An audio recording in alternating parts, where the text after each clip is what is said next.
Defense made a motion for a mistrial. Prosecutor was up to some fuckery. Potentially damaging evidence, no basis for it. The judge specifically said, do not ask that question. Do not use that as evidence. She walked right down the path and asked the question. It may be over on Tuesday morning. Batman Bruce Wayne, bitch snitch. Gerald Brooks, your constitution does not apply to me because I'm a sovereign citizen, a traveler on the land, I'm the Moorish Empire or whatever, bitch snitch. Because they're so fucking absurd. If you want to be a sovereign citizen, just do yourself a favor first. Go to YouTube here and just get every sovereign citizen that's ever been before. Find me one that won. God dang, you're right. Don't go down this. It's not the path. Don't have time for stupidity. Some clever dick on the internet didn't find the great loophole in all of the world's law. Bitch snitch. God dang, you're right.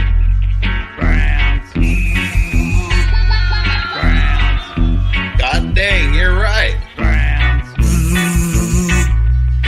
Traveler on the land. God dang, you're right. Moorish Empire. Traveler on the land. Bitch snitch. Moorish Empire. God dang, you're right. Traveler on the land. Bitch snitch. The late evening U.S. people. What do you got? I think I can prove to a judge that both of these men had the mens rea. What the hell is a mens rea? It's a legal term the lawyers use. It just means the intention to commit a crime. Okay, come on, let's go. Mens rea? Put the cuffs on him. How could we have gotten mens rea? We take blood? Can you do it without taking blood? We both use condoms. How is this possible? I want to see a doctor. Can I have an independent blood test? Money! I feel sick. What are you doing? Mens rea! Oh! Oh! My God! That's right. Shop smart. Shop S-Mart. You got that? You got that? Hey, good morning, good afternoon, good evening, everybody, whoever you are, wherever you are, whatever you're doing, whoever you're doing it with, why you're doing it in the first place, and however many times you're going to do it later. I don't care. I'm just glad you're doing it here with me, Legal Vices, on this little old channel we call Legal Vices. We are in day, whatever it is, day 3 of the Alec Baldwin manslaughter trial. But we've got to catch up on afternoon of day 2 first. We're going to go through day 2, the afternoon session of day 2 at 1.25 speed. And then we will kick into the live today morning, Friday morning, as soon as we wrap up with Thursday afternoon. Excuse me here. So that's what we're going to be doing. We're going to do like 1.25, 1.5 speed if we can pull it off. And we've got the indication that the prosecution will be calling Hannah Gutierrez Reed as a witness today. They're going to put her on the stand. Will she testify? Will she plead the fifth? We're just going to have to see. We're going to have to wait and see how that works out. The prosecution have said they're going to try to ask her questions that have nothing to do with her pending appeal. She filed an appeal in May. So we're just gonna have to see how this works out. Let's see, anything else we need to talk about? The big thing we need to talk about, the absolute big thing, the first thing we need to talk about is Blue Varro with the $20 super chat to kick us off with the super chats of the evening. Keep them coming. It is Friday fun day. Blue Varro released the Lorax. The Lorax has been released. And that makes us takes us 1/5 of the way to releasing the emotional support potato pig dog cam. Woohoo! Thank you so very much for that. And if you don't like YouTube, if you don't like the super chats on YouTube, right down there in the link, we got PayPal, we got Venmo, we got Cash App, we got Zelle, we got it all. So as you see fit. And if you just want to sit here and hang, that's cool too. We have our like and subscribe poll up as always every day. We have our like and subscribe poll to remind you to like and subscribe. Even you people that are watching on replay, remember to hit that like button. Remember to subscribe. And it's fun. YouTube is going through a subscriber purge now for me. I've entered the time of struggling. So if you have subscribed, just do me the solid and make sure that you still are really this time, really. And if you haven't subscribed, do me the solid. Let's take this walk together. We do the Alec Baldwin trial right now. We got Sarah Boone coming up. We got Courtney Clenny coming up. We got the YNW Melly trial, retrial coming up sometime, God knows when in the future, and a lot of fun stuff in between. We've got some What the Hales news to catch up on. We got some Laura Owens and Clayton Eckert news to catch up on when all this is over. We got so much to do when this is done. And we have an Aussie Overlord raid right now. Thank you so much. Thank you so much, Ozzy, for that. That is so appreciated. You are an awesome dude. Thank you and welcome. Everybody that's coming in from Ozzy, also same thing. Like, subscribe, do all that stuff, you know. And take our like and subscribe poll. Again, we got 60 cheaters in the house. 60 cheaters. We got 133 likes and 193 people have taken the like and subscribe poll. Do it in the order: like, subscribe, vote. Who do you find to be more annoying? That I purposely left myself off there because I know you would all say I'm the most annoying, but you know, insert cursey words. All right. Who do you find to be more annoying? 36% of you say defense lawyer Spiro. 25% of you say prosecutor Morrissey. 6% of you say the judge. And 33% of you say Baldwin.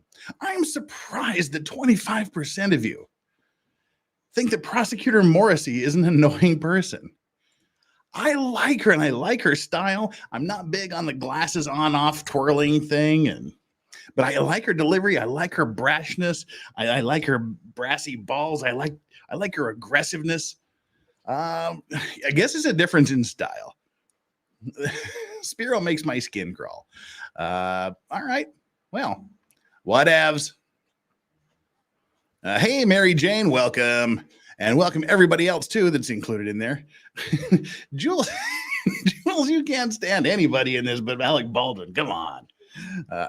Jules, I'm going to do my best to convince you. I'm going to do my best to convince you that Alec really needs to go down for this. I'm going to do my best. Have you swayed a little bit, Jules? Has the gauge moved a little bit towards guilty?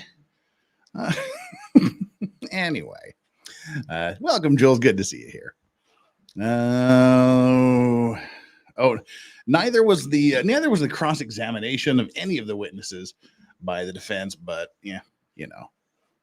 Not gonna see, Jules, that's the problem. No, not gonna happen. No, you've made up your mind that regardless of what the evidence is, you're not gonna sway, right?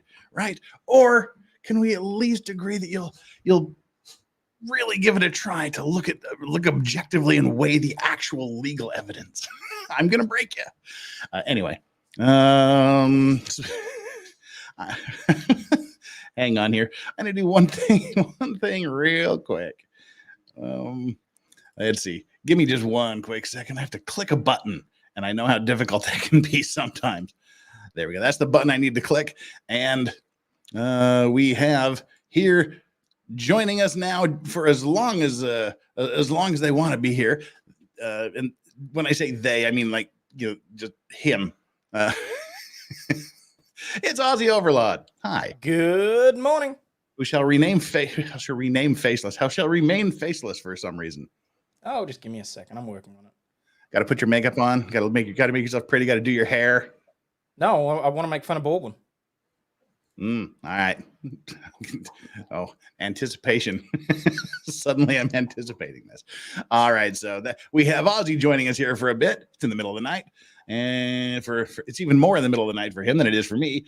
All right. Where are we sitting here? We've got the prosecution Real quickly, we got to run down there in the middle of like the most horrendously boring cross-examination that you can possibly imagine. Jules says, I stand by my convictions. Well, what a coincidence. Alec Baldwin's going to stand by his conviction in about a week or so, too. Just saying. Yeah, the witness that's on the stand now, Marissa Poppel. I said Poppel. Pardon me, do you have any gray Poppel? Marissa Poppel. She's the crime scene technician. Mm-hmm. You've done Straubs. All right. It's show and tell day. I call it show and tell day. It's picture day. You know, here's the pictures I took, and here's where I took them, and here's all the cool stuff. She photographed the crime scene, gave the gun to the FBI intact. It was in a different condition when it was returned. Yada, yada, yada. Then he launched into this cross-examination that has gone on way longer than the direct went. And his cross-examination is all over the map. It's a blunderbuss shotgun approach to cross-examination. He's been put in his place by the judge a few times. Oh, God. He said he's going after Kenny. It took a long time for me to realize he's going after Seth Kenny. Kenny kept the live ammunition of the prop house that concerned the witness. They were looking for more evidence when they executed the search warrant there. But she said she's a technician. She doesn't investigate. She doesn't know if Baldwin's DNA was on the trigger. She talks about where they found all of the live ammo, including Jensen Ackles having a live round in his belt. Oh, so that was true. They actually found a live round in his bandolier. Yep, they did. Ooh. Yeah, and considering that he was the one that was the next person to have the weapon pointed at him and the trigger pulled when they went live, kind of made his wife upset. There's the rounds that are indistinguishable from live rounds. It's this Denix round is called. Apparently they were on set. And she just went through. Kenny helped with the search. Kenny admitted to supplying some of the rounds. They searched every box in Kenny's house. They never became suspicious of Seth Kenny. He's going after Seth Kenny. Okay. And which is weird because he hasn't been charged with anything. Seth Kenny hasn't been charged with anything. He's not going to be charged with anything. It's the blame shift game. So it's not my client. It's the guy that hasn't been charged. Then they took a lunch break, and they're coming back from the lunch break, and that's where we're going to be picking up. Aussie Avatar is the best thing ever. Oh, it's about to get a whole lot better. But I will tell you, I will be changing mine if and when we're called. They're supposed to be calling Hannah to the stand today to testify. So I'm ready for that. I'm ready for that with my Gorilla Grip Pussy Pal avatar for when Hannah's on the stand. So we're good. Anyway, right. That's it. I think we should just jump straight into this. And we're gonna watch this at 1.25 speed to give us a little bit of time to get used to it. Then we'll click it up to 1.5 if we can. The problem is we have New Mexico lawyer and we have New York lawyer. New York lawyer talks fast like a New York lawyer. Right. And Nancy Jo Am, member for 17 months. I would be terrible as a juror because I love Baldwin. I'm totally fangirling. I'm such a pop culture sap. Well, I think like after Beetlejuice, after The Shadow, and after Glengarry Glen Ross, that was kind of the end of it for Baldwin. I think that was like his last good movies, but that's just me. Nancy Jo Am gifted 10 Legal Vices memberships. Holy cow, that gets you a foghorn. Woo! Nancy Jo Am is the Vice Racks of the day so far with the 10 Legal Vices memberships. That's going to take something big to dethrone her. And Stingy with the $2. What's up, Stinge? Been a minute or two. Today's lesson for Alec: do not talk to the cops. Do not talk to the cops. Oh, no, Alec, please, by all means, keep talking to the cops. All right, and for those of you that have seen the afternoon session of yesterday, no spoilers, haven't seen it yet. So I'm watching this unfold as we go. Got my notes ready to clack, clack, clack. All right. Get everything set up here. Are you ready, Hayden? I am ready as ever. Have you generated your bingo card? That I have not done. then People, you're make not sure you generate ready. your bingo card. Then you're not ready. God dang it, I can't take you anywhere. You're not even ready for bingo. And for the rest of you that aren't ready for bingo, go to the top of the chat. Right up there, pinned to the top of chat is a bingo card, the Baldwin Big Bang Bullet Bingo. There's a link. Click on the link. Click on Generate Your Bingo Card and get ready to rock. We do the bingo to help keep you a little bit focused on, make you pay a little more attention. It kind of keeps you alert, keeps you relatively awake and on your toes and paying attention to the testimony.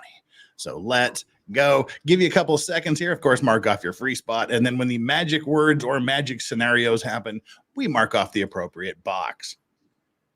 And it's all about smashing boxes here. Just saying. Where are we? Right. Add to stage. This is it. This is the afternoon session. We're going to kick this bad boy up to wherever it goes. Where is the actual thing? There's the actual thing. 1.25 speed to begin with, and then we'll see how it goes from there. Ready, go. And we have thank you. We have we can't begin without the defendant, please. All right. I don't think it's not appropriate. All right, they're going to be doing some motion hearings. This is like the post-lunch. This is why they took a 2-hour lunch break yesterday. Who's humming? Well, I would say, given the documents, I agree with you. Given the documents. All right, they don't want to start without the defense, and while they're waiting for the defense, 5 pounds from I.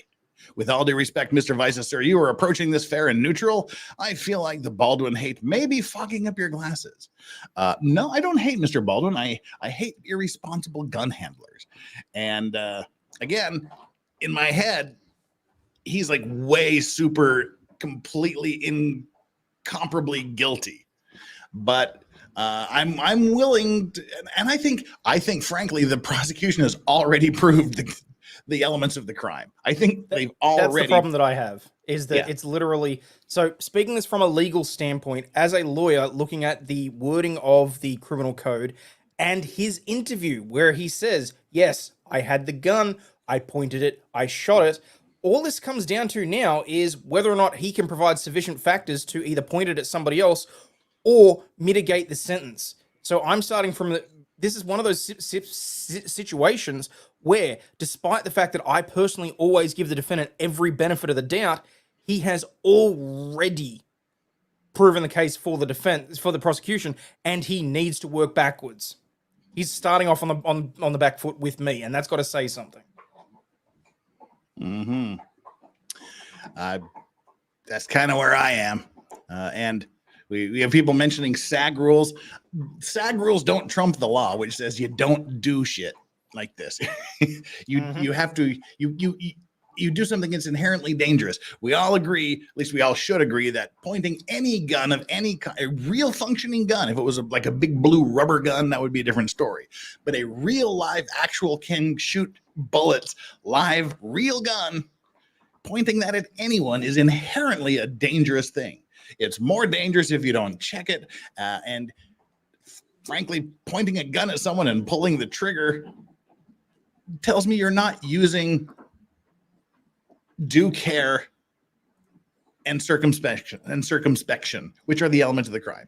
Doing something is inherently dangerous without due circumspection and care. So anyway, we're going to see how it plays out. I'm not on the jury, but I think they've already met their burden of proof. So yeah, righto. But I said, let's see what the defense has to say. And there's a lot of stuff the jury's not seeing as well that's been excluded, like his role as a producer, which I think is correct because he was a creative producer, not a hiring, firing on set, like watching over everything producer. I think it's correct that his role as a producer was left out. They're not allowed to bring in like his state of mind and his behavior and stuff after the shooting and whatnot. But anywho. Remember, for 15 months, safe firearms handling is everyone's responsibility. Just like Smokey the Bear and forest fires, only you can prevent firearms injuries. Anyway, that's we've pounded this thing to death. Let's get Cat in Virginia, Page and Line Morrissey, barf. maybe this happened in the afternoon. I don't know what that means. So maybe, but so no spoilers, whatever that means, but I'll keep an eye out for it, Kat. And Melanie Dowdle, you became a YouTube member of the Clean and Sober Crew, the newest member. Thank you so much. And on that note, let's go again. Documents. Yeah. Given the documents, I agree he should be here. I know you can waive, but this is part of the trial and he should be here for this document in particular. Yes? Do you have a preference about the order, the manner in which we make these arguments? Do you want the defense to go first about why they want them redacted, or do you want me to go first about why I want them redacted? Well, they are going to be your exhibits, so you should go first. Okay. Wow, and while we're waiting for Alec Baldwin to show up, it's already happened. Wow, I'm surprised. Release the hose. Oh, damn. That was fast. Yes, wow, that's because of our new Vice Racks of the Day and her ginormo gifted memberships. Nancy Joe M. Yeah, no. I have those things in a particular order. Thank you, Brian. All right, nothing's going to happen until Alex shows up, so we can fast forward through until then. There, oh, he showed up now. Now, the jury is not here for this.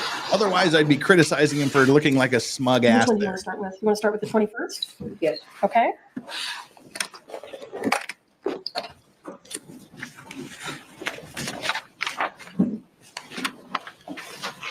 Okay. What are we arguing? This dialogue here that takes place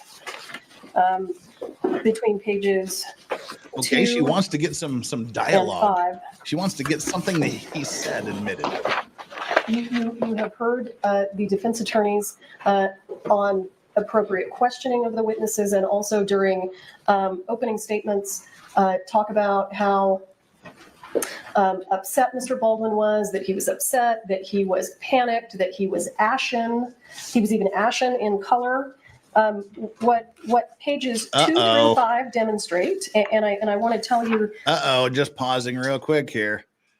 This is the stuff that the defense was barred from bringing in. You know, his demeanor after the accident and how he appeared to act after it happened and whatnot.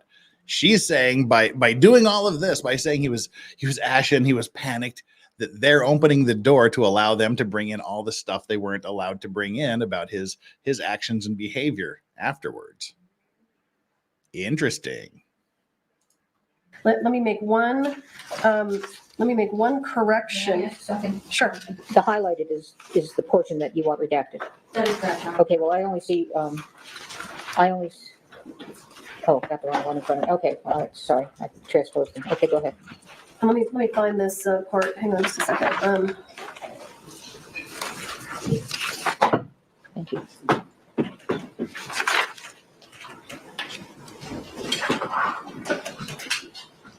Okay, so if I to help make my point, if we go down to the last paragraph of page 4, you'll see where Mr. Baldwin is speaking to someone on the phone, and he says, and just spend the time here, and they're going to do what they've got to deal with. He's talking about, I think, investigators and also insurance investigators, and deal with what they've got to deal with. And we shouldn't let, will go have, it'll work, and will go.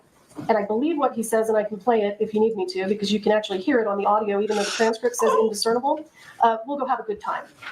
Okay, the day before this trial started,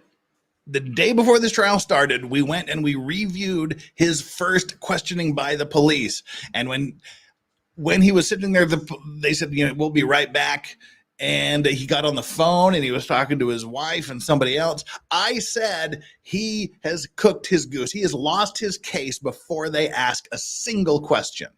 And this is what I was talking about. Things like this, where he's on the phone going, yeah, you come on out here anyway. You get away from the vultures there. Come on out here where we have a good time. We got our vacation. We can't get a refund on the ticket. So you may as well come on out here and let's have fun. Let's enjoy ourselves. I said, dude, they're watching this. They're listening to this. All right. Yeah, I told you, it's almost like I know what I'm talking about sometimes. His words that he was sitting there in the police station without his lawyer present talking are going to come back and bite him in the ass. And because he's a Even though he wasn't read his rights, even though he wasn't Mirandized at this point, he is what's called a party opponent, and his words and things like that can be brought up in court to impeach other witness, impeach other evidence. So let's go here. Let's continue. So these are not, at this point in time when Mr. Baldwin is making this statement, he's at the police station. He does not know that Ms. Hutchins has passed, but he knows that she's been critically injured, and she's so injured that she's been taken away in a helicopter.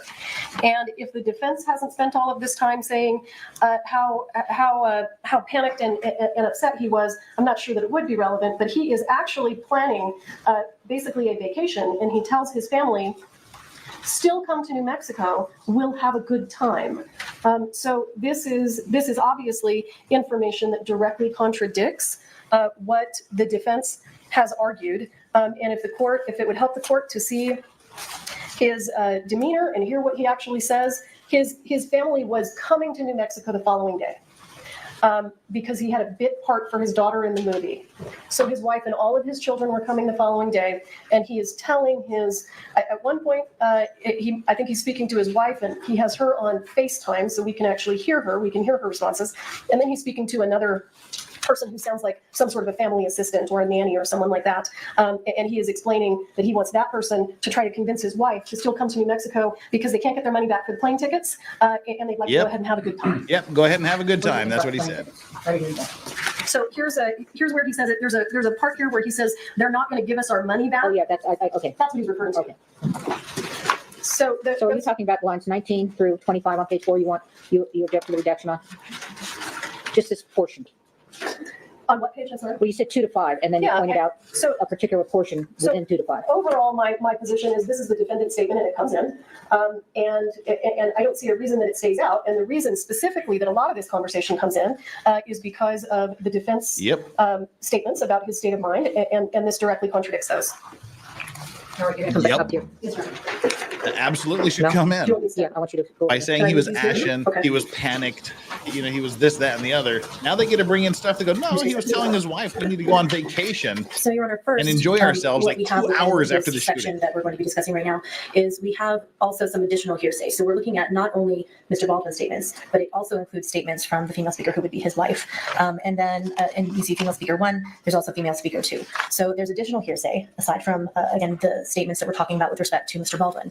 In addition, when we're looking at whether or not this is admissible, the court has to engage in a balancing test as to what the probative value actually is. The court has already indicated. All right, I'm going to slow this down. She's talking too fast. That Mr. Baldwin's demeanor, even leading up to the accident, was not going to be coming in because the court engaged in that balancing test and said, for example, anything regarding him exhibiting poor behavior. Understood, Your Honor. And so I have actually the court's ruling here, so I'll be more specific. So what it says is that any of the videos or any evidence or pictures which relate to Mr. Baldwin not handling or that goes to the defendant's gun that worked or didn't work, and they're showing that it did work because he's shooting. There's videos showing that he's cocking the gun, and it says that those would come in. However, everything else regarding him yelling at the crew or telling people to hurry up, none of that is relevant, and that is propensity evidence. Right, and that dealt with what was offered. Okay, that is correct. It was not offered. This was not even discussed. All right, I'm making a ruling. Is the bingo term is cock the hammer, but I'll give us cock the gun. Mark that off on the card. At that time. So this is fresh to the court. Absolutely, Your Honor. So what we're doing is we're looking at what the court had previously ruled, and then we're using that also to inform the arguments that we're making at this time. And so don't read back to the court what the court said. State of mind for after the fact, that becomes even less relevant than state of mind or actions that were happening leading up to the accident. So when we're looking at what this is actually probative of, the state is saying it's probative of that he's, talking about he's going to go have a good time. He's really not that distraught about it. But if we look again at what is Mr. Baldwin's state of mind after this has happened, what element does that go to within the proof that the state has to demonstrate in order to meet the elements to demonstrate that he's actually guilty of involuntary manslaughter? And the answer is that none of this here is probative of any effect of consequence to any of the elements of the crime that he's charged with. So when the court is engaging in this balancing test, we have to look to see what is the probative value, and there's none or very minimal. But the danger of unfair prejudice is substantial, and it substantially outweighs any probative value in that, again, he's talking about his family, he's talking about plans that they have. Making a reasonable argument. That the jury will misinterpret that or misuse that to view him as being callous or that he doesn't care about Ms. Hutchins, when actually that's not accurate. So we are asking the court Strong that argument, reports but I to don't think this section strong that we're enough. referring to. Just In because addition, of Your the Honor, amount of when we go over emphasis they to put on him page being 5, if we freaked look at the out, top of page ashen, 5, panicky. here again, this is just more, them trying to make him look callous. He's worried about, at the top, he's talking about staying away from people. Over your shoulder. Yes, of course. Can I just Oh, lurk? do you want- I just want it because mine's under yours, so I can't see where you went. Okay. So, Your Honor, so what we're talking about here up at the top of the page is, again, he's worried about being photographed. He does live a very public life, and this is a very, difficult, sensitive time just in general for everyone. Yes, and because he's missing a vacation. The references to the media here, again, could be taken as something callous. Vacations are important. Something of that sort. And so, he's talking about, this is breaking news, this is media, and he's trying to keep his family away from that as well. So it's misleading, and when we engage in a 403 balancing test, this should not come in. Normally, I would agree, but for the fact that the defense actually made his demeanor after the fact relevant. Mm-hmm. So now that they've made it relevant, it's relevant. And it goes both ways. All right, thank you. The court makes the following ruling. Under 11401, it says it has any tendency to make a fact more or less probable than it would be without the evidence and the factors of consequence in determining the action. It is not only the issue of whether he committed the crime of involuntary manslaughter, it's also a relevant fact. And you all made that fact very important through Officer LaFleur yesterday. So I do find that it's relevant to There you go. basically respond to you all talking about how Don't upset talk without your was, lawyer. and certainly that you consider that fact of consequence, and I'm deciding that this rebuttal information is of consequence. I also find that its probative value is not substantially outweighed by the danger of unfair prejudice and all the other choices that are under 11403. I will say that I think that I'm not going to let everything in. I'm going to focus on page 4, and I'll start with line 16 and on page 4, and I will go to page 5. And I'm sorry, is this what's coming in or what's staying out? No, it's coming in. The rest of the yellow is staying out. Can you repeat that line? Just a minute, I'm reading Okay, page 5. sorry. For those of you that are wondering what opening the door means and looks Okay, like, so it's, this is it. You can't it's bring line in evidence of his state of 16, mind. starting with Alec Baldwin. And then the other side Finishes says the rest of the page 4, starts on page 5 at the top and he's finishes distraught. on line 10. Well, The rest you of the yellow or will to his stay state of will be mind. Here's redacted. our evidence saying that he was more worried about his vacation than a refundable airplane ticket than he was about someone he shot a couple of hours Are we ready to ago. move on to the next one? Yeah. The next one I show, and Ms. LeBlanc, just correct me if I'm wrong, is on page 12. So this issue goes directly to Mr. Baldwin's state of mind, and I'm looking, Your Honor, I'm sorry, at basically 12 through 14. He understands that whether there's a live round on set or not, these guns can be dangerous, and he says it right here between 12 and 14. What he's talking about with the wadding can come out. If you're closer, you can get a burn. That's him talking about his knowledge of the danger of these guns. That goes directly to the heart of the state's case. As the court knows, the state doesn't disagree with 15 through 17. And again, when we start here on 18, where Mr. Baldwin says, I'm told, that again goes directly to his knowledge of the injuries that can occur if these guns are not handled with safety. He says right there, I'm told even with the flash powder, you can cause contusions and you can do a brain bleed and die. And you know what? We can take out this part here that says which both of them died, because that is relevant to the Brandon Lee. Okay, this was the deal. They wanted to bring up all this stuff that he knew what was going on as far as John Eric Hexum shooting himself in the head with a blank and Brandon Lee dying. She was only going to let in like one sentence, I think. And now he's saying, no. He knows about all this. He mentions these people. He knows that he's an expert in this. He admits he's heard that this is dangerous. He's heard that there's problems with it. He knows this, and this is what they're talking about here. John Eric Hexum that we agreed to remove. Yep. So I don't oppose taking out both of them died, but this goes directly to the heart of the state's case. And then I think it's 21 through 25 we've agreed to redact. Obviously, this part here on the top of page 13 is very important to the state because Mr. Baldwin says, my point is I've been doing this. I shot enough guns in my day in movies. I've never seen this before where a flash round was. Obviously, what I'm trying to get in is he's got experience with firearms, and he talks to Detective Hancock pretty extensively about that. So his personal experience with firearms on movie sets and off movie sets is all absolutely relevant. Yeah. Can we stop there? Yeah. The defense better have a good argument because I agree with her. So, Your Honor, this was already the subject of a defense motion in limine that the court ruled upon. So we have in the transcript of the pretrial proceedings, the parties were arguing about whether or not this knowledge of danger of blanks would be admissible. And so what the court ruled was, the court said, the court makes the following ruling, weighing whether it has any tendency to make a fact more probable or less probable than it would be without it, and whether its probable value substantially, probative value substantially is outweighed by the unfair prejudice. I think it's difficult to deal with what I read in the grand jury transcripts about, the theory about the negligent use of a deadly weapon is that this manner of handling, that he shouldn't have cocked the gun, etc. And then with respect to the alternative is that he failed to check the gun. He failed to confirm that the gun, and I remember the word confirm, about live ammunition before he pointed it at someone. The court went on. I think that I will not allow any testimony other than one sentence, probably by your expert, Ms. Morrissey, that says the blanks also can kill. But to consider that he failed somehow, that's just going to be up to the trier of fact. I think everybody knows that guns can kill. It depends on what's in there. But I think that you cannot mention it, you can mention it, but that's it. We're not going through 5 different questions on tell me how serious this is, and if he's a gun owner and he's done all these Westerns or not Westerns, but all this gun experience, then he should have known. Just say that, and if you can tie that up, great. So that's specifically on this subject. And so we've already argued this, and the court has already ruled. So based on that, we are asking that the court, consistent with its previous ruling, exclude these portions. Yeah, mark off the dummy round. There will be a number of other sections in the transcript that I think we can dispense with rather quickly once we have the court's ruling on that as well. Is that the part about when he talks about the commingling? Is one of them about the commingling and the dummy rounds? I don't recall, Your Honor, I have some flagged, but I think we can move through them fairly quickly, and I can identify those to the part every place that is throughout the transcript. But, all right, thank you. Yeah. If I may. So my concern is that I didn't realize necessarily during the motion hearing, I thought we were talking about witness testimony, not the defendant's own statements.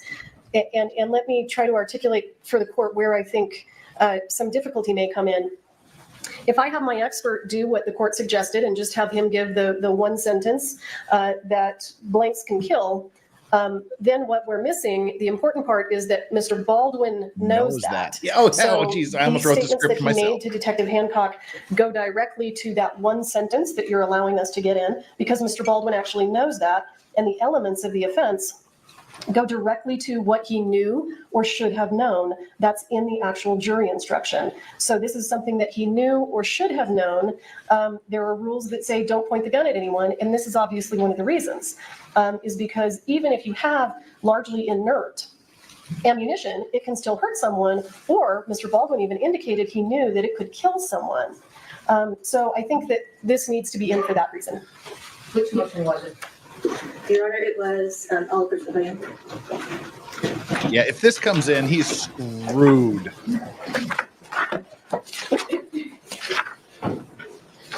More so than he already is. This better be a hell of an argument. 3. This would be defense 3, is that correct? Defendant's motion only 3, I believe it was. And we have the transcript if the court would like to review it.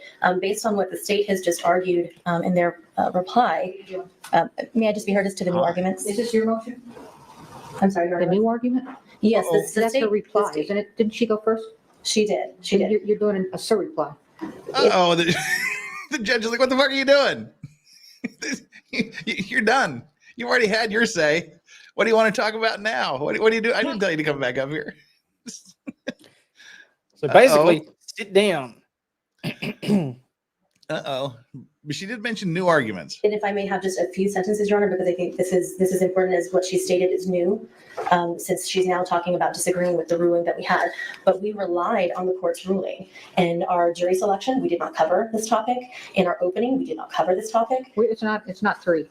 Where is it? I believe it's the foreseeability. 7, Your Honor. Oh, 7. I apologize, Your Honor. Number 7. You mean Defendant 7. Defendants 7. Yes, Your Honor. It was our motion to exclude. Right, Luke. If he would have kept his mouth shut, it might be a completely different story.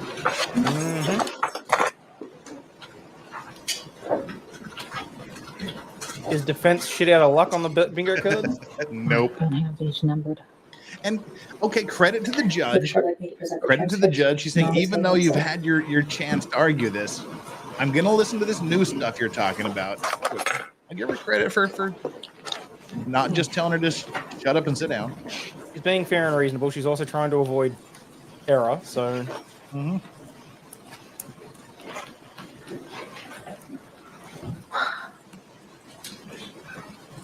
but it's got to come in.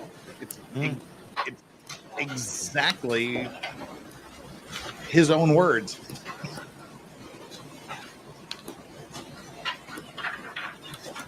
and they made such a big deal about it, they might have stuck a stick of dynamite in the hinges of the door. So, yep. All right. Well. Oh, all right. Yes. The name of the motion. It's motion to exclude evidence related to felony, Your Honor. Oh, all right. Yes. The additional facts came up in the opposition. Okay. Got it. See, this is the thing. If you win a motion to have evidence excluded, don't talk about that evidence during trial.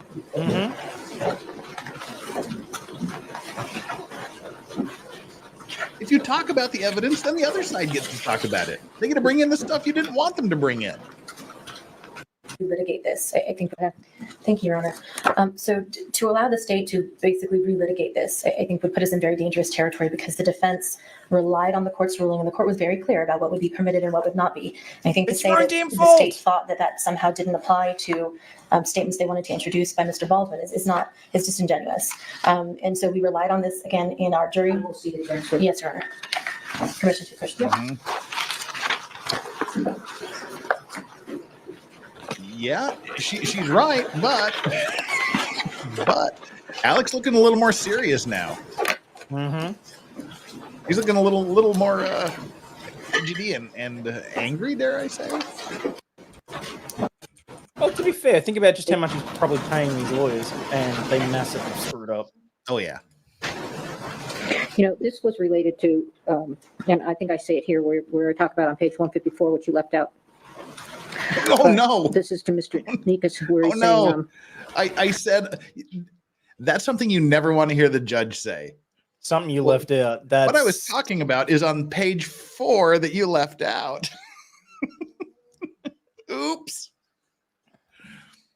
That the state, Ms. Hutchinson, would have died if there were a blank in the gun. That they were asserting that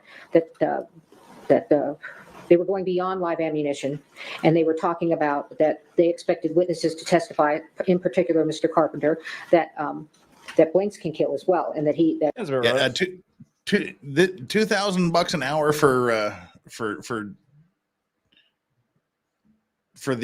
for Spiro, not unreasonable. He is a partner in a top 50 law firm, so yeah, that's not unreasonable, but value for money is a different story. That he should have known that. That's different from his own admissions of his knowledge. And I'm going to let the following one. Yep. I'm going to let page 12. 2 for 2. Line 13, right in the middle. Sometimes the wadding can come out. If you're closer, you can get a burn. It shows that he does have knowledge of guns. Yep. Hang on, Your Honor, just want to use, I see, I'm sorry. And then on lines 18, 19, and I'm told even with a flash powder, you can cause contusions and you can do a brain bleed. And then also lines 1 through 5 on page 13. And Your Honor, I do understand the court's ruling. If I may, just for the court, just to remind me, because I know we're dealing with the transcripts and we had these arguments earlier. So if I may, just to kind of perhaps refresh the court a little bit, part of what the arguments were about as well was the fact that the way that the grand jury presentation had gone, and that had not been focused on blanks. It was about live ammunition, live rounds, and that was the basis of what the knowledge must be in order for it to meet the elements of the charge. This is what in the grand jury, Mr. Carpenter was talking about all these duties that Mr. Baldwin should have had, including the knowledge that blanks can kill. He said that he should have had that knowledge. Everybody has that knowledge when they talk about don't pointing the gun and things like that. And I did not want to belabor the point that blanks can kill. Okay, but that's different from Mr. Baldwin's own assertions of the knowledge that he had with respect to guns. All right, next. Oof. Your Honor, same argument from. So yeah, I was doing you a favor by limiting this because I didn't want them to belabor that blanks can be dangerous, but you kept talking about it, so now we're belaboring it. It was at this moment that he knew he fucked up. But I would say that moment was like a long time ago. But all right. So from that, dog cam, here's what you should have marked off on your bingo card so far. Dog cam, dummy round, cock the hammer, and blank round. That's where we should be right now. The state with regard to the bottom of page 14, the last two words that start with and I'm. And then I'm sorry? Oh, I'm sorry. And then if we move to the top of 15, this is the exact same information, exact same argument. It's Mr. Baldwin solidifying and reiterating what he knew or should have known that goes directly to the elements of the offense. Yep. Nothing further. Well, that was short to the point. We go right down to the bottom of 14, and we just start with those two words, and then we just roll over to the first four lines of 15.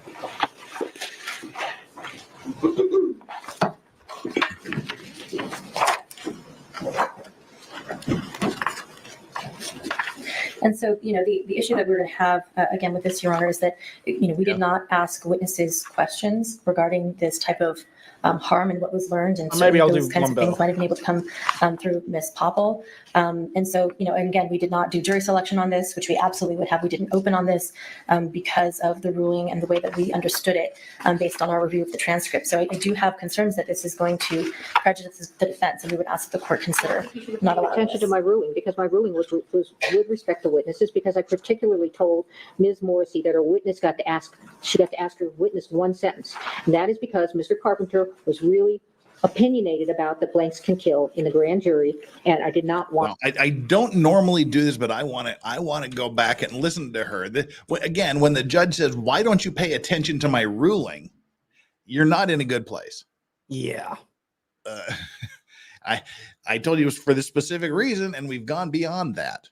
This, Your Honor, is that, we did not ask witnesses questions regarding this type of harm and what was learned, and certainly those kinds of things might have been able to come through Ms. Poppel.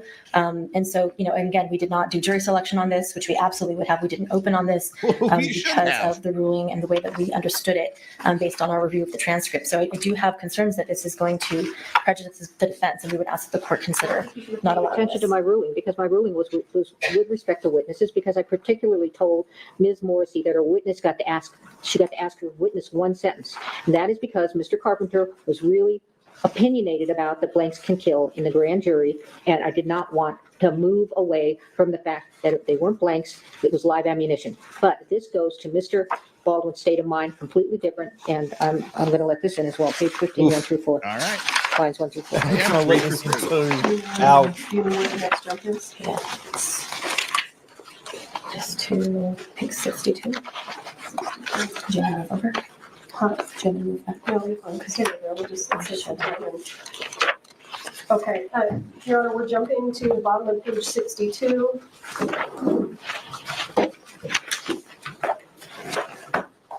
Is Alec talking to his lawyer going, "How screwed am I?" Ooh, he just shot his lawyer a dirty look, I think. You know what, I'm gonna change my position. Why don't we go ahead and just exclude the bottom of 62 and the top of 63? Yes, I agree. What's the next one, Heather, since you've got the tab? The next one we have is 69. Yeah, that's not an appealable issue. That's a defense screw up. You should have asked them about that. You should have asked the jury about that. I think that as witness testimony, and it's difficult when we're doing motions in limine because the court certainly doesn't know what all the witness testimony is going to be. So part of the issue here is we were intending to ask the court to, not necessarily today with these witnesses, to potentially reconsider this ruling. I don't think it makes a big difference in this particular interview, but we absolutely have witnesses who who will testify if the court were to permit them. The safety bulletins speak directly to producers and their responsibility for set safety. I can show it to you. No, In addition okay, to that, no, the they're not going witnesses to who get were this one. on scene with No. Mr. Baldwin would. Yeah, they've already been told they're not bringing anything about him being a producer in. So roles of producer and stuff, none of this is going to come in.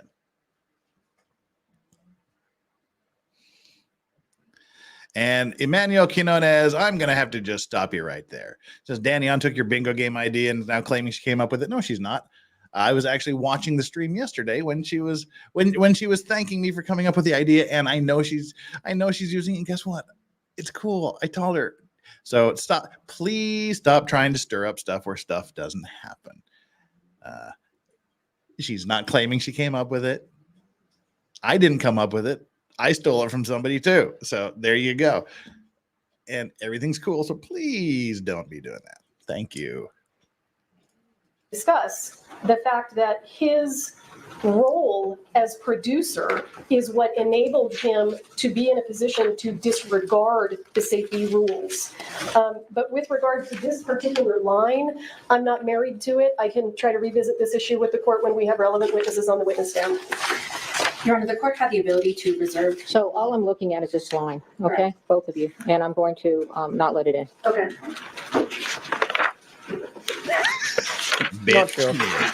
Okay, next.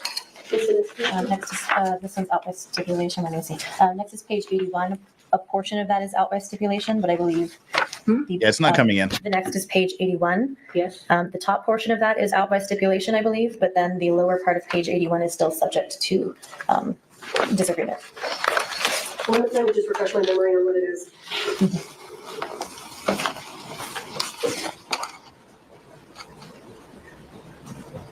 Hey, Xterra Bill, what's up? And you are correct. Welcome. Some of this contains his, wait a minute, let me.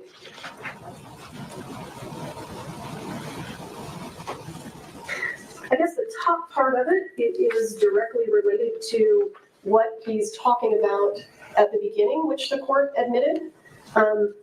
So my concern is I don't think that if we take out, and on Saturday my daughter was going to be in the movie, we had a little part for her, in this top, so I want to point out that here at the bottom of page 81, Mr. Baldwin says, well, let me ask you this. Originally, this is very complicated. I mean, none of this compared to what happened to them, but my wife and my whole family was here. They weren't, but his daughter was going to be in the movie. So again, this goes to the opening arguments, the continuing defense that we are going to hear throughout the course of this trial. Mr. Baldwin, at this point in time, knows that someone's in the hospital and another person has been taken away on a helicopter, is critically injured, and what he is concerned about during the interview is what's happening to his family and whether or not his family is going to come and visit him. So he's actually taking a moment in the interview with the detective to talk about, this is complicated because my family's supposed to come. All right, thank you.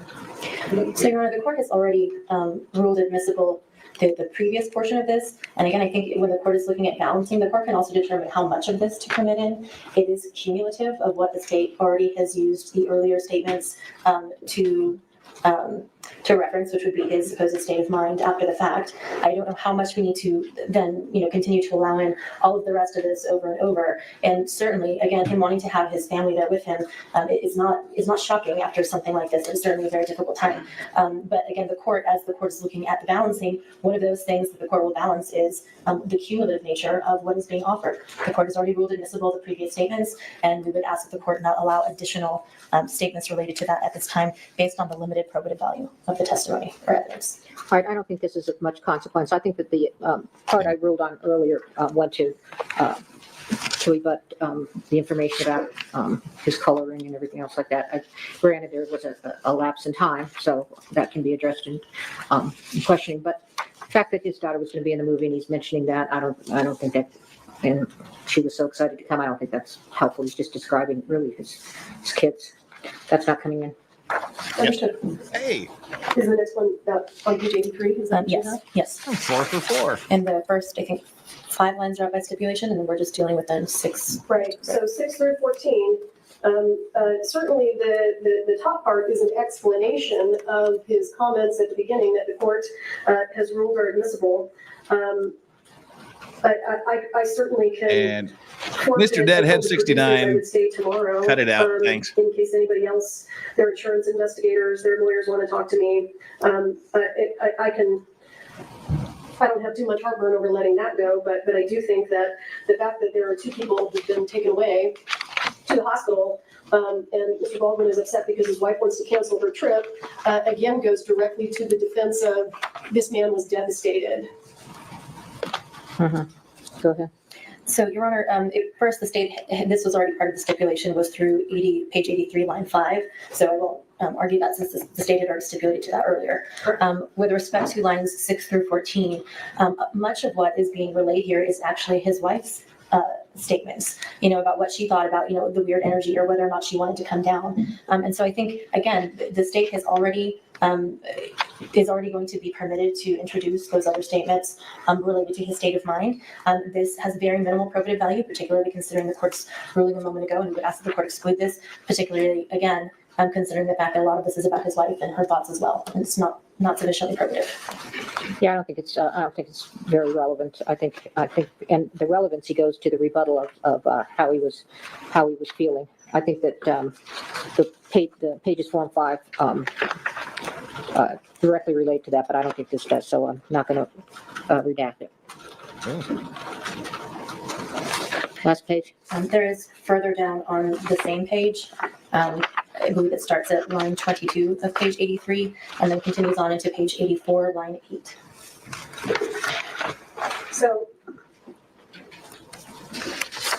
Mr. Baldwin has critically injured someone, and what he's saying to the detective, and keep in mind, Your Honor, Mr. Baldwin was going to stay and complete originally he was going to be in New Mexico to complete the filming until I think close to the end of October, and he is already making plans to return home to New York, even though he's critically injured 2 people. It is the exact opposite of what the defense is going to argue, which is this was devastating to him. This devastating. I think there's even phrases in this interview where he says, "I'm devastated," or maybe it's in November 3rd. So this is completely contradictory to other statements that he makes where he says, "I'm devastated." 2 people are in the hospital and he doesn't even want to stay and make sure they're okay. Your Honor, he offered to stay, and that's throughout this transcript. This is a losing argument for the on the prosecution. same page, he says, "Unless you tell me not to, or if you tell me to come back in, I'll do whatever it is that you want." He's making himself completely available, but not shockingly, his wife wants him home. He is a father.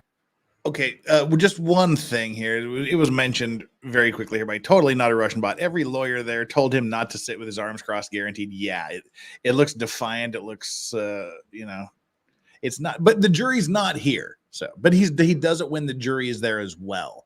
Never sit with your arms crossed like that when you're a defendant. It just makes you just look aloof. We don't use the word aloof enough. Are you aloof, Ozzy, or are you asleep? We've lost Hayden. Maybe he'll come back. It's going to be redacted. All right, next. The next one is out by stipulation, which is on page 85. I think that's it. That may be on this one. I will note your stipulated to. Okay, what? Yes. There were other portions within here that we had found that were related to the blank situation. I understand the court's ruling. If the court is willing to consider as part of its gatekeeping function, limiting the amount of that. Too late. That's what happens when you do 2 days before. Oof. Okay, let's go. Oh, dang. Oh. We have too many cases where the judges don't judge. The judges don't do their job. They're wishy-washy. We'll let it in and see where it goes. I'm not going to make a ruling just yet. She just made a brutal ruling. Yeah, no, You're too late. Sorry. You don't do this 2 days before. Sorry. Move on. It's not petty. It's rules, man. The court has rules for a reason. And say, yeah, sorry, you're just too damn late. It's your fault. Just in terms of, I know that we've got one more statement to try to tackle. So now that the court has ruled on the redactions, because these are the defense requests, I'm expecting the defense to do the redactions and provide them to me quickly. Because and what on earth is this person on the far right wearing? Is that a tube top with a scarf and some sort of arm sweater? I'm sorry. I just got distracted by that particular fashion choice.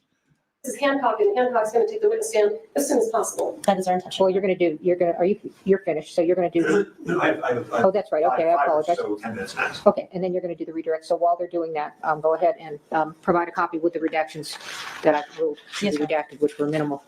Okay. Yes, Judge. What's next? There is the second statement. So The second statement, this is a statement that takes place on. I hope you got that. Do you need any clarification? Because I don't want this going south when Hancock's on the stand. Do you want me to repeat it? I think we have it. Okay. I think we have it in the transcript. No. My rulings. Yes, So, we have a real time. all right, okay, what's next? I said the jury comes back at 2. They have 1 minute before I call back the jury. Otherwise, you're going to abandon these. Yes, Your Honor, we'll be quick. Wow. So, you got 1 minute or it's out. So if we look at this part at the bottom of page 1 and the top of page 2, This is what I'm going to do because we're running out of time. I'm going to make a ruling. These were given to, your intended redactions were given 2 days before. And so far, the only thing I've heard that was a surprise was the testimony of his knowledge of guns. So let's see. Well, I mean, everybody got to point somewhere. I don't find that, I'm going to redact that. I don't find that's relevant. It's just in passing, really. And he's talking about other people. well, if I can, Sure. Your Honor, I just want to talk about it in a little bit more context. So what's happening here is Detective Hancock and Mr. Baldwin are talking about Ms. Gutierrez and her lawyers. Ms. Gutierrez is obviously her conduct is being discussed extensively. Mr. Baldwin says, but it's her lawyer saying that on her behalf. So if we're going to redact the bottom portion, then honestly, I think that we need to redact the part where he says it's her lawyer saying that on her behalf. I mean, I think if we redact the part about the lawyers, we redact everything. That's fine. It does take it out of like nowhere context. All Okay. right, Yeah, I'll tell you what I'm thinking, and then if you really want to argue it. All right, page 15. I don't find this relevant. But Okay, Pete, I'm sorry. Let me catch up to you. sure. Sherry Lewis. Where's Lamb Chop? So this is relevant because what Mr. Baldwin is talking about right here to Hancock is his intention to sit for a public interview, and that public interview turns out to be with George Stephanopoulos. Oh. It was that interview that led to the accidental discharge testing and all kinds of stuff. So again, Judge, it's the defendant's own statement. He knew he had a right to counsel. All right, I'll let 1 through 6 in, but this thing about the Kennedy Center is not coming in. 1 through 6 on page 15. 1 through 6 comes in, the rest of it's out. Understood. Page 18. Tell me why this is relevant or not relevant or relevant. Ms. Morrissey. Okay, let me just.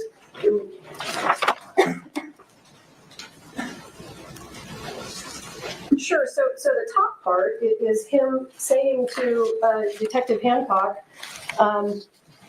"You don't know anything about my business. You don't know anything about my business. You're in law enforcement. You're the person who, when they do something wrong, you're the last person they want to see. You live a very, very difficult but ultimately very narrow life." I believe. Hang on. Let me finish it a little bit.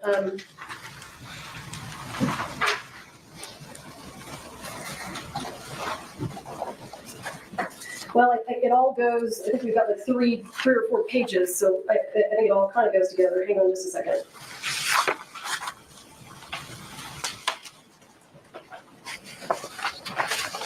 Okay, so this part, I mean, the part at the bottom of 18, it puts in context the part at the top of 19, and this goes directly to Mr. Baldwin's motivation to lie about pulling the trigger of the gun. I'm 63 years old with 6 kids. I can't rely on luck anymore. All right. Now, this was a big deal. This is the only thing I know about for sure. Him getting up and walking out. Law and Crime was making a big deal about it. Everybody was making it. He storms out of court when they start calling him a liar. He stormed out of court when the questioning got tough. No, he didn't. Larry DUI guy was there. He basically he had to go to the bathroom. He asked his lawyer. He asked the lawyer on his right if he can go to the bathroom, and then they said yes. So he got up and left. And he went to the bathroom. Now, his lawyer is going to freak out. His other lawyer is going to freak out because he didn't see it. He didn't hear it, I guess. And so he doesn't know why Alec just got up and stormed out. There's nothing to see here. It's not a thing. He just had to take a leak. So there you go. 63 years old with 6 kids. I can't rely on luck anymore. This is his lawyer going, oh my God, where is he going? What's happening? Anymore. This goes exactly to his motivation not to tell the truth. Sorry. Can we approach briefly? Sure. Well, that's all that was, just going to the bathroom. That helpful one way or I don't think this information is that helpful one way or the other, but I'm going to let it in because of the lateness of your redactions. So because it's 2 o'clock now, and so we're going to go. All right. I understand your may I just briefly be heard on that point? No. All right. Get your redactions in earlier. Understood, yeah. Should have got the redactions in earlier. Everything I put on is coming in. Do you understand? That page forward. Yes. So everything's subsequent to. And that page. Okay. Wow. Sorry, it's all coming in now. All the redactions from here on out are coming in because you're just too slow. Dang. All right. Uh-oh. Hey, Baldwin, coffee is for closers. Coffee is for closers. You don't get coffee yet. You don't deserve coffee. You haven't earned coffee. Coffee is for closers.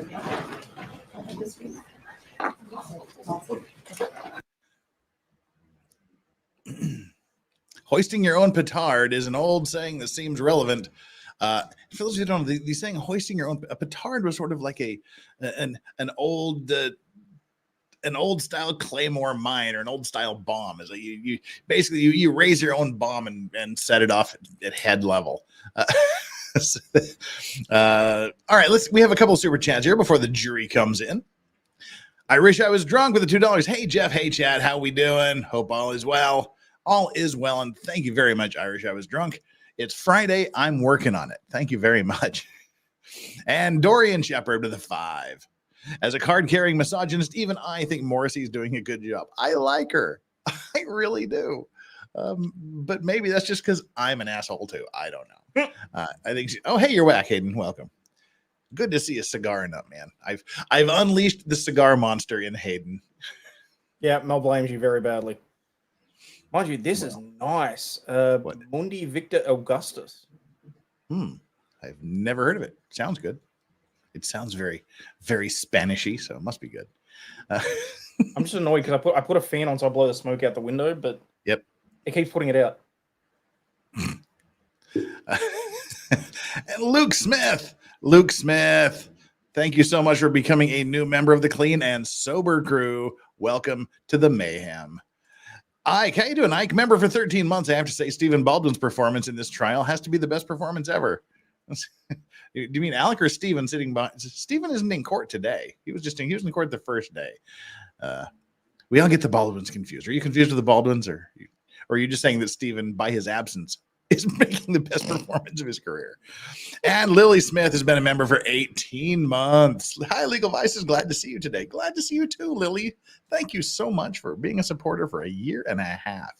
Oh, and Dorian Shepard, the card-carrying misogynist, as he calls himself, is celebrating his 20th live chat. His 20th super chat on a live stream.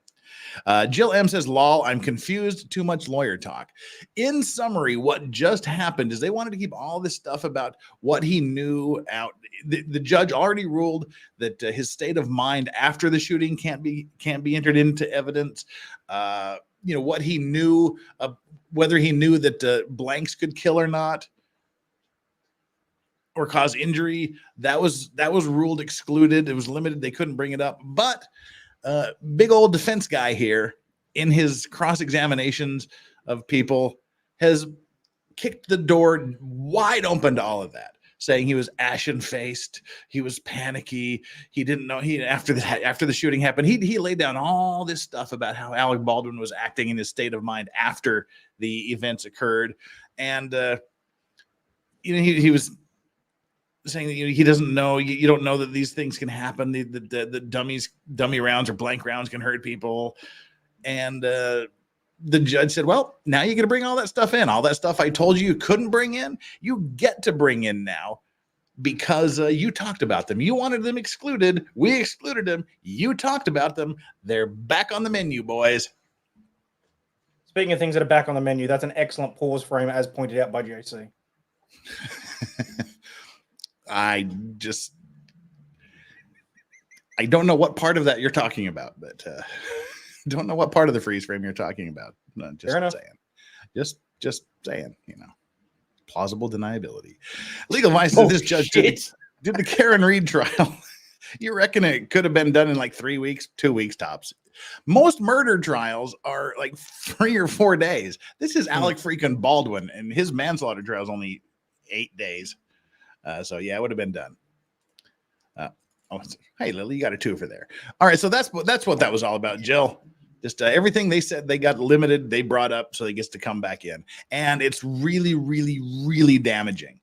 He was so distraught, he was so torn up, and then they go, no, he was on the hours, just a couple of hours, a few hours after he Swiss cheesed a woman, and stabbed another dude in the shoulder with a freaking bullet. He's on the phone to his wife going, yeah, why don't you fly out here tomorrow? We can still have our vacation. We can still enjoy it. The tickets aren't refundable. We may as well go have fun. Oh, and by the way, I'm an expert. I've been doing this for 40 years. I know that, I know John Eric Hexum got hurt. I know Brandon Lee they both got killed, and Brandon Lee got killed. And I know all this stuff. I know you can get burned from things. So it's all back on the table now. All that's coming in. And Alec is what we like to say in the industry, intercoursed. Oh, he's toast. Yes, that was brutal. That was a brutal series of rulings by the judge for the defense. And it's all because big guy here. Well, it's all for 2 reasons. One, Alec Baldwin didn't keep his freaking mouth shut when he and all the George Stephanopoulos shit, that's all coming in.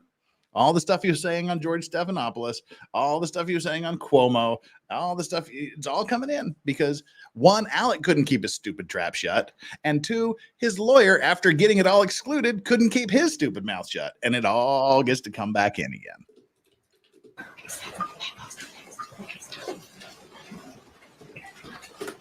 Why he did it, whatever reason he did it, he shouldn't have done it on phone, on camera, in the police station while they were watching him. He could have. She didn't call him. He called her. He could have done it after the police interview was finished. He didn't have to go on George Stephanopoulos and do shit. But it's timing. It's timing. When the police are listening, don't do shit like that. When you're being recorded, don't do that. So it's time and place. All right, the jury's coming in, and then we're gonna. How much time do we got left here? We've got a little over 2 hours. So at one point, we should be caught up in about an hour and 20 minutes. Then we'll start the live today, and we'll go straight on through. It's Friday, so I might pull an all-nighter. We might do the whole day. We'll just have to see how this works. All right, you may be seated. Go ahead, Mr. Spiro. Good afternoon. You had seen when you were testifying earlier Mr. Baldwin in court today, correct? Yes. Okay. And this is the first time that you've seen him since, I believe, since the day that the incident occurred? Correct. And of course, you see him here as a defendant in a courtroom wearing a suit jacket. He wasn't dressed like that on the scene, right? Right. He was. All right, one real quick thing. ICE is not arguing with it coming in, arguing with your interpretation that it proves he didn't GAF give an F that he shot someone. No, it goes to his state of mind. It's directly contradictory. The defense was painting this picture that he was an emotional wreck. He was just as shocked as anyone else. He was ashen faced. He was panicky. He was having he was an emotional wreck. And they get to impeach him with that, with his own actions. He wasn't ashen faced. It's not specifically that it's being used to prove that he didn't care that he killed somebody. It's being used to undermine the way that the defense has played out the strategy. Yes. Two different things, subtle delineation. Yeah, it goes to his state of mind afterwards. It's just basically the defense got caught with their pants down, telling a little bit of a fib. It's like, nah, he wasn't doing what the defense said. He was doing exactly the opposite. He's right there on camera, planning his vacation, talking about refundable tickets, et cetera, rather than panicky and being ashen-faced and all that other stuff the defense said he was. That's why it's there. He was Harlan Rust, and he had his actor costume on, right? Yes. And you actually took those clothes and tested them for blood, like you said before, right? I did. And he was shaking as you did that, was he not? He seemed upset as I did that. And of course, you remember that, right? Yes. And the lapel that you've reviewed has refreshed your memory. Correct. And you know that he received a phone call from his friend Joel, the director who had been shot, and you used that information to then send officers to the hospital to retrieve the bullet, correct? I believe we already had deputies at the hospital at that time. But he told you that and told you that would be something that he wanted you to do, right? He indicated it was something he wanted law enforcement to do, but we were already making the necessary. And the police don't take their marching orders from Alec Baldwin. Sending a deputy to the hospital to retrieve that. And he told you that he pulled the gun out, he turned, and he just cocked the gun, right? He did state that, yes. He didn't say he pulled the trigger, right? I don't recall him saying that. And you never tested the hammer of that gun for DNA, did you? I do not know the FBI lab's Mark pulled the process trigger? for processing a firearm for DNA. But because he told you that, and I'm putting up A10, defense exhibit, that's why you knew that the document that had fallen near Ms. Hutchins that says macro on hammer as thumb cocks it was so important. Isn't that right? Huh? There was a paper inside of the church that indicated a firearm was being used, so I photographed it. We had paperwork that was later collected out of Ms. Hutchins's side bag that was also additional script, and that was collected because it was part of her bag, part of her personal property. And you see the name Halyna on top, right? Yes, this is what was taken out of her bag. And what was at the floor, A3, Russ Colt cocked quietly now. Did I read that right? Yes. And you and your fellow officers discussed this and said, this is important. It confirms what he told us, didn't you? I believe that I stated it was important because it was a script that involved a firearm inside the church where a shooting had occurred. And after this point in time, eventually, you all sent that firearm off, not to have the firearm tested with hammer for DNA, but rather for it to end up being destroyed in the testing, or broken in the testing, if you prefer. The firearm was sent for DNA, and additional testing was not conducted until later. We were talking also, to move away from the firearm for a second, about how the lethal round got on set, right? Yes. And Mr. Baldwin, you actually told him that you would figure it out. You gave him that assurance. You said, I get it. I know that there was a live round, wasn't supposed to be on set. We law enforcement are going to find that out, didn't you? I believe the words that I used was, that's why we're here. We're here to try and figure out what happened. And one of your fellow officers sort of came over the top of you and sort of confirmed to him, don't worry, we're going to find out. Effect on listener? What? One word, but objection. Yes, what is it? Objection, hearsay. The officer isn't here. Who is speaking up? Respond. It's not for the truth of the matter asserted. That is her. Oh, just okay. Well, did you lay the foundation for that? Did you ask her what she did because of that? Not yet. I can't. Okay. well, you're supposed to do that before you ask the question. Foundation. It's called foundation. After what you said, Yeah, it's called a foundation for a reason. You ask that part first. But basically, he got caught. He got caught. She helped him out with his with his line of questioning. Heard from your fellow officer, it is true. And he is, look, okay, Baldwin, the jury is back now, and he's just looking bored as fuck sitting there like this. Don't do this if you're ever on trial, especially for manslaughter. Don't sit in the front of the jury like this. Surely they've told him about this. As you testified previously, that you As did if he's going to care. go out to seek the source of that lethal round, right? Please rephrase your question as to the word seek. Sure.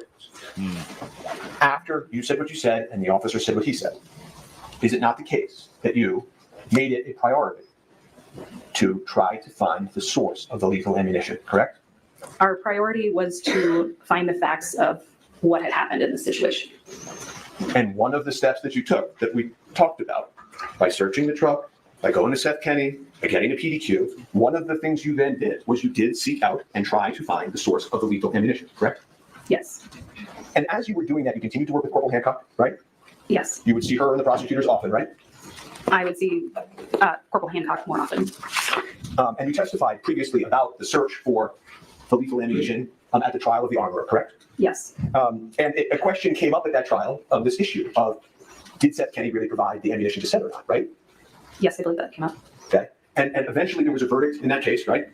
Yes. And a good Samaritan walked into the police station and gave you the lethal ammunition, didn't they? What? After I haven't the heard that. Hannah Gutierrez trial, there was an individual that came to the police station and stated they had ammunition. And they turned in the ammunition. Yes. And they gave it to you, right? Yes. Wait, And they told after you the Hannah that Gutierrez this was trial? the ammunition that ended up with Seth Kenny that killed Miss Hutchins, right? I do not recall all of their statements. It's 2.5 years later. Who did you tell about that? During that conversation, my Lieutenant Brian Brandel, was with me, and Detective Hancock was aware of that individual, that he had come to the sheriff's office. And you never vouchered that and turned it over to the defense, did you? It's not her job. It was a doc information situation. I don't know what that means. Can you just explain it to me? Meaning that I was instructed by my lieutenant to create a doc info report on it. And I mean, what does that mean? We were documenting information that this individual came and gave this ammunition to us. Okay, but you didn't, I mean, he told you it had to do with the rush shooting, correct? Yes. And he told you actually that he was a police officer in a neighboring county, right? I believe he said he was a retired police officer, yes. And he told you all had been duped by Seth Kenny, didn't he? No. In words and substance, didn't he? I don't recall that, no. Okay. And he said to you, I'm willing to fill out a witness statement, right? No, I don't recall that. He told you that the rounds came from a green ammo can, didn't he? Judge, I have to object to this thing. Sustain. Yeah, it's total hearsay. Did you take the rounds that were provided to you? By the way, they were Starline brass, nickel primer, live, weren't they? I don't recall. You don't recall? Really? That is what I said. Really? Look, you know, like being Yannetti or Alan Jackson in the Karen Reed trial and talking to someone like Trooper Paul who studies forward, when they say they don't know something, you go, really? That might work back east. But when you're a big shot New York lawyer in Santa Fe and you're going, really? Under situations like this, that might not sit too well with the jury in laid back Santa Fe to be, you know, that really? Yeah, she just said that, you know, and look at her face. She's liking this. She's liking this interchange. Philip Seymour Hoffman is all over this. She's liking it. She's liking the cross-examination.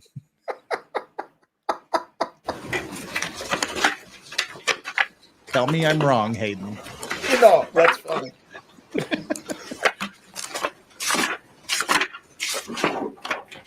Well, it's information acted upon. This is going to be my response. But he told you the reason that he was coming in is because he didn't trust law enforcement on this case. Well, you know what? She's going to object to hearsay, and you're going to say effect on listener. I'm sorry. I didn't mean to talk over the judge. I didn't know the judge didn't say, but she just basically said the same thing. She went through his objection and she went through her objection and his rebuttal to it and his response. Let me just save time. Law enforcement on this case. Well, you know what? She's going to object to hearsay, and you're going to say effect on listener. Well, you're going to have to lay your foundation better. You are. So was it just laughter in the court? Yes. Let me ask this question. How come law enforcement didn't voucher this with the rest of the evidence in the rest Voucher? What does that mean? I'm not sure what you mean by the word voucher. How come you didn't inventory it and put it with all the rest of the evidence in the rest case? I was instructed to put this in as a doc information case, which I did, and it is under that case number. You buried it. Buried it. Your lieutenant. There is a supplemental report on it, and that was placed into evidence. He's writing checks his bank account can't cover. I have not turned over anything to the defense. My information goes through the sheriff's office. She's a crime scene technician. She's not an investigator. That's a good Samaritan came in and turned in his ammunition. I do not know. When the defense came to view the Starline brass nickel primer live ammunition with you, you didn't show them this, did you? I did not have an evidence viewing with the defense. That was my coworker. Your coworker didn't show this to the defense, correct? I do not know. Do you have any reason to believe your coworker sent show this to the defense, given that it wasn't put in the same inventory as the rest case? No.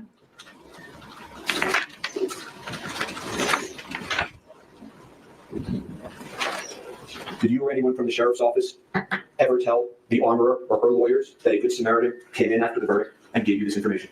I do not know.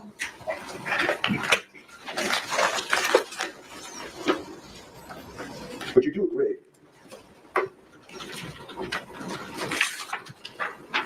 He did tell you that Seth said this was the evidence from the shooting, correct? I don't recall what he stated, what someone else stated.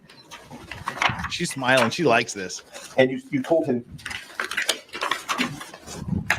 he didn't have to write a witness statement. Law enforcement was going to type up a report on it today, right? I never stated any such thing about a witness statement. He offered to provide a written witness statement so that it was clear. Did he not? I do not recall that happening. Okay. Did you give him assurances that you would type up a report on it? I don't recall providing assurances to him.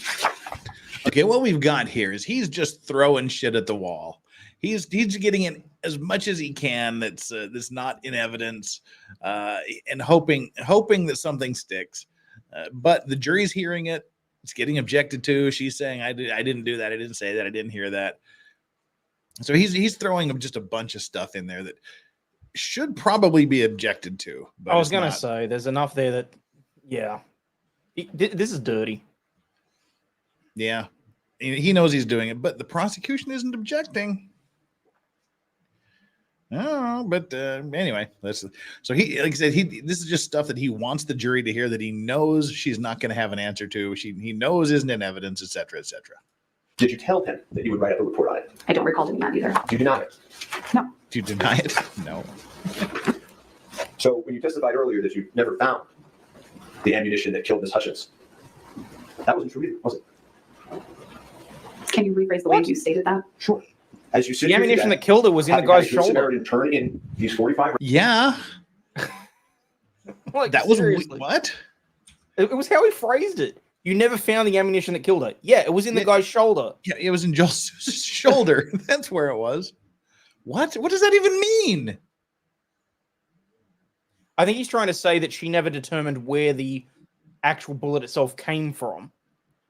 Maybe he's talking about the casing. You didn't find the casing because Sarah Zachary threw it in the garbage.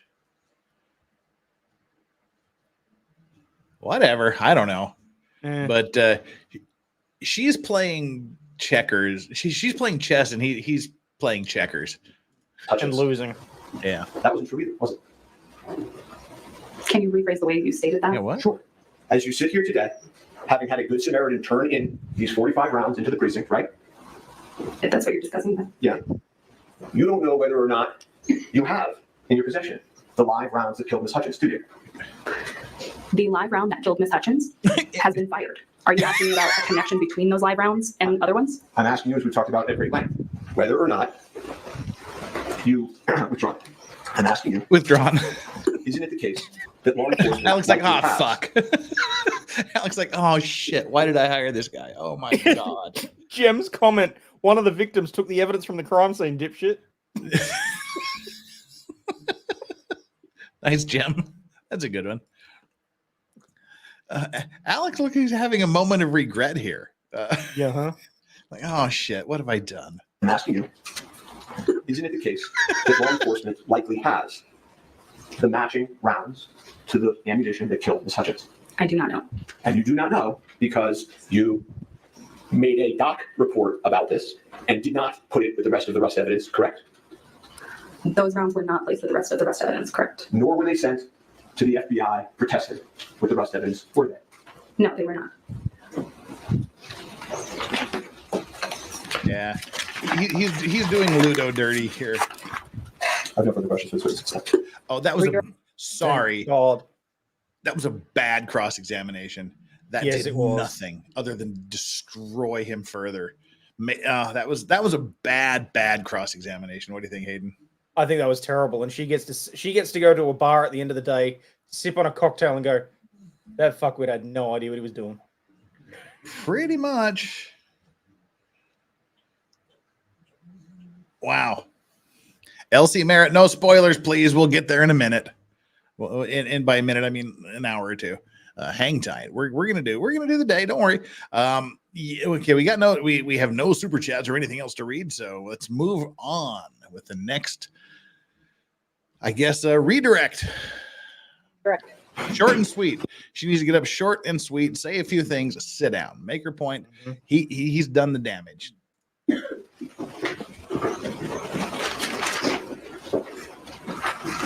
Yeah, that was a bad cross. Sorry, Doc Ock. That was really, really bad. Unless you're team prosecution. Detective? No, I am not. Did you interview any of the witnesses in this case? No, I did not. You didn't interview Mr. Baldwin? No. You didn't interview Ms. Gutierrez? No. Mr. Spyro was asking you about the Good Samaritan who arrived at the Sheriff's Department after the Gutierrez trial. Can you tell the members of the jury when the Gutierrez trial was? I don't recall exactly. I believe it was back in April. Would you take end of February, beginning of March? Yes, that sounds more accurate. Okay. Do you recall the Good Samaritan's name? I do not. Would you recognize it if I said it to you? Yes. Troy Teskey. Yes, that was his name. I've heard that name Are before. you aware that Troy Teskey is a close friend of Hannah Gutierrez Reed's father? No, I did not know that. Are you aware that Troy Teskey had his own motivations for wanting to place blame on Seth Kinney to help Hannah Gutierrez? Objection, leading, objection, irrelevant. Overruled. Wait, what? I want to hear that again. That was good. I love this judge. I love her. Hannah Gutierrez. Objection, leading, objection, irrelevant. Overruled. Please answer. Okay. All right. What's happening here is the judge is going, dude, what the hell did you just do for the last 20 minutes? You did it. I'm letting her do it. What's good for the goose is good for the gander. Or I guess in this case, what's good for the gander is good for the goose. I mean, what's funny is I don't necessarily agree with her ruling there because, yeah, it may be considered irrelevant, but yeah, I mean, fair is fair. It is hearsay and irrelevant. But again, you could argue that she should have objected, but she didn't. He objects. I think he's correct, but the judge is just like, all right, you did it, so she gets to do it. But fair play. Okay, that's pretty based. Like I don't think it's a correct ruling, but I like it anyway. And you won't hear me say that very often. Incorrect ruling by judges are usually never a good thing, but that was funny. So yeah, it's turned around as fair play. What was that? I was taking the timestamp for that because I might just use that as a soundboard. Overruled. Wow. All right. That was good. All right. I'm sorry, that kind of caught me off guard. I like that. All right, let's keep going here. Motivations for wanting to place blame on Seth Kinney to help Hannah Gutierrez. Objection, leading, objection, irrelevant. Overruled. Please answer. No, I had no knowledge of that.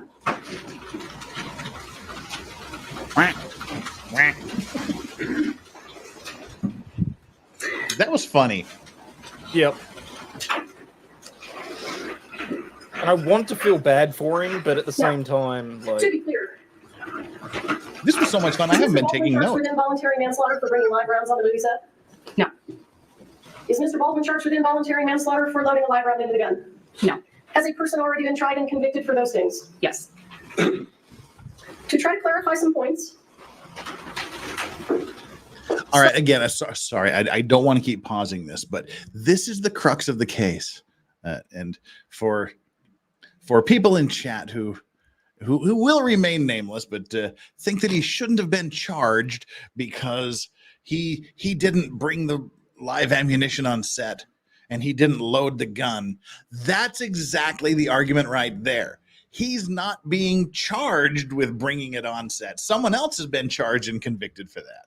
He's not being charged with loading it into the gun. Someone else has already been charged and convicted for that. He's being charged with his action of taking a gun, a real live gun that he knows is a real live gun. And he knows, as we've just heard, that even blanks can kill. He knows that it is an inherently dangerous piece of equipment. He took that intentionally, that dangerous piece of equipment and intentionally pointed it at someone and pulled the trigger and killed them. That's what he's on trial for, not exercising due caution and due circumspection in handling and operating an inherently dangerous piece of equipment. That's all. She very, very, very appropriately summarized that. I'll give her a 12 out of 10 for that. Someone else has been already tried and well, not tried, he pled for introducing it into the set. Someone else was tried and found guilty of loading the weapon. Now he's being tried for pointing it at someone and pulling the trigger. Starline brass. Is that a brand of ammunition? Yes, it is. Is it a brand of ammunition or a casing? It is a casing. Okay. And the live rounds from the set of rust had nickel primers, right? Yes. Overruled. So let me ask you this. It was When Harlan you went Rust. to PDQ to conduct your search, because you're not the detective, do you remember whether you had any surveillance video or not? I don't remember. So with regard to Mr. Kinney, prior to the search of PDQ, did Mr. Kinney actually bring his own live ammunition to the police station? Yes. So before you ever executed a search warrant, No, I'm not going to date Rutger Hauer. and said, I want to give you a sample of my live I was ammunition. going to say, she's about 10 years too old for you. And you took that and you She's sent got it to the FBI, right? Correct. Now, with regard to ammunition, characteristics of some of this ammunition is it says Starline brass on the top, right? And when I say it says Starline brass, describe to the jurors what the emblem is that we see. It is a star, an arching line, and then another star. The live ammunition that was taken from PDQ, was it all Starline brass? No. Was it all nickel primers? No. Now, in addition to the stamp on the top of the casing and the color of the primer, does ammunition have different shaped projectiles? Yes. And when we're talking about the projectile, we're talking about, what are we talking about? We're talking about the nose of the bullet, so what actually gets projected out the barrel of the gun. Hold on, please. Thank you, sir.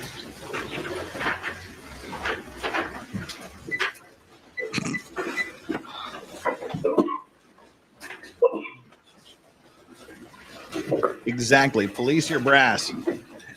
Why, Flux? It sounds like you done been in the military at some point. Exhibit 26. Remind us, which are the live rounds? The suspected live rounds. Sorry, we'll get there. The ones to the right. And what are the ones on the left? They are dummy rounds.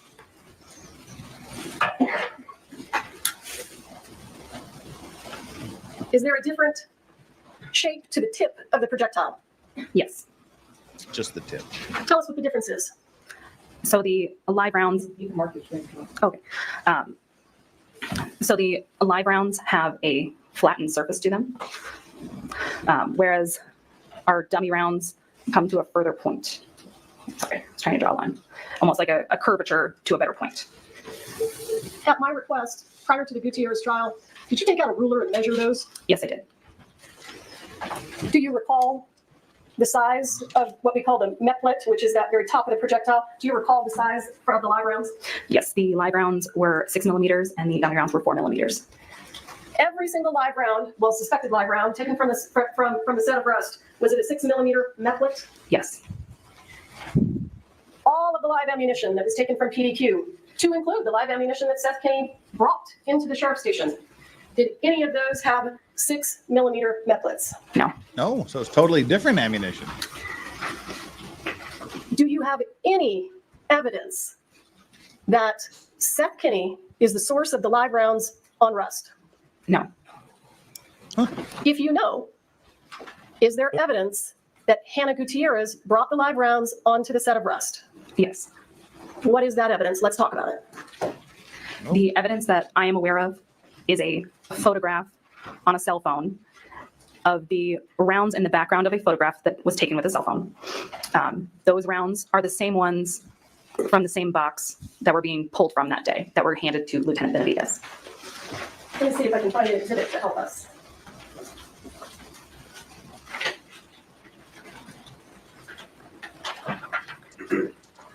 State's Exhibit 12. Go ahead, if you wouldn't mind, go ahead and clear your screen, the marks. Is this the box you're referring to right here? Yes.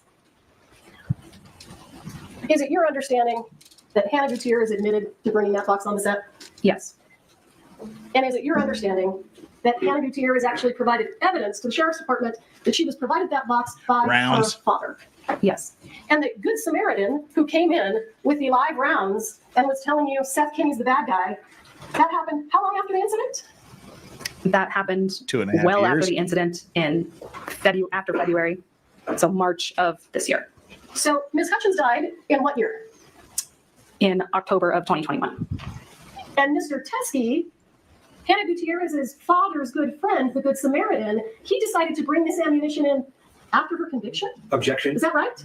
Objection. Assumes facts, not evidence, misleading. Overruled, unless you want to come up and tell me. What was that? Did she do a fist pump? Did she do a fist pump? Come on, Morrissey. As much as I like you, you can't do a fist pump when you can't do that.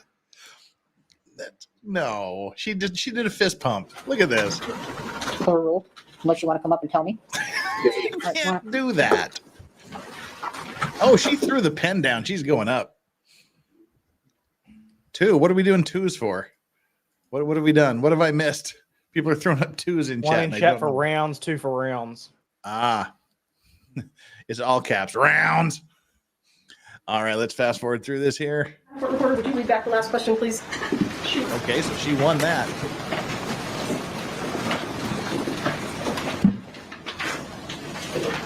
And Mr. Teskey, Hannah Gutierrez's father's good friend, the Good Samaritan, he decided to bring this ammunition in after her conviction.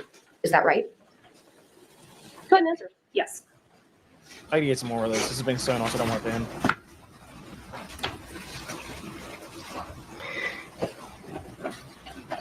In your experience, Take that, Harvard. if Seth Kinney wanted to hide the fact that he had live ammunition at PDQ, he had plenty of time to get rid of it, right? Yes. And you found some there, right? Yes. And the photograph, well, was all of the live ammunition in the same place? Yes. Where was it found? It was in a box on the bottom of the stack labeled as live ammo. And let me, Oh, I remember this from Hannah's trial.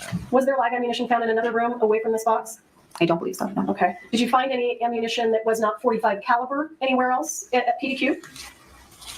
I believe there were 2 boxes of marked 38 caliber ammunition that were in another room. Did Mr. Kinney tell you that his personal firearm's a .38? No, I did not know that. Okay. I'm going to show you what has been previously admitted as defendant's A23. Is this? So when we're talking about .45 caliber Well, see, ammunition. this is the interesting thing. Yeah, I remember. It's a bit money. The Morrissey's a high school basketball coach. That stereotype was not incorrect in my high school, nor was the assistant girls basketball coach. But both of them, anyway. The live ammo 1883. He also supplied, as it says here, live ammo for the show 1883. That's what this ammo was for. It was for the show 1883. Ammunition. Well, let's back up. Is that the only caliber of live ammunition or suspected live ammunition found on the set of Rust? Yes. 21, you said? 23, A23. So if you find 38 live ammunition, is that important to you? No. Because 38 is Hey, not Michael 45, M. It's 1 o'clock here in So, Korea too. Come The on, 45 caliber hang on. ammunition It's that Friday. you found at PDQ, is this where you found it? Yes. Thanks, Any Mike. mistaking that would be live ammunition? No. Nope. Why? It was clearly marked as live ammunition in that box.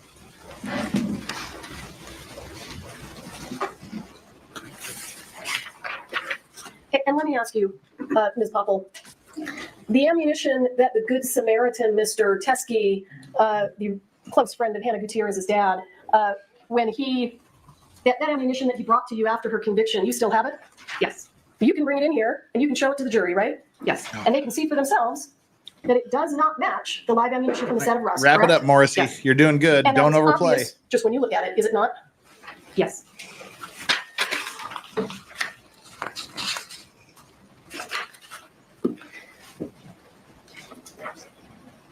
Do you know how many boxes of dummy ammunition were provided to the set of Rust by Seth Kinney? If I recall correctly, just one. Do you know You too, how sir. many boxes of dummy ammunition were provided to the set by Hannah Gutierrez? No, I do not. Okay, fair enough.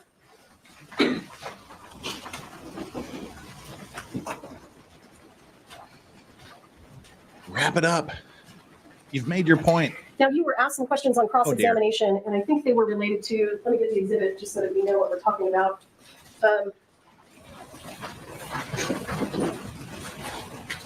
You were asked some questions about the live ammunition in the other actor's gun belt. You remember those questions on cross? Yes. And I think the actor was Jensen Ackles. Correct. Do you know whether or not Jensen Ackles checked his firearm on the set of the movie? No, I do not. Whether he did his own safety checks? I do not know.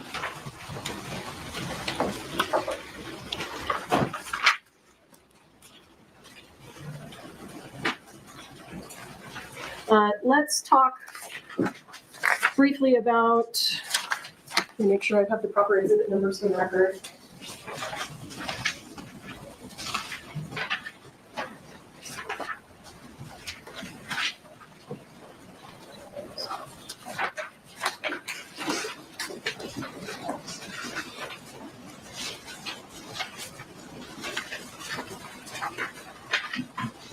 Come on, Morrissey, sit down. Don't ruin it.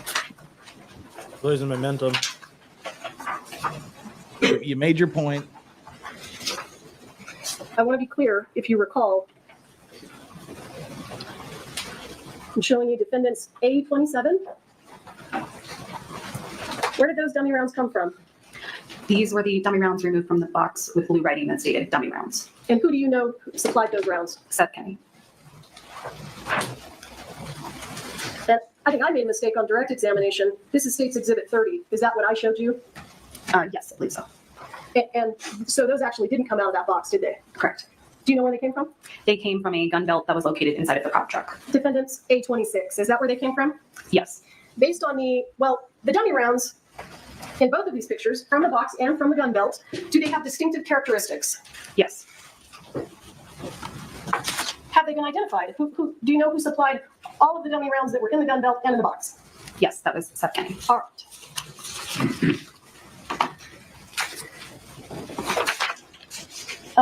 You were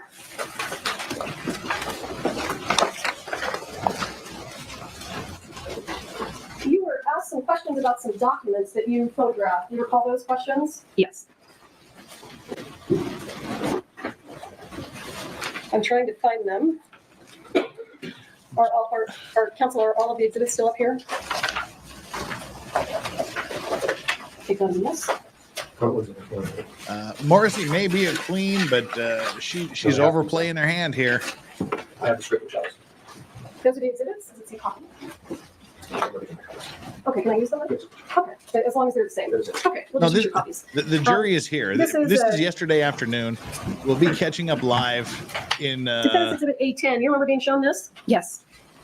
in about an hour and a half. Do you have any idea when this exhibit, or I'm sorry, when scene 125 was being filmed? No, I do not. Same question for scene, is it 55 or 66? I apologize. No. 68? No. 115? No. 118? No. 121? No. 130? No. In fact, if you know, was Ms. Hutchins killed during the filming of an actual scene? No, she was not. No. She was not. Is that right? Correct.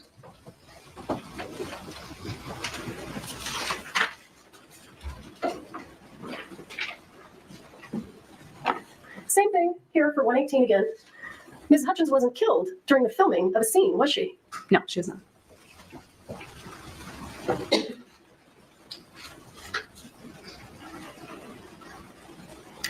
Do you know, if you do you know who wrote the script? No, I do not. Do you know who the director of the movie was? I believe that was Joel Sousa. Do you know whether or not he's going to come in and testify? No, I do not. Did he testify in the Gutierrez trial?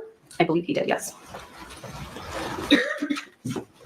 Did you interview the person who wrote the script? No. Did you interview any of the witnesses in the room at the time of the shooting? No, I did not. So you haven't talked to a single person who could tell you whether these defense A3 and A10 are relevant at all. Is that right? Correct.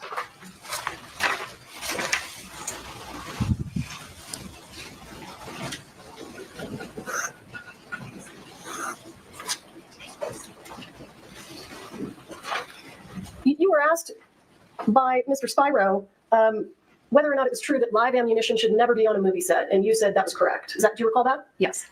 You've never worked on a movie set before, have you? No, I've not. How do you know that? Makes sense to me. It makes common sense. But do you know? No, I do not know the rules of movie sets. You're not aware that there are safety bulletins for the use of live ammunition on movie sets? No, I did not know That's a that. good point. And that was marked live ammunition for 1883. So I guess I have to revise my view that you should never, ever, ever, ever, ever, ever have live ammo on set. I guess there are The times entire when you scene might. out there at Bonanza Creek, how many real firearms were taken into evidence? If I can look at my report. Sure. Yeah, she needs to sit down and stop playing with her glasses. She needs bifocals. She crushed it on direct yesterday. Crushed it for the first part of her redirect. Now she's losing it. I believe 13 in total. 13 real firearms. Yes. Now, you were asked some questions about Mr. Kinney being present at the search of the prop truck. Do you recall that? Yes. Do you remember why he was present?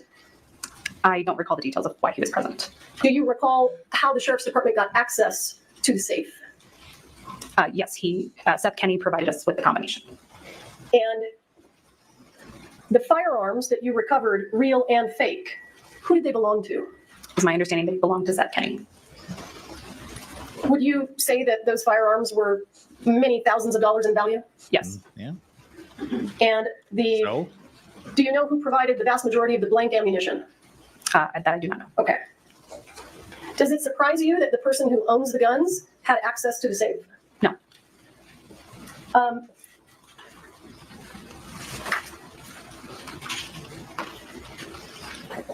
Are we boring you, Mr. Baldwin?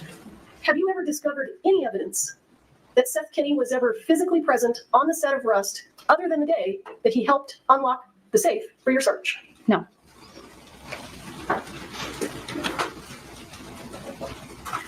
Do you recall you were asked some questions about you had information about a green ammo can, and that was one of the reasons that you executed the search warrant. You recall those questions? Yes. Do you remember where you got the information about the green ammo can? I do not.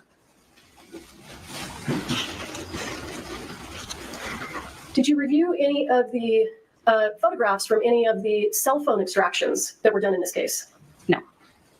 Did you look at any of the text messages between the different witnesses in this case? No. Do you have any information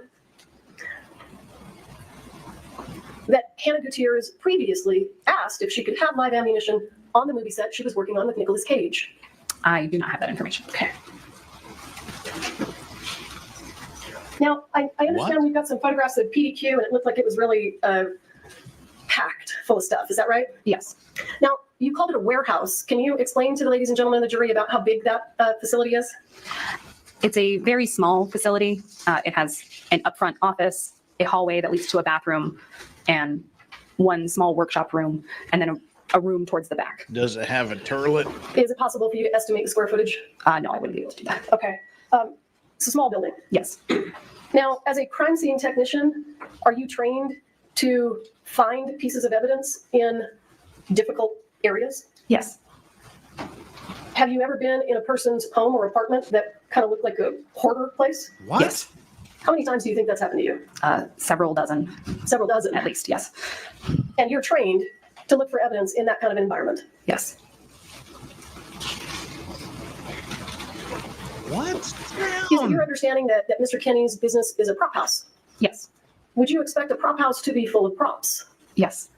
Was the prop house indeed full of movie props? Yes. Did anyone live there? I don't believe so, no.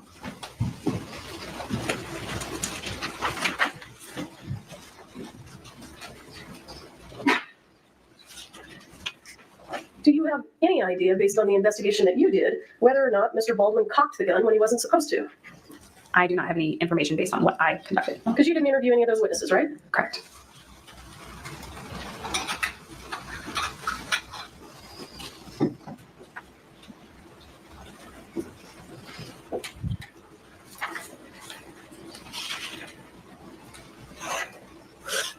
You were asked some questions, Oh my or at least one God. or two questions about your pretrial interview with the defense attorneys. Do you recall that? Yes.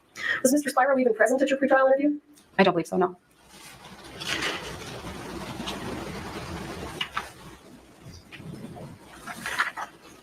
I'm almost done. Let me just review my notes. I have two that's questions from the jury. Okay.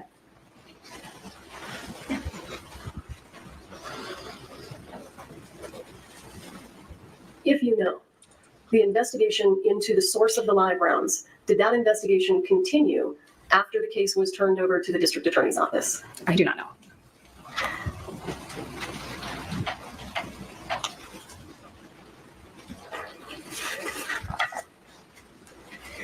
As a crime scene technician, in your experience, do revolvers go off by themselves? Objection? Yeah. 701, 702. Withdrawn. Yeah. All right, thank you. That was sustained. Again, she just said that to get it in. She knew it was going to be objected to and sustained. Come on, sit down. For those of you that are annoyed with the prosecutor, I'm getting there with right now. She should have sat down 20 minutes ago. I want to just back up real quick. You were asked a question on cross-examination about specifically information that you had prior to putting in the request for the accidental discharge testing. You recall that question? Yes. And I think you testified that you didn't recall what information you received. Is that right? Yes. And then you were provided a document to refresh your memory. Do you recall that? Yes. May I approach? No, just say no, Judge. Make her sit down. Uh-oh, what's happening in chat? Are you paying for that prop? That demonstrative evidence. Thank you, Judge.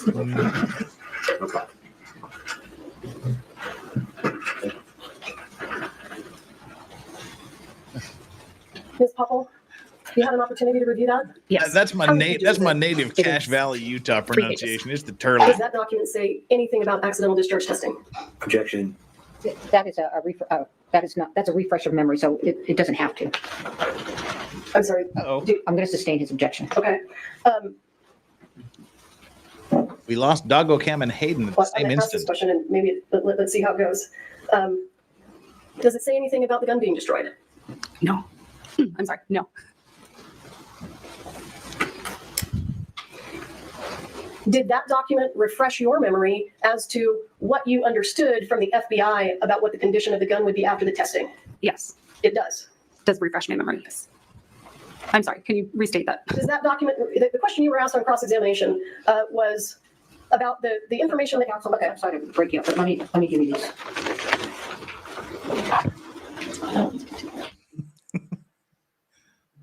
Come on. Yes. Poppel, was a fanny pack collected from the set of Rust? Yes. Do you know who the fanny pack belonged to? Yes. Who's that? That was Hannah Gutierrez. And was any of the live ammunition found in the fanny pack?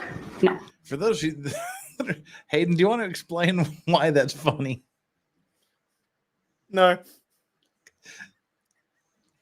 Fanny don't mean what it means in the States everywhere else.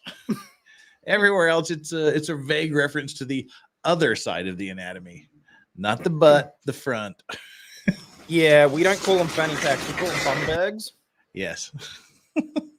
Everywhere else they're called bum bags. See, all of the non-Americans are chiming in. Fanny, lol.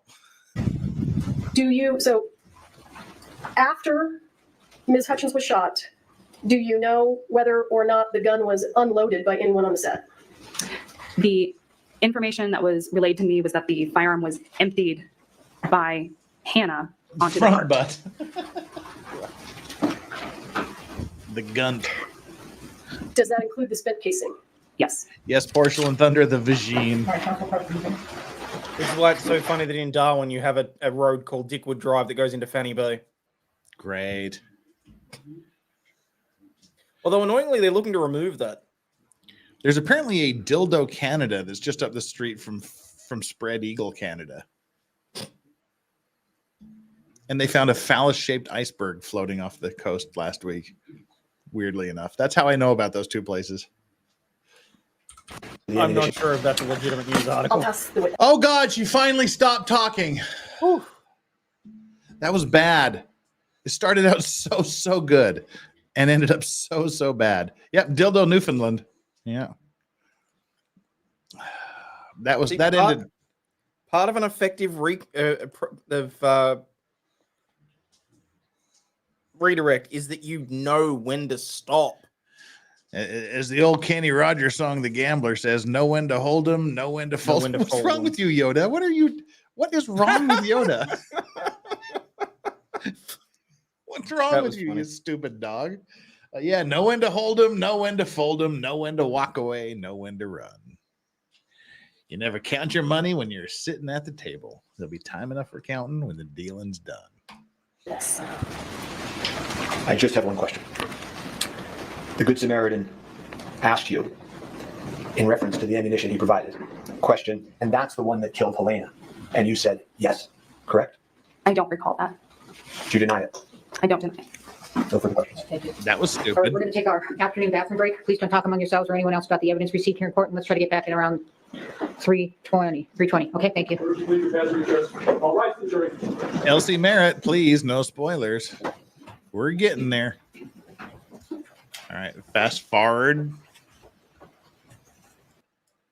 An exhibit unless one of those people testifies. Got about 45 minutes, and then we'll be live. We'll be on. I know you want to get in the courtroom. Good afternoon. My name is Alessandro Pieta. I come from Italy. Oh, this is Mr. Pieta. He is the guy that actually made the gun. He's the guy that he is like literally the man who manufactured it. He personally made the gun that's in question. This should be good. Manufacturer. I'm actually the guy that made the gun that's been used in the movie. Thank you. You have to answer her. Oh, sorry. I appreciate all the information, but I have to ask you a question and then you answer the question. Sorry. All right. So you told us you're a gun manufacturer. Yes, is that I right? And what company do you own? It's named Fab Fratelli Pieta. Okay. And do you manufacture Pieta firearms? Yes, that's the name of the company in English. How long have you been manufacturing firearms? The company has been founded in 1963 from our dad, and my brother and myself are running the company since 2000. And are you familiar with how Pieta firearms are actually made? Well, yeah. Yes, and how are you familiar? I've been working in the company since 1995, and I've been taught by my dad how to produce a gun and assist my brother producing, starting engineering demo. I can't have Does his Pieta gun, so I firearms have to buy a quality Chinese control knockoff. measures and inspections of their firearms? Yes, we do. And what are those? We start from raw material, and then we check all the machining part, and then we got our quality control on the assembly department, and of course, before shipping the gun to the customer. So we got several steps in our And procedure line. YouTube, for the purposes, that was a prop gun. And does Pieta Firearms use, what kind of manufacturing technology does Pieta Firearms use? Well, we've been involved a lot in the Industrial 4.0. That means that we are using the most actual manufacturing technology available on the market. So you're basically high-tech. Yeah, we use CNC machine for control of robotic system. All right. It's not just by hand, but also use the I can't understand a word he's saying. I have to slow it down. So, excuse me, what does Pieta Firearms do to ensure that a gun that leaves Pieta Firearms doesn't have any defects? And Mr. Pieta, if I can just have you pull the microphone a little closer and then speak a little slower. Okay, can you hear me? Yes. Okay. And then if you could just speak a little slower, please. Sure. We do have our quality control operation, but being an Italian manufacturer, by law, we have to send the gun to a national proof house. It's not a private company, but it's a public company. And all the guns that we produce, all the guns that are imported or made in Italy, need to be tested by this proof house. They have their own standard quality controls, and they also give us a certificate, and they stamp on the gun their marks. So God there help are all of different you that have to systems that we rely use on to check the guns. YouTube What is a proof closed house? captioning A for proof this. house is a public company that shoot the gun, test the gun, take a certain dimension. We have CIP homologations that is different from the American. It's called SAI, but they're very similar in the concept. We have certain dimension and we check in order to be sure that the gun works properly. They also shoot the gun higher pressure, so they know that the gun will not blow up during your regular poof, training bang. section. And of course, they check all the safeties on the guns. Bang, So- poof. Sorry. Before the gun leaves your company, Pieta Firearms, do you guys do checks of the guns first? We do our own final check for quality reports. That means that we also looking for aesthetical defects. And of course, we do our own quality on the trigger pull or on the action to be sure that everything in proper situation. And so in addition to that, then it goes to the proof house and they do their checks as well? The proof house check the gun as a piece of steel, if you pass the name. I check the gun for the customer because they want to get a nice gun, so without any scratches or without any cosmetic defects. Does that also involve checking the internal parts of the gun to make sure that there are no defects? That done before by our quality control office, and we do that in the company. Okay. I'm going to show you what's been marked as States Exhibit 50. Customer service. Your Honor, being that there is no objection, I would move into evidence States Exhibit 50 and ask to have it published.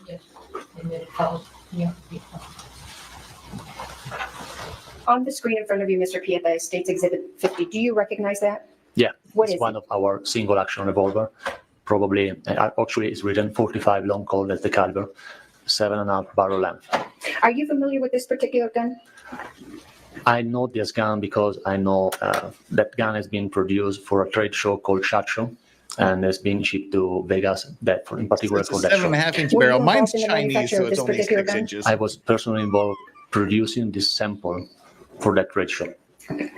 And Wait, are you saying that do you Asian recall barrels when are this smaller than was American made? manufactured? Apparently. I guess 2016 or 2017. Okay. How do you manufacture this particular firearm? Was the Well, I would manufacturing not say equipment? manufacturer. I could say I prepare this gun because being a replica, we need to make our customer happy. And of course, our main customers are collectors. So when we prepare a new sample or a new model, we study the books. So we study the American history and we look for details just to make a new model. That's why Long I've been live involved the to Italian produce this spaghetti gun western during this trade show. movies. So you said this was a single action revolver. This is a single action type revolver. It means that every time you want to shoot, you need to put the hammer, cock the hammer, and pull the trigger. Is that what a single action means? Yes. Yes. So you have to cock the hammer. before you Otherwise, the pull barrel trigger? just Yes. spins like that.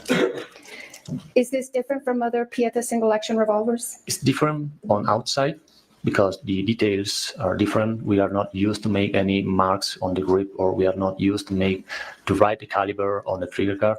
The gorilla grip. Basically, it's the same gun with a different configuration.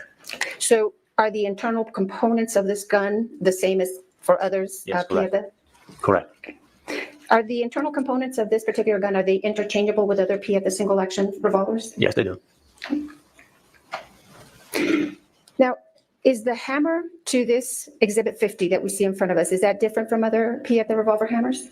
As the sides of the hammer and being polished just to create a different color. Okay. But is it similar as far as specifications? It's the same. It's the same to other firearms? I'm going to show you what's been admitted into evidence as States Exhibit 6. If I can have the deputy bring it up and ask you to put on some gloves. Sure. So you can. Yeah. No, I don't. You don't have to put on the gloves. The glove is a whole sham thing. That's just, it doesn't matter.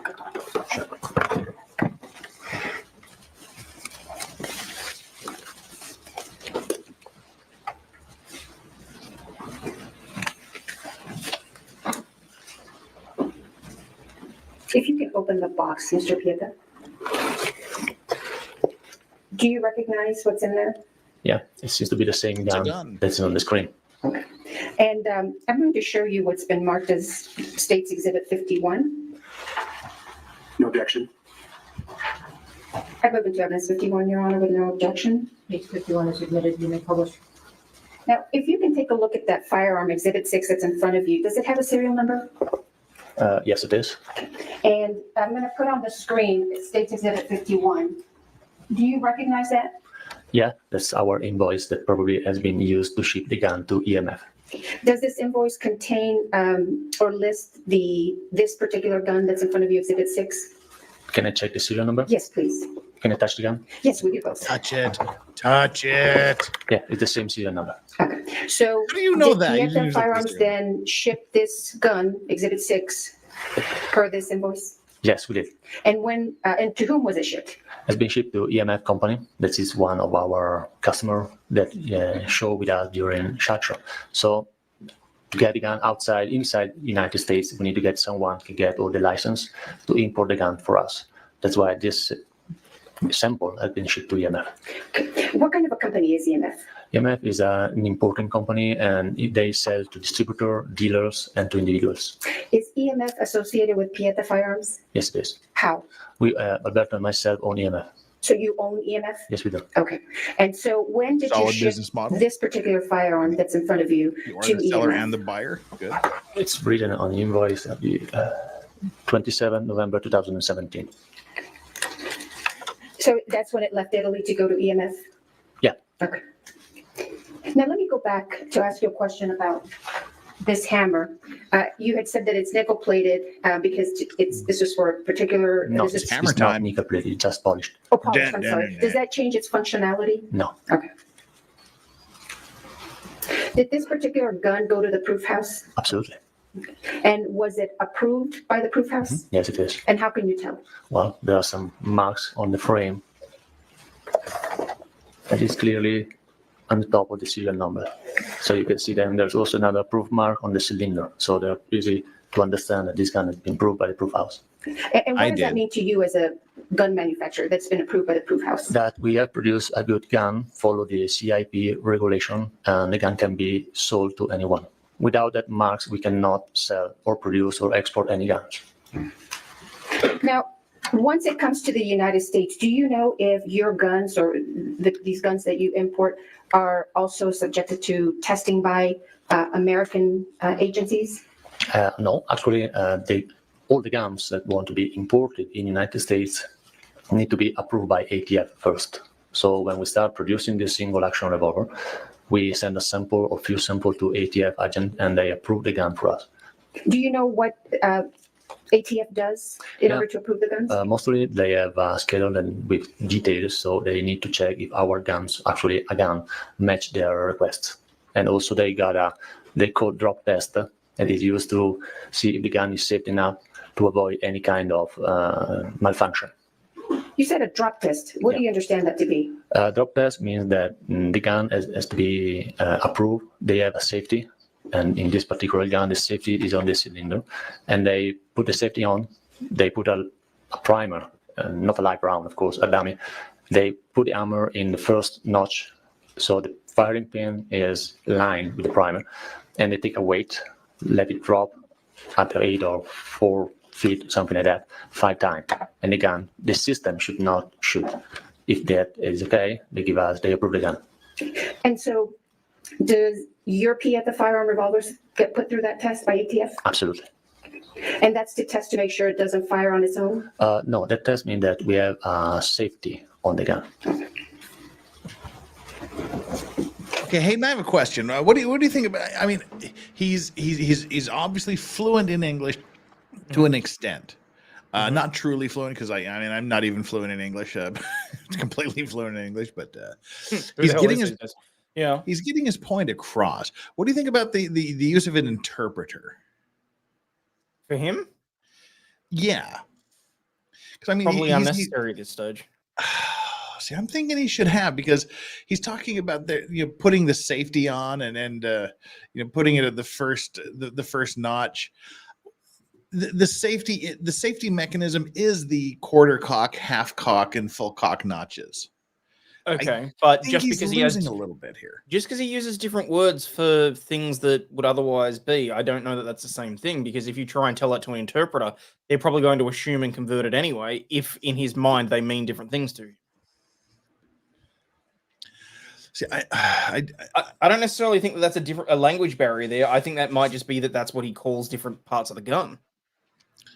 Yeah, see, I'm just wondering if maybe this isn't going to confuse the jury. To think the gun has some sort of safety, like a standard semi-automatic would have a safety switch on it. Yeah. I don't know. Well, I mean, if they get that confused, then that's going to be on the prosecutors for not making the delineation. Yeah. So anyway, I don't know. It was just a thought I have because I've seen it here. Because this is one thing that I do here in Korea. I sort of monitor court translations because I used to be a court translator for our clients and things, but then the court started saying, well, you work for one of the law firms that are representing these people, so we want to make sure that there's no bias. So they wouldn't let me be an actual court translator anymore for our clients and things. Mm-hmm. So we had to have Korean to whatever language translator, and I would be monitoring the translation. And there was times when I'm just going, I want to interrupt, but I couldn't. So I'm very, very sensitive to the translation issue. That was just kind of food for thought. Okay, fair enough. Yeah. Not a quartz translator, a court translator. Are you familiar with how this particular gun fires? Of course he is. What does that mean? Well, what does it take to you need make it shoot? You need to cock the hammer and pull the trigger. Do you know this gun that you have in front of you will fire without a pull of the trigger? Actually, this gun cannot fire because from what I see, it's missing some parts. So. Okay, I'm talking about when it was first. Oh, sure, of course. Does it fire? Would it fire without a pull of the trigger? No. Why not? Because the mechanic, the design of the hammer and the trigger has been designed since Samuel Colt made his gun to work in that way. And can you explain under what circumstances it will only fire? Well, when you cock the hammer, the trigger will engage the firing knock position. That is the farthest one, so the last position of the hammer. And if you want to release the hammer, you need to pull the trigger. The trigger is just a sear that locks the hammer in that position. And if you want to do that, you need to pull the trigger. Now, is there also a manufacturer's warning about whether or not the firing pin should be sitting on a primer? Well, actually, it's not just a manufacturer. It's a standard rule between shooter when you carry your gun, in this particular gun, to load just only 5 ammo and not 6. Why is that? For safety reason. So you will know that you will not, if eventually the gun fall down, nothing happens. Always have the hammer on an empty chamber. Most of the time, nothing, because the hammer is against the frame, and so if you hit the round, the primer will not shoot the primer. So it's just a safety rule that has been taught to every kind of shooter. So I've been a shooter for myself, and that's what they told me to do. So load 5 rounds on the cylinder instead of 6. And will it fire? Let's say you load 6. And what could happen if you load 6?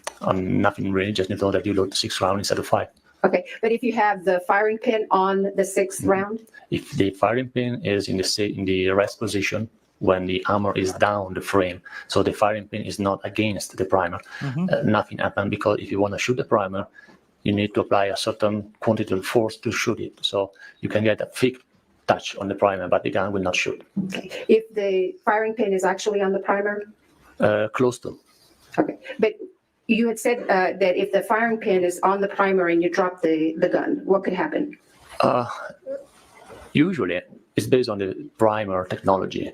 The powder in the primer is not at the top of the primer, it's just a little in the middle. So you need to press it a little more. And when you reach that point, you can shoot the load under the firing pin. So what I'm hearing you say, it sounds like the only way you can fire this gun is by pulling the trigger? That's the way that should be done. Is there another way to fire this gun? No. All right, fair enough. He said it does not fire unless you pull the trigger. Pretty straightforward.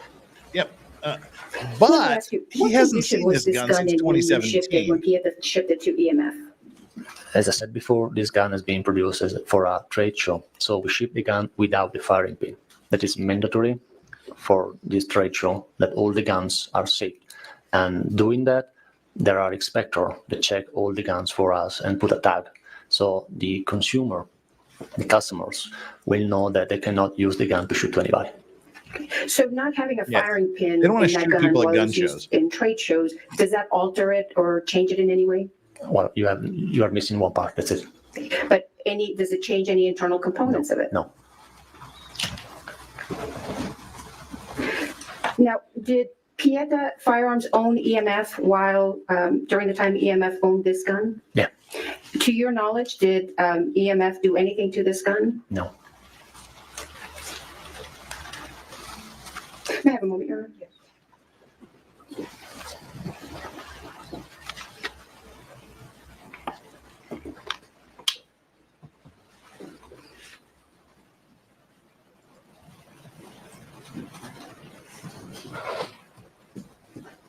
Just a couple more questions, Mr. Pieta. When Pieta Firearms shipped this to the United States, to EMF, did it send the firing pins with it? I don't remember. Really. Sorry. How hard is it to install a firing pin? Pretty easy. It's just a pin and that's it. Thank you, sir. I have no further questions, but the other lawyers will. Wait, what? That's it? Fairly straightforward. She got out of him what she needed. Well, I guess during the opening statements, they did say he will testify. He'll come and testify that the weapon will not fire unless the trigger is pulled, and that's essentially the only thing he really testified to, other than how the gun is shipped and the quality control testing. They flew this guy all the way from Italy for that. My problem with this is the last time he saw this gun was 2017 and has been in trade shows and gun shows and has been handled by literally thousands of people. He has no idea what happened to this gun between 2017 and 2021. 5 years or 4 years, lawyer math. But on the other hand, nobody at any of these trade shows went, well, hey, this gun did this. It's not supposed to do that. So none of the thousands of people that have touched this have apparently said there's any problems with it, but he doesn't know. I don't know. While we're paused here, Flux says there is one light. See, this is the problem. He doesn't have, Alec doesn't have Hannah Gutierrez Reed's lawyers. So we can't count the lights by the reflection on his forehead. I believe there's actually 3 lights, but we can't count them because this dude has hair. Mandy says, to be fair, I use my readers for my phone and take them off to see the TV. After a while, you don't realize how often you do that. Talking about her glasses on, glasses off, twirly glasses thing. Bifocals. At least get some bifocals. It's kind of distracting. Me, I'm super awesome. I have trifocals. I have long, medium, and close range for because I'm old. But yeah, this isn't my eyesight stream. And Mary Jane, not really Sarah, member for 3 months, says, speak Korean to us, Jeff, please. Danny did it. Don't lose to her. 왜 한국말로 하라고 하는지 모르겠는데 한국말 해도 무슨 말 하는지 모르잖아요. 왜 그렇게 말하는지 모르겠어요. 아무튼 그렇게 했으니까 뭐 했지 뭐. 알겠다. 그래. Okay, good. There. Are you happy? Leave it up to you to figure out what I just said. Wahahaha. Let's go. Hi, Yoda. Why are you on your feet showing? Good afternoon, Mr. Pieta. Good afternoon. Just have a couple questions for you. We'll be out of here quickly. We heard you say that you personally made this gun. Is that right? Yeah. And it was shipped from your company, Pieta, in 2017? Yeah, that's what is written on the invoice. Between 2017 and October 21, 2021, you don't know how this gun was handled by any particular individuals. Is that correct? I have no idea. Your knowledge of the gun's functionality was limited to November of 2017 when it was shipped from your company. Is that fair? That's not correct, because my knowledge about this gun was also during this trade show that's been held in January. So probably the last time I saw the gun was in January. So roughly beginning of 2018. Yes, correct. And so you don't know what condition the gun was in on October 21st, 2021, when it was being used on the rust set by Mr. Baldwin. Is that correct? Correct. And before the gun was sent to the FBI for testing in 2022, you were not asked to inspect the gun. Is that right? Wait. Correct. We can count the lights on his head. How many lights do you count there, people? Just curious, asking for a friend, how many lights do you count on his head? Hayden, how many lights do you count on his head? 4. Oh! 4 lights! Exactly. In fact, the Santa Fe sheriff didn't ask you any questions about the gun at that time. Isn't that right? Correct. Or at any time? I never see anyone except today. Even though you personally made it. Is that correct, sir? Correct. And so the first time that you had seen the gun since about early 2018 was about 2 months ago. Isn't that right? I saw the picture of the gun during a preview interview that we got on Zoom, in a Zoom meeting. Someone held up a picture of the gun on a Zoom meeting. Yeah, this picture probably. And that was the first time since 2017 you had seen the gun. Yeah, of course, I got this picture on my computer, but I never recalled that was the one that was sent to everybody else. And at that point, the gun was already broken. Correct, sir? It's the first time I see the gun, I may say yes. Great. Thank you. No further questions. 아이고 그러게 했는데 좀 시간 좀 낭비한 것 같은데 그 종을 어떤 상태인지 지금 잘 모르잖아요. Oh fuck me! See what you've done? Yeah, we can't turn it off. 그래요. 앞으로 그냥 한국말 할게요. 그렇게 원한다면 계속 그냥 한국말 할게요. Should I just continue to give my comments in Korean and see what people think? You can if you want. I mean, it'll play to a certain audience, but we'll have to hope that you and I are on the same page about various things. Yeah. Anyway, all right. That's the end of Pieda's testimony. I tell you what, though, look at that guy's glasses. Holy crap! Which one? Stephen Baldwin's back there. Stephen. Yeah, that's Stephen. That's Stephen Baldwin back there. Yeah. He's got the lesbian library named Helen glasses. Right. Yeah. Anyway. All right. That's it. That's it for Pieta. Let's keep going. We're closing in on the end of yesterday, and then we're going to start today. Jeff knows how to talk Australian. Here the state calls Justin Neal. Right. Justin Bieber. What? Alec Baldwin's son-in-law? He's calling Justin Bieber? He's like, haha, my dad's going to be a felon. Do you swear affirm under penalty of law that the testimony given in this case will be the truth, the whole truth, and nothing but the truth? I do. Nope. Unless you ate the whole McDonald's. Did they get the gun? Yes. Okay, I need it. Thank you. May I proceed, Your Honor? Good afternoon, sir. Would you please introduce yourself to the members of the jury? Yeah, my name is Justin Neal. And sir, how are you employed? Oh, what was that? Wait, what? What the fuck just happened? That was weird.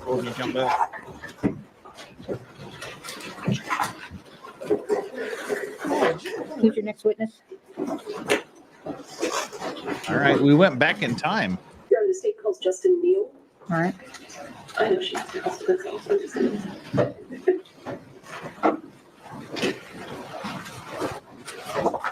So who's Justin Neal? Is he like the craft services testimony given in guy? this case will be the truth, the whole truth, and nothing but the truth? I do. Okay. Have a seat, talk into the microphone. Did they get the gun? Yes.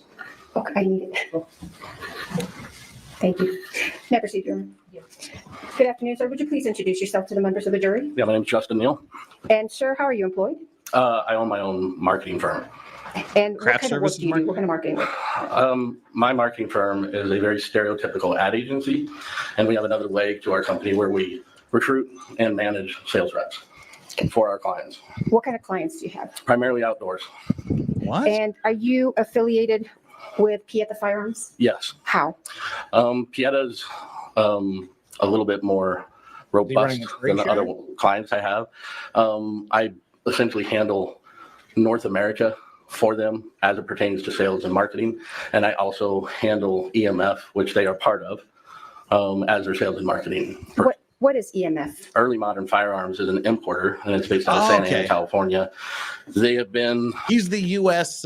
He's the U.S. side of the Pieta firearms. He's the importer, the U.S. importer for Pieta firearms. In business for 65 plus years, and very much back in the day, they used to supply a lot of firearms, Pieta and otherwise, to Hollywood.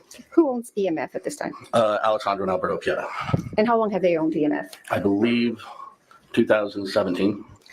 And what exactly is it that you do for EMF? I handle, again, the sales of the guns that they have of Pietas. EMF only imports and distributes meaning sells to retailers, Pieta firearms. So I handle the sales of Pieta firearms through EMF, through distribution.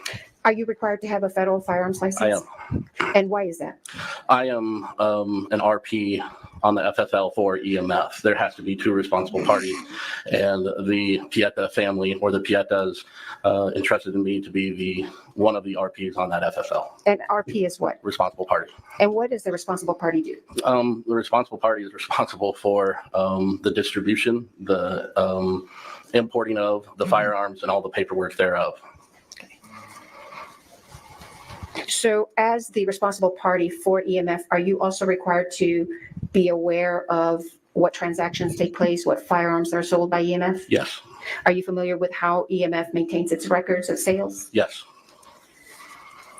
In September of 2021, do you recall a transaction between EMF and a company called PDQ Arms and Prop? Yes, ma'am. How do you recall that? I recall that because I saw the actual sales record or the shipping invoice and the packing slip. I'm going to show you, well, let me ask you this. How did PDQ contact you, or how is it that you guys learned that PDQ needed to purchase arms? Yeah, they contacted EMF. Okay. And what was the request for? The request was for firearms that he saw on the website, EMF. Just whether I should make a horrifically inappropriate joke, I decided again. And at that time, 2021 was the heart of the pandemic, and Pieta and every gun manufacturer was back ordered. So we didn't have any. The lady in which he talked to initially said, we do have display guns that we show at trade shows. And so we said we had those guns. Let me show you what's been marked as State's Exhibit 52. Mm-hmm. All right, they're talking slow enough. We can bump it to 1.5. No objection. Here are the state would move into evidence 52. State's 52 is admitted in the college. Mustang Guy 79, please. No spoilers. State's Exhibit 52. Do you recognize that? I recognize it, yes. What is it? It is a Pieta single action revolver. And how do you recognize that is a Pieta single action revolver? Because that was a display gun that we had at some of the trade shows in which I attended and I monitored. I'm going to show you what's been admitted as State's Exhibit 6 and ask you to put on some gloves and take a look at that gun. Okay.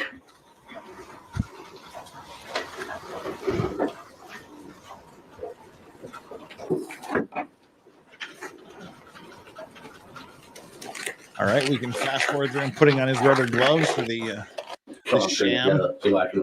So it's the same gun as depicted on 52? State's Exhibit 52? Yes. And tell me, was this one of the guns that was sold to PDQ? Yes. I'm going to show you what's been marked as stated. Keep that in front of you. So let me ask you some additional questions. If you can just click pause, but I'll ask you some additional questions. Let me show you what's been marked as State's Exhibit 53. No objection. We move into State's Exhibit 53. State's 53 is admitted. Mr. Neal, do you recognize what's in front of you as State's Exhibit 53? Yes. What is it? It is a shipping report, and that is shipping invoice. From whom to whom? From EMF to PDQ. And when was that? It was in 21, order date 9/29/21. Okay. So on September 29, 2021, were these firearms that are listed on this invoice shipped to PDQ? Yes. And is Exhibit 6 that's in front of you one of those firearms that's on this invoice? Yes. Which one is it? You can actually touch the screen and it'll mark. Oh, well, okay. I'd have to see the serial number. Okay, so if you want to look at the serial number of the gun in Exhibit 6. Actually, if you want to open it, and you can check the serial number. Shit, lost the dog cam again. Yeah, it's right here. Is it on the camera? It might be your It's the third one. I got gloves on. It's the third one. So E52277. this one right here? Yes. So the number 3, the third gun on the invoice is Exhibit 6. Yes. Now let me ask you, when did you become affiliated with EMF? 2018. And do you recall approximately, was it beginning, mid, end of 2018? End. And when you became affiliated with EMF, did EMF already have Exhibit 6 in its inventory? Yes. And did this gun, Exhibit 6, remain with EMF from the time that you were with them until September 29, 2021? Yes. And what did EMF use Exhibit 6, this particular gun, for? To display at primarily industry trade shows, business-to-business shows, beauty shows. Coffee's for closers, Baldwin. The entire time? Yes. Did EMF do any work on this gun? No. Did EMF inspect it for quality assurance purposes? Before each show, functionality, it wasn't, they didn't take apart the gun or anything, just to make sure Even it those are functioned fucking properly, and then they would put stupid it in glasses. what we call a Take 'em sock, off. which is basically a sock case. And when you say functionality, what does that mean? That the gun works properly, not firing it, never fired, just the 4 traditional click of a Colt firearm, and the trigger work properly. And at any point during 2018 to September of 2021, was there any indication that this gun malfunctioned or had any defects? No. Okay, he What closed the condition was gap. it in when it was sold to PDQ on September 29, 2021? It was in perfect condition, as far as I know. You said that how often was this gun checked for functionality while it was owned by EMF? We do approximately 5 shows a year, and so at least 5 times. And you say 5 shows, does that mean, is it in a display case? It is in a locked glass display case. So people can't just come and grab it? They can't grab it, no. Do you also, well, let me ask you this before we move on to the next topic. When this gun was shipped to PDQ, do you know what it was shipped in?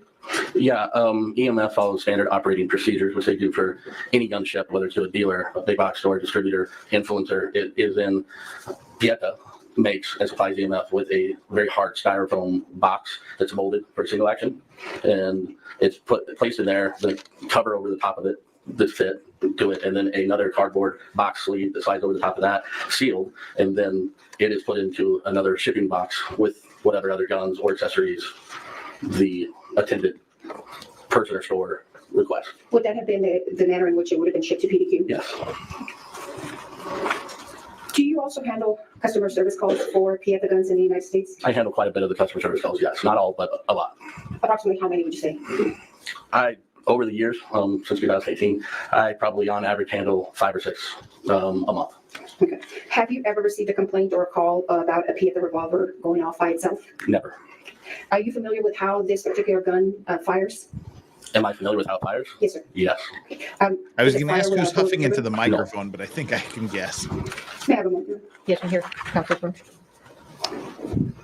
All right, so the gun's fine. Gun's never had a problem. Nobody's ever reported a problem with a gun between 2017, 2021.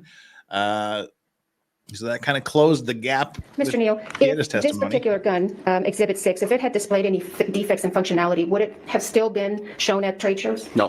Why not?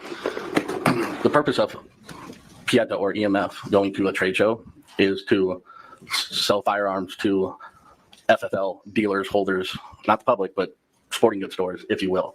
And if a buyer who wanted to specifically see this gun or any other was to hold it under our watchful eye, of course, and it was defective, he would probably not buy that gun or any other gun that we have. So would it be fair to say you put up the best of the best that Pieta has to offer? Absolutely. May I have a moment here? Just a call.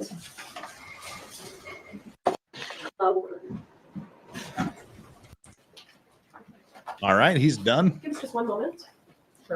Guess there was no cross-examination for him. Probably wasn't any need to. Baldwin's wheeling his chair over. Dude in the back row is falling asleep. The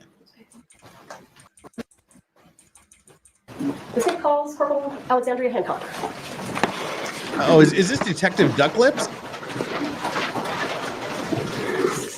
You have my attention. I think this is Detective Ducklips. Do you swear affirm under penalty of law that the testimony you'll give in this case will be the truth, the whole truth, and nothing but the truth? Yes. All right, thank you. Have a seat. Have a microphone. Yep, this is Detective Ducklips. Whoa, Adele's on the stand. It's repetitive. Alexandria Hancock. And how are you currently employed? I am a corporal with the Santa Fe County Sheriff's Office. And how long have you been with the Santa Fe County Sheriff's Department? It will be 7 years in November. And how did you become involved with this case? In 2021, I was So we have a half detective cock, full cock, with the and Sheriff's Hancock. Office. Oh, I was- speaking of cocks, we should probably look at the bingo card real quick here. For those of you on the bingo card, so far we have dog cam, dummy round, live round, prop gun, cock the hammer, pulled the trigger, Gutierrez Reed, blank round. We haven't had a lot of bingo answers today. Interesting. All right, let's keep going.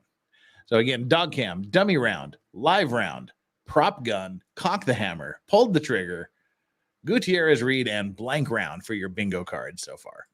Assigned to the Violent Crimes Division. Are we counting judge calls for sidebar? On that day, we had received a Did she call, call for a shooting sidebar? at a movie There was set an on the argument. She Bonanza said, well, if you Creek want Ranch. to come up, and I think they went up afterwards. So we And counting All right, you said you were we'll on give it to you. duty, Judge calls for sidebar. And I'm sorry if I didn't hear you. What were you at the time? Were you a corporal? No, I was a detective. And did you show up to the scene there at Bonanza Creek Ranch? Yes. Do you know approximately what time? I believe it was between 2:30 and 3 p.m. And so can you kind of give the ladies and gentlemen of the jury an idea of Okay, live were ammo you- on set. what I'll was give going that on? to Were you the you. only detective on scene? Were there other detectives? What was happening? Yeah, so when we had originally, it's called a briefing, essentially, back at our office, at the sheriff's office, we had a short briefing with all the detectives that were there that day about what had been learned thus far as to what occurred on the ranch. And so during, or I should say after that briefing, the detectives were assigned at that point on who would be handling and who would be assisting. And then from there, the entire team of us went out to the ranch. So approximately how many people were in the team? I want to say maybe 5 or 6 of us. And how does the sheriff's department traditionally, is one detective named primary, or are there more than one? How does that work? Just one is primary, and then typically they will have a secondary just depending on the case. And how did it work out with this case? Originally with this case, a different detective, his name's Joel Cano, was assigned the primary detective, and then I was assigned secondary. And just so that we're clear, at some point, did you become primary? Yes. And at what point was that? Probably at least a couple weeks later. Okay. Now, Wake up, in Alec. that interim, in those 2 weeks, were you actively working on the case? Yeah, I was assisting with it. Coffee is not enough for that guy. Someone get him a go. As the assisting detective, did you conduct interviews with witnesses on October 21st? Nicotine Yes, I keeps did. you awake. Who did you interview on that day? And then we'll back up. Okay. On that day, I interviewed Hannah Gutierrez Reed, David Halls, and Alec Baldwin. So I want to be clear, you as the assisting detective interviewed all 3 of the people that were ultimately criminally charged. Yes. So if you were interviewing all of those, what I'm going to call sort of main players, what was the primary Detective Cano doing? He was, on the day of the incident, he was interviewing the numerous people that needed to be interviewed back at the ranch. And give us an idea of who those folks were. That Detective Cano interviewed? They were people that were said to be inside the church at the time of the incident, or members that assisted with the armor. Why was it necessary to have 2 detectives doing interviews at the same time? Because of how many people were involved. Okay. Halls. We got Halls mentioned. And have you continued to be the primary investigator with the Sheriff's Department on this case since bingo. 2 weeks after the incident? Yes. You got bingo? Fuck you. Now, when you were dispatched, well, it sounds like you weren't really dispatched, were you? No. Who called you in? My lieutenant at the time, which was Mike Martinez.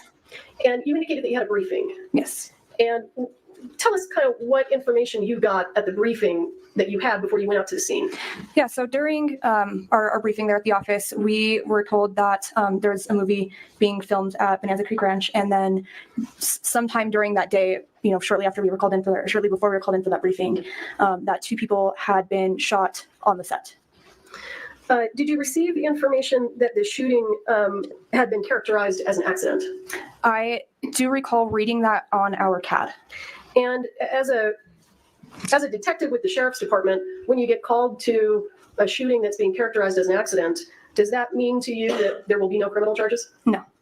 Have you been dispatched or involved in accident investigations in the past that turned into criminal cases? Yes.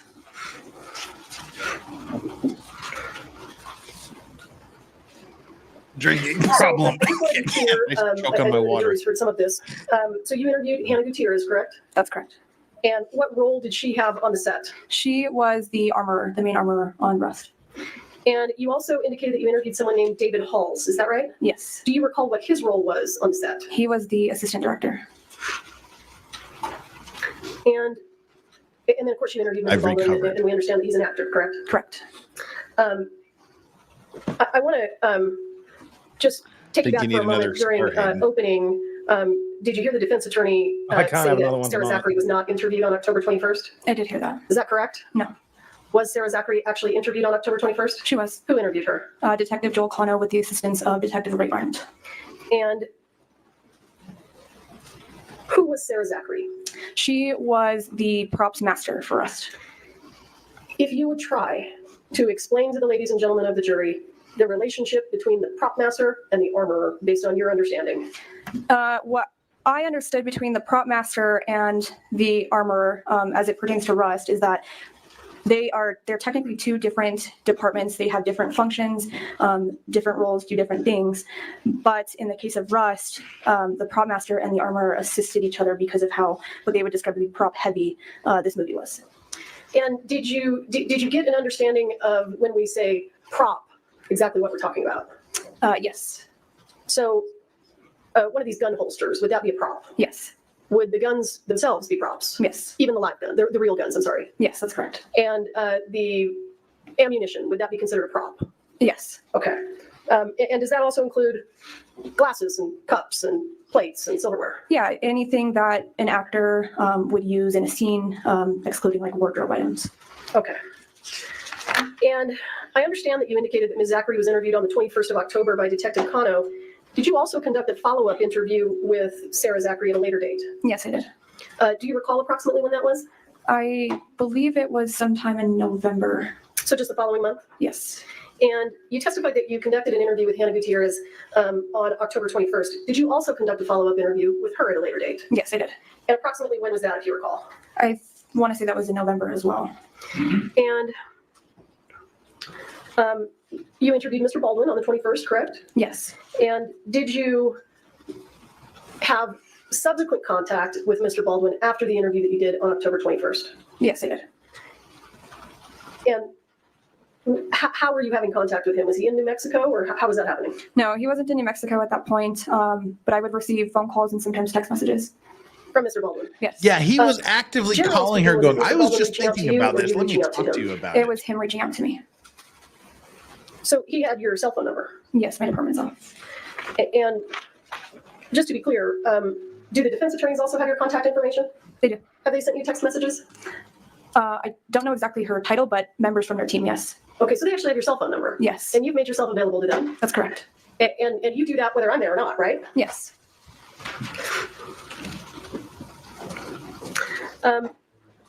With regard to your November interview with Ms. Gutierrez, did you have a conversation with Ms. Gutierrez about who loaded the gun? I did. And what did Ms. Gutierrez say? That she loaded the gun herself. And did you have a conversation with Ms. Gutierrez concerning the box of ammunition that was holding that one suspected live round? I did. And what did Ms. Gutierrez say? That it would be a box that she would have provided. Objection here saying this is information acted upon. So my response, unless you want us to approach, is that these are statements against interest and they come in under that exception. Yeah. Are we got I about believe that they are, but like I said, if it's information acted upon and we can cross on it, it's fine. All right, go ahead. We got about 10, 15 minutes left of her. Then we're going to move to today. Did you have conversations? Well, let me ask you. Such as it is. Ms. Gutierrez indicated that she brought that box of ammunition on the set. Is that right? That it was similar to one that she would have provided. During that interview, did she produce a photograph for you? She did. And the photograph that she produced, did she tell you where she got it? I don't know if she said in that interview exactly where she got it, but she did describe it to be a box like that was in the photo would be what she provided. And the photograph that she showed you during the interview, did it match exactly the label on the box that contained the live ammunition? Yes. As you sit here today, do you have any question about who introduced the live ammunition to the set of Rust? No. Who do you believe it was based on your investigation? Hannah. Did you have conversations with Ms. Gutierrez about her firearms training? The one that she conducted? Yes, or her own experience? No. Objection, you're set. Listen, I think we should approach. Do you not want to? Oh, go ahead. Come on, up.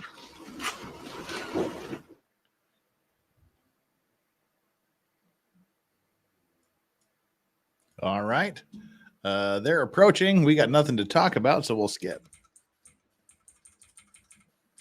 It's a long approach. Regarding the use during that interview, whether or not Mr. Baldwin received any training regarding the use of these firearms. Yeah, he had mentioned that he did a training session shortly after with, he said Hannah, which was the armorer, and then I believe he said Sarah and their assistant Nicole was there. Okay.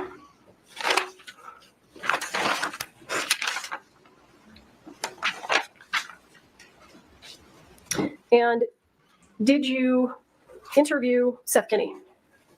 All right. I really hate to interrupt this, but JKD Buck has just sent me a tweet asking a very, very important question.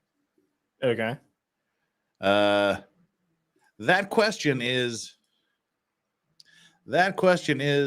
why is the prosecutor dressed like Luke Skywalker?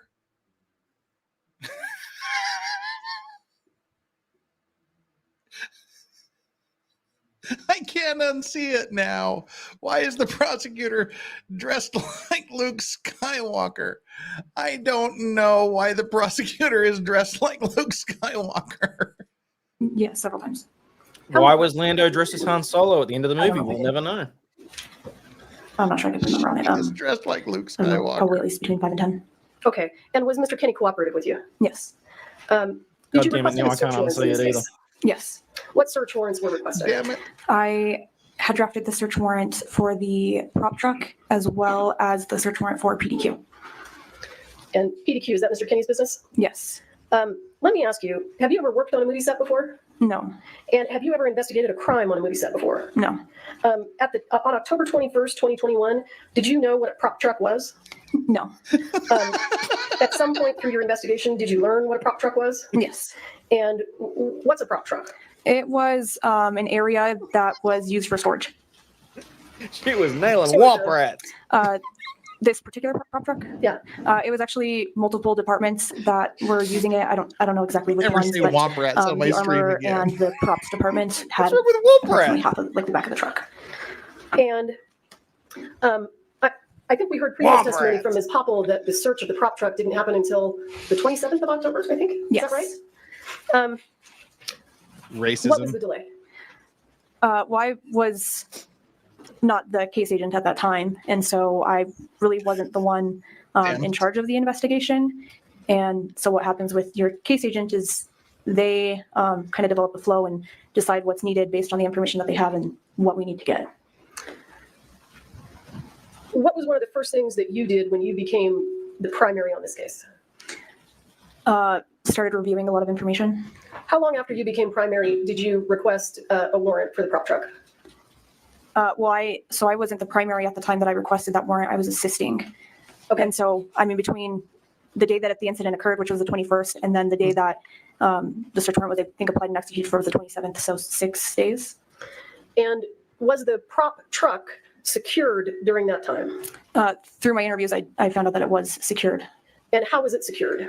So the set, one of the individuals that worked on the set of Rust. Objection, you're set. You're distracted. But she knew it at the time. This is information that she learned during her investigation. But afterwards, it has nothing to do with. When did you get that date? In terms of when she learned? Yes. When did you learn? Let me ask you this. When you showed up on the 27th of October, did anyone meet you at the prop truck? Let me ask you what the judge Yes, told and then me we to also ask had you. deputies that went out there at least a couple days before we had drafted that search warrant to secure the truck with 24-hour surveillance. So when you went to the prop truck on the 27th, did someone have to meet you there to open it? Yes. Who had to meet you there to open it? Her name was Roy Walters. Okay. So on that day, did you understand that it was locked? Yeah, inaccessible. Okay, because she had to open it for you. Correct. And other than props, generally, tell us what other things were stored inside that truck. There was a firearm safe with firearms in it. There were firearms outside of that safe. I think there were like a bunch of chairs in it and maybe some like shade tents and stuff like that. There was quite a bit of stuff. After you were let into the prop truck and it was unlocked for you. Sorry, I have to pull a Baldwin and run out of describe the for us the courtroom safe. for How a big is minute. it? Maybe about 4 feet tall and maybe about a foot wide. And did someone have to come and unlock that safe for you? Yes. Who was that? Seth Kenny. And when you executed the warrant on the prop truck, as it relates to this case, just summarize for us what you found. I mean, we don't care about tables and chairs and stuff. Additional firearms, more ammunition. I think that was kind of the major things that we got off of it. And are you familiar with the ammunition that was provided to the set of arrest by Seth Kenny? Yes. Where was that ammunition found? Inside of the prop truck in a bag. And when you say in a bag, was it inside something else? I'm sorry, I'm not understanding. Was it just loose in a bag? Well, it was inside of a box that was inside a duffel bag type thing. Okay. And the, is it also, were you able, did you locate a black gun belt? I don't think I was the one that located that. Okay, all right, no problem. And we understand that you also executed a search warrant on PDQ, is that right? That's correct. And that was on November 30th, I think we heard? Yes. So prior to executing that search warrant, had Seth Kenny talked to you about live rounds? I don't, yes, I believe so. Do you recall, did Seth Kenny at some point bring live rounds to you? He did. Do you know whether that was before you searched PDQ? It was before. So you knew before you searched PDQ that he had live rounds because he took them and told you? Yes. Did you receive information prior to the search at PDQ regarding a green ammo can? I did. Who did you receive that information from? From Thel Reed, which was Hannah's father. In part, was it based on the information from Hannah's father that you executed the search warrant on PDQ? Yeah, the information I learned from him was some of what I used. And just to be clear, I want to be clear, the reason that you went and searched PDQ, one of the reasons is because Mr. Reed said Seth Kenny's got live ammunition, right? Yeah, he did say that. He actually said that he was the one that picked up that live ammunition. Who was? Thel. Thel picked it up? Yes. Okay. Now, Corporal, did it occur to you that Thel Reed may be giving you inaccurate information to protect his daughter? What? Unless we're going to get last witnesses. Continue. I'm Nice. just asking you, I'm not asking about anybody else. Did it occur to you when you took the information from Mr. Reed and got the search warrant, did you know who to believe at that point in time? No. Okay. And I want to be clear, did Mr. Reed, and this is just why you did what you did Mr. Reed indicate to you that the ammunition at PDQ he thought was the same ammunition on the set of arrest? Yes. Did that turn out to be true? No.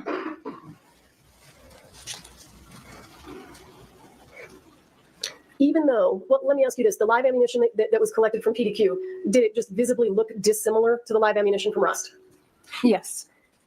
Even though it looked dissimilar, did you send it to the FBI for testing anyway? We did.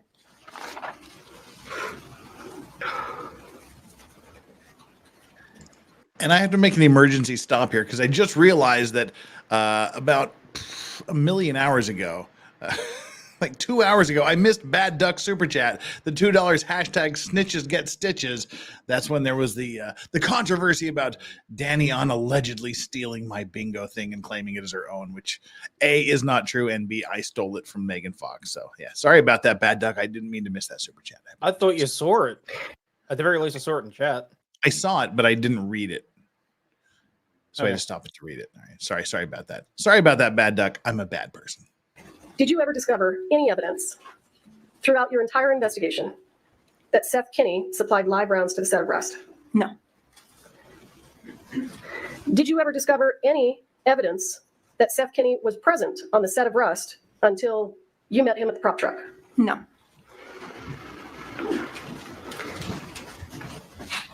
During your investigation, did you ever discover any evidence that Mr. Kinney modified or altered the gun that was provided to Mr. Baldwin? No. Did you ever discover any evidence that Ms. Gutierrez modified or altered the gun that was provided to Mr. Baldwin? No. Did you ever formally arrest Ms. Gutierrez? No. Wasn't necessary. Does that have anything to do with whether or not she was ultimately convicted of a crime? No. Did you ever arrest Dave Halls? No. Do you know whether or not he was convicted of a crime at some point? Yes, he was. And the fact that you arrested him or didn't arrest him, did that have anything to do with it? No. As a law enforcement officer, do you always arrest people who then later are criminally charged? No, of course not. Sorry, you mean like arrest them right away? Do they have to be arrested in order to be criminally charged? No. Why would you not arrest someone? To develop the investigation, if we're still waiting or investigating facts, trying to find information, and to get potential suspects or witnesses, whoever is involved, to cooperate with law enforcement. Well, and also to make sure they don't. The final charging decision in a criminal case. The district attorney's office, essentially. The prosecutor does, right? Yes. You guys don't. The law enforcement officers don't, correct? We know who Alec Baldwin is. He's not going to hide Now, anywhere. in addition to searching the prop truck and searching PDQ, did you also ask to search cell phones? I did. And whose cell phones did you search or ask to be searched? I requested searches of Alec Baldwin's cell phone, Hannah Gutierrez's, David Hall's, and Sarah Zachary. Did you review all of those cell phone extractions? I did. And when you review the cell phone extraction, what do you get to see? Do you get to see text messages? I do. Do you get to see photographs? Yes. When you reviewed the photographs from Ms. Gutierrez's cell phone, did you notice anything that stood out to you? I did. What was that? There was a photograph taken, I believe it was maybe end of November, that she was, there was two bullets, 2 rounds, in I believe her hand. It caused a little bit of concern. And then I think I actually found a couple photos of it. And one of the bullets in that photograph was circled, kind of how you can edit a picture. And it said, I believe it was dud on top of it. That bullet that was circled that said dud on it, was it a Starline brass casing? It was. Did it have a nickel primer? Yes, well, silver. Silver, nickel, Yeah. okay. Just in terms of the color? Yes. And in terms of the projectile shape, did it match the live rounds from the set of Rust? It did. All right, counsel, we're going to stop for the day. Jury, I want you to, instead of 8:30, I want you to be here at 9:30 downstairs. Please don't talk among yourselves or anyone else about the evidence received here in court. Thank you. All right, the jury.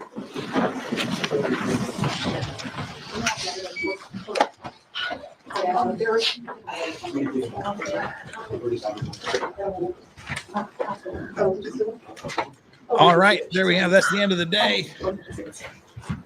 We are going to do this. And Hayden, take this opportunity to tell people why they need to subscribe to you. Guys, Aussie Overlord on YouTube, X, Rumble, now on Kick. Now that I've fixed the the bad word list, because whatever else was that, the jury should be worried because they're in range of an accidental discharge. I agree. But guys, I basically cover the lesser known cases as they come up, on news articles, things that are funny. Recently, I've been looking into the Justin Root and Sarah Birchmore cases because they seem to be intrinsically linked with the Karen Reed trial. Root was a gentleman that unfortunately was going through a mental crisis and got into, well, you can't really call it a shootout with police because he had a paintball gun and they put 31 rounds in him. So looking into that, I'll be finishing off my deep dive in that on Sunday, hopefully. But yeah, we just try and, well, it's law news and laughter is generally what we cover. So I can't make it any easier for you. I dropped a link into the chat a little while ago. I'll redo it in a minute. It's literally open that link and a thing will pop up saying, do you wish to subscribe? Go for it. I mean, I'm still in YouTube purgatory, shall we say, gaining 10, losing 10, whatever else. But having fun, and we're having, I'm starting to have more people on the show, starting to work a few things out. This guy won't get a damn Discord account, so I've completely revamped how I structured my show. And yeah, on Sundays we watch LFL, which, you know, it's a good time. Aussie Overlord, everybody, make sure you subscribe to him. Do it. Do it. All right. With that, and by the way, hit the like and subscribe here while you're at it. What we're going to do now is we're going to start today. We are starting Friday morning right now. Let's bring this on up. We're going to catch up again. We're going to follow this thing at 1.5 speed until we can't do 1.5 speed anymore because someone talks too fast. Just make sure you get there and do this stuff. 1.5, let's go.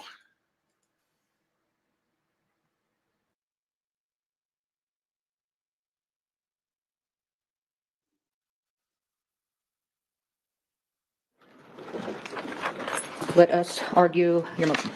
Your Honor, just very briefly, first, given the nature of this, can Corporal Hancock step out of the room? Oh, yes. That's okay. I'm intending to take testimony from her. She can step out before you. Sure. Sure.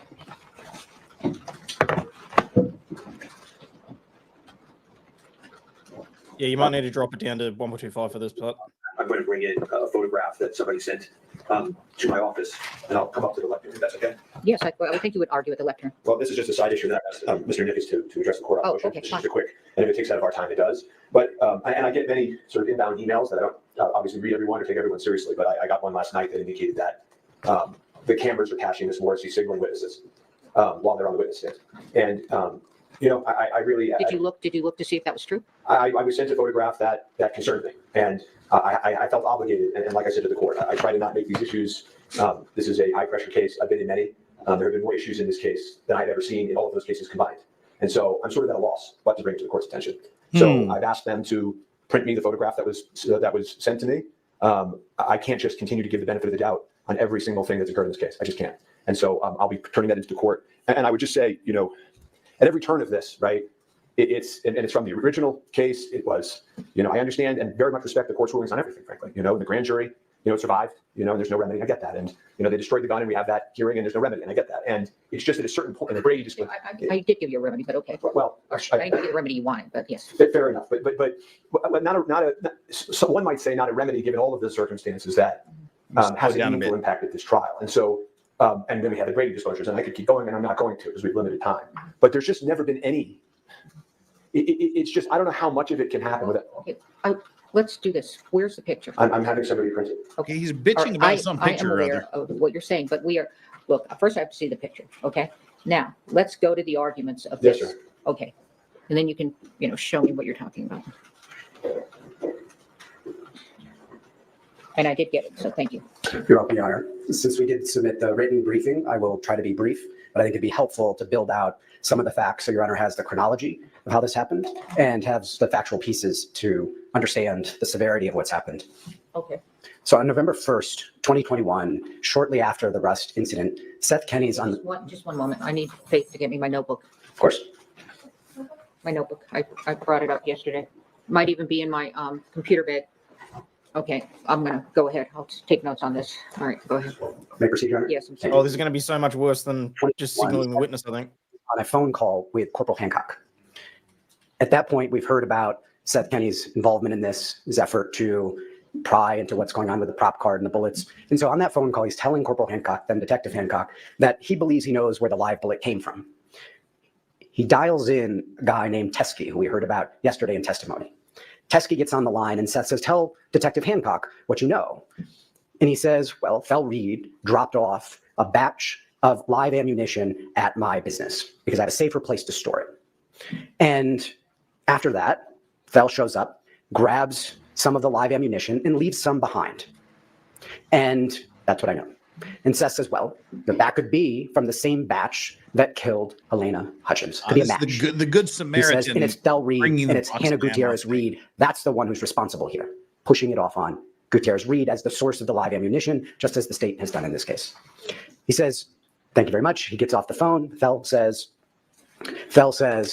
I am, Teskey says, I'll take a picture. I'm not in front of my computer, not in front of my ammunition. I'll send it in an hour. He sends a picture of 4 bullets. Ms. Morrissey's going to hold that up to you and say, these are the 4 bullets you knew about this. That was from 2021.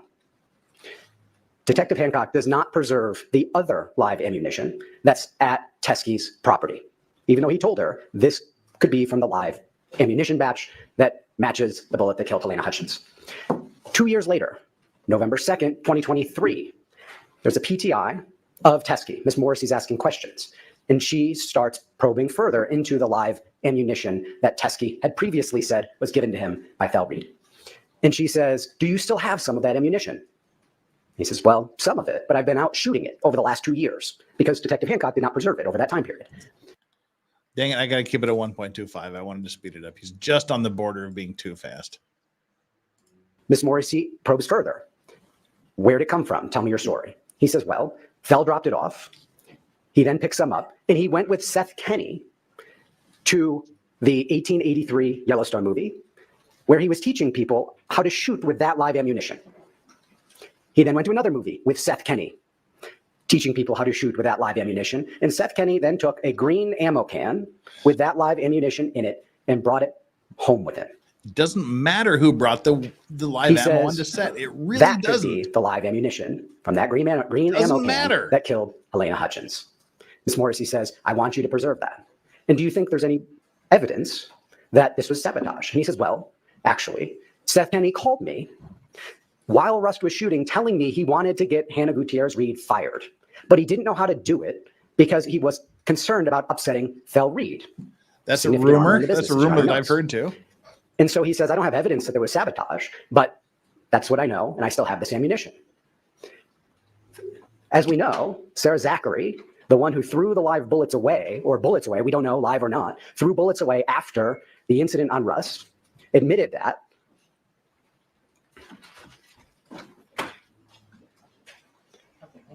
Was on set, texting with Seth Kenney, angry with Hannah, on the the ATF report for the Pieta that was involved in this accident. She was on set.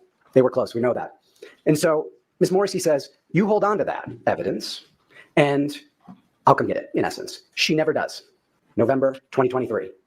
Fast forward to March 6, 2024, the end of Hannah Gutierrez-Reed's trial.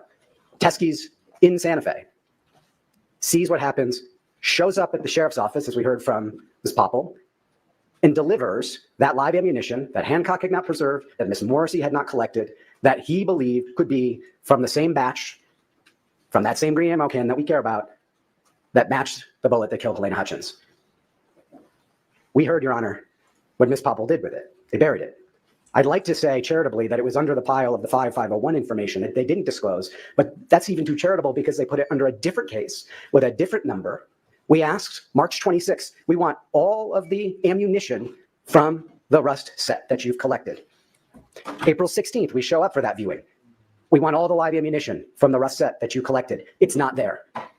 After Teskey had turned it in, after Ms. Poppel had created the report, the supplemental report she said she created when she took this in and did not disclose to us, it was not there.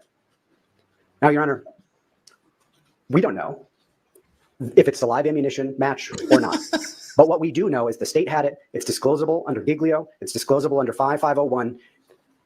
And there's a case on point, Your Honor, State versus Allison, where the criminal defendant had been charged with conspiracy, aggravated assault, dishonest related crimes.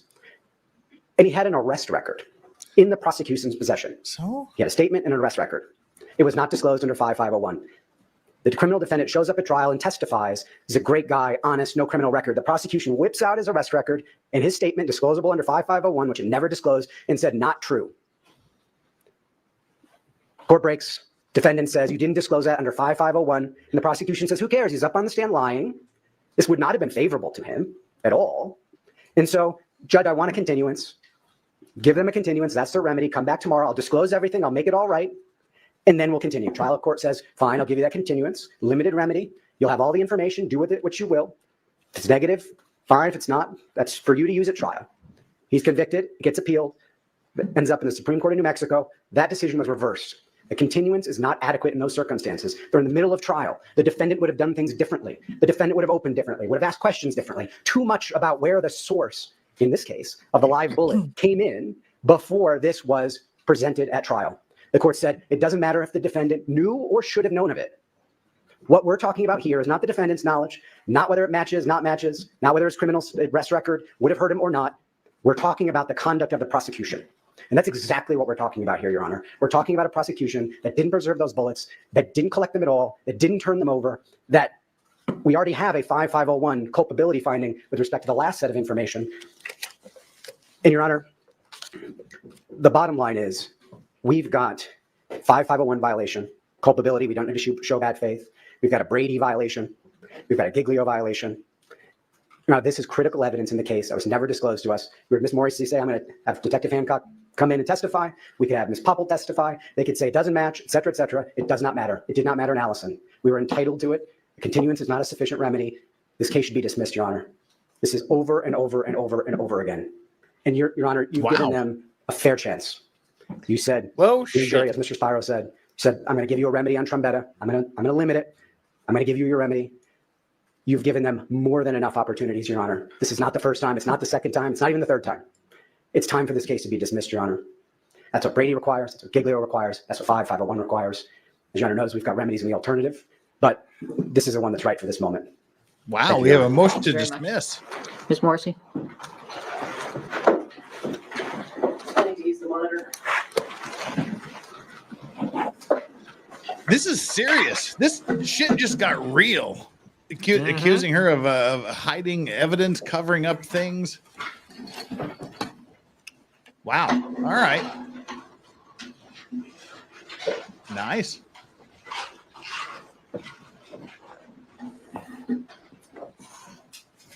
Yeah, looks that way. Dude's going to go for an interlocutory if he doesn't get this motion to dismiss. Wow.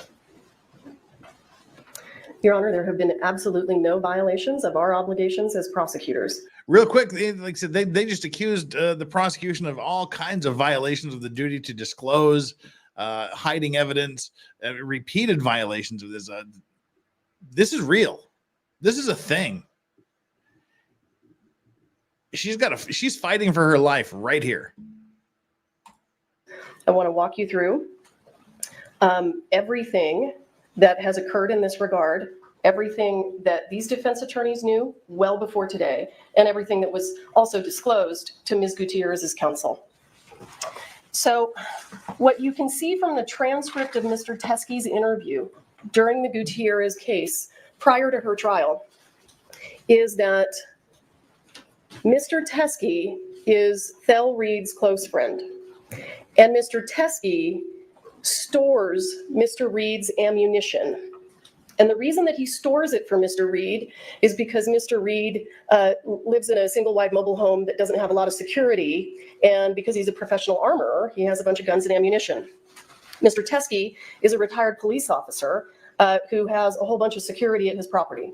So Thel Reed has 300 rounds of live .45 caliber ammunition.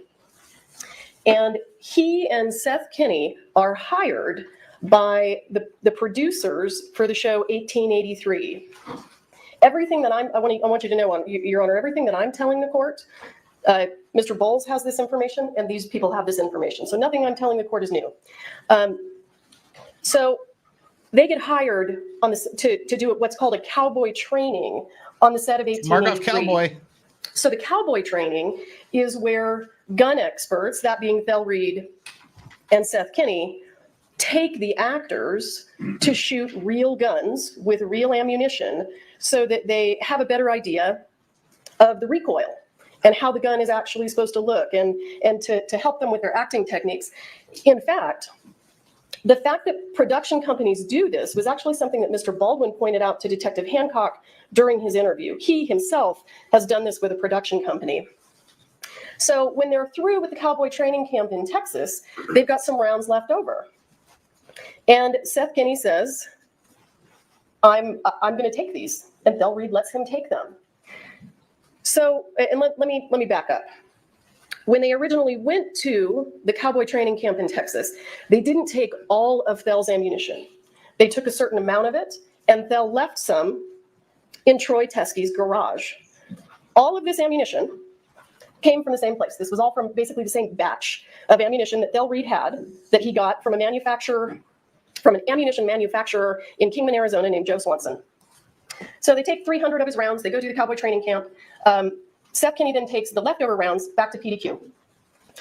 So then what happens is Mr. Bowles begins to tell Detective Hancock, hey, you need to go execute a search warrant at PDQ because there's this green ammo can that Seth Kinney took after the 1883 training camp. Hancock, to her credit, takes Mr. Bowles at his word. She gets a search warrant. She goes to PDQ. What Mr. Bowles said would be there was there, and you've seen pictures of it. There's a green ammo can, says 1883 live ammunition. They take it. They send it to the FBI for testing. Not only does it not look like the live rounds from Rust, but it has a different chemical composition.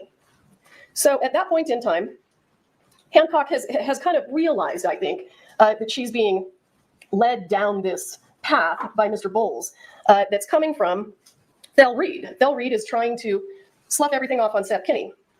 So I want to show you, when Seth Kinney is with Detective Hancock, what Mr. Nickus was referring to, he reaches out to Teskey, because he's there with Hancock, and he says, hey, send me a photo of the live rounds that you have left over, because I'm giving her the live rounds from my green can. I think he just gave her some of them.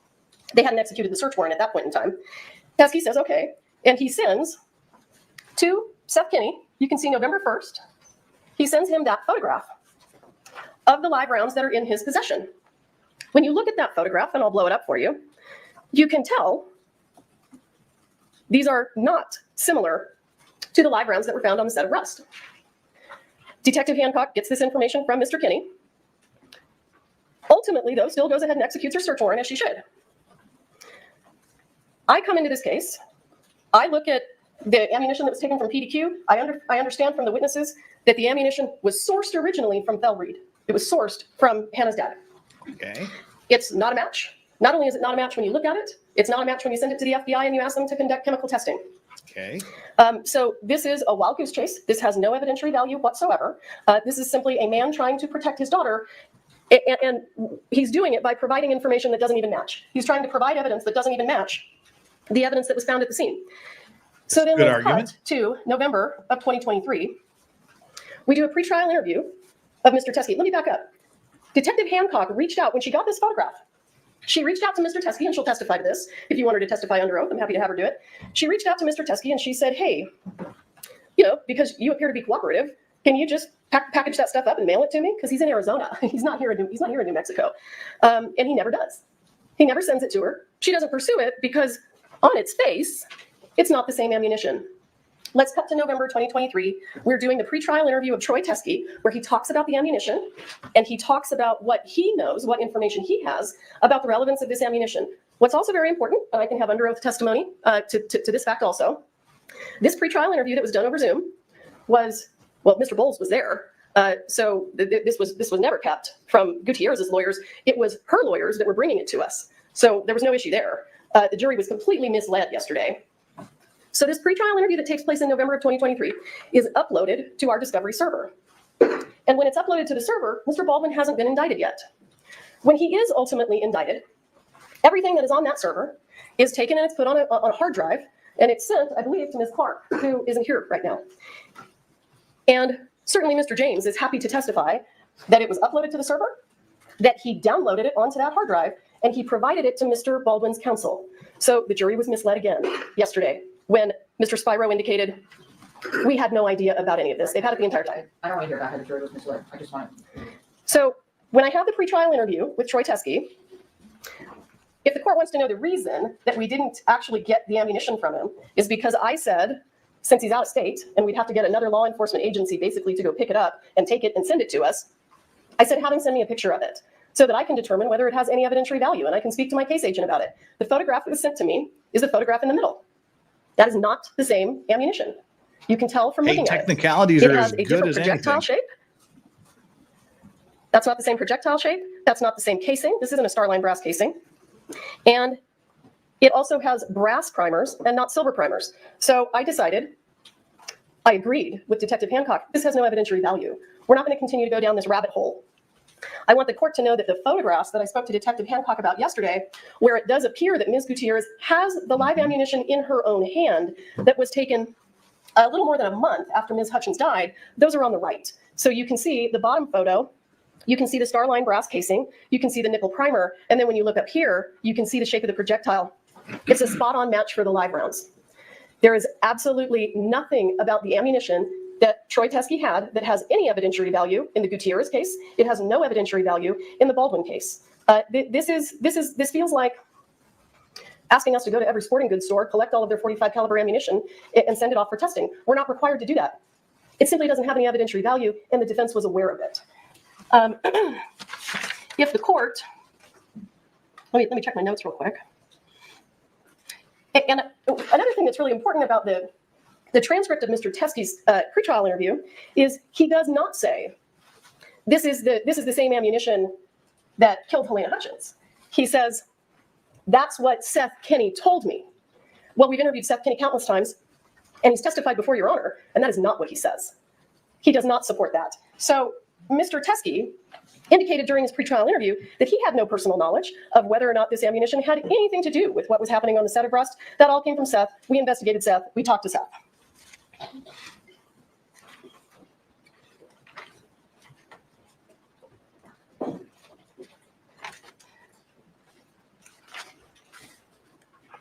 The only way that this has, on the best of days, for this to be relevant information for even Ms. Gutierrez, it's not at all relevant to Mr. Baldwin, but even for Ms. Gutierrez, it has to actually have some exculpatory value.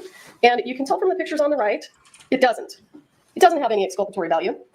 And I want the court to keep in mind, Hannah Gutierrez, when she was working on the set of The Old Way in August, before she came to New Mexico to work on the set of Rust, she sent Seth Kenney a text message. And in that text message, she said, is it okay with you if I shoot live rounds out of the set guns? And Seth Kenney responded and said, no, don't do that. In fact, what he says is, it always ends in tears. Oh, no. It did this time. Hannah Gutierrez admits to law enforcement that she loaded the gun. She points out the box of dummy rounds that she was sourcing ammunition from. During her November interview, she holds up a picture of the exact same box and says, I got this from my dad. My dad wanted me to show you the boxes of dummy rounds that we use. And it was a spot-on match. She actually indicated that she got the box of dummy rounds from her own father. None of this is exculpatory at all. This is the exact same batch of ammunition that has already been sent to the FBI and tested because it all came from the same place. There's no reason for us to do it again. Thank you. Your Honor, I don't know at this moment if the court is intending to take evidence or not, so. She didn't call anybody. Okay. I can. I mean, if the court. It is your presentation. I'm not going to tell you what to do on your presentation. I'll do it then. We'll take evidence. If my offer of proof isn't enough, I'm happy to go witnesses up. I just wanted to say one thing to the court, which is just simply that Ms. Morrissey, in her presentation, didn't say one word. Not one word. Isn't this properly for Mr. Well, he was making a legal argument. If we're going to do an evidentiary hearing, there won't be multiple lawyers involved. But so I would just simply point out that there wasn't one word about what was actually turned in. I don't know if the court realizes that. That was all about stuff that happened that. All right. Thank you. All right. Go ahead, Mr. Meekus. Yeah, let Mr. Meekus talk about it. Not I'll be you. very brief, Your Honor. If this evidence wasn't as important as we say it is, they would have turned it over. The fact that they concealed it, the fact that they put it under a separate document number, didn't disclose the supplemental report, didn't disclose the bullets, didn't bring them to the April 6th evidentiary viewing. If it was that irrelevant, it had no evidentiary value, it would have been there, Your Honor, number one. Number two, Ms. Morrissey does not get to determine what has evidentiary value and what doesn't. 5501 says it's required to be disclosed, period, full stop. And in fact, in the Allison case, it was not exculpatory. It was inculpatory. It was the defendant's own arrest record and his own lies to the state. And yet the fact that it was required to be disclosed under 5501 and the fact that it was not meant, period, full stop. We're not going to have a mini trial about this in the middle of the trial. That's exactly what the Supreme Court reversed the lower court for doing. What Ms. Morrissey is asking you to do. It didn't matter. It was inculpatory, but the trial would have been conducted differently. And because it would have been conducted differently, and that's exactly the truth here, this goes to credibility, it goes to the government's bias, improper motivation, and incompetence. I'm taking those exact words from the motion in limine ruling that Your Honor made. That goes into evidence. It's relevant to Poppel's credibility, to Hancock's credibility. It relates to every single thing we've planned in this entire case, Your Honor. And right in the middle of it, Ms. Morrissey doesn't tell you what was actually turned in. She shows you a picture from 2021, a subset of the rounds that were turned in by Teskey, a subset. He said he shot a bunch of rounds in those 2 years. The picture was only of 4. This is critical evidence, Your Honor. And whether Seth Kenney is right or wrong, or how we debate whether he was involved or not involved, that's completely irrelevant. Because what we know is we don't have those bullets, and they were required to be disclosed so we could put on the case that's fair. And that's exactly what Brady says, Your Honor. Brady says that the administration of justice requires fairness. That was the entire premise of the decision, fairness. And that's all we've wanted from the beginning, Your Honor. And you've given them chance after chance after chance, and there are no more chances, Your Honor. Brady says it, Giglio says it, 5501 requires it. Thank you. All right, thank you. Before I, and we can take testimony later if you all want, but I'm going to require that the state, in fact, I'm going to order that the state by 11:30 this morning produce the supplemental report, the file itself, and anything in it, and also the rounds. May I respond? I'm not finished. Okay. And the rounds that Ms. Poppel took from Mr. Teskey. Okay, she wants to see everything. That last night, the defense reached out to Ms. Poppel and said, we want you to bring the rounds to court tomorrow. And she got their message. And then they reached out to her again and said, no, never mind. We don't want you to bring the rounds to court tomorrow. Morrissey. Thank you, Ms. Morrissey. I don't. Okay, where are they? They're here. I'll go get them. All right. Wow. Everybody's being pissy this morning. Mm-hmm. Well, actually, I want testimony from Ms. Poppel on how she retrieved those. Sure. So I don't need the box. Tell her I need Poppel. Okay, real quick here. This shit is getting seriously real right now. To allege a Brady violation, which is essentially the defense is saying the prosecution did not turn over stuff they were required to disclose to them, whether it proves his guilt or whether it proves his innocence, whatever it is, they were required to turn it over, but they didn't. To do this in the middle of the trial and to recall a witness that has already testified is incredibly rare. They're calling back Poppel that we just heard from earlier today. They're recalling her to give testimony about this. Wow.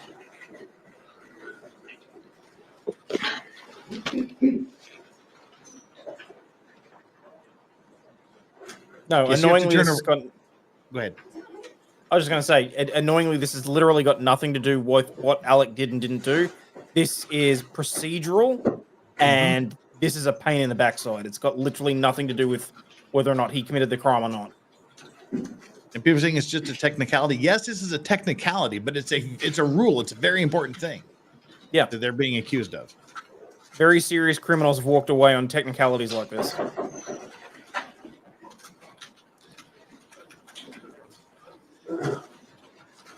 Rested Pandies, stop the spoilers, please. I tendered the supplemental report to the defense. No spoilers to anybody that's watching anywhere else. Penalty of law that the testimony you'll give in this case will be the truth, It's a the whole truth, and bannable nothing but the offense. truth. Yes. All right, thank you. Have a seat. Okay, they put her Talk to back the on the microphone. stand. I would like to read the report. May I see the report? Yes. All right, this is the report that was apparently the defense never saw. I mean, the prosecution said they never saw, so they couldn't turn it over.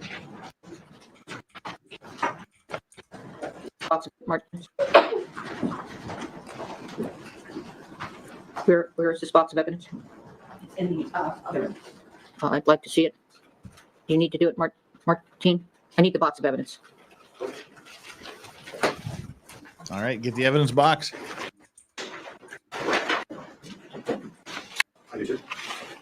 Well, do you want me to ask the questions first? I have some questions of this witness. You can ask first if that's one. Can I open this, Martine? Stop smiling, you smarmy git. If Baldwin gets off on this, it's going to be on a massive procedural technicality, not because you did your job. Anywhere's fine. Maybe you need gloves too. Do you have gloves? Can you get some additional? So anywhere, I can just cut into it. Okay. There should be there's a separate area. I'm going to have you. This is unusual, but if you all don't mind, and if there's any objection, I'm going to have her step down, and when I ask her a question about which is which, she will put it out. Is that all right with everybody? All of this is extraordinarily unusual. And we're going to go right there. Yes, but this is a good example of how a judge should bend and control her own courtroom.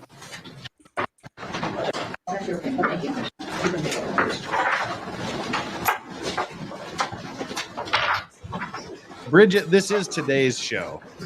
This is today's show about 45 Paul sober. about 2 hours behind live. This is today's show.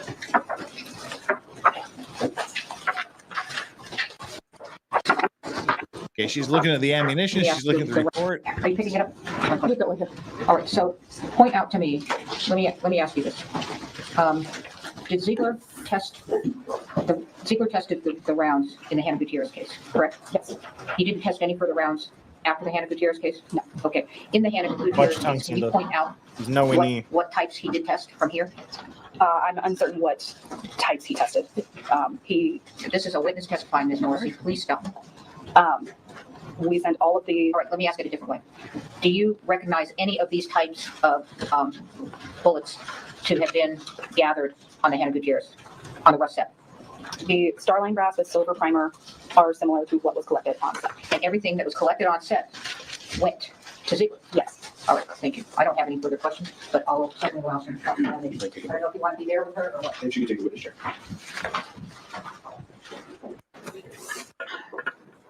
Good morning again. I'm just going to pass the witness up because we're not fully set up, but copy of the spent shell casing that was recovered on the scene. The bullets that you just provided to the court. Yes, it's Starline brass 45 Colt with a silver primer. So when I asked you yesterday, didn't he turn in ammunition that matched the ammunition that killed Ms. Hutchins? It's true that he did, correct? And I did not recall at that time. I understand that that's your position, but that's what in fact happened. Would you agree? I would not use the word match without there being an additional analysis. Well, who got to decide whether there would be additional analysis? That was not myself. It wasn't the defense, though, right? We didn't know about it. I don't know what you were aware of. Okay. Well, you know that we came to have an evidence viewing where we asked to see every single round that could be related to the rust set, and this was hidden from us. You do know that. This was not hidden. This was not hidden? This was under a case number. It was documented. I was instructed to document it under this case number. Okay, so in this case, that's under the rust investigation case number, you would agree with me, there's hundreds of things that you inventoried, right? Yes. There are hundreds of police reports that all relate to the same case number, right? Yes. The one thing that seems to have been put under a different case number is just this one discovery of the actual ammunition that matches the ammunition from the set of rust. This was put under a doc information of someone coming in claiming to have rounds that were not utilized in a case. Okay, let's examine that for a second. When Seth Kenny comes into the precinct and he gives you ammunition, you vouchered it, right? I was instructed to collect the ammunition from Seth Kenny. Well, let me take a step back for a second, just to make something clear. Investigator Poppel, you're following orders, right, when you're doing these things, correct? Can you please stop referring to me as investigator because it's creating a misnomer? Okay, how would you, I apologize. I'm a crime scene technician. I'm not an investigator. Okay, I'm only doing that because it's shorter than crime scene technician. CST works. Totally different. Okay, CST Poppel. When you took the, you're effectively following orders when you're deciding whether to voucher this or voucher the Seth Kenny evidence, right? You keep using the word voucher, and I'm not sure what context you're using it. Yeah, I apologize for that word choice.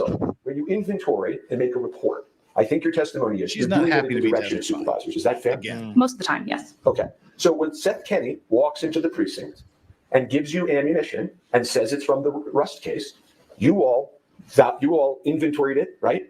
Yes. You took photos of it, right? Yes. You put it under the Rust case number, right? Yes. You turned it over to the defense. Yes, the jury is not here. According to my knowledge, yes. Okay. Somebody else comes in to the precinct, okay? A man named Troy Teskey, right? Yes. Who is a former police officer, right? I believe he stated that, yes. Okay. And I assume you all have the diligence to be able to confirm that, right? I do not know if it was confirmed or not. Okay. And he comes in and he also tells you he has evidence, right? He told us 3 years later after a trial that he had evidence that the defense wanted him to use that he no longer wanted to hold on to. Okay, let's break that down for a second, right?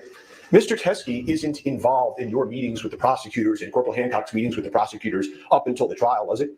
Not that I know of. Okay, so doesn't it make sense that he would have seen the trial on television, been completely outraged at what he was watching, not trusted law enforcement, and then walked it into the precinct? Doesn't that make sense? I do not know what would make sense to Mr. Teskey. Okay, didn't he in fact tell you, I don't trust Ms. Morrissey and the prosecutors? He did not state that to me. He didn't on your oath? You sure about that? I do not recall him stating that. Okay, not recalling doesn't mean So it he doesn't turns happen.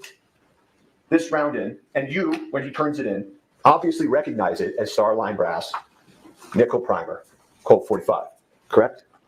Yes. Okay. So it's not as if he came in and just turned in a bunch of shells, right? He did turn in a whole bunch of shells. Okay, but he didn't just turn in shells, right? He turned in multiple different 45 rounds. I'll ask the question a third time. He didn't just turn in shells, did he? He turned in multiple 45 rounds. Including rounds that matched the round that struck Ms. Hutchins, right? Again, I wouldn't use the word match without further analysis. And the reason that we don't have further analysis is you all didn't send this to the FBI for further analysis, did you? We did not. Right? Because if you had, it would have potentially proven the fact that all along this ammunition did come from Seth Kenney. Isn't that true? What I was informed of by Mr. Teskey was that the ammunition originated from Joe Swanson. And then went in the green ammo can to Seth Kenney.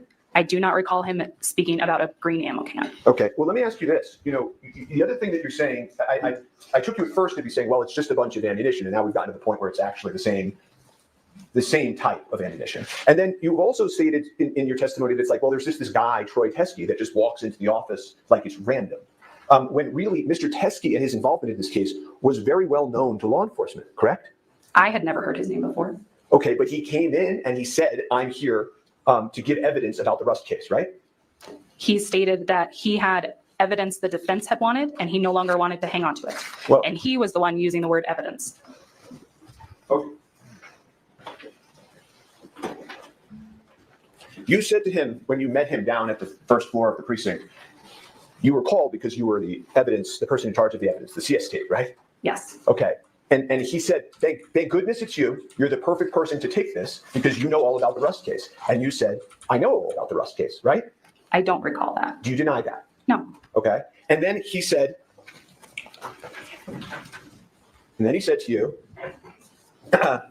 this ammunition was in Seth Kenney's possession. And you said Seth Kenney's law enforcement is well aware of Mr. Kenney, right? I don't recall that.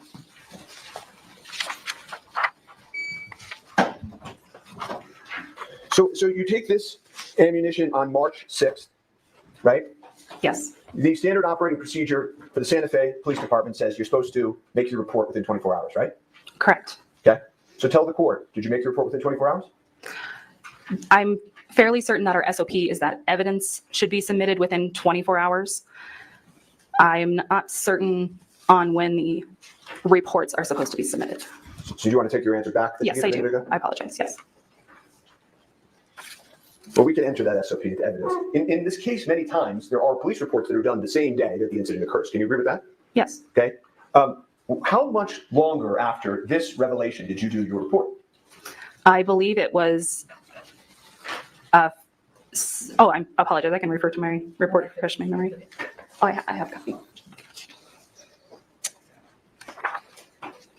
I believe it was the following month that the report was made. Yeah, it was approximately a month later, right? Yes. Okay. What happened during that month? CST pop. To be fairly honest, I went out of town to visit my dying mother. Okay. I'm sorry about that. I'm sorry to hear that. Were you out of town that entire month? I don't believe it was the entire month, no. Okay. Who was involved in the word choice in this report? Myself. You didn't have any input? Because this doesn't look like the same language you use in the other reports. Well, on a normal basis, I don't have conversations with people involved in cases. Uh-huh. But there was also other officers there that were aware of this. Corporal Hancock was aware of this, correct? She was notified about it, yes. Okay, and so was your supervisor who was there with you, correct? Yes. So you're not telling me and this court that you had no input at all in the drafting of this document, are you? It was reviewed by my supervisor. I don't believe any corrections were made to it or requested by him. You know, it's just, there's a funny sentence in it. It says, it's a sentence I've never seen in a police report. You tell me if you've ever seen this in a police report in your entire career. It says, it should be noted that this is not actual evidence from the death investigation collected by SO detectives. You are not reading my section of the report. You're reading what was written by Lieutenant Brian Brandel. I was going to say, it doesn't look like you're writing. So the lieutenant writes in, thank you for clarifying that. I just got this report, as you know, right? The lieutenant writes that's because in, you didn't give it to me. it should when be you're noted supposed that to. this is not actual evidence from the death investigation collected by SFSO detectives. Did I read that right? I believe so, yes. Okay. In your career, going back to when you were a CST in Florida, all the way through the present. Have you ever seen such a sentence in a police report in your entire career? Not that exact sentence, no. Yeah, me neither.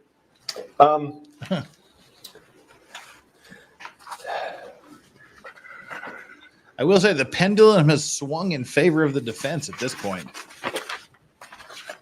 What do you think, Hayden? So you're... I don't know that they'll get a mistrial on it. I think that... If you could just look at this report for a second and help clarify for me which parts of this you filled out versus the lieutenant. The section Honestly, that starts at the top with my This name. is pretty shit. Well, let's just go page by page. That would be page 5. He's not I don't making know the why they arguments as kept- strong as he should be. I don't know why the captions aren't working. They're on, but they're not working.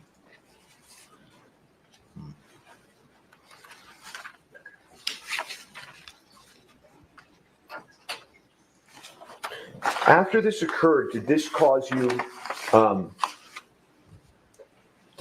concern, CST Poppel, that this was handled this way? It did not.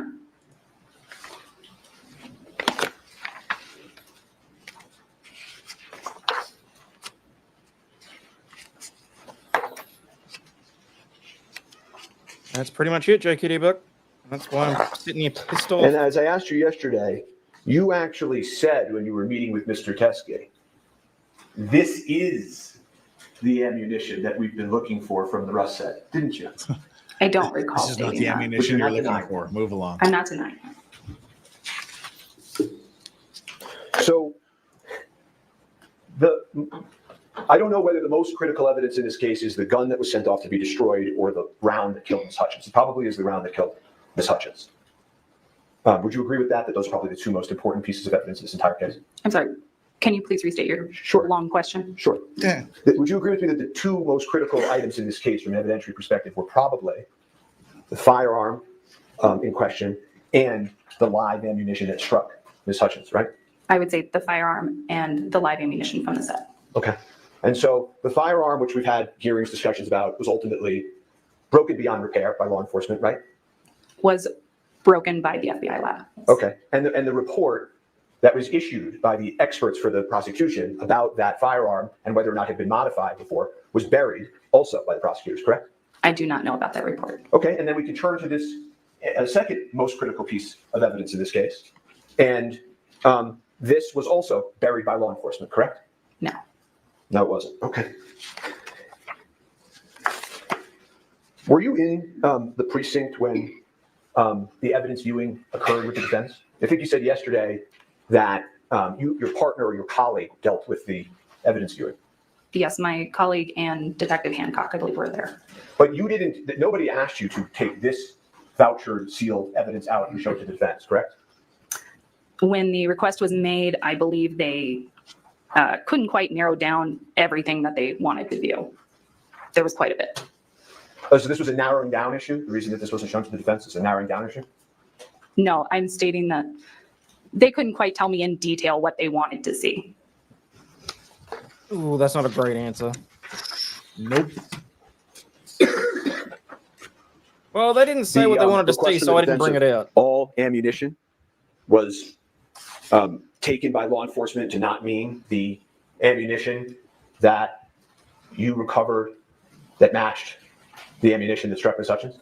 I don't believe they looked at all the ammunition that day. Well, no, but the request was all ammunition. So I'm asking you, did law enforcement interpret that request to not include this critical evidence? All of the items that were pulled for the case were under the Rust case number. Which was a perfect plan. Oh, come on. You're asking me if there was a plan? Well, I'm saying whether there was or there wasn't, it worked out pretty well, right? I'm not sure what you're getting at. There was a request to view the evidence from Rust. He's That is getting the at you hit that was evidence. pulled. Well, your report says this is evidence from Rust, and then it just puts it under a different case number, and the lieutenant then writes that sentence in saying this isn't evidence from Rust, right?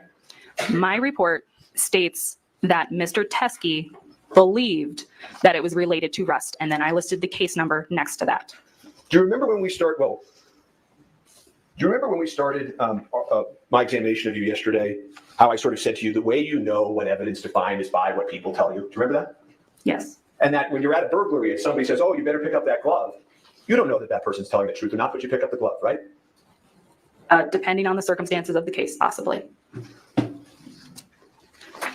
And here, a retired member of law enforcement walks into the precinct, who's known to law enforcement, who turns in the matching ammunition, who tells you it's involved in the case, where there's tons of corroboration, both by what he provides and the history that law enforcement knows about this man.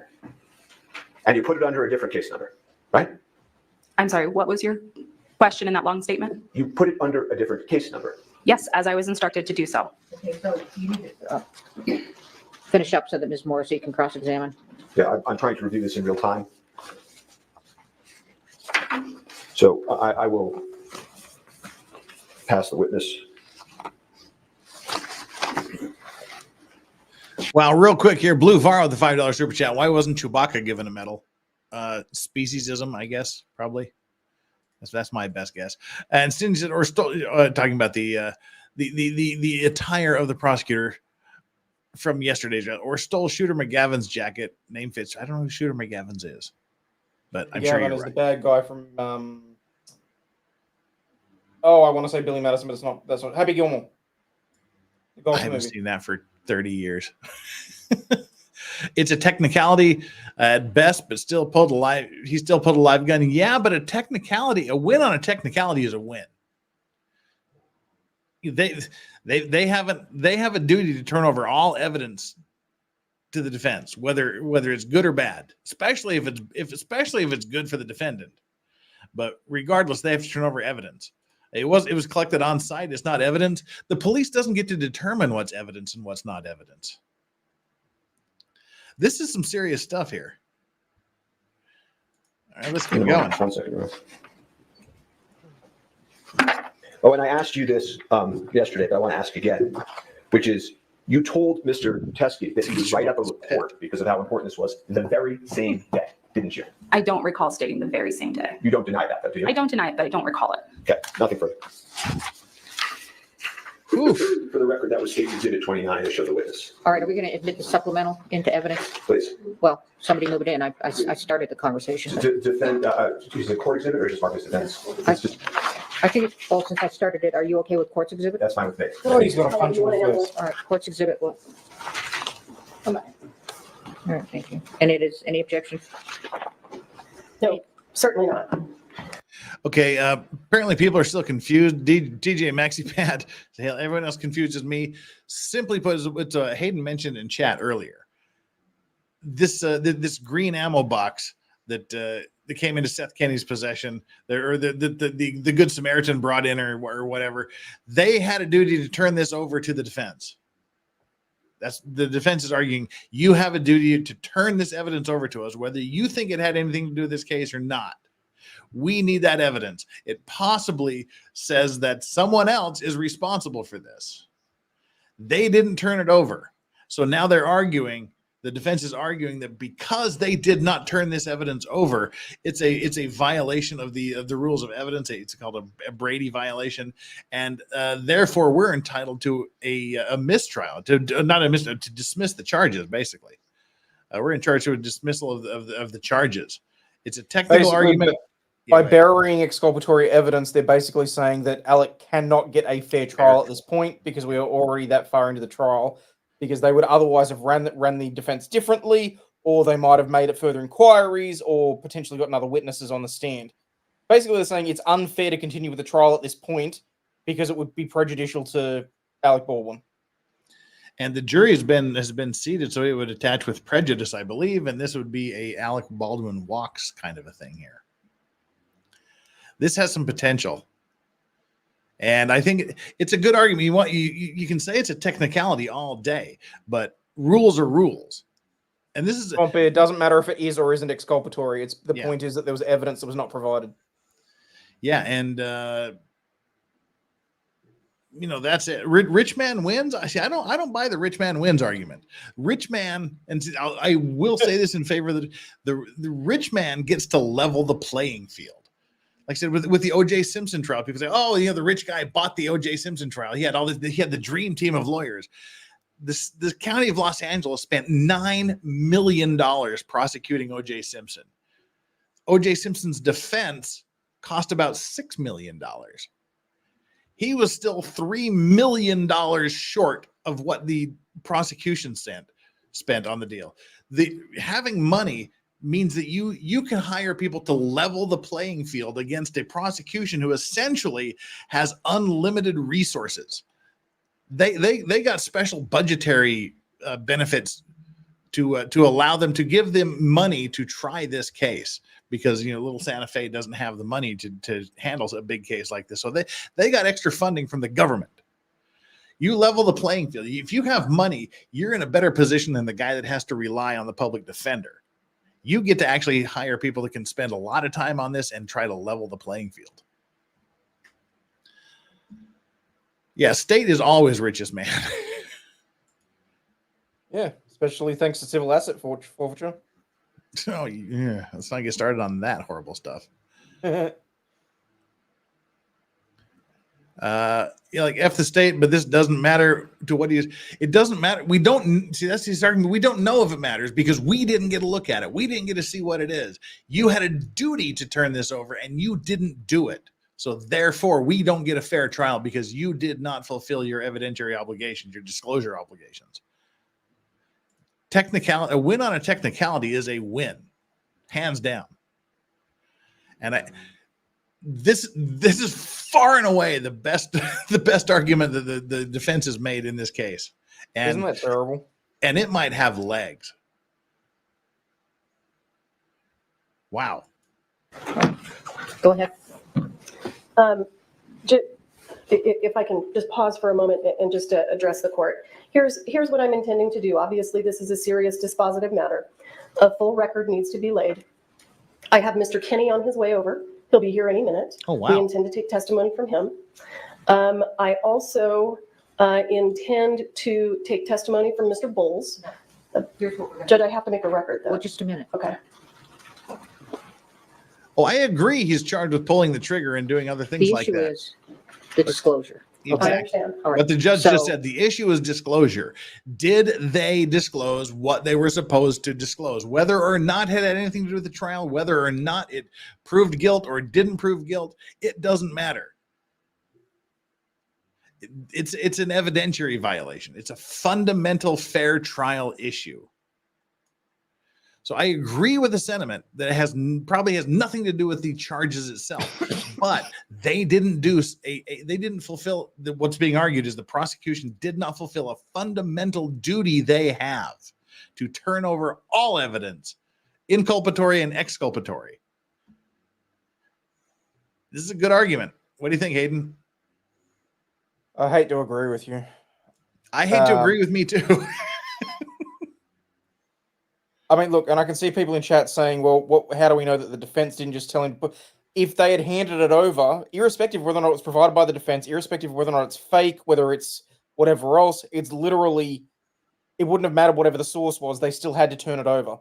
And the trouble is, guys, you got to remember as well, this is what I keep saying. This is one of the times when I have to hate to stick to my mantra, because we have to provide the defense every benefit of the doubt, because one day it could be us on the stand. You don't want to get caught by a technicality on the other side. Imagine if this was actual exculpatory evidence that proved that, oh, I don't know, it was someone completely different that had pulled the trigger or whatever else, and he hadn't admitted to it. Don't get me wrong. I fully believe that he should be serving time for this. But this kind of technicality makes me want to shoot something. Well, worst case, depending on what side you look at it. From Baldwin's perspective, the best case scenario is they dismiss it with prejudice. He walks and it's never retried. Yeah. You violated this. The fair trial's here. The jury's already been sat. Prejudice attaches, and therefore, it doesn't happen. Middle case, it's a mistrial, and they retry it. And the other extreme is they go, no harm, no foul. And I can't see that judge doing. I don't know something. So you think something's going to happen? I think that there'll be some sort of repercussion. I don't think that the judge is going to go, okay, we're going to sweep it and move forward. I think it'll depend on whatever testimony they get from what's his face. His name's Kenny. Flown out of my head. Kenny, thank you. Yeah. But yeah, I'm sort of leaning more towards we'll be looking at a mistrial without prejudice. Well, let's see. We're on our way. That's why I want to call these people, is it goes to the heart of the disclosure. So all I'm asking the court for. Well, we don't have time for this. So what I'm going to do, for example, like with Hancock, I'm going to have her get up on the stand and continue testifying about the case. And then this portion, just like we did with Poppel yesterday, we will ask. You can call, move Seth Kenny up. You can move Seth Kenny up, but he's going to do all of his testimony if you're going to do that. So here's the only thing I'm trying to do, and I don't mean to be frustrating. The only thing I'm trying to do is make sure that if this court grants this motion to dismiss, that I have made a full record, and I am entitled to do that. So I am getting my witnesses over here so that I can make a full record on this issue. Well, what's interesting to me, to be quite honest, is that yesterday you didn't even want to do a written reply. You wanted to just give an oral response. I never saw these. I've never seen these, and I never saw the report. Oh, she didn't see the report either. I have absolutely never seen these until this morning. Right. I've never seen the report. So ask questions of this witness, and then you can. That may be the only thing that saves this case. I'm going to go with Hancock after this. She's saying she didn't receive the report either. The police didn't even give the prosecutor the report. I just presented to the court that I've never seen these until this morning. Do you agree with that? Yes. You've never shown me these, or I've never come in to see them. Is that right? Correct. Have you ever provided me that doc report? No, I have not. Okay. This is police fuckery, not prosecution fuckery. Do you know who Troy Teskey is? No, I do not. Level of prejudice was still attached to yesterday that he is the friend of Thelreed. I believe that was stated, but I did not know that information. Okay, so let me ask it this way. Nothing. This has nothing to do with Hannah's case. She's done. Is a friend of Hannah Gutierrez's dad. And if these bullets... I'd ask the prosecutor not to be touching those with her bare hands. For crying out loud. If these bullets match the ones that were on the set of Rust, is that evidence, additional evidence, that Hannah Gutierrez provided the live ammunition to the set of Rust? Yes. And has she been convicted for that? Yes. Is this evidence that Seth Kinney provided live ammunition to the set of Rust? No. So let me ask you, Ms. Poppel, if you buried it, how did the defense attorneys know to cross-examine you on it yesterday? I do not know. That's a good question. Do you have any idea when the defense attorneys learned about this ammunition? No, I do not. Do you know who they learned it from? No. Those are some important inquiries. Those are all the questions I have for Ms. Poppel. That is an important query. If it's buried, how do you know about it? But I had one more question. Good point. Oh, and I'm sorry. Would it refresh your memory about whether or not you're supposed to write a report within 24 hours? If you I don't think that was in dispute. I think she. All right. Right. Never mind. Okay. So you're off the witness stand. We're gonna. Do we want to leave these out, or do we want to gather them up? I think they need to be vouchered and kept. Well, stop saying vouchered. So it'll be Court's Exhibit 12. Half-cocked. Is that how you Probably want to don't leave live ammunition just sitting on a table in the courtroom. Okay, Court's That's a 12. good thing. And my only question is, do you want them back in the? Do you plan to examine anybody with these? They have to be to get the courthouse, so we can't. Yes. Well, she divided them all up. Is my only point. So is she going to keep coming back and dividing them up, or what are we going to do? I think yesterday there was some testimony that I think was frankly just misleading. That none of the. No, this is my question. Yes. You all. Okay. What do you want to do with that? Because if you're asking a witness, then we're going to have to pile them out of there, and somebody's going to have to line them up and identify what's this. Okay. So do you want them staying out like this? Or do you want them in the bag? That's all. That's my question for the day. I think they should remain vouchered, and they're open like any voucher. No, it still is DJ Maxi Pub. It's still a problem. Okay, so here's my question. If I put them back in the bag, they're all going to be commingled, and you may not recognize them, so you can cross-examine appropriately or examine appropriately. Okay, you're lay people.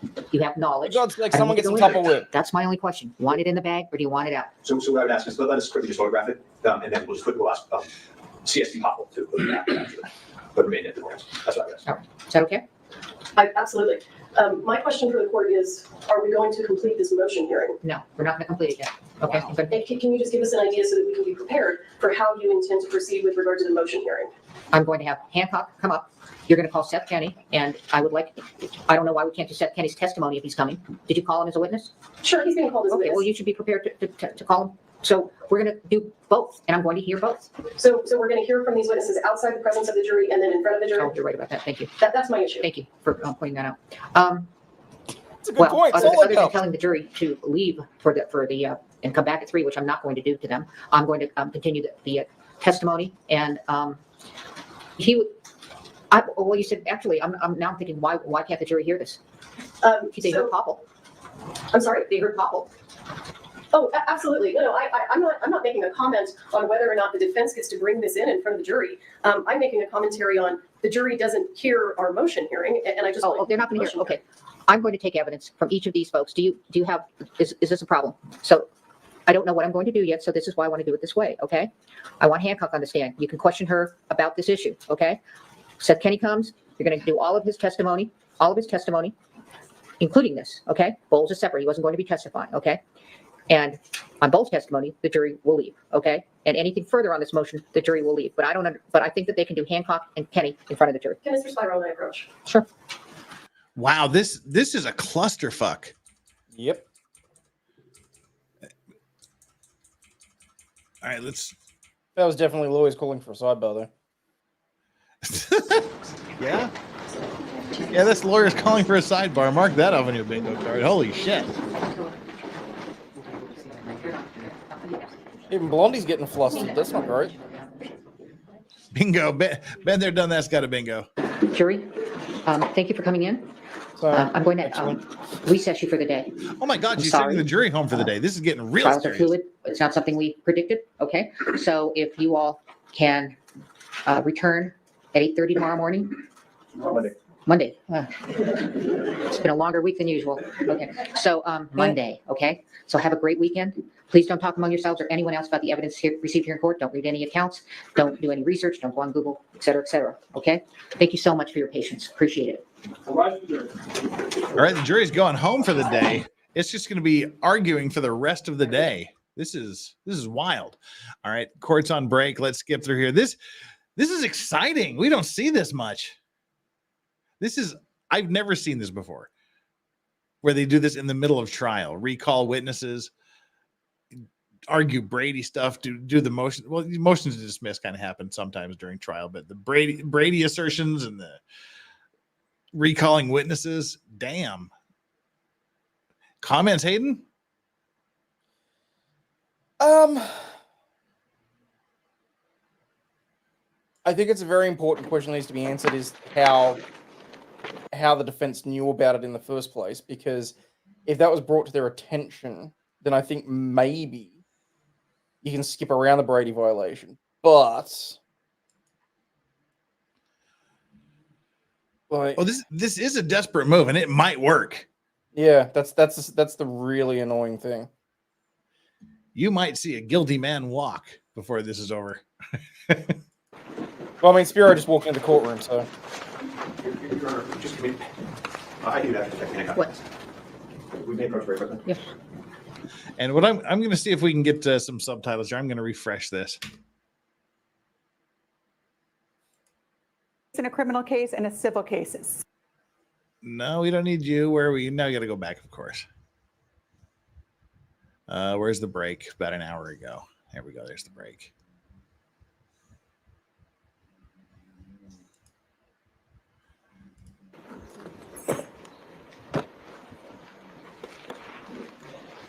We'll see if we get the closed captions here. Detective Hancock.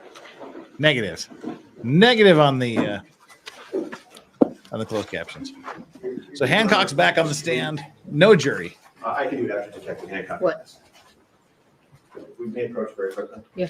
Oh, of course. Lots of approaching.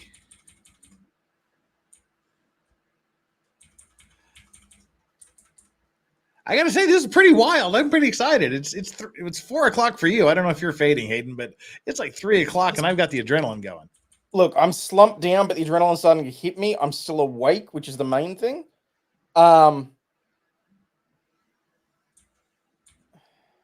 Where's Chloe? You need Chloe to come and sit on your lap.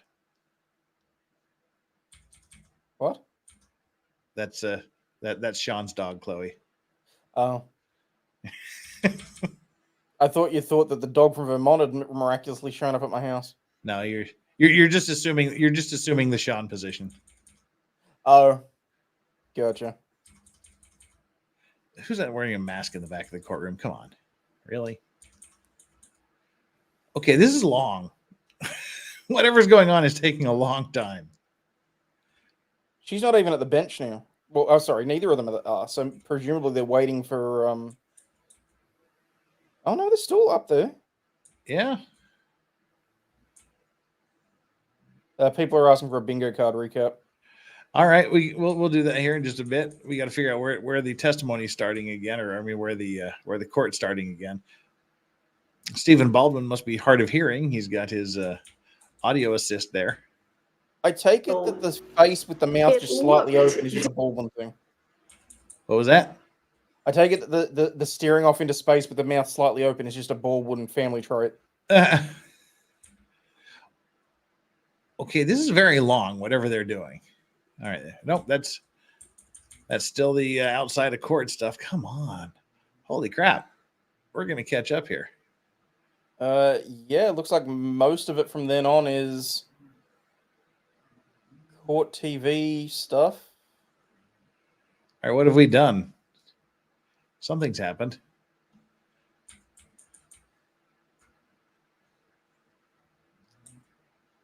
A jury dismissed for the day. I think she sent him to lunch.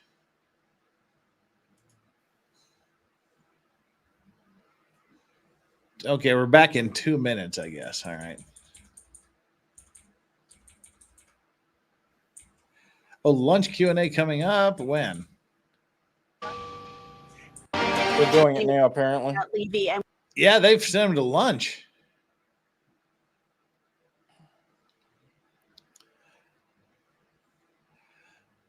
Something's going on. Yeah, and it could. Something is going on. Because they were going to talk to Hancock, and then suddenly he's like, let's not talk to Hancock. Let's discuss something at the bench. They discussed it for a ridiculous length of time. And then we got to where we are. They sent him to lunch. So yeah, we're caught up for the most part. What? Yeah, we know we are live right now. This is all live. Shoot. We'll put that down there. See what's going on. Go back, Jeff. Go back where?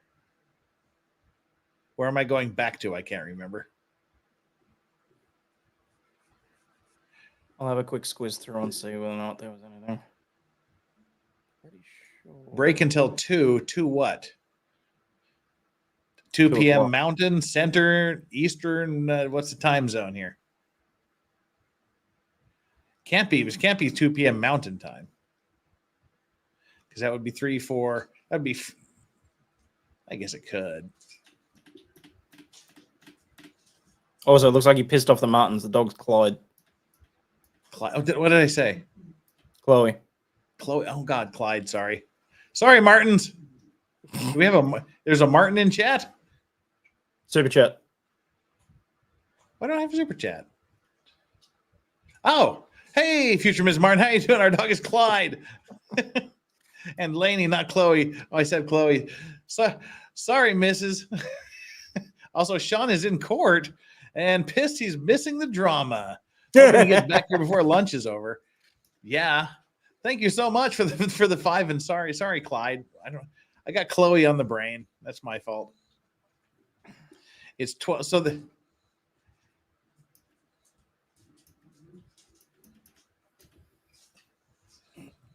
So when is court coming back? That's what we need to know. I don't know. 45 more minutes. Okay.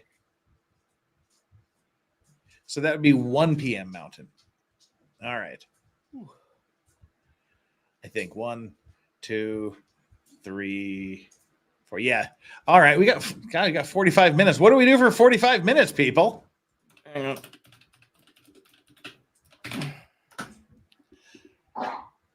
Yeah, we know she sent the jurors home. We talked about that. Stingy said he sent very important information to you, Hayden. Somehow I doubt that, but well, I mean, look, sometimes he's pretty good on it. Wow. Not this time though. All right, first thing we need to do, hit the like and subscribe buttons, people. If you haven't done so, make sure you hit my subscribe button. And if you have, just please double check to make sure you're still subscribed, because YouTube has sent me into the struggle session these days. For the past few days. They've sent me into a struggle session. Hayden, make sure you get over to Aussie Overlord and subscribe to him too. That's a definite do. How many do you need to get up to your next 100? Well, since I've been live with you, it might not be great for me. I've lost 3, so I need 11. 11 subscribers. Aussie Overlord needs 11 subscribers to get you to what? 31,700, which I did make a little while ago, but then YouTube put me through my own struggle session and put me into purgatory, and I lost like 50 or 100 subscribers. It's really weird. I go up 10, down 10, up 10, down 10. Just oh well, lucky you. I go up 10, down 20, up 10, down 30. We're down about 50 in the last 3 days now. It's awesome. All right. Take our like and subscribe poll, by the way. The like and subscribe poll here, 796 votes and 454 likes. People. That means like 300 of you have cheated. 300 of you have not hit the like button. Shame.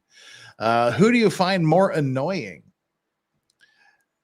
It's kind of a wash here, except for the judge. Only 5% of you find the judge to be the most annoying. 29% say Prosecutor Morrissey is the most annoying. 30% say Spyro. I've been calling him Spiro. Apparently it's Spyro, like a spirograph. Defense lawyer Spyro, 30% of you find him to be more annoying. And 36% of you find Baldwin annoying. Baldwin hasn't really done anything. Why is most of you, the majority of you think that, well, not the majority, the majority of the votes cast, I guess, find him to be the most annoying. I don't know why. He would do Maritime Monday on Friday. Play Spyro the Dragon while we wait. I don't know who Spyro the Dragon is, but no. I'm sorry, what now? Who's Spyro the Dragon? Like one of the most eponymous PlayStation games and series. It's a purple dragon. You play as a dragon and you fly around and it's kind of ringing a vague bell. Oh no. If you used a code on Crash Bandicoot 3, you could get a demo of it. I've never played Crash Bandicoot either, but I know what it is. I got my Xbox when Last of Us 2 came out. I was Xbox before that, so never played God of War. Someone was asking me earlier today whether or not you play video games, and I said to him, no, it's hard enough just trying to get him to get a Discord account, let alone anything else. Holy crap. No, I do. I've just been Xbox my entire time. Like I said, I only went PlayStation like 3 years ago with Last of Us 2, and I've spent the last 2 fucking years playing Elden Ring. K-Mott Red Queen says, I may be behind times, but saw Commonwealth has responded to defense motion to dismiss.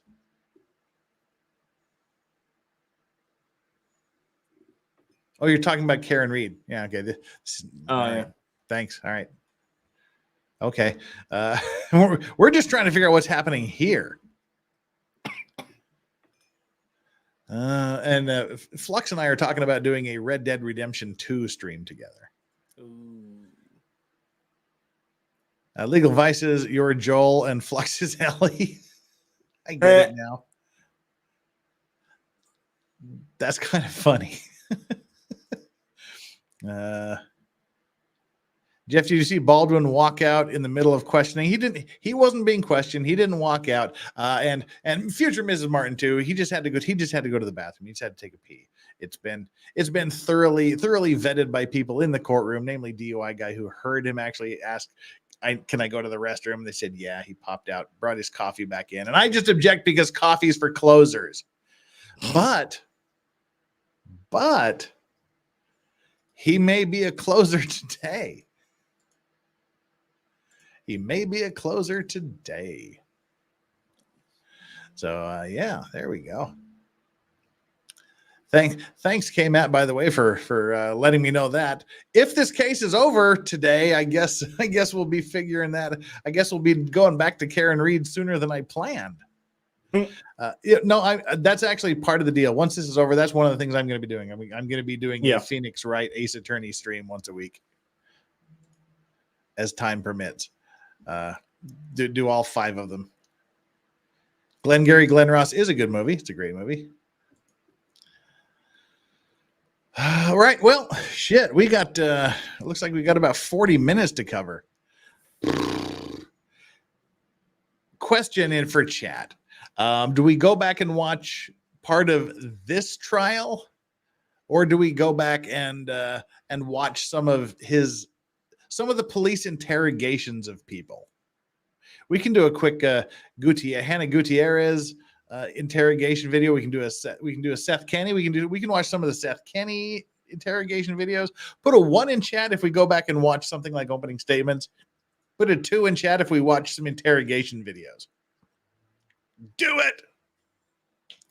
So it's a quick poll. Quick poll: 1 for something related to this trial, 2 for some interrogation videos. I'd like to see what Kenny has to say, given that a lot of what's going on with the trial now is going to hinge on whether or not his stuff was buried. Well, okay. So apparently the 2s have it. So we'll do an interrogation video. Next Insta poll. I vote for dad jokes. Nah, we got to keep it. We're not drunk enough for that. Yeah, not drunk enough, and 2, we need to kind of keep it focused on this trial. So we're not sniping any streams either. All right. So we have interrogation videos. Let me think this here. We can do 4 possible interrogation videos. These are your numbers for chat. 1 to do Jensen Ackles, 2 Seth Kenny, 3 Sarah what's her nuts, the prop person. Her name just totally skipped my mind, but the chick with the weird feet that was the prop manager, and 4 the other one, Kenny. Wait, what did I do? What did I say? Now I've confused myself. 1 for Ackles, 2 for shit. Help me out here. I got to write this down. Nobody send numbers right now. I'm actually writing this down. Ackles, Kenny, Hannah, Sarah. All right. So 1 for Ackles, 1 for Jensen Ackles, 2 for Seth Kenny, 3 for Hannah Gutierrez, and 4 for Sarah Propmaster with the weird feet. 1 for Ackles. You know that she has weird feet. Because you actually, no, I don't want to know. I don't want to know. 1 for Ackles, 2 for Kenny, 3 for Hannah Gutierrez, and 4 for Sarah with the weird feet.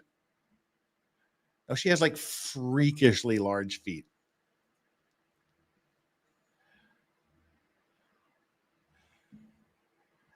All right, the numbers are all over. We're gonna have to shut down the like and subscribe poll and do it the old-fashioned way. All right, start a new poll here. Who do we watch? Ackles, Kenny, Hannah,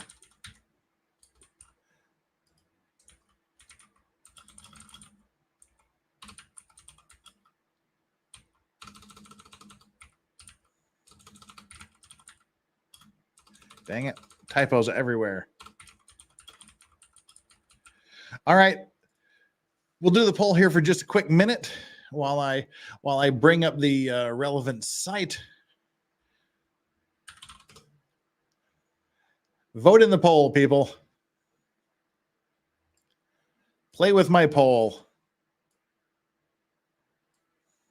Play with that. All righty. We're going to go to Crime Circus because Drip Drop has some of the greatest interviews ever. And we will go for another 30 seconds or so. Get your votes in.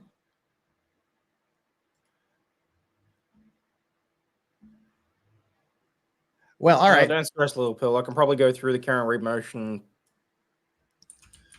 And it's like 4 a.m. now, so I don't know. Tonight.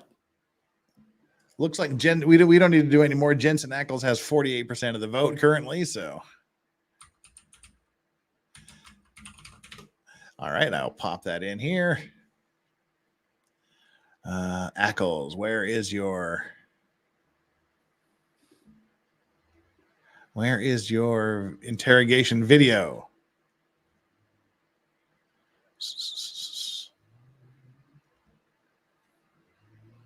I do my show around 10 p.m. Lil Pill. Keep an eye out for notifications. That'll give me something to do. Oh. Playlist. Come on. Where are you, Ackles? Oh, and for those of you that are regulars on the channel, we're officially recording Little Overlord's first video for her channel, Scarlet's Wonderland, today. So cool. Keep an eye out for that too.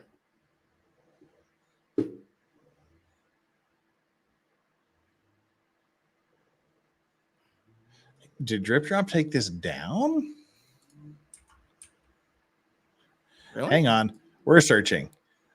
Give me a quick. We're doing this on the fly, folks. Hang on. Maybe it's on the other. Maybe it's on the Crime Circus Cult channel. Yes, it is. All right. That's what we needed. We're not going to get through it all because it's almost 2 hours long. And we got about 30 minutes, probably longer, depending. Oh, God, I hope not. I'm fading fast. Well, they're coming back whenever, you know. Yeah, I know. All right. We're going to do an emergency drip drop crime scene circus cult interrogation video. So let's stop that screen, present this screen, and throw up the... Oh, Eileen, you missed a lot. Oh, Eileen, sorry, can't recap this one. It's an absolute shit show. Jensen Ackles is the best. There's no respect Jensen, and I bet he respects Crime Circus too. He's starting everything from Seventh Heaven to Smallville to the hits. This was funny because in the first time he mentioned the Jensen Ackles deal, he's like, I don't know who the guy is. He's I think he might have even called him a B-list actor or something. Oh, and people jumped his shit. So now he's like, he's the greatest actor ever, and he's been in all these amazing shit. This is kind of funny. TV series Supernatural for over 15 years, and he was going to be the lead cowboy in the movie Rust. On the movie set of Rust, Alec Baldwin pulled the trigger. He made one person pass away, and he made another person get sent to the hospital with serious injuries. Somehow, a real bullet ended up inside of a prop gun, and that prop gun really fired a real bullet. It was Jensen Ackles' lifelong dream to play a cowboy in a movie, and this was going to be his dream come true. His dream turned into a real-life nightmare. I previously released this interrogation, but the body camera had a water bottle in front of it for 90% of the time. Now I am exclusively releasing the bird's eye view from that room. If you've seen it, great. If not, this is brand new to you, and if you want to watch it again, now it's a better camera angle, so hopefully it'll be a better viewing experience. I won't upload any more body cameras that have water bottles in front of the camera lens. Let's jump right into this and see Yes, what those Dean, are spiders on his aka face. Jensen, Great has to success. say for himself about the shooting that happened on the movie set of Rust in New Mexico. All right, Crime Circus, and Crime Circus Cult, two great channels with Drip Drop. Make sure you give them some love. You don't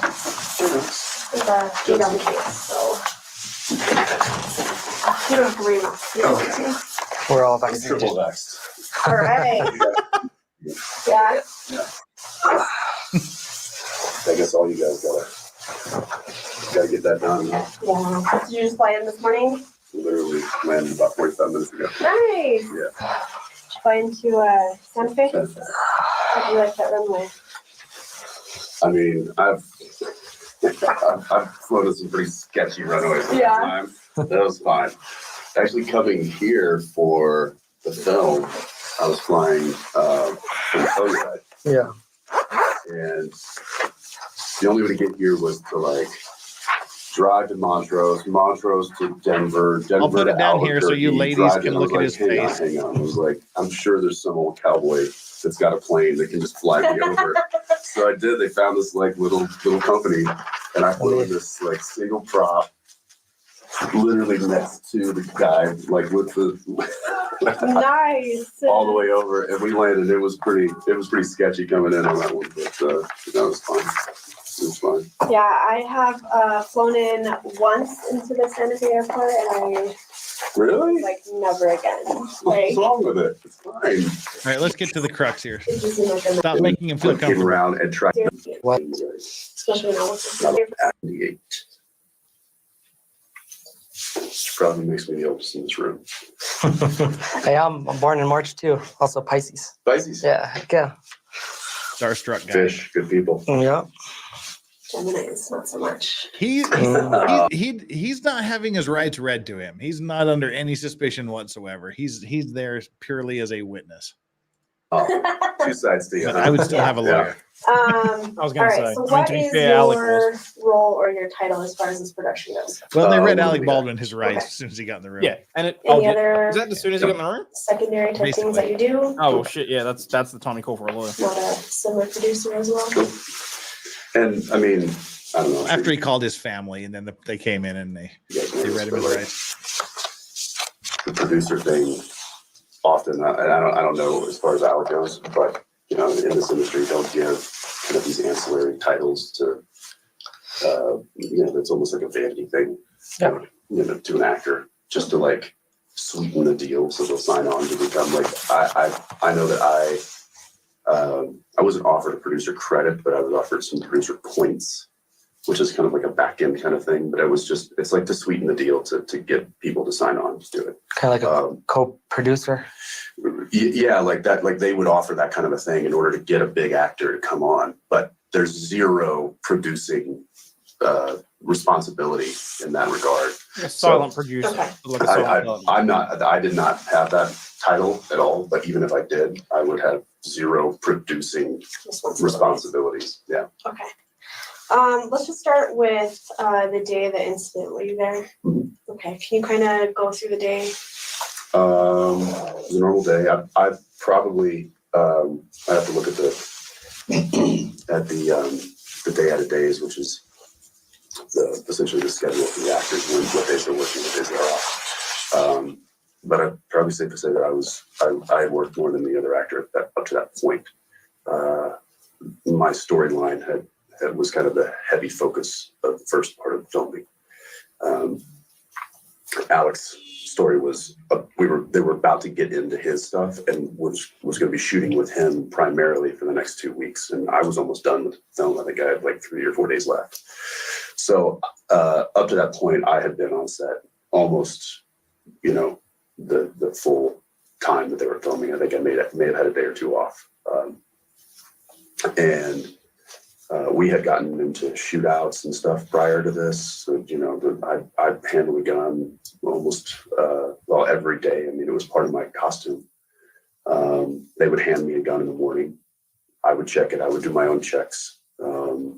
Just because I've been in the industry for 25 years. I've had a lot of onset and offset training for firearms.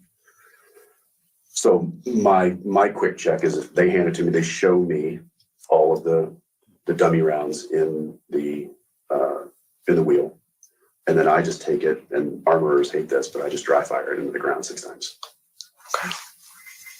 That's my own personal check. They're like, "Oh, don't do that. It's going to hurt the firing pin." I'm like, That's what they're made to do. "So what? Yeah. I want to know that all of these are actual dummies." Not that I would ever think that a live round would be in a gun on a set. There's just not a world in which a live round should ever be on a set. Period. Which is why this is so like crazy to me to comprehend how that's all I want to know. I could walk you through all the safety protocols, everything that I saw, everything that I went through. Listen to how much different he is than Alec Baldwin in demeanor, in what he does. Oh, I didn't want to offend her for all. I mean, dude is 180 degrees different than Baldwin. The only question I had, it's not like, oh, how did Dave miss this, or how did Hannah not get? It's how did a live round end up on a set, multiple rounds end up on a film set? It's just there's not a world in which that should happen. But the thing is, the problem is if you look at a dummy round, it's made to look like a live round. Mm-hmm. You look at a blank, it's crimped, has no tip. It clearly looks like a blank, but that is a charge in it. So you're looking for a clay tip that is to look like a lead tip, or a crimped tip, which is a charged bullet, or not a bullet, sorry, a charged round. If I look into the gun and I see 6 clay tips, then I can just assume that they're all dummies, because that's all that should ever be on a set. If I see a crimp tip, then I'm like, whoa, we got a hot gun here. Like there's a blank in there. Get that out of there. So the Which point is why is he still does his own checks and looks. I feel for Dave because I feel like he could have looked at it, given it a visual inspection, and saw 6 clay tips, and not known that one was a lead tip with a charge in it. But again, so there was clearly safety protocol that was skipped or missed because it should have been caught. Every round that's loaded into a gun should be inspected. Yeah. And can be inspected. Anyway, kind of went off on a tangent there. Sorry. I don't know. You mean Tell Grace me Exist? if you He could, is an actor. You know, if you need me to like move on or something. No. I haven't really talked about this since it happened. Okay. So I'm kind of going through this too. I mean, I've tried to talk to my wife about it, but it kind of freaks her out. Yeah. This is where he's talking about his wife being freaked out. This is a pretty freaky part. She gets pretty anxious about it, and she's like, I can't. She's like, if I'm watching the news, she's like, please turn that off. Please turn that off. Right. It's a traumatic situation. It is for us that were there, and for people that are in proximity.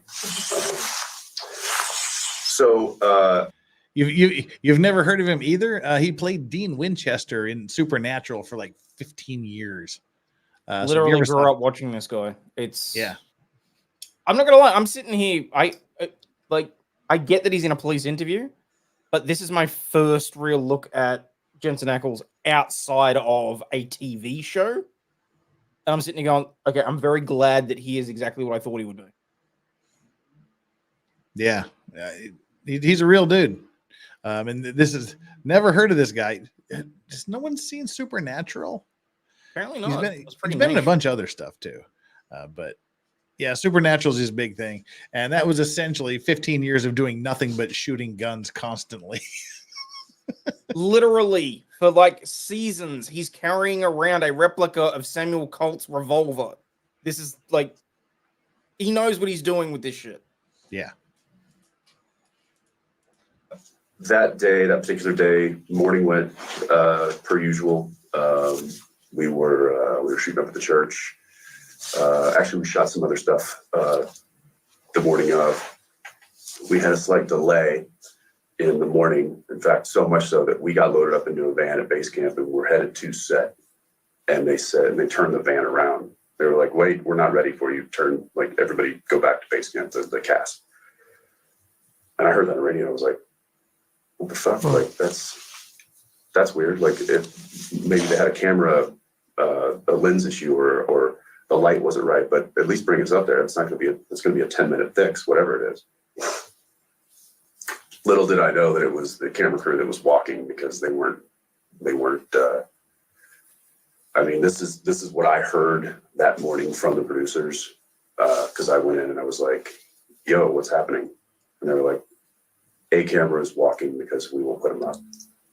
I'm like, put them up where? What do you mean? They're like, well, they're set up in Albuquerque. They want to be in Santa Fe because it's a longer commute. It's less of a commute. They want a lesser commute.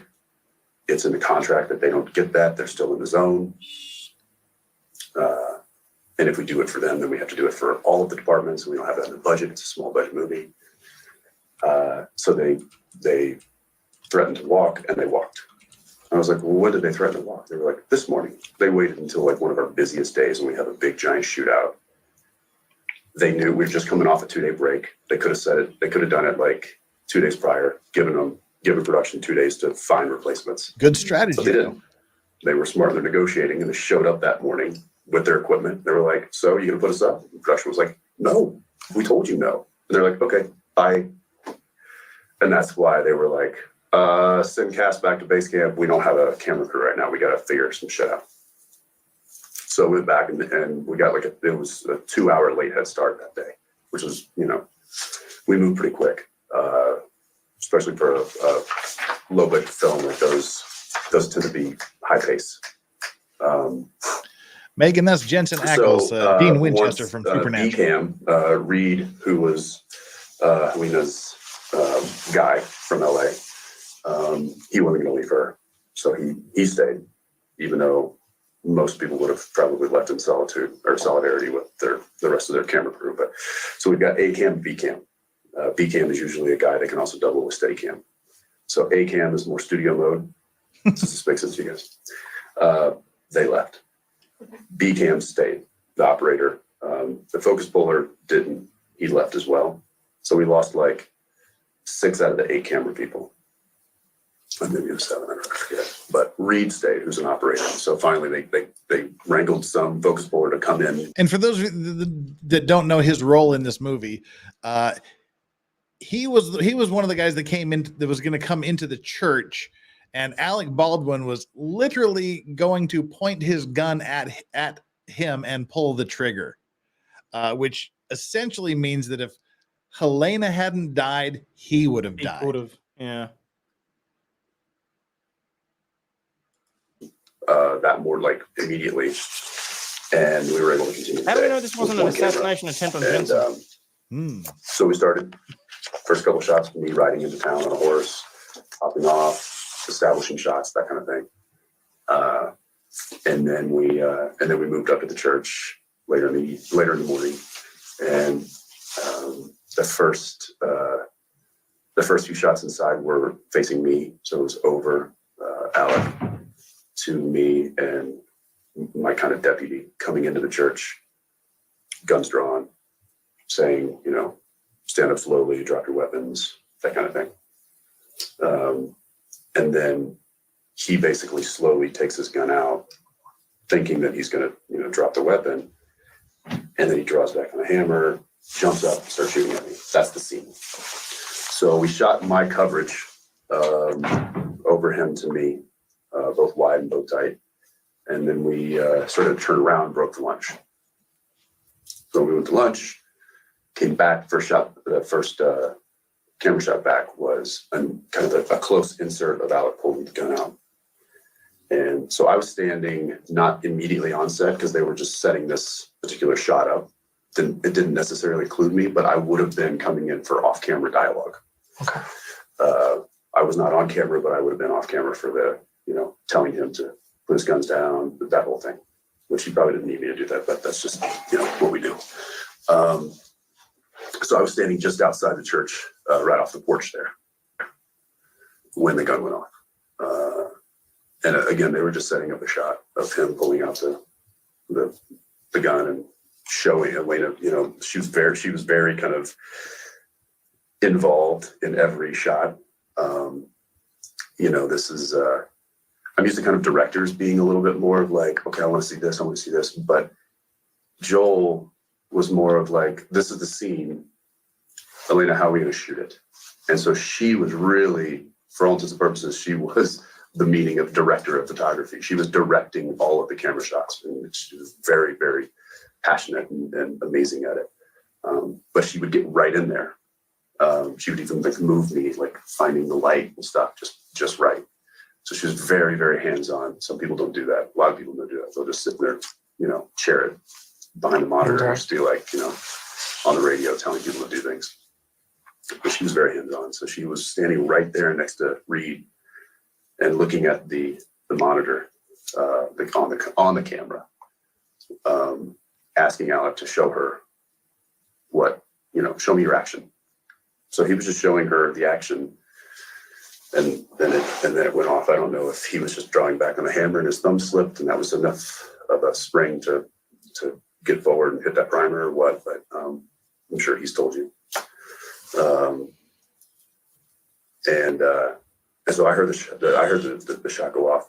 There shouldn't have been any shot go off because it was a setup. There was no cameras rolling. There wasn't supposed to be around a blank to be shot in that particular camera sequence, and nobody yelled hot gun. So when it went off, it just sounded different. I mean, a real round sounds different than a blank, and I didn't immediately think that it was. I just was like, "What the fuck was that?" And so I spun into the church. I saw Joel down screaming. I saw Halyna seated, and I could see her back was to me, but I could see the blood pooling on her khaki jacket. And so I just started yelling medic. yeah, and then that was about it. Oh, then no, I he's just- not. I stood back. He's doing exactly the opposite. Watch. Kicked myself for not running in there and doing something, but I don't know what I would have done. No, I mean, the medics are trained professionals, and there was an on-set medic, so I mean. There was, that's why I was screaming for him. And I know that as the reality started setting in at first I was like, oh, somebody, a shot went off. But there's no way that would have caused that much damage. Like how are two people down and there's that much blood with a movie round? So I was just instantly like what? And then as it started to settle, I was like, that was a real round. I know that sound. That's a real round. Is that what it sounded? Because you made a comment about how it sounded different to you. Yeah. I mean, it sounded like a real round. It sounded like a 45. I have a 45. I know what they sound like. Okay. Did you see what happened with the gun after it was shot? No, when I stepped in there, I saw Alec seated in the pew, holding just like, just in shock. Because it's also like a flashbang, right? I mean, that thing goes off. Everybody in there was deafened and they were disoriented. I mean, when Mamie came out, who's our script supervisor, she was stumbling out and she ended up being the one that called 911. There was another wardrobe person was in there. She came out, she was stumbling. She hit her knees. Reed was still in there. There was a few people that kind of staggered out, but it was disorienting. So I didn't go in because the medics were yelling everybody out, and Joel, our director, was actually yelling, get the fuck out, get out of here. So people were quickly exiting that didn't need to be there. So I didn't go back in there because I knew it was,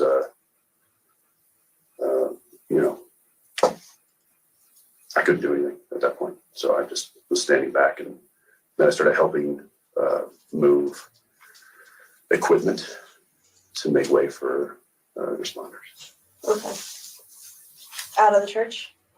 Or out of the way of the church. There was so much equipment around the front of the church, and we knew that everybody was going to need access. So we started moving barricades, we started moving camera equipment, we started moving monitors, and I just threw my jacket, my hat off, and started helping grips and electrics, and everybody just started moving shit. Okay.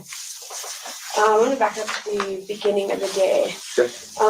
Were you guys working with any of the firearms on the first half of the day? Like I said, we get handed our gun belt and our firearm in the morning, and it essentially stays on our person because it's part of our costume for the remainder of the day. If we ever are actually shooting it, then it gets taken. They load it with blanks. We usually are using half loads, and then it's well announced that there's a live, a hot gun, and how many rounds are hot at what load, what capacity, so that everybody's aware. But again, there's the few of us that were in the movie. We get handed essentially a prop, and it has dummies because I always personally check, and I was telling some of the other guys, I'm like, always check yourself. That's not why we're hired, and I was telling you this. Yeah. We're actors, and if it was left up to the actors to be the final line of safety and defense, then I wouldn't trust 99.9% people I work with, percent of the people I work with. But again, just from using a lot of firearms on set and also having real training, I just always do my own personal checks. I mean, that's an interesting thing. He's not required to do it, but he always does it because he doesn't trust 99.9% of the other people to do it. Because it's a smart thing to do. Yeah, definitely. Yeah. What gun did you have in the morning? I had it's 45. It's not the long Colt, but it's the one that has Yeah, great success is not required, but it's also not an element of the crime that Alec is charged with. U.S. Marshal in the handle. I believe there were only 2 on set, but I think, I don't know if it was, but I was told that was one of the ones you guys constantly was mine. And did you check that in the morning? I did. I always do that. Did it have anything in it? Dummies. Okay. And did you take the dummies out or just did a visual check? I did a visual check and did a click into the ground. Okay. Did a visual check and a click in the ground. And I also appreciate you walking us through what takes place during a film, because I mean, we're getting to know what actually takes place on film. This is a major case, and some people that we've spoken to have kind of walked us through what the procedure is. So I appreciate you letting us know what exactly takes place. We're starting to learn a lot more about what goes on in there. Yeah, any questions, and then I can, that I can shed light on it. Cool. So who handed you the gun in the morning? That particular morning, I believe Sarah Propt handed me my gun belt, and Hannah handed me my gun. She was not 100% of the time, but most of the time, the person that was handling the firearms. Sarah would help her and had a license to help her. This is something that I learned later. I just was, it's like, because I asked her that day, I was like, did you handle the gun? She was like, no. I was like, are you even supposed to handle the gun? She was like, yes, I'm licensed to do it. So I would help Hannah out. But from my recollection, Hannah was handling the guns 90% of the time. There were times when I would at lunch, we would always take our gun belts off and hand our guns back to Props. Or to Hannah. Tammy Faye with $2 says, hi, Jeff. Hi, Tammy. How are you? And hand it to either Hannah or Sarah, whoever was close by. And then they would take it and lock it up or do whatever they did with it at lunch. And then I would get it back after lunch. During your time here during this whole production, has David ever handed you a gun? No. Or anybody else besides him? No. Well, Sarah, I think there were probably a couple of times where Sarah handed me the gun. Maybe I want to say that every morning Hannah would show me the rounds. She would pull the wheel lock back, slide the wheel, then show me each round, and then hand it to me. Then I would click into the ground, put it in my holster, and there it stayed until lunch. Okay. See, this is the difference between someone who is arrogant and, I didn't do the safety because, I didn't make her show me because I didn't want to offend her. And a guy who's like, I'm let her do her job. She did it with me every morning. She showed me the rounds. She checked that I did my dry fire into the dirt, and we went about our day. Difference between him and Baldwin are night and day. And then did they outfit you after lunch the day of the incident? Yes. Okay. And I can't remember if I clicked into the ground that day. So I know I did that morning, but I've been racking my brain trying to figure out if I did my safety check after lunch, and I can't remember. And maybe that's just because it was a pretty crazy event that happened after lunch, and I'm just trying to think of. It's like flashes. Like I know where I was standing, I know what I saw, but for some reason I'm like, gosh, because I'd never overly thought about it. I'm like, gosh, did I check my gun when I came back from lunch? Like I normally do. I always do. But I can't remember doing it. Who handed you the gun after lunch?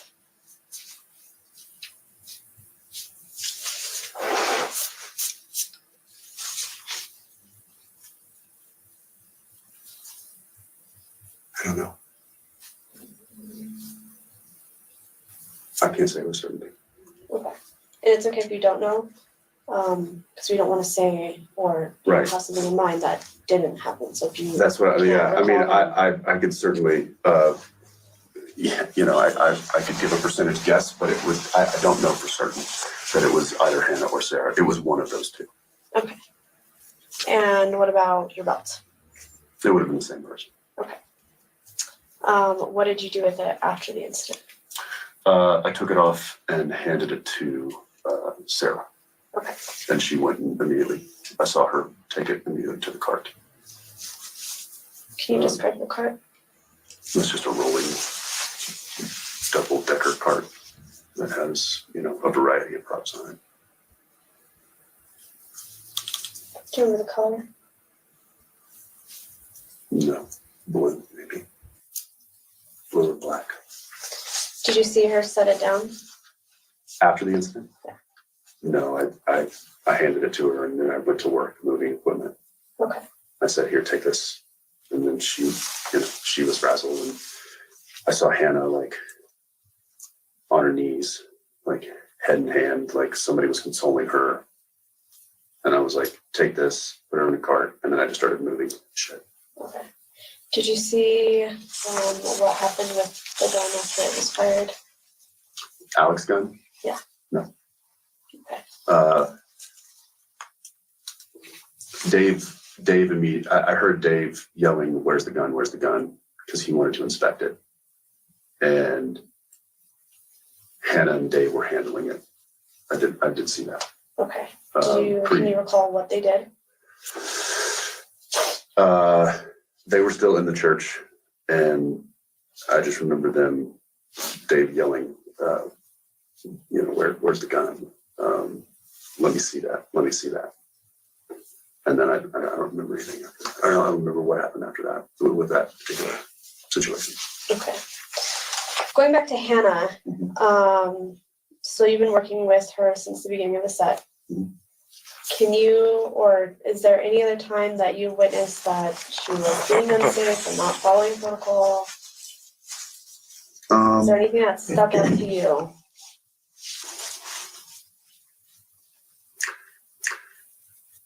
She was, in my experience, she was saying the things that or an armorer would and should say. She was doing safety checks. There's levels, I think, to the intensity of armorers in our industry.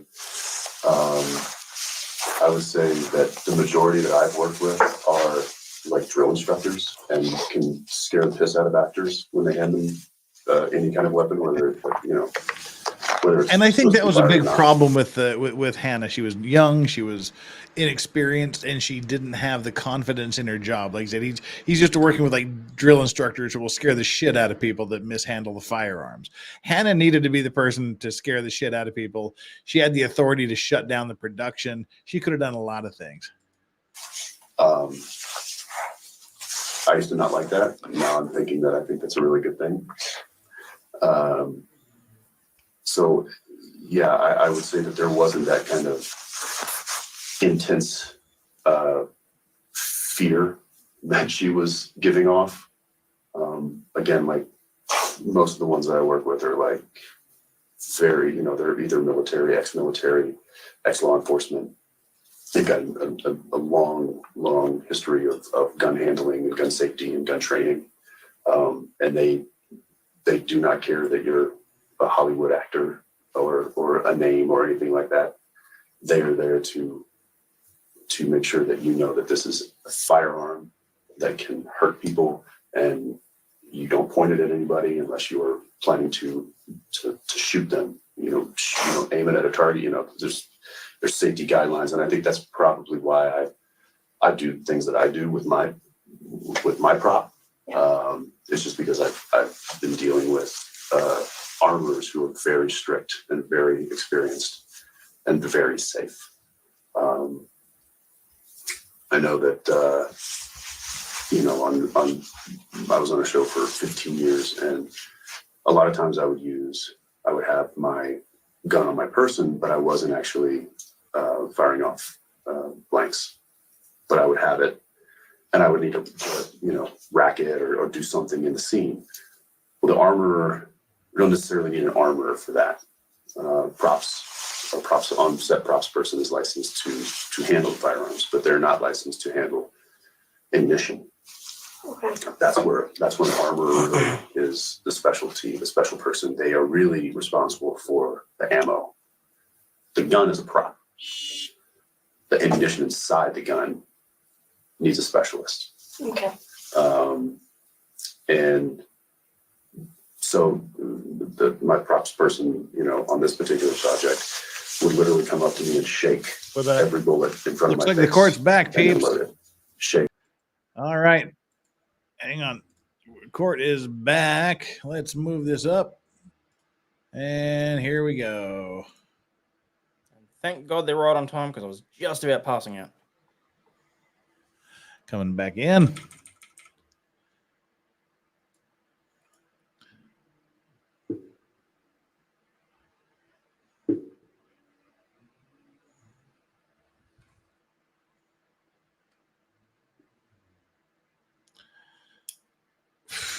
Wow, court is full. And I put up another like and subscribe poll here. What's going to happen? Charges dismissed, mistrial, something, but trial will continue. And who the hell knows? 50% of you say, who the hell knows what's going to happen? I'm firmly in that camp. All right, let's get rid of the banner here.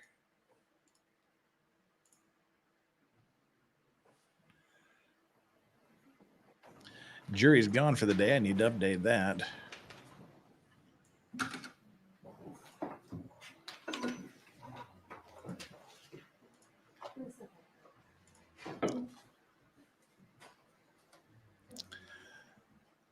Oh, the tension. Oh, the tension. What's happening here? Dang, she's a tall drink of water. The one there in the left. Ladies, you heard it here first. All you need to do in order to get Jeff is be tall. No, she's like noticeably tall. You get noticed, that's for sure.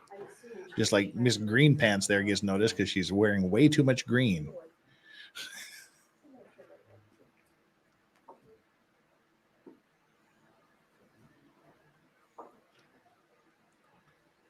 How tall is tall though? Tall. Like there was this one chick in Vegas that was definitely like a volleyball player or something. She was an Amazon. It was difficult getting Jeff to put his mouth off the ground. Like, dude, she was 6'5" and had awesome side boob. What do you want? And how do you know what my mouth was doing? You were staring harder than I was. I was staring at the menu. I wanted my damn burger. Uh-huh. All right. Sure. The funny thing is, that's not even the craziest thing we saw that night. There was a bride with nothing on. Just like a white thong walking around with a veil. Yeah, with some lace scattered about her. Is that Seth? Did he get a haircut? Mm.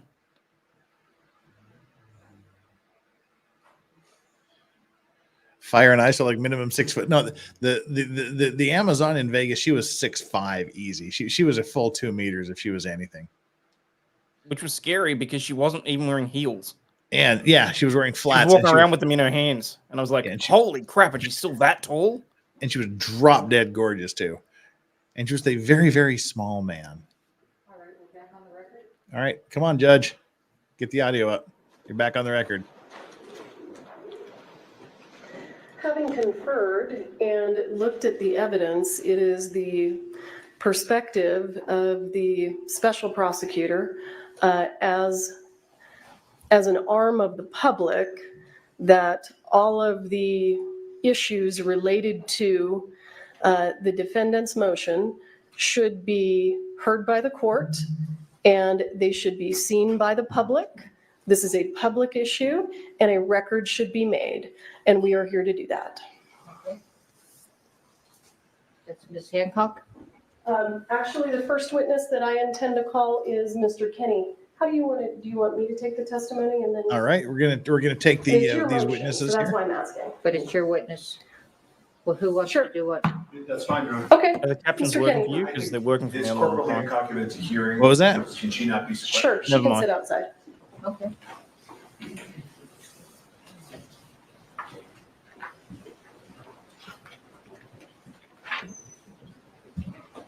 That was Kenny. Cut his hair.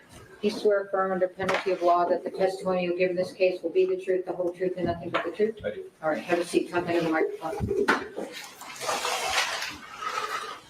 All right, so we don't have to interrupt the testimony too much. If this guy goes too long, I'm going to tap Good out. afternoon, sir. Good afternoon. Righto. Please go ahead and state your name for the record. Seth Kenny. Mr. Kenny, what do you do for a living? I am the owner of a company that provides props to a number of feature films as well as episodics, TV, including firearms, tactical gear, leather. Hang on just a second. Okay.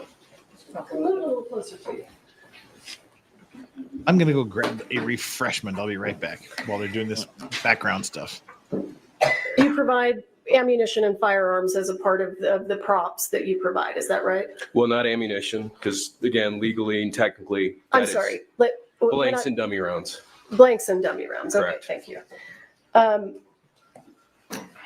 Sir, do you know a gentleman by the name of Thel Reed? I do. How do you know him? I met Thale approximately 12 years ago, possibly even 12 to 14. He was opposite. Just how do you know him? I don't need the history. He's a work friend. How long have you known him? Of him, 12 to 14 years, and more like friends, approximately 5 to 7. Okay. And do you know a gentleman by the name of Troy Teskey? I do. How do you know him? He is a friend of Thale's, and we used to spend time together at his house or meeting at restaurants and things in Bullhead City. And just for the record, what does Thel Reed do for a living? Thale Reed is a bit of a legend, gun coach and armor to the film industry for going on 60 years. And does he have a daughter? He does. Who is his daughter? Hannah Gutierrez Reed. And do you know her? I do. Have you met her? I have. Mr. Kenny, can you explain, were you ever asked to do any training for the set of the television series 1883? Not training myself, no. But props, firearms, leather holsters, dummy rounds, blanks. Those were items that you were providing to the set of 1883? Correct. As a prop house. You own a prop house. Yes, and that's specific to the set. So, if you know, was Mr. Reed asked to do anything relating to 1883? He was actually hired to be a gun coach. And what does a gun coach do? Well, gun coach. We don't do this for a living. Yeah. Gun coach would teach the actors that aren't familiar with things like the 1873 lever action period weapons, how to operate them smoothly and consistent with the character as called out by the script. So did you and Mr. Reed go to Texas for any reason for 1883? Yeah, we did all of our filming when we were involved with the project physically, personally, was done in Texas. Were you asked to do a cowboy training camp? We were asked, Thale and I were asked to be there. To do what? And Thale was charged with training of the actors. I was charged with bringing, specific to the training camp, some of the live reload ammunition that Thale had.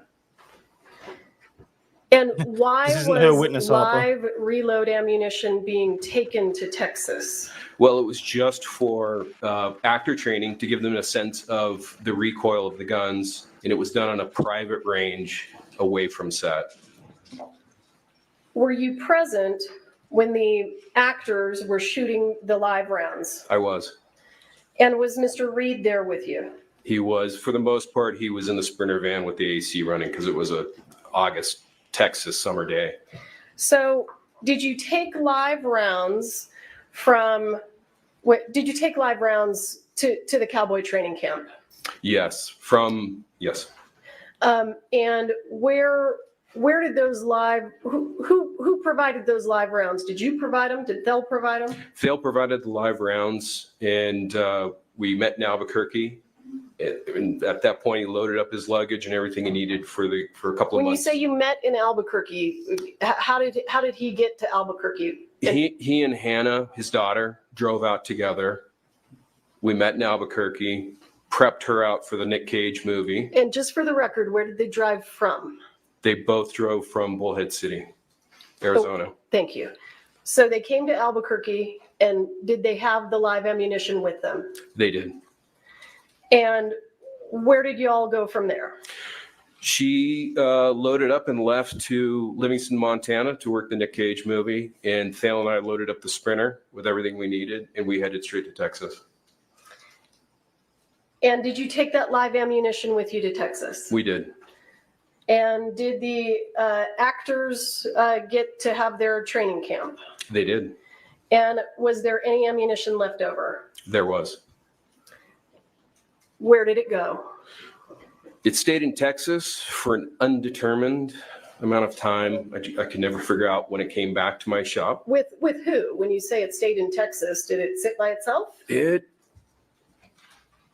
was with the prop master for the day of the show up at the shooting range, up at the firing line. And from there, it came back into the Sprinter van, my Sprinter van. And then at one point or another, it made it back into the hotel room.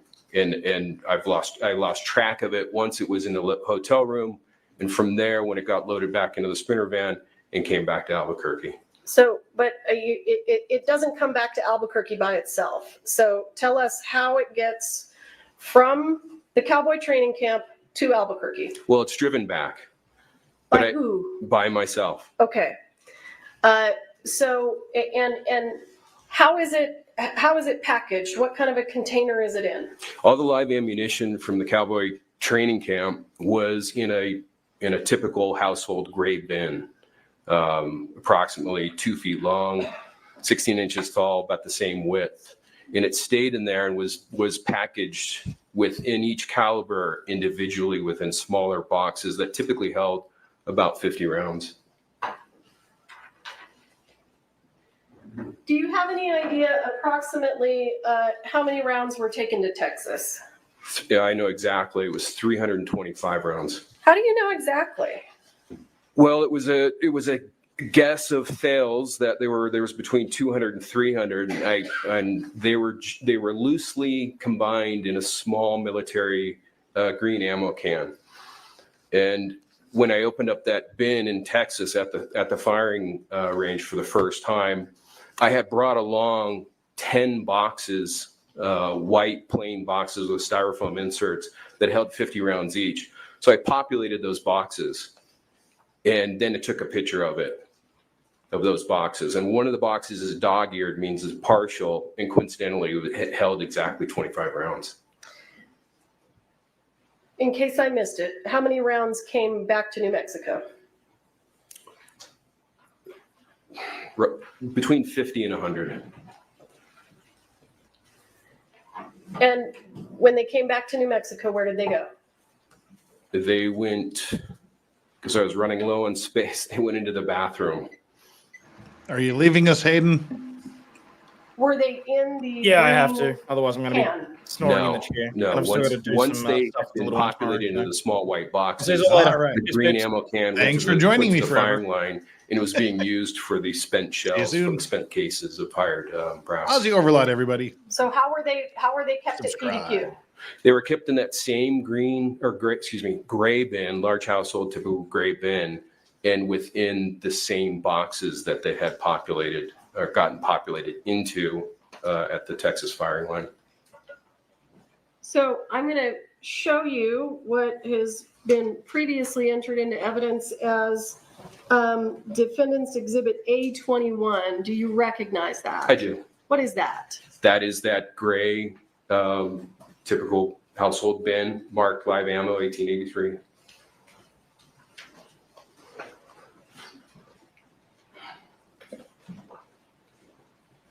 Sir, I want to be clear with you. After this came back to Albuquerque and was at PDQ Props, did you then become involved in providing props and ammunition to the set of Rust? Can you ask that again, please? Did you provide props and ammunition to the set of the movie Rust? I did. Or was that after you brought these back from Texas? I do not know. I do not know when this bin came back to Albuquerque from Texas. You drove it back yourself? I did, but I did a few trips. You don't remember the day that you brought it back? Correct. Okay. It could have been before the shooting, could have been after the shooting. Understood. In terms of boxes of dummy rounds, how many boxes of dummy rounds did you provide to the set of Rust? A single box of 50 45 Colt dummy rounds. That was the single box. The rest of them were of different calibers and were not contained in similar boxes. So you provided one box of dummy rounds. That's correct. Where did you get this? Those came off the set, off the prop truck of 1883. And did you inventory them or do anything with them before you provided them to the set of Rust? Yeah, so yes, there was, I essentially grabbed a double grocery bag and dummies because I knew they were running short, or I'd heard that they were running short on set. And I thought, well, just in case, I'll grab some extra for them. And so from that plastic bag, the following morning, because again, I had to sleep in the van because there was hundreds of thousands of dollars of weapons and it's Albuquerque. So I slept in the van armed, and the next morning brought that bag and brought them into the office and took a look at them. They were unusual in that they had been antiqued. They were one of a couple of thousand that had been antiqued en masse. And they were so corroded, they didn't look right at all. So I sat there, and each one took about a minute to polish before it had an appropriate patina. And I also noted that a few of them had a muddy rattle to them, and I just attributed it to whatever liquid chemical agent that they had soaked the rounds in had infiltrated the interior of the case, and again, not a metallurgist, but had done something to the number 2 lead shot, a single piece that served as a rattle to differentiate live from dummies. Okay, stand by. I'm just looking for some exhibits. We've got a lot right now, so I need to flip through for a second.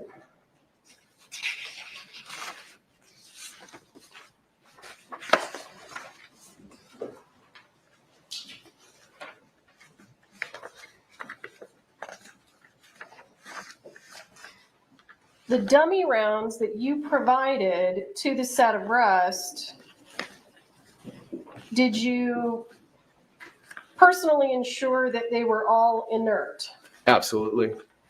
And was the box full when you provided it to Rust? It was 50 rounds individually inserted into styrofoam, each housing, each section. So it's essentially a 5 row wide, 10 row deep styrofoam insert that holds the rounds separately from each other, and then is inserted into a small white enclosing box, cardboard box.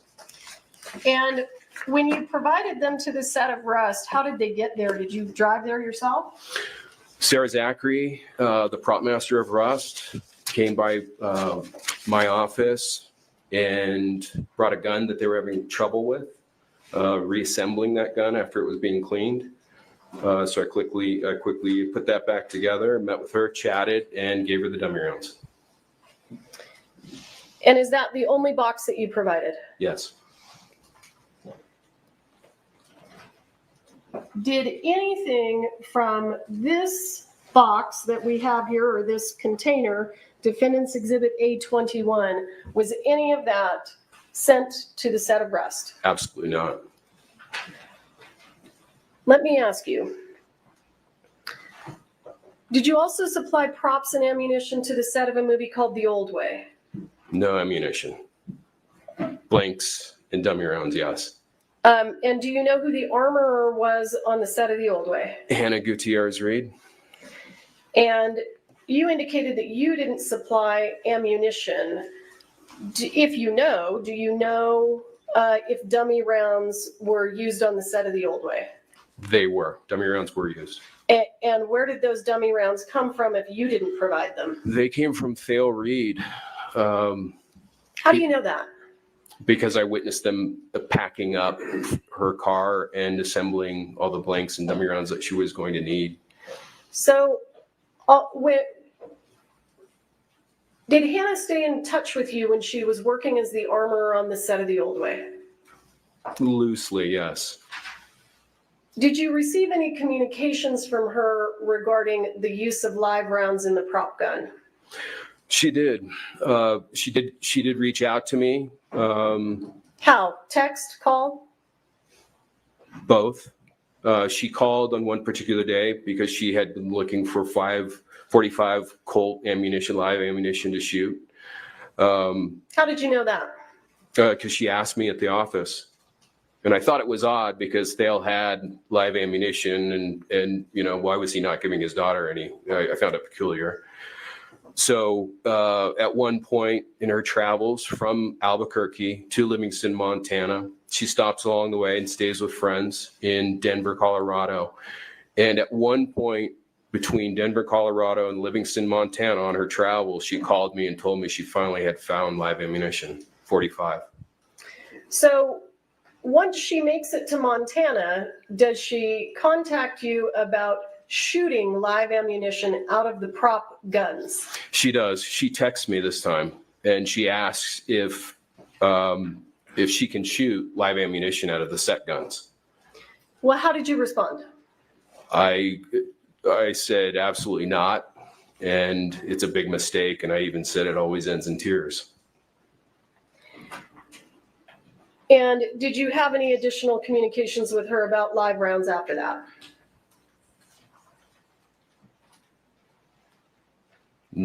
I don't believe so. Okay. So after you take your box of dummy rounds and you give it to Sarah Zachary, do you ever see it again? Only in the evidence photos. Okay, so let's look at those. Defendant's Exhibit A27, previously entered into evidence. Do you see that? I do. And do you know what we're looking at here? I do. Describe to us what we're looking at. Well, these are these antiqued rounds that came off the set of 1883, actually more specifically the prop truck of 1883. And you can see that they're heavily aged. And this is after each one has been polished with Quado steel wool for about a minute. Okay, that's fine. Yeah, okay. What about this one? Does this one look different? Yeah, absolutely. The case is way too bright. It looks nearly new. And that is an anomaly. I do not believe that came from me because all the rounds were heavily aged. Okay. I'm going to show you what is entered into evidence as State's Exhibit 30. Do you see that? I do. What is that a photo of? It looks to be the same antique rounds, dummy rounds that I provided Rust. Okay. So you provide these to the set of Rust, and obviously there's an incident and Ms. Hutchins dies. Do you then reach out to law enforcement and begin communicating with law enforcement? I do. Why? Well, I think they wanted access to the guns that were on the prop truck near the set of Rust. And there was some text message discussions regarding that. I offered to open the safe Why did you have a combination to the safe on the set of Rust? I actually didn't until I think the day that I met former Detective Hancock at the prop truck, the day that they executed the warrant. I didn't actually have the combination until Sarah Zachary gave it to me. So Ms. Zachary gave you the combination and you were able to open the safe? I didn't actually physically open it myself. I never went onto the prop truck. Just passed along. Okay, what did you do then? Well, I met off to the side with Detective Hancock at the time, and at one point Sarah Zachary was there as well while they were searching the prop truck, and as well as opening and starting to pull guns out of the safe. Okay. Do you recall having a conversation with Detective Hancock where you asked Mr. Teskey to provide information about rounds. I do. Tell us about that. Well, it was one of 2 or 3 times that I went up to the sheriff's department to provide evidence or something that I thought might be of value to the investigation. And upon one of those visits, we were in the interview room and I was just trying to figure out where these live rounds could have come from. And I thought possibly Troy Teskey might have something that was similar. And so I called him while we were in the interview room, and I believe it was being recorded with Detective Hancock right there. And we started the dialogue. And at that point, it went into a text exchange with pictures as well, with at least one picture.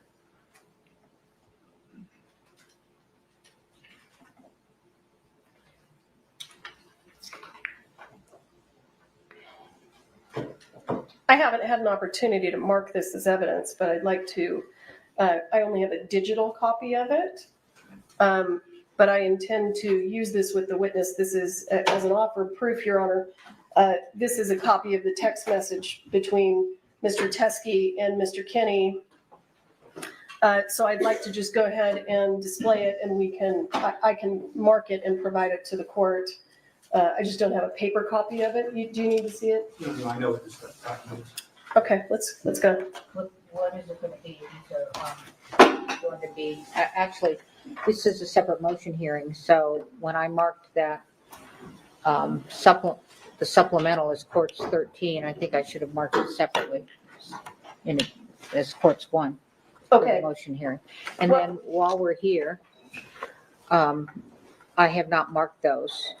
So those are courts 2. These are the ammunition? Yes. Okay. Okay. So what do you want me to mark this exhibit that I'm going to use with Mr. Kinney? Well, now you're going to have to, well, let me do this. Let me make this courts Roman numeral 1 and courts Roman numeral 2, and then you can keep your 1s and he can keep his alphabet. You can keep your numerics. I should just continue with the next exhibit? No, because we're in a motion hearing. Right. So we'll call this State's Exhibit 1. Right. Okay, got it.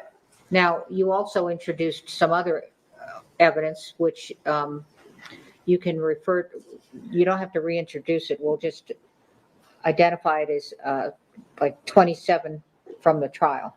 Okay? Okay. All right. Okay. Can you mark this? Can you mark that for me? Courts 2, Roman numeral 2. Is there a reason I'm not seeing this on the monitors? Oh, sorry, did I miss that? Yeah. Okay, well, he's doing this first. So Okay, sure. Yeah, right there, right on top. Thank you. Okay.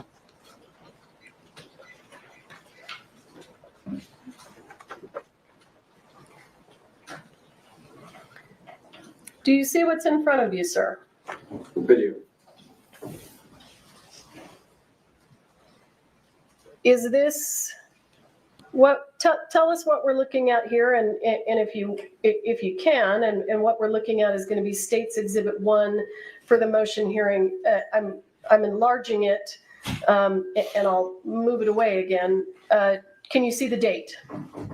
Yeah, I can. Yeah. What is it? November 1, 2021. So tell us what we're looking at. What were the circumstances of this? This is once I had called Troy Teskey in the interview room at the Santa Fe County Sheriff's Office with Detective Hancock present. He was somewhere out and about, and he said he would be home in about 5 minutes or so. And at that point, I asked him if he had any of the reloads that Thale had owned for a number of years that a common friend of ours had manufactured for him. And I asked for samples. Hang on. Why would Troy Teskey have Thale Reed's ammunition? Troy used to store Thale's guns and ammunition for him at his home. Okay. So you ask Troy if he has any of the leftover reloads. Correct. And so is what we're looking at, the leftover reloads that you're asking about, did they go to 1883? They're the same reloads, but they never cross paths once Thale leaves Bullhead City with the ammo can of 325. That are those reloads. These reloads are some of the ones that Thale left along with his guns for Troy Teskey to store. So these never went to the set of 1883? Absolutely not. And Definitely not a set. Okay, whatever. The cowboy training camp. Yeah. And did they ever go to you? No. Because they never went to you, were you ever able to intentionally or mistakenly provide them to the set of Rust? Definitely not. And they're not even, the brass primers are a dead giveaway for that which was not on Rust. And you bring me to my next question. Are you familiar with the way that the live rounds found on the set of Rust look? I am. Do they look like these? No. So let's look at the text exchange here at the bottom. Who's communicating? My text is in green, and Troy's is on the left side in black and white. So what does Troy say? Excuse me. Again, glasses are horrible. Sorry about this. Yeah, thank you.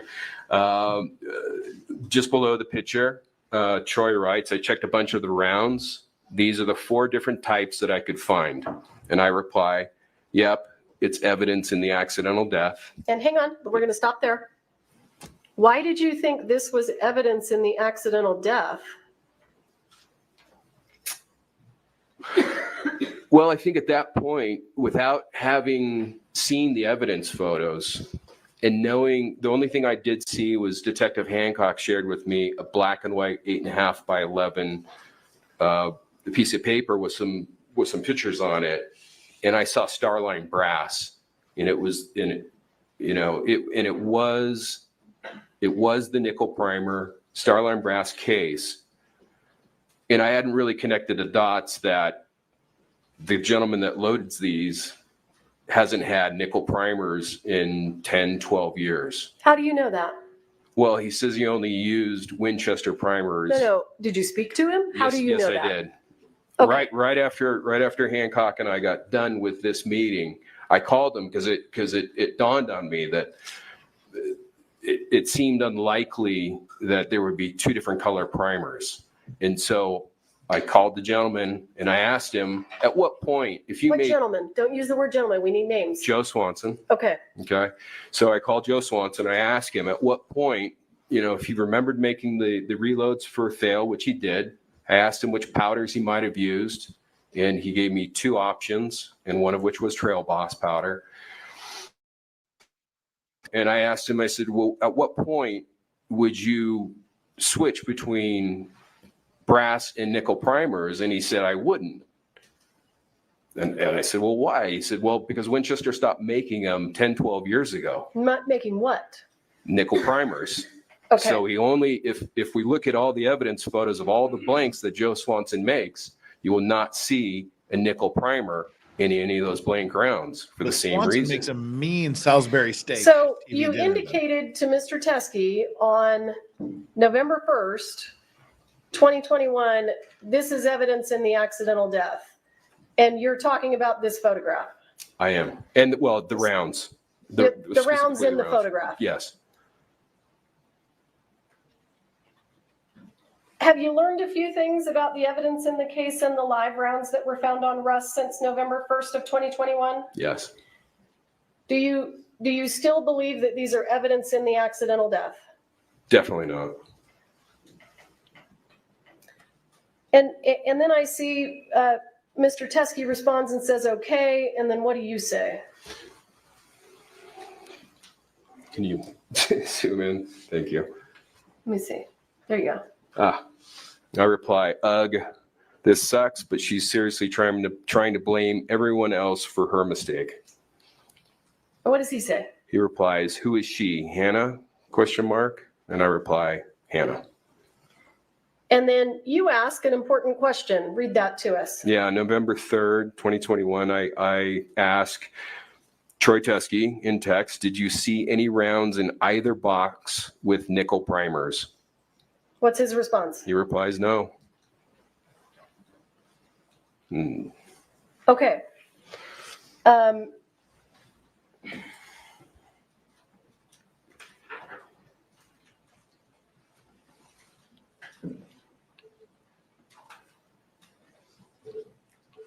Is that just a close-up of the same photo of the ammunition? It is. And you have testified that this is dissimilar. This is dissimilar to the live rounds that were on the set of Rust. Yes, and from this photo, we can only see that we have 4 different, cases, different manufacturers of cases. The brass primers are obviously a dead giveaway, but what we don't see on the inside is that the powder is different than Rust. The actual powder itself, as well as the projectiles, are different than what was found on Rust. So, Mr. Kinney,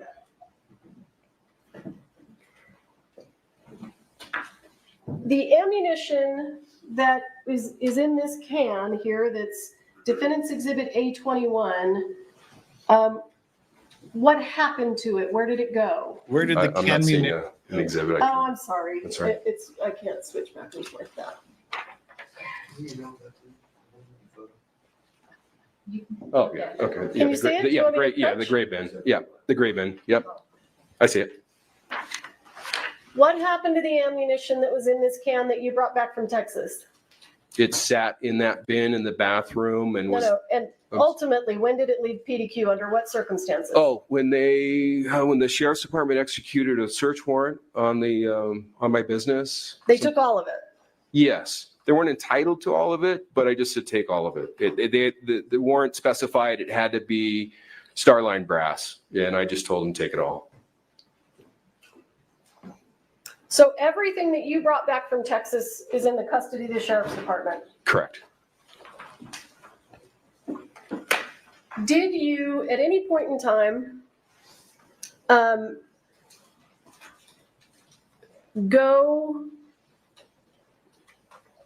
did you ever exchange ammunition with Thel Reader Troy Teskey again after the death of Halyna Hutchins? No. So any ammunition that would be in the possession of Mr. Teskey, is that anything that you have ever had possession of? No, I've only once received 45 Colt live ammunition from someone, and that was Thale, and that on our way headed to Texas. And I hadn't opened the can until we got to Texas.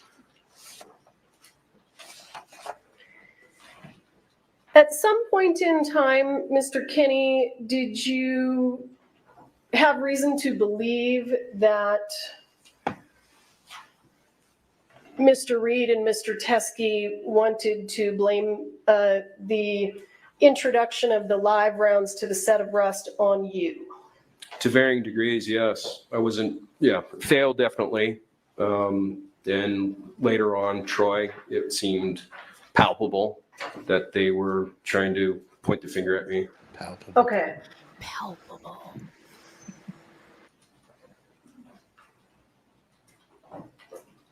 So this is the conspiracy that this guy planted the live rounds?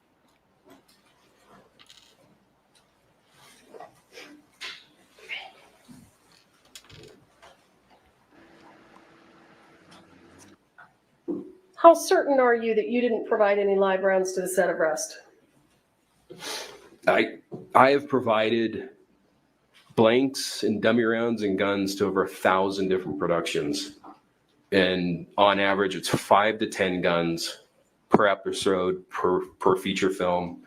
And each gun would typically have about 10 dummy rounds with it. So that's between 50 and 100,000 dummy rounds. And I have never spent more time with a single box of dummy rounds than the rounds that came from 1883, the dummy rounds that went to Ross. So there was never a question in my mind that I provided the live ammunition to Rust. Okay. I'll pass this witness. And Mr. Okay. Taylor, is there an exhibit that you need me to provide? Just if you could email me that. The text message? Yeah. Sure. It's happening with Harper. Says, what does this testimony have to do with the non-disclosure Thank issue? you. They're trying to decide whether Good this afternoon. ammo Good was afternoon. part of the non-disclosure. So in the thousands of times you've provided ammunition to movie sets that you just told me about, Blanks and dummy rounds. I know. I apologize. That's I'm all not, I'm not trying to use the word ammunition to get you. Gotcha. All right. In the thousands of times you've done that, that would mean. I'm sorry, Your Honor, Ms. Johnson's asking to approach.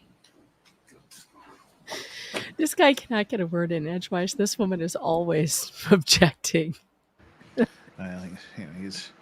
He's Harvard Law. Tammy Fayette with the $2. What is Hancock's new occupation? She was promoted from detective to corporal. So she is now Corporal Hancock. Wow. So this is a shit show. We got some things going on. It is. Okay, I'm trying to make sure I'm following. The thing that had the nickel coloring, Yes. was that the live round? Yes, the nickel primers were the live round. And they prime those things to make them look antique, is that correct? Yeah, they put that patina on the outside to make them look antique. Yeah. So that makes them look old. Yeah. And he's saying that his company or whatever, they never use that nickel, or wherever they get them from, they only use brass. Yes, the brass primers, yeah. The brass primer. So there was a live round. Why would you patina a live round? Jeff, why would you do that? Who knows? Who knows? That doesn't make sense. Well, the Is live that rounds Stephen being Baldwin? there. Was that Yep. Stephen? Yes, we're wearing his lesbian librarian named Helen eyeglasses. Why was he wearing earphones too? Yes. Does he have a hearing issue we're not aware of? Could be. Well, we're all getting up there in years. There she is, Hilaria. Hilaria Baldwin. She does not know how to say cucumber. Cucumber. How you say in English cucumber? I don't know how you say cucumber in Boston.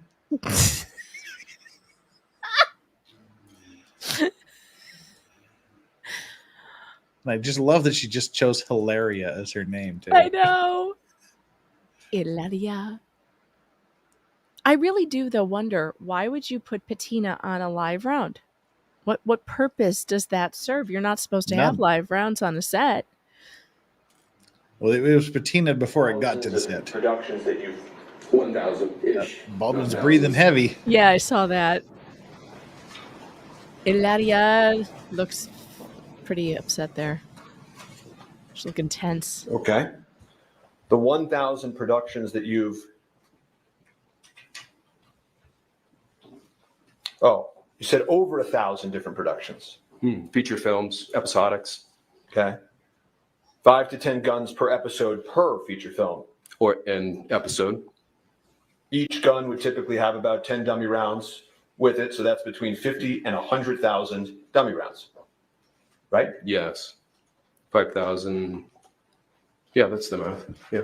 And you're telling this court that of all the dummy rounds, in all the productions, in all the years, these 50 were the ones that you checked the most.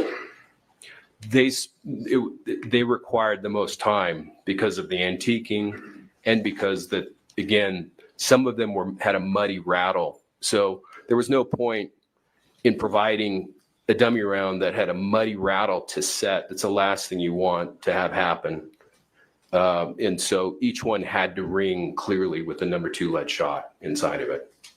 And of all the dummy rounds on all the sets, these ones had a muddy rattle. No, the ones that were excluded had a muddy rattle. I see. You provided 45 long Colt dummy rounds to the set of Russ, correct? Yes. And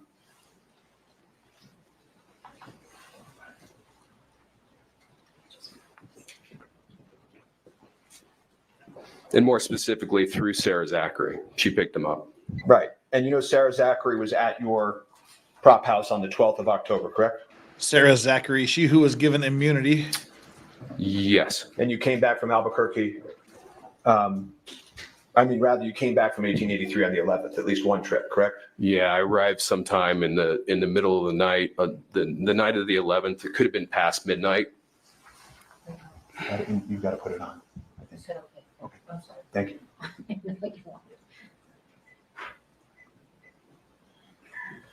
You arrived the 11th. Night of the 11th. She comes the 12th. Yes. Shooting happens on the 21st. Yes. Russ needed 45 long Colt dummies. May have knew they were running short. Okay, they may have not needed it the most of all time, but they needed it, right? Possibly. You have already told this court that you had brought 45 long Colt rounds from the set of 1883, correct? The dummy rounds from the prop truck, yes. There were also live ammunition on 1883, correct? No. There was no live ammunition on the set of 1883, not on the set of 1883, at the cowboy camp, just off the set of 1883. Not even close to anything that was filming. Okay, so not anywhere close to filming, not on the set, but at 1883's cowboy camp. The cowboy training camp for 1883, yes. Okay. Live, yes. And you brought some of those live rounds to PDQ, correct? Yes. The live 45 long Colt rounds to PDQ, correct? Yes. And you've told this court that when you brought them back, they were between 50 and 100, correct? Yes. Okay. And you provided 45 long Colts. Again, you say dummies, I get it. To Sarah Zachary, correct? Correct. Those were Starline brass with nickel primers, correct? Yes. The invoice you provided to Sarah Zachary and the set of rust had 200 listed as the amount that you provided, correct? I don't recall. Do you deny it? Sounds about right. It could be. The invoice was generated weeks after, so it was done from memory at that point. Okay. Have you been watching any of this trial? No, just the headlines, whatever comes on the news. Okay. Do you know that on direct examination of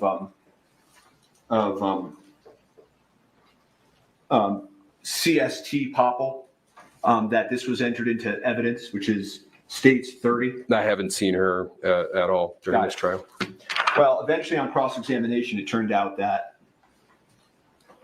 these were, of course, the rounds provided, correct? Except for the bright one in the lower row, in the middle, just above the two zeros that are next to each other. Yeah, in the evidence number, I don't believe that is a round that came from PDQ. When you say you don't believe, which I think you said a direct, is you're not certain, but you don't believe, correct? It's 2.5 years ago. It does not appear. I'm 99.9% sure that was not inclusive of the original styrofoam insert of 50 in the box. Okay, so it sounds like you're not certain, but fairly certain, and it's been a long time. Is that fair? Yes. Okay. At the time, when your memory was fresher, you actually received a photograph of this, and you told Detective Hancock this, and it has a nickel primer, which is sketchy. Correct? Can I don't know what the photograph is. The photograph of what? Did you, in fact, tell Detective Hancock that that picture, that round, was sketchy?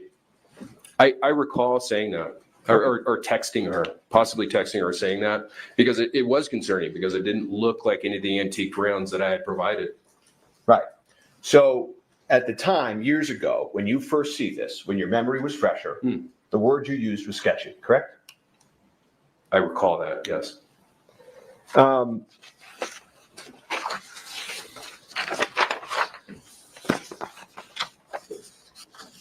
The incident happens on the 21st of October, and at 1:55 p.m., you receive a text message from Sarah Zachary telling you that this has occurred, correct? I think it wasn't telling me that it occurred. It just said emergency in all caps. And you called her, right? I did. I missed a call from her, received the text. I think I said I'd call her back, and I did. Okay. Within just a minute or two. And between the time you provided, whatever it is that you provided to Rust, and the moment you get that emergency text, isn't it fair to say you're not sitting around, daydreaming and wondering and thinking about each round you provided and whatever you provided to the set? You do this for a living. You do it lots of times, right? That's correct. Yeah. But the moment that happens, right, things change, didn't they? What changed? Well, Miss Hutchins died, right? I wasn't aware of that till hours later. You spoke to Miss Zachary 5 times that night, right? I don't recall. Probably. Miss Zachary, had the shell casing, right, at one point that evening? No, I don't recall that. You don't recall that? No, that she said she held the spent case from the gun. I don't recall that. Sarah Zachary threw out some of the evidence, correct? I had heard that months and months afterwards, that she had thrown out dummy rounds from Jensen Ackles' gun. Months and months? I believe so. Sure about that? Fairly. It's been a long time. Right. And the only messages that we have from around that time we're going to look at. But you knew at that moment that you had just provided 45 Starline brass dummies, Look at correct? KW's With nickel comments. primers. Nearly all the dummy rounds I provide are Starline brass. He does. And you would agree with me that anybody who did provide that round or brought it onto the set would have every reason to want to deny that, correct? No. Hannah Gutierrez admitted in questioning at the sheriff's office that she brought the box that contained the live rounds. No, she didn't. She actually said she hadn't seen that box. And that's just something that's been fed to you by the prosecutors. Isn't that true? No, I've actually seen the interview. Okay, well, we can pull up that interview if we need to. So, sounds like we the need week to. after the accident, that we have some of your text messages, right? Yes. Okay. And you weren't sleeping, right? Correct. You were drinking a lot? I don't even remember. You were talking to your cop buddies to try to get advice about the case?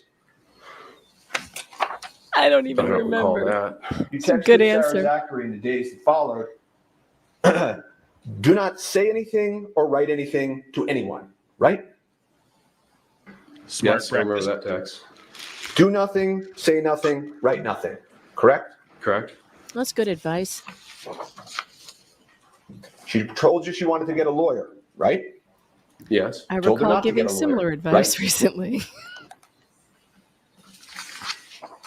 fact, at one point you just said, shh, and with an emoji, right? Oh, and then she put her in a suitcase and I pushed don't her down the recall that. stairs. Okay. You did provide Detective Hancock. Do we have that photo that was entered into evidence on the screen? Okay. Did you email that? Yeah. Okay. Well, we'll get it in a minute. I don't fault the guy for telling her to The shut one up. that you just saw on the screen of you and Mr. Teskey, do you remember that photograph that you just looked at? With the reloads? Yeah. Yes. You actually took a screenshot of that and sent it to Detective Hancock, correct? It sounds like something I would do.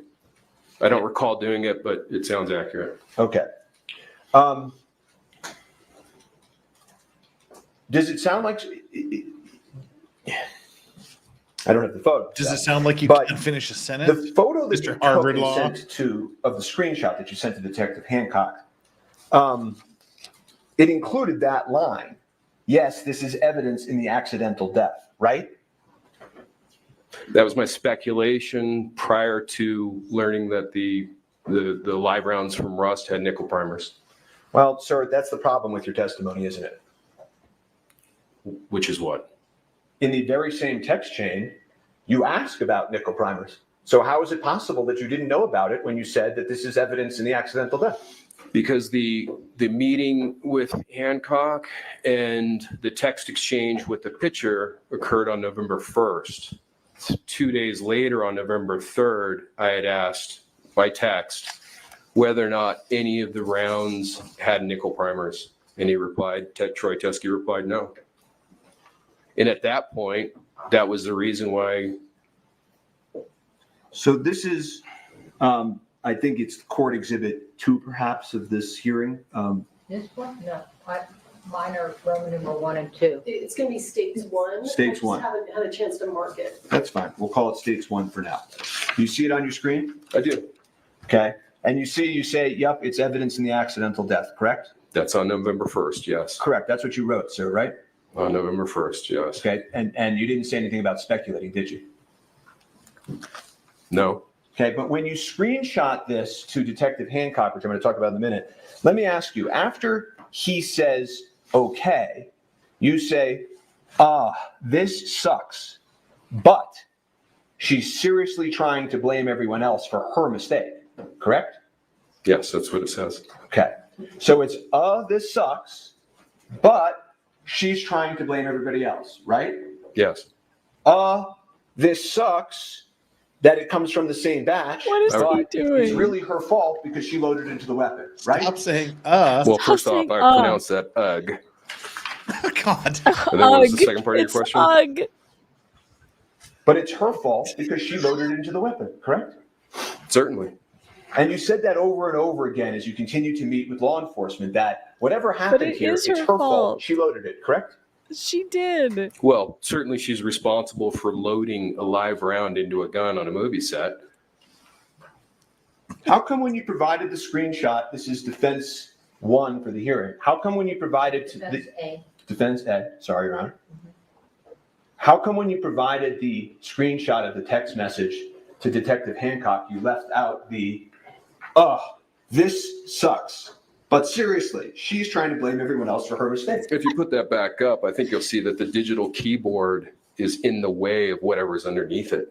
I see. And is there something with your phone where you can't take multiple screenshots and just go further down like you did 10 other times in this case? That's a picture of a picture. I understand that, but I'm asking you. That's You can scroll down a picture of a picture, you twat waffle. The witness is laughing at him. This Look at- sucks. I did, and what I'm saying to you is that when you take a picture of a phone with a keyboard up, it's going to block the lower half of the message.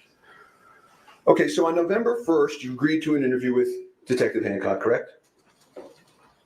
Sounds about right. Yeah. No other officers. Yeah, November 1st, yeah. No other officers were present, correct? It was just Hancock in the interview room, correct? And you talked about your phone call that you made with Troy Teskey, right? I did it in front of her. No, I know. You were very, very cooperative, correct? I thought so. I don't think you mentioned on direct examination, but tell me if I'm wrong. You also made a phone call to Joe Swanson in front of Detective Hancock. I don't recall it being in front of Hancock. It was as I was driving away, and it dawned on me that I kept on seeing brass and nickel, and it didn't wash with me. It didn't make sense. Joe Swanson and the original batch of the ammunition was very much on your mind. Fair? Of the reloads, yeah. That's gonna be my new band I was name, fairly Joe confident that Swanson and the somehow original some batch. of that reloaded ammunition came in through a piece of leather, or Hannah had been gotten hold of some of it, been shooting it, commingled it with dummy rounds. I was concerned that it was going to be a Joe Swanson reload. It turns out you actually made the call to Joe Swanson within earshot of the police recording equipment. And you asked Mr. Swanson about the green ammo can. I don't recall that. Okay. And you then said, Did it start with ugh? Ugh. No, just and shit. Well, she didn't do her fucking job. Now I recall. Yes. I bet you do, right? Why are you being a sarcastic bitch? Come on. I bet you do. Hashtag he. And the she who didn't do her fucking job was the armorer, right? Correct. And the shit is the commingled rounds, isn't it?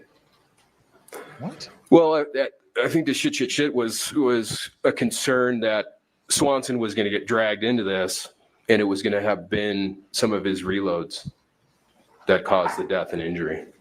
Oh, the exclaiming of the shit was your concern for Joe? I think it's a collective. I mean, there's 4 of them there. There's a lot of shit. Come on. So some of the shits were for everybody that had ever touched the whole thing is awful. Okay. Can we agree that What are we you didn't doing? intentionally provide What's live happening? ammunition at Center Rust? We can agree that it didn't at all. Okay. Well, we can't actually agree to that. Okay. I think they call this a shit show, Josh. And by the way, no shit. That's November 1st. November 30th, okay, a month later, the police come knocking with a search warrant, right? Yes. Just like you were there at the truck search, you were there at the PDQ warrant search, right? I was on a connector flight from Phoenix. Glad you shit, mentioned I'll be that. back. Both times, both at the truck and at your search at your prop house. Both times you happened to be grabbing onto a flight and getting there just that day, right? No, actually, I was in Las Cruces on Bruce Willis's final movie, finished that, and was heading to the Rust set directly from Las Cruces, driving in the Sprinter van. That was after you got the code to the safe, right? I recall that I got the code while driving.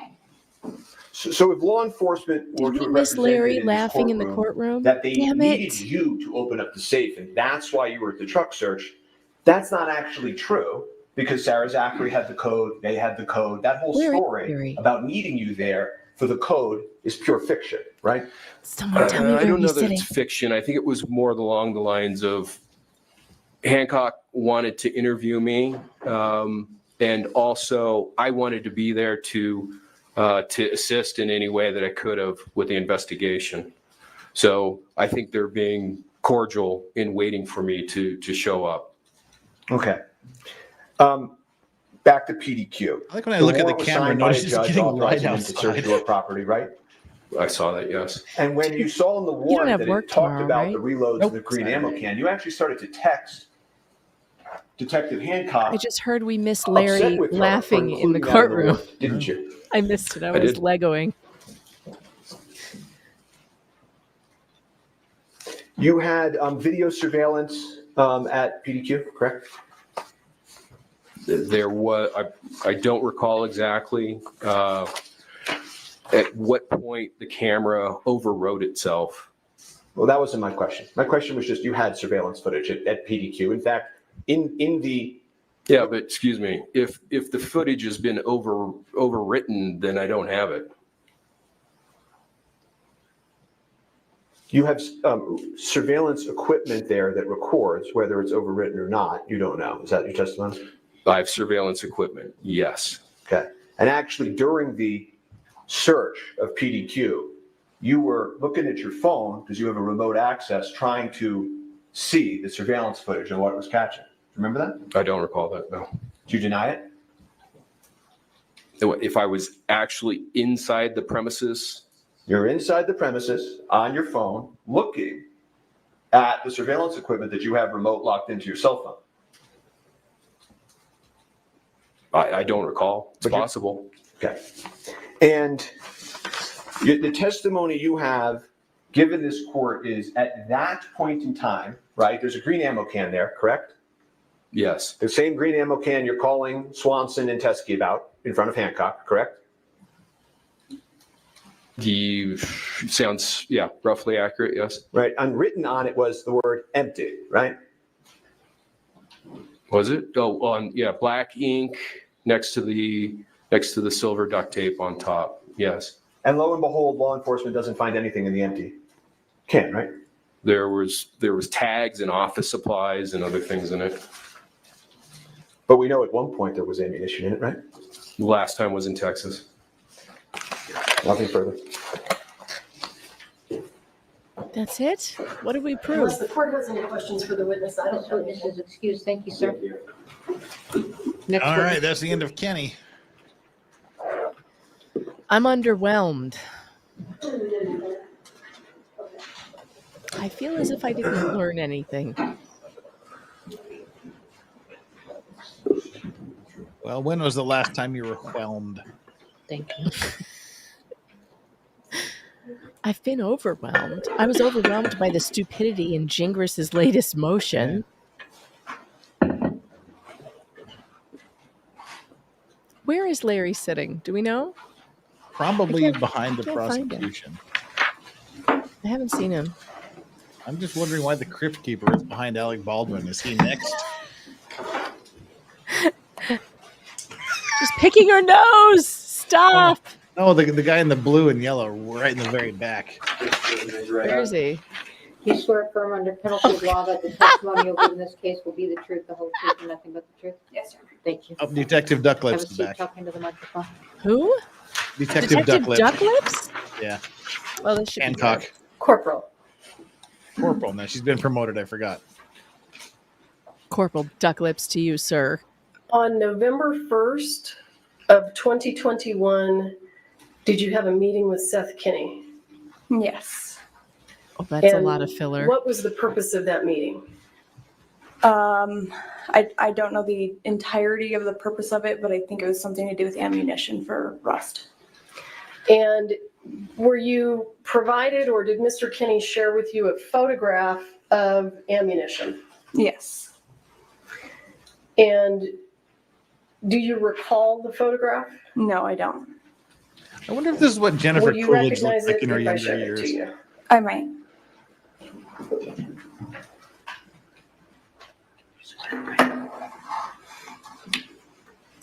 Those might even be lip implants. I mean, those are some serious fish lips. Someone I know got lip filler recently, and I couldn't stop staring at them. Does that look familiar? It was very uncomfortable. Not entirely, no. Okay, let me show you something else. Would it refresh your memory if you saw the text exchange between Mr. Kinney and Mr. Teskey? Yes. Does shit ring any bells? Real quick, what's Can on you the court? see that? I want to Do see you what was on want the me- court. I'm gonna enlarge it. Do you see the date? I do. I'm gonna go down so you can see the rest of it. Do you see the rest of it? Yes, I do. Is that the photograph of the ammunition that was shared with you by Mr. Kinney that came from Mr. Teskey on November 1st? I remember this conversation between the two of them. Okay, explain it to us then. And I'm sorry, I'm showing you for the record, States Exhibit 1 for the motion hearing. Go ahead. I'm sorry, can you repeat the question?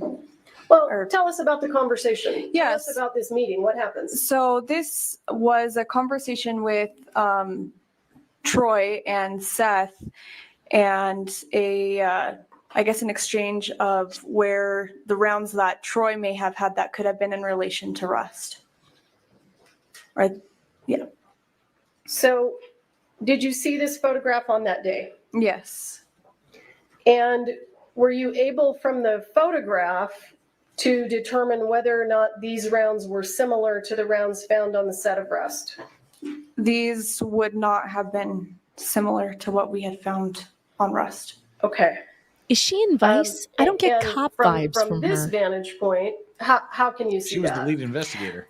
So some of them, well, a lot of them have an actual head stamp of companies or manufacturers such as Winchester, VHA.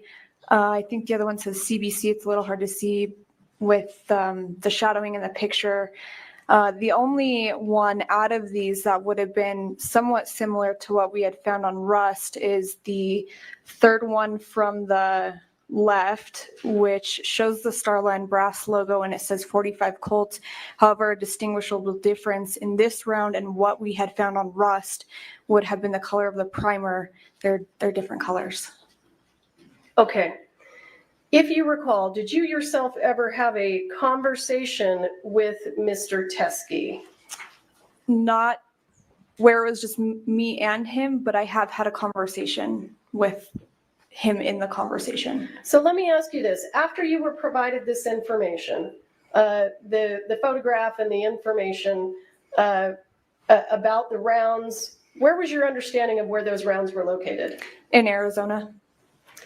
And did you have any communications with Mr. Teskey about obtaining those rounds?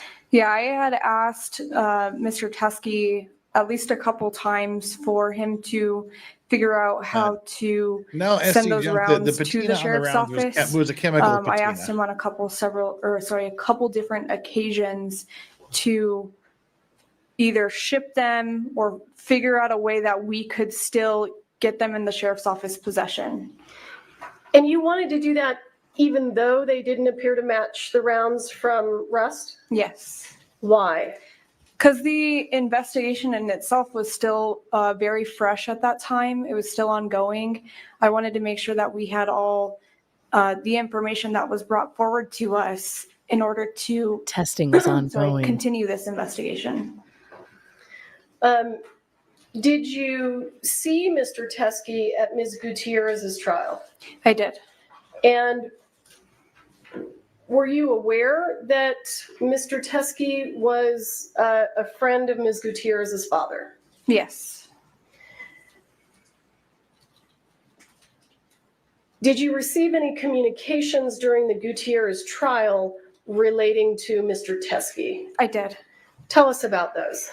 So during her Hannah's trial, or near the end of it, I had gotten some correspondence that a male by the name of Troy Teskey had came in and had ammunition, and that he wanted to turn it over. Came in where? To the courts. So he came here? Yes. To this building? Yes. And who did he speak to, if you know? Sounds like an He owl. spoke to I believe the deputies downstairs that were working the courts. And what were you doing at that point in time? I was here in trial. So you receive information that there's a person down there that has what? Ammunition. And how did you respond? What did you do?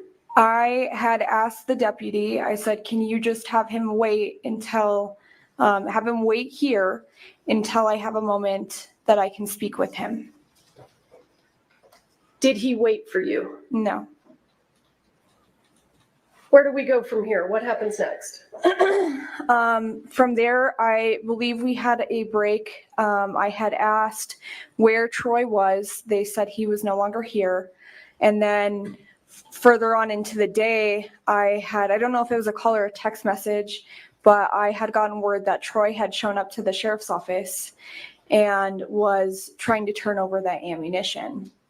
At that point, we're still in trial, so I have a little bit of limited time and where I need to figure out logistics with this. And I believe I had gotten a call from the lieutenant or someone there, and I said, okay, well, I'm still here, but I will make contact with him at a later point and get a statement from him so we can figure out what to do with this. And at that point in time, were you aware that he had left some ammunition at the sheriff's department? Yes. And did you take steps to contact Mr. Teskey to take his statement? I did. I called him twice when I had found out that he had shown up to the sheriff's office. I didn't receive, or he didn't pick up the phone, and I never received a call back. And let me ask you, why is it important for you to take his statement? Because I need to figure out what to do with this ammunition and how it would potentially be tied to the case and in what way, so I can figure out what to do with it after that. At the time that you were reaching out to him that day, do you have any idea whether or not this is related to the case? Just by him saying it might be, but not in what context it would have been. But you didn't speak to him? No. Okay. And is that the reason you were trying to reach him? Yes, and to try to set up something where I could have a discussion or an interview with him. And you want to have the interview because you want to see if it's tied to the case? Yes. So you call him twice, and does he respond? No. Do you continue to try to reach him? I did try to reach him again. I believe it was the following week. I tried to reach out a couple times and never received a response back. So if you don't have a witness, that's weird, who will give you an interview regarding the items that they've dropped off at the sheriff's department, How do you know that they're in any way related to the case? I really wouldn't, because I didn't have a discussion with him. Has Mr. Teskey ever returned your calls? No.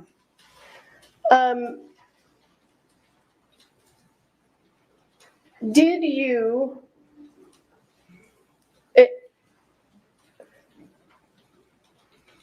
are you aware that the exchange between Mr. Teskey and the people at the sheriff's department that took place when you were in trial with me, are you aware that at least part of that was recorded on a body-worn camera? I know now. When did you learn that? Today. And have you had an opportunity to review it? We've never been given this, Your Honor. I just got it. So I just want the court to know. This is I can give it to them. This is the newest of the revelations. So there's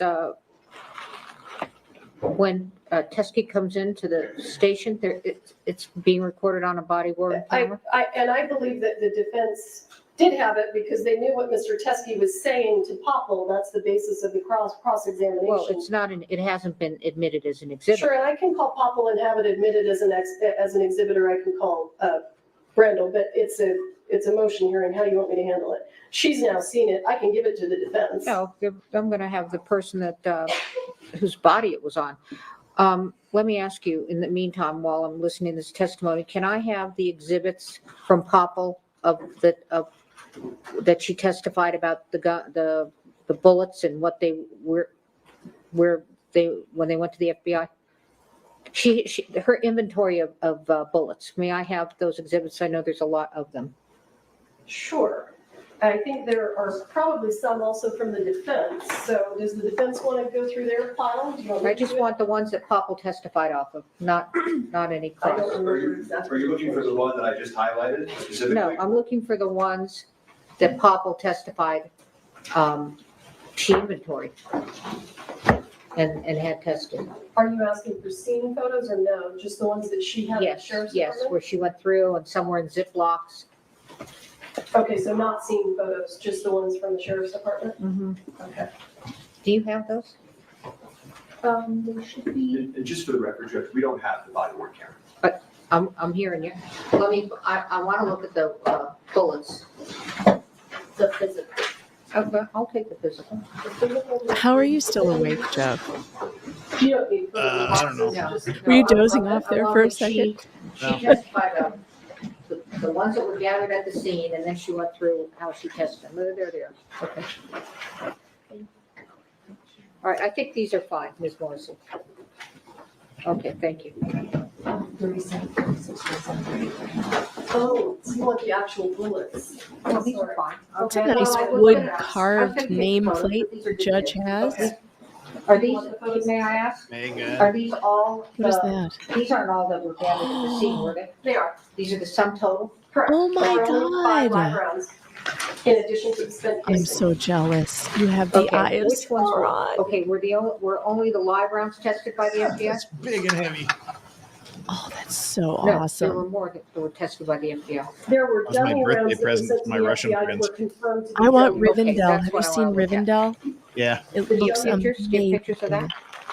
I don't think we've had her testify to that. I I'm don't building know- a I don't boot. know- Can I have all the exhibits? Yeah, Jim, that's that, Lego. that were entered while she testified? That's the best way to put it. Sure. Yeah, the Lord of the Rings Lego sets are Sorry to interrupt. unbelievable. No. Do you want them from the state and the defense? Yes. Okay, because I'm. Do you want to announce what they are? Hayden, can you tell us what the exhibits are during Poppel's testimony? Or I actually can, because I took notes. There they are. Let me do it. Oh, this is riveting. Yes, very. Let's get to the Look at point. that and make name. some Look at decisions. that nameplate. It's like burned into wood. We do that out west. Yeah, is that a thing? Crafts. It's kind of nice. Nicer than those plastic ones everywhere. Forget this trial. I just want to see Jeff's Lego. It's says Ellen. Hang on. When are you going to We build catch up that? with you if you're gonna No give us idea. numbers. Hang on. You should start now. Save it for retirement or something. Got plenty of time right now. All right, do you want me to tell you what they are? I think Brian next to me has them. I'm just trying to get there. So I don't want you to list them off to me yet. Well, it's just 15 through 21. And I'm looking to start here at 15. I'm not finding 15, so give me just a minute. I've got I don't know, 18 Alan. What did you set send? aside. I've got I 17 can't remember set what I had for aside, breakfast, let alone what I got a year ago. 15, 16. What was the other one? That's 15, 16, 17, and 18. Okay. And then It's getting 20, serious. I have to put 21. my readers on. 23. Okay, slow down, because it's, if you would, please.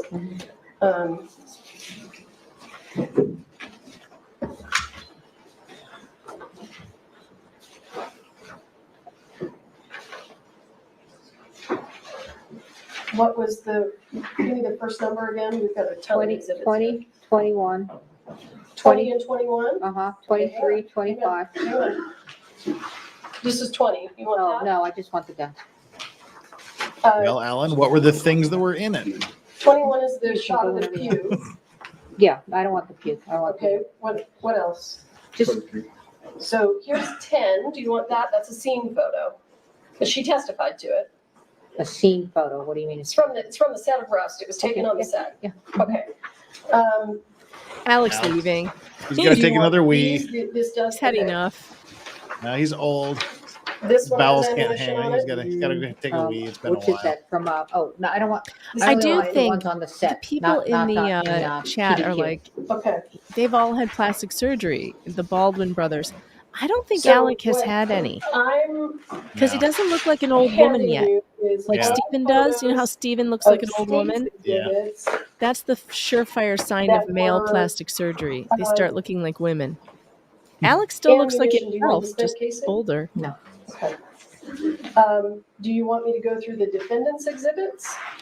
I want the defendant to go through the defendant's exhibits. I just want you to go to the arguments Do you and want this? close it down and Yeah, make a sure. decision. That's the spent casing. And let me go to sleep. It's 5:30. I have. Jem says he's getting away. Alec, These are it. he's running That's down the all I asked street. We got a runner. It's kind of thin from what I- You know what? Taser. Where? This would be the perfect time to make a run for it. No one is paying Go through these attention. real quick. Everyone's exhausted. All right. Stop for just a second. Let me see what's in front of me. These are enough. These are enough. These are enough. Okay, I'm good. I'm good. All right, let me just use the. Sounds like Rain Man. These, These are okay? enough. Let me These are just see enough. if Yeah, I'm gonna- these are enough. I'm I good. might I'm ask for good. more later. He's Okay, go using ahead. I'm sorry to Korean interrupt your face creams. That's how he looks the way he does. He's using that good Korean face stuff. Just not joking. I'm just.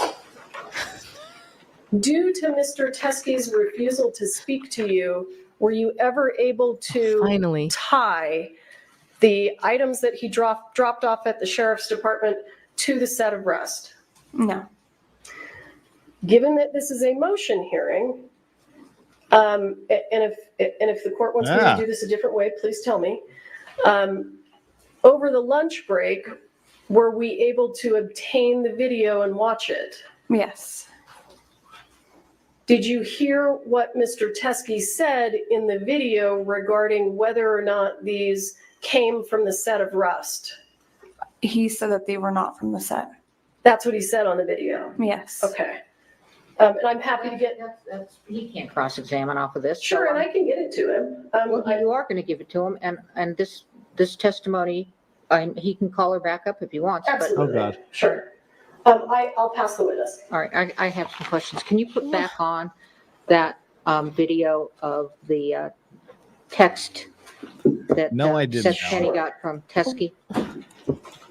Why would he turn over Ammunition and say these were never on the set of Rust? Just to If you guys confuse have a things? flash drive, I'll give you that video right now. What am I missing?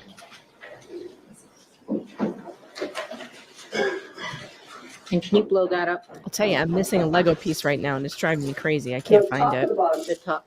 Okay. All right, I'm going to ask some questions. Sure. I guess not, Alan. All right, so you testified that that only one seemed similar. Let's see. One similar to the Starline Brass Color Primer in Arizona, and that it's the third one. So 45 Colt? It didn't seem similar in the primer. It was different in the primer color. So in what why is it different in the primer color? Because the primer on the third one it's a brass color. The primers that came from Rust were silver.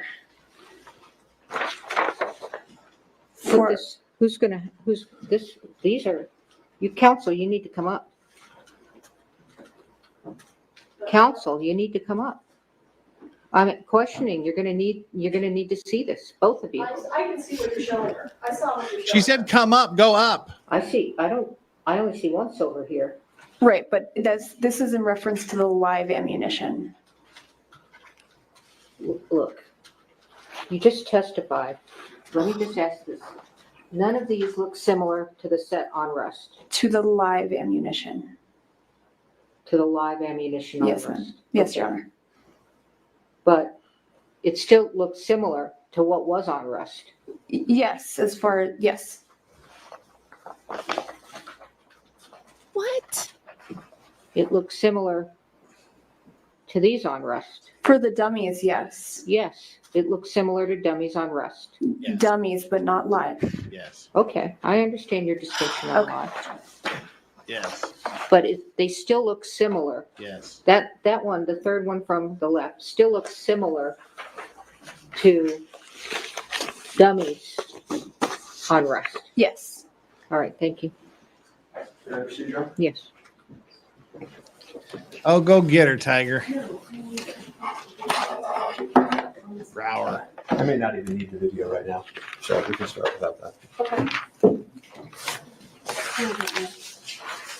All right. Chat wants to know what the fuck good is going afternoon, on. Corporal. No idea. I don't know. When you started investigating this case, you were investigating this concept of sabotage, that there could have been an intentional live bullet placed onto the set. Do you remember that? Not originally, but later on, yes. Okay, and obviously if somebody, I missed the question. Let me just ask it. So they're not similar to the live rounds. That was not similar to the live rounds, but they were similar to the dummies on Rust. That's correct. Okay, and the dummies on Rust were tested with the live ammo by the FBI. Yes, some of the dummies were sent.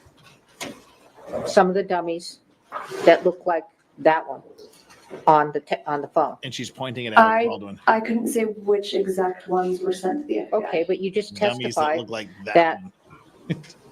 that looks similar to the dummies on Rust. Yes. You didn't differentiate, and that some of the dummies on Rust were sent to the FBI. Yes. Okay, thank you. so Jonathan Irvin at a certain point early just on had a in this news case, break. Reports you North Korea executed 30 middle school entertained the kids for watching possibility South that Korean this was an dramas. actual Oh, sabotage, come that on. somebody Good for North could have Korea. That's a good start. intentionally placed the lethal bullet on the Can't set, be correct? real. Who Yes. knows? And you quickly dispensed of that concept, right? I don't think it was quickly dispensed. It was investigated. Okay. And fair to say that if that had happened, that would have been a far different case, right? It could have been. I don't. And so then you turn to the idea of, well, somebody outside Jesus, of it's Rust real. could have placed or been the cause of the Moral of the story: don't watch South ammunition Korean ending dramas. up on set. And you interviewed Seth Kenny, I think you told this court yesterday, 10 times at least, right? Yeah, I can't put an exact number, but it was a few times, yes. Right. And that would have been a different case also, right? If he had provided them. In relation to this case or in relation to the past case? In relation to any case. It's hard to say. Well, you were here for investigator, I'm going to do this again, CST Poppel's testimony yesterday, weren't you? Yes. And you've had an opportunity to view the 45 Starline brass that came out of this package today, correct? No. You haven't looked at it yet? No. Okay. She was excluded as a witness, I think. Are you aware, as you sit here, that there was 45 long Colt Starline brass nickel in the courtroom today from CS3 poppel? I just found that out today. Okay. So you were here for this testimony in this courtroom. And let me ask you, Ms. Poppel, the ammunition that the Good Samaritan, Mr. Teskey, the close friend of Hannah Gutierrez's dad, when that ammunition that he brought into you after the conviction, you still have it? Answer, yes. Question, you can bring it in here and you can show it to the jury, right? Answer, yes. And they can see for themselves that it does not match the live ammunition from the set of rust, correct? Yes. And that it is obvious. Just when you look at it, it is not. Yes. Do you remember that testimony that you were sitting here for? Yes, I do. And that turns out to be completely false, doesn't it? You're correct. Oh, shit. There you go. Whoa. Mr. Kenny was just here. Did you see him in the hallway? I saw him in passing, yes. Well, you interviewed him. Shit. Don't lie. I think you said over 10 times, right? Yeah, I don't know the exact number. 40 plus phone calls, I think. It was a lot. Okay. And we have some of those text messages. And I'm going to put up defense. Defense B.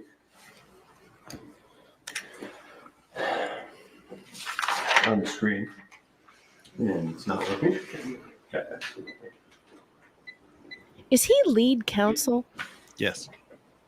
It's hard to believe that Alec Baldwin took this guy as lead counsel. He seems a little green. Oh no, he's a partner at one of the top 50 law firms in the country. At the top, this is a screenshot that he sent to you, mostly right? Yes. commercial And you stuff see and white collar with, things. Yup, it's Well, that evidence. could be why. Kind of out of his element.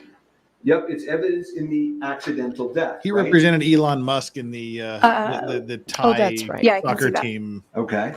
And he does not Cave include thing. the "ugh, this sucks" when he sends it to you, right?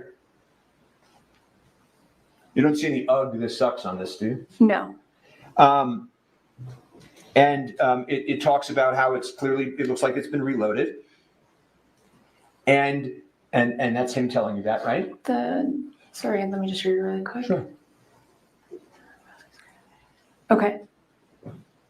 And you ask a very interesting question, Corporal, that sounds a lot like the question the court just asked you. You ask, do you think it could have come from the same batch since it's a different color, right? Yes. And he says, in writing, in no uncertain terms, I thought the same thing regarding the primer, but Joe has been known to mix different color primers and blanks. So no, still highly likely that it's from the same batch. Did I read that right? Yes.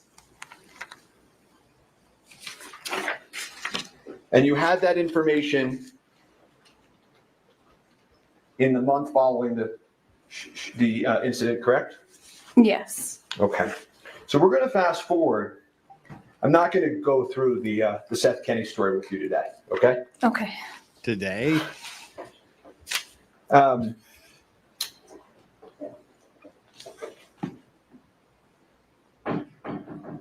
But it's fair to say, if we even fast forward to the end, Mr. Teskey comes in, and you had known Mr. Teskey's name because Seth Kenny had called him in front of you, right? Yes. And Seth Kenny's name came up, withdraw. Troy Teskey's name came up several times because Seth Kenny brought him up several times, right? Yes. In relation to the idea that the same batch of rounds from 1883 had at different points and different quantities touched Joel Swanson, Troy Teskey, Seth Kenny, right? They were all involved. I don't know if it was in relation to 1883 or where it originated from exactly, but that it might be related, might be. And that they would talk about in front of you on speakerphone the green ammo can that had leftover ammunition, correct?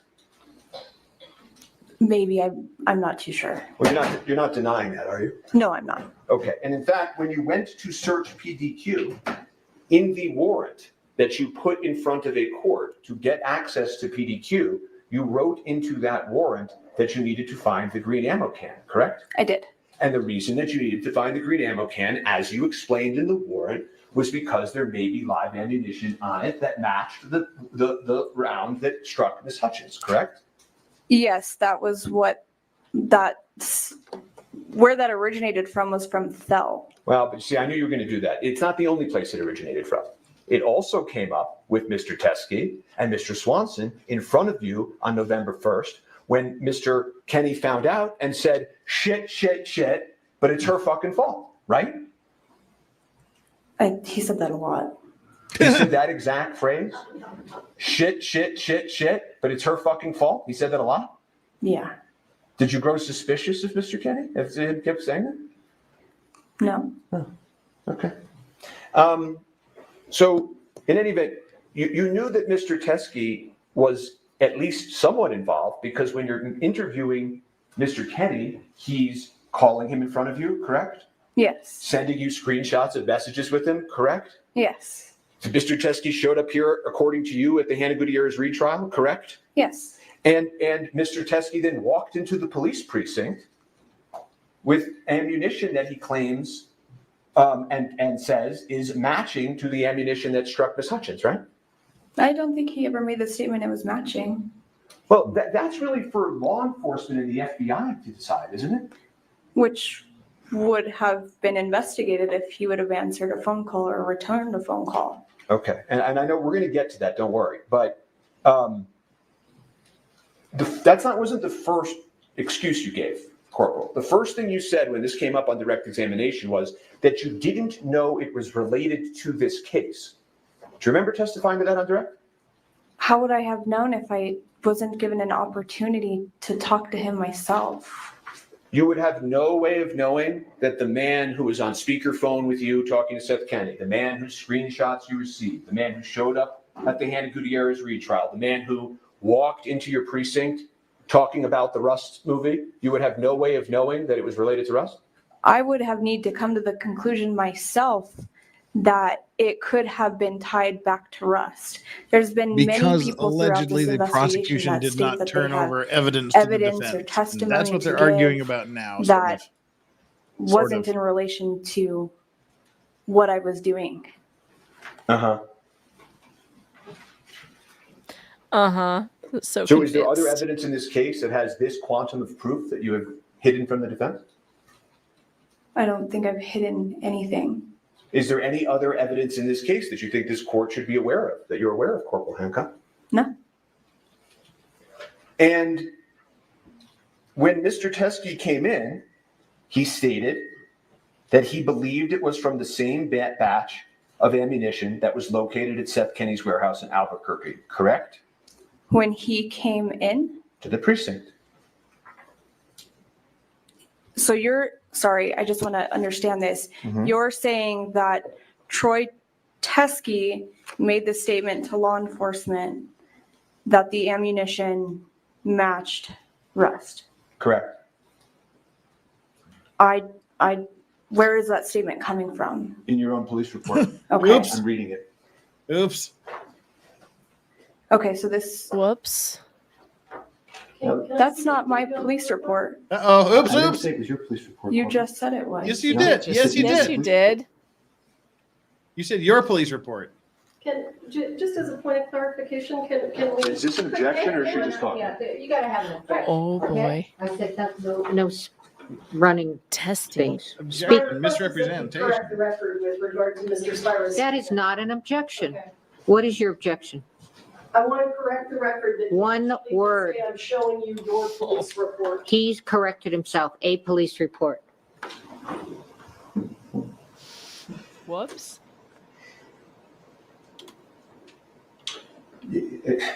In the department, in your sheriff office's police report, okay?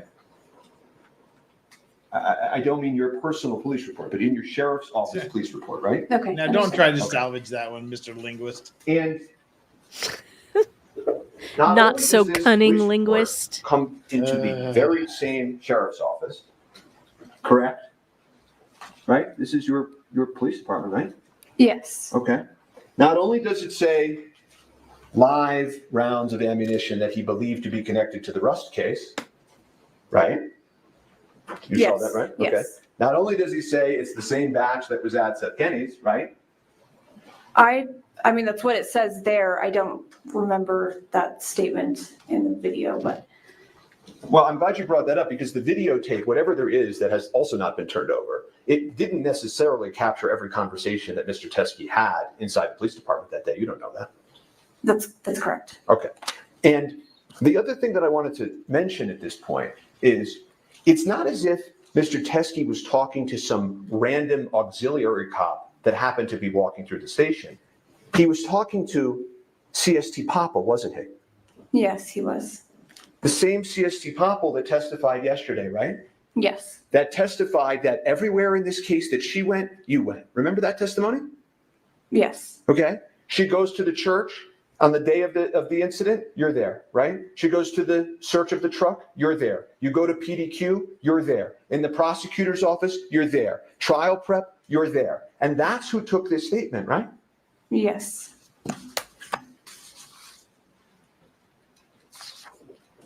You know, there's hundreds of items inventoried in this case, right? Yes. Every time you inventory an item in this case, there's no matching witness statement, right? No. Right? You pick up there's dozens of items, dozens and dozens of items that you all inventoried in this case that have no matching corresponding witness statement, right? Yes. Okay. So the story that has now been come up with, that the only reason we couldn't take this item was because there wasn't a matching witness statement, is just spun out of whole cloth, isn't it? I have no idea, I Flux. don't think your statement's entirely correct. You said the reason why we couldn't take this item, which we did take the item. You took the item, but you took it and put it in a different box than the rest of the items in the Rust case, correct? Well, I don't think they're all, I mean, I'm not the evidence technician, so I don't know how. Well, you know this wasn't placed and designated as a Rust evidentiary matter. It was kept and vouchered, as you heard yesterday, under a completely separate identification number, correct? A different case number. Right? Yes. Unlike the hundreds and hundreds of other items that were collected in this case from a variety of sources, correct? That's correct. Okay, and a lot of those items were like random, irrelevant, tangential things that all went into CST Poppel's inventory in this case, right? I think all those items were collected on scenes through search warrants or through I'll be back in a somebody minute. Let me know if he that cracks the case. gave them to us that we could have had a conversation with. And I could be able to relate what that item was and how it may have been related to Rust. There was no way to relate this item to Rust, and the guys in your precinct telling you this is related to Rust, and you had spoken to him on speakerphone and you had gotten those text messages. There's no way to relate it? Again, I didn't get a statement from him when he's dropping off this ammunition and didn't see it because I wasn't there Well- when he was dropping the ammunition off. Well, your colleagues got a statement, didn't they? Yes. Right? It's not like he didn't give a statement that day.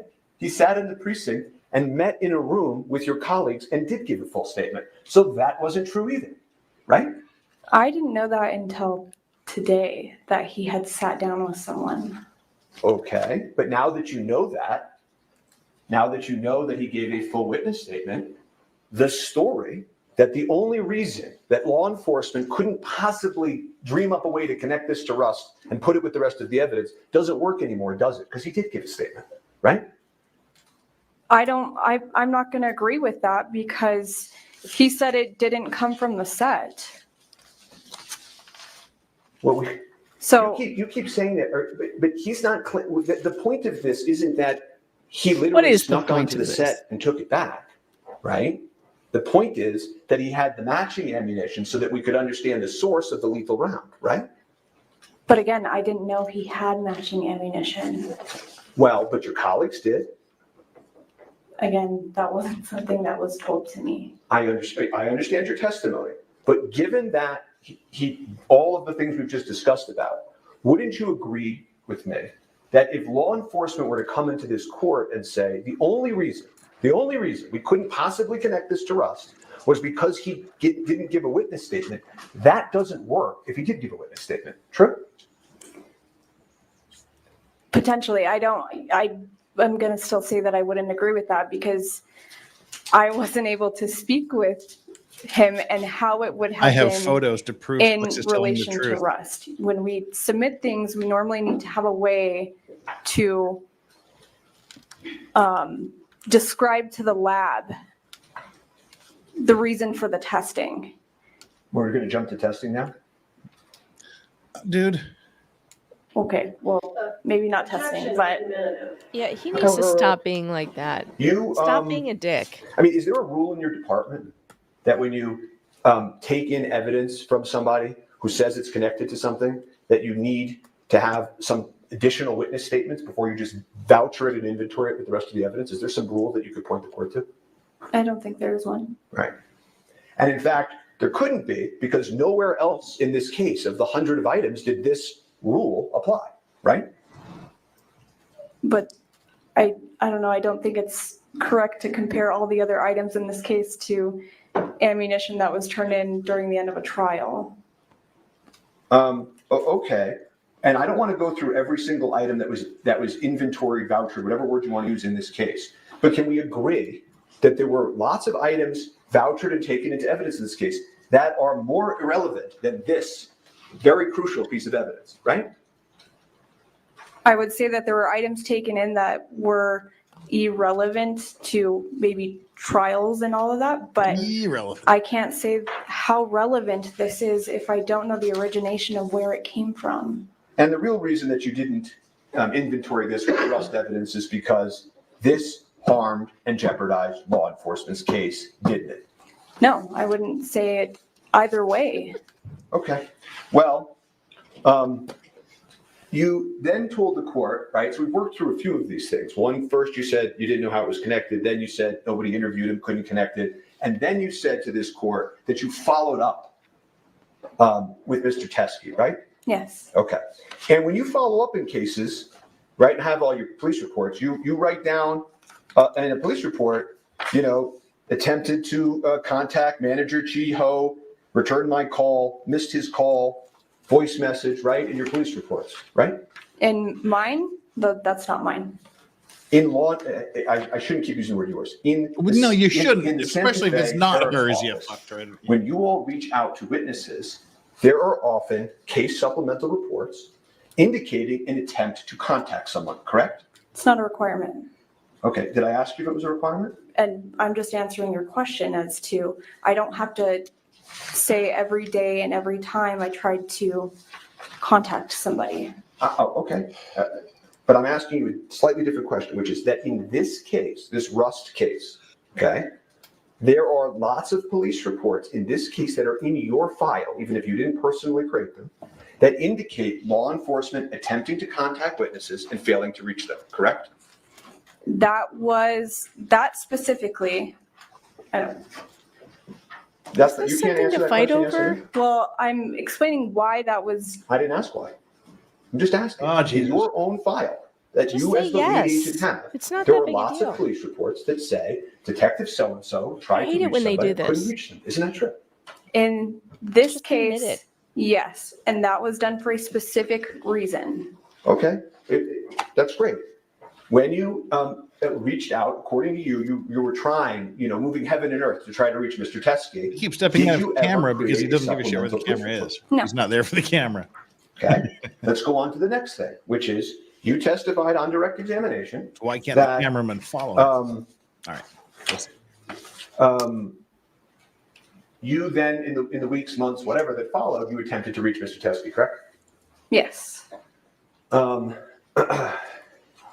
Have you reviewed your phone records? For which ones?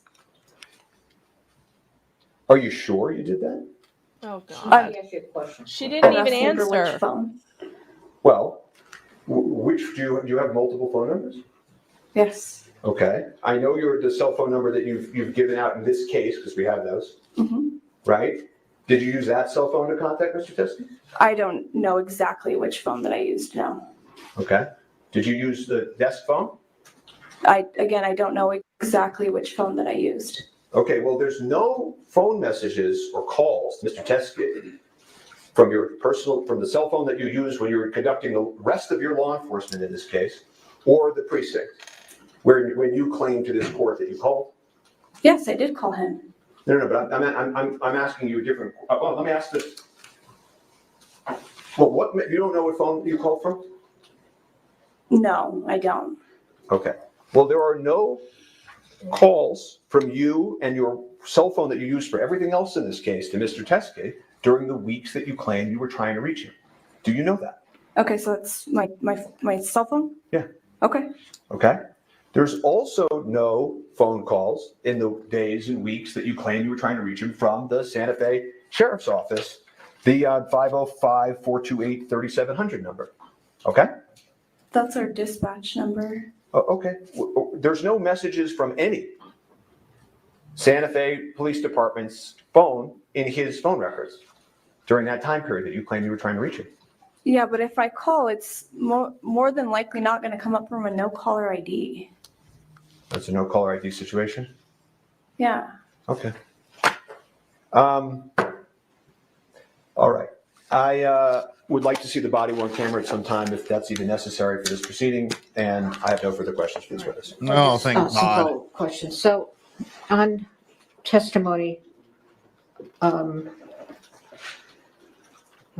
don't know which one, who asked it, but anyway, you understood that Troy Teskey came over to the court and the deputies told him to wait for you, and that when you came down, he was gone, correct?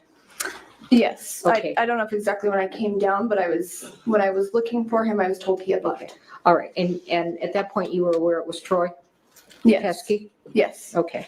So then you find out that because he couldn't, well, assuming he couldn't reach you here, he went over to the sheriff's office, right? Yes, ma'am. And when you say today that he did not, he said these weren't from Rust, that's from you reviewing the lapel camera, correct?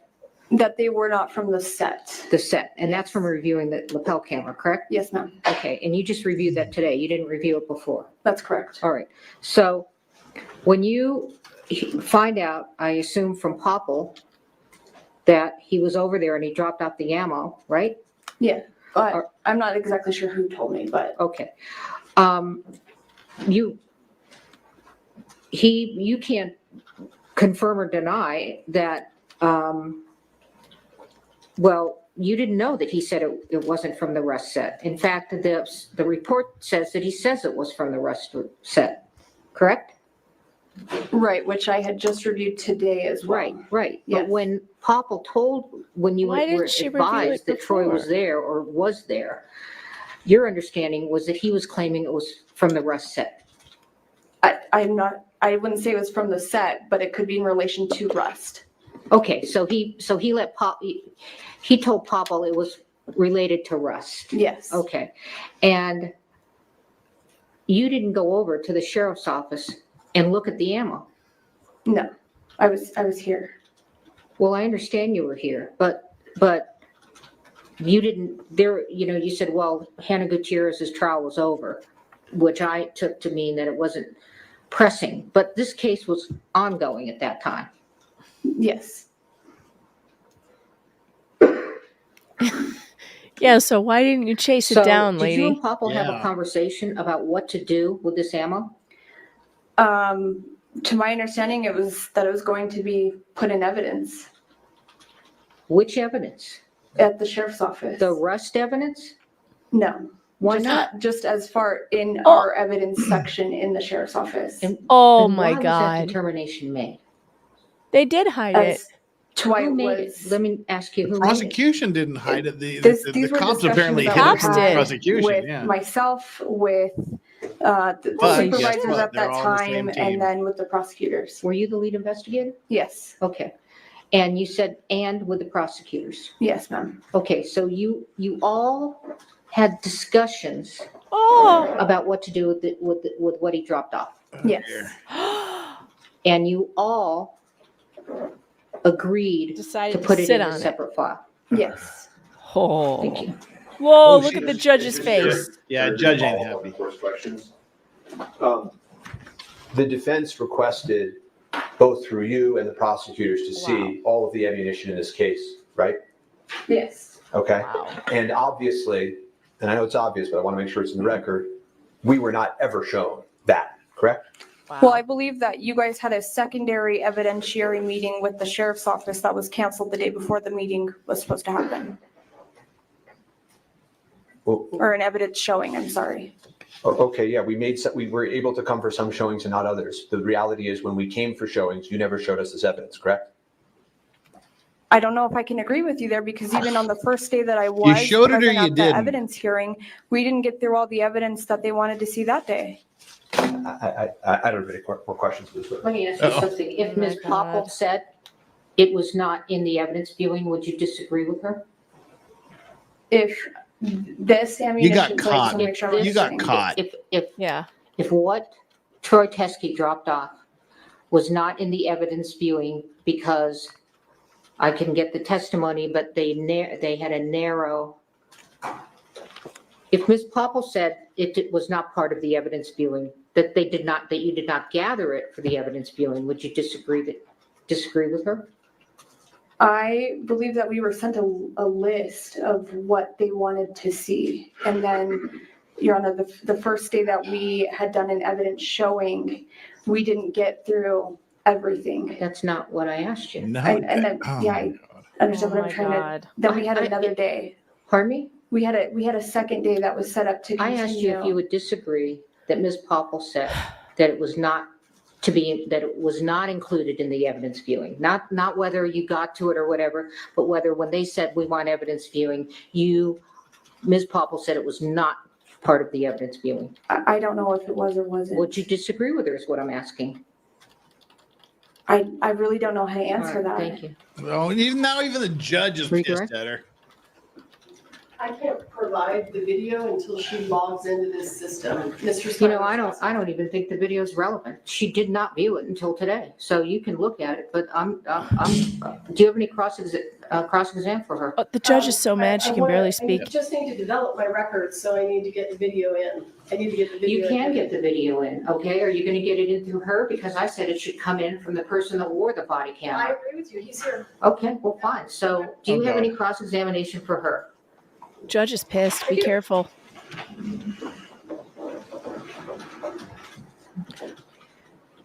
Yeah, what does this do to Hannah's as you case? sit here today, Good question. do you have They any didn't get this reason ammo to until believe after that Hannah's the case was ammunition I know, but does she have an provided appeal by now? Mr. Teskey This is all after. It just didn't affect came her case from at the all. set of Rust? No. May I ask a question? Sure. When you say that there were discussions and the decision was made by all of you to put that ammo in a separate file, right? Is that correct? You said that? Yes, ma'am. Was Ms. Morrissey part of that discussion? Yes. Thank you. Let me give the court an offer of proof, and if Mr. Spyro wants me to, I'll testify under oath. You are going to testify. Sure, absolutely. Oh my God. You are going to testify under oath. Wow. I'm showing you State's Exhibit 16. How do you This know that's is related so to the set fucked of up. Rust? Because it was. They've got the collected prosecutor during the testifying as a search. witness in their own trial. Did it come from the scene? Yes, I believe that one did come from the church. Or State's around. Exhibit 29. How do you know that's related to the set of Rust? That was the casing that Marissa collected. God. State's Exhibit 10. How do you know that's related to the set of Rust? Collected.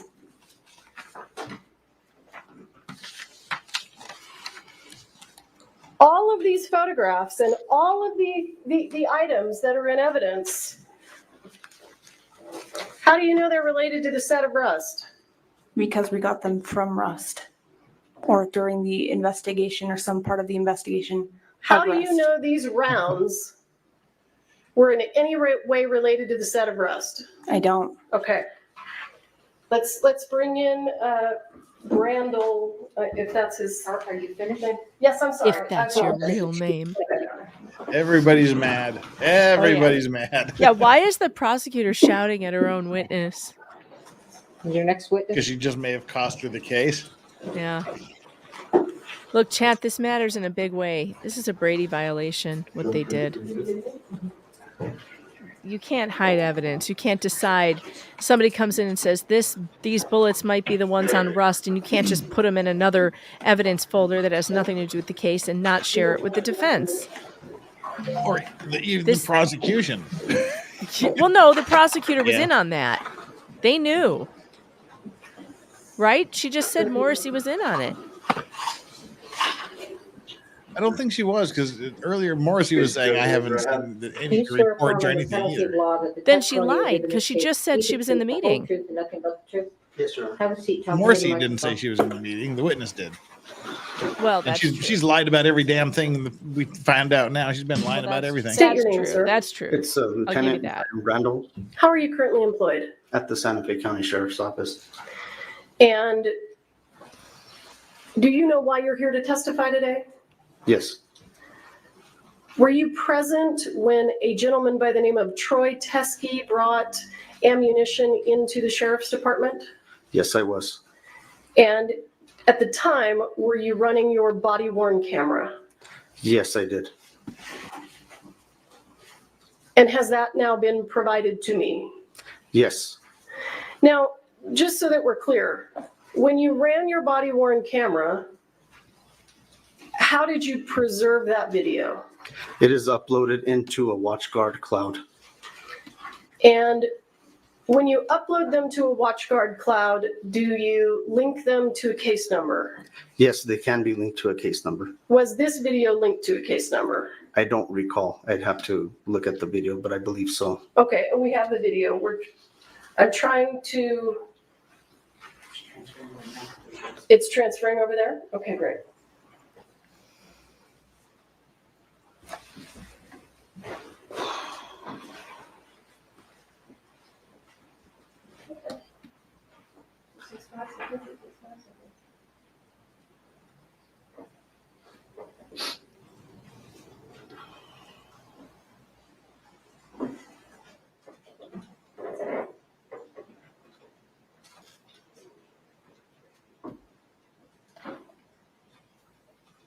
Why do you, okay.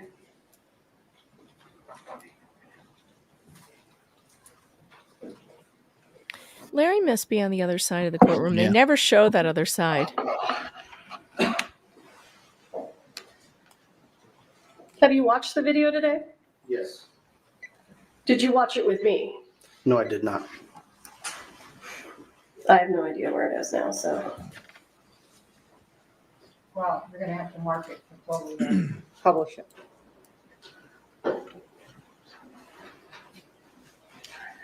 Do you want me to put it on a flash drive for the court and mark it that way?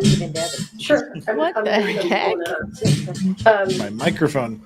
These That's little your words. microphone stand? Yeah. Do you know the date that this was WD-40, recorded? Jeff. I believe it was March 6th, 2024. Would this be State's Exhibit 2? I don't know. I think it is. I don't know. I'm going to show you what I'm going to mark as State's Exhibit 2. Can we display? Yeah, yeah. Well, you're publishing it and, but go ahead. I mean, I'm Oh not my sure God. all right. Do you fine. want to see the video or no? Judge is so pissed. I do want to see the video. Okay. first. Okay. Oh my God. Do you want to see the video or no? Does that look I don't familiar even know to what's you? going on. Jeez. Yes, What are we looking at? that's the hallway area of the Santa Fe County Sheriff's Office, I believe, near the first secure entrance into our area.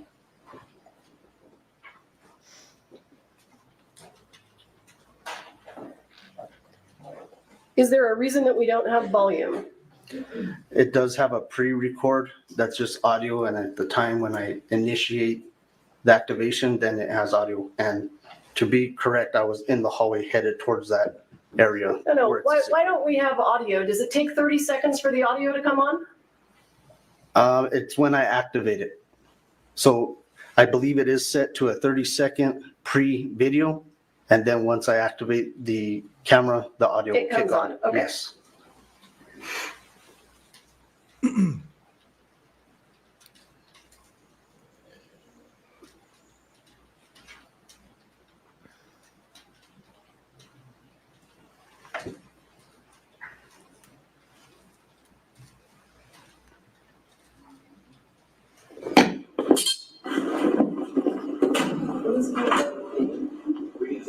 As far as Lieutenant, so nice to meet you. I've got some evidence. You need to do this out here? Because I should probably write out something to go with this. Like a chain of custody statement. Well, we have a chain of custody there. So, yeah, come with me and we'll go.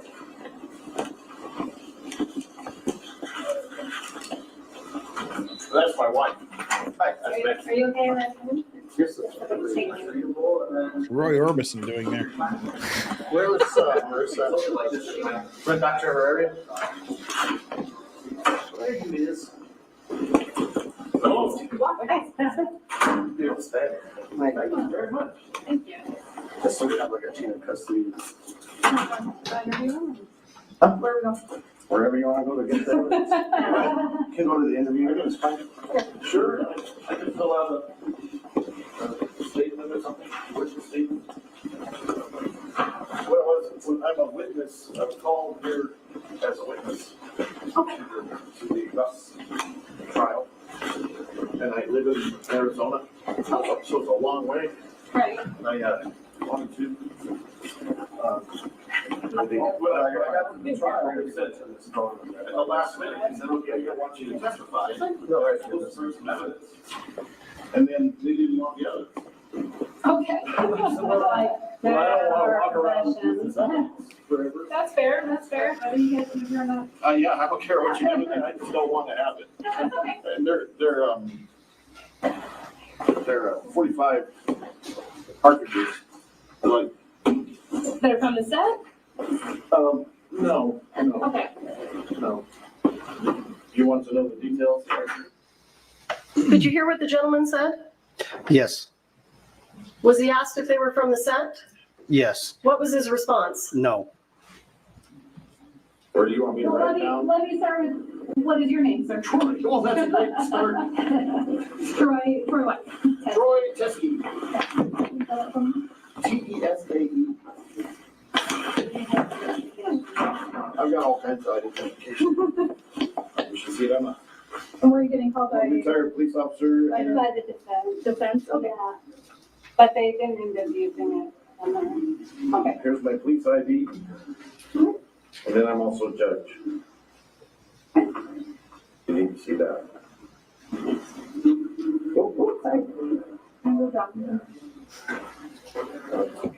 Okay, so they're gonna have you bring 45 rounds? Yeah, and at the last minute, They talked to The her, defense. him on the phone. You're good, they said that they're gonna have somebody pick it up from Sarasota, which they never did. Okay, so he brought it up here just in case. thank you, this is my story. Okay, but get it on. I don't want it anymore. Sir, do you recall this conversation? Yes, I do. Do you know when Mr. Teskey is talking about being called as a witness in the Gutierrez trial, do you recall which side he was being called by? I only learned that when he identified that. What side? On the defense side.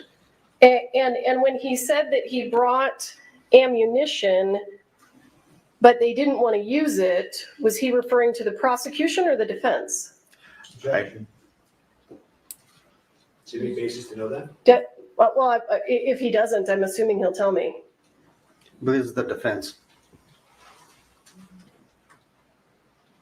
Anyway, yeah. All right, I wanna go. They told me, the defense attorney said, hey, why don't you bring those rounds? And I thought, and two times, Hancock and then Morrissey. Hancock first said way back on November 5th And November 5th, 2021, which was a week after the shooting. Seth Kenny called me, you know Seth? Everybody seems to know Seth here, but Seth, he was a friend of mine, and Seth Kenny called me from Hancock's office. She was a detective at the time, and he said, "You're on the record. I want to know what's going on with you, because I have these rounds from it's the same batch that came from Joe Swanson." Okay. You know him too? Yeah, I know of him. Everybody. I've Awesome. dealt with this case a lot. The other perfect person to what's your first name? Marissa. Marissa? Oh. Yeah, I apologize. I'm the crime scene technician. All right. Well, I better jot that down. But I have some good notes on it. So my big concern was having these. They said, "Oh, okay." I said, "I have these rounds. I have a batch, a whole bunch of rounds." Okay. Or a bunch. And then they. I said, "Well, Good Lord. That hurt. you probably don't That'll wake you up. So I took a picture with my phone, sent it to Seth, and he was in the office with Hancock. And they looked at it. Mary Jane, it is 6:11 a.m. here. Poor Jeff. You need to go to sleep, buddy. I will at 6:30. We're going 20 minutes. Time to feed the dogs and do everything. Live rounds? Yes. Okay. And then I'll go to sleep, and then she'll dismiss the case, and I'll be pissed. Well, you can keep the stream running. I'll just sit here. You can always come back. And they. Of course, I can't do anything with it. Jensen, that wasn't me. That was the court. I didn't make that noise. That was court feed. And he was teaching probably on people the how to body shoot cam. Right. Then they left there and they went together from Arizona. And then they came back and went to another set, which was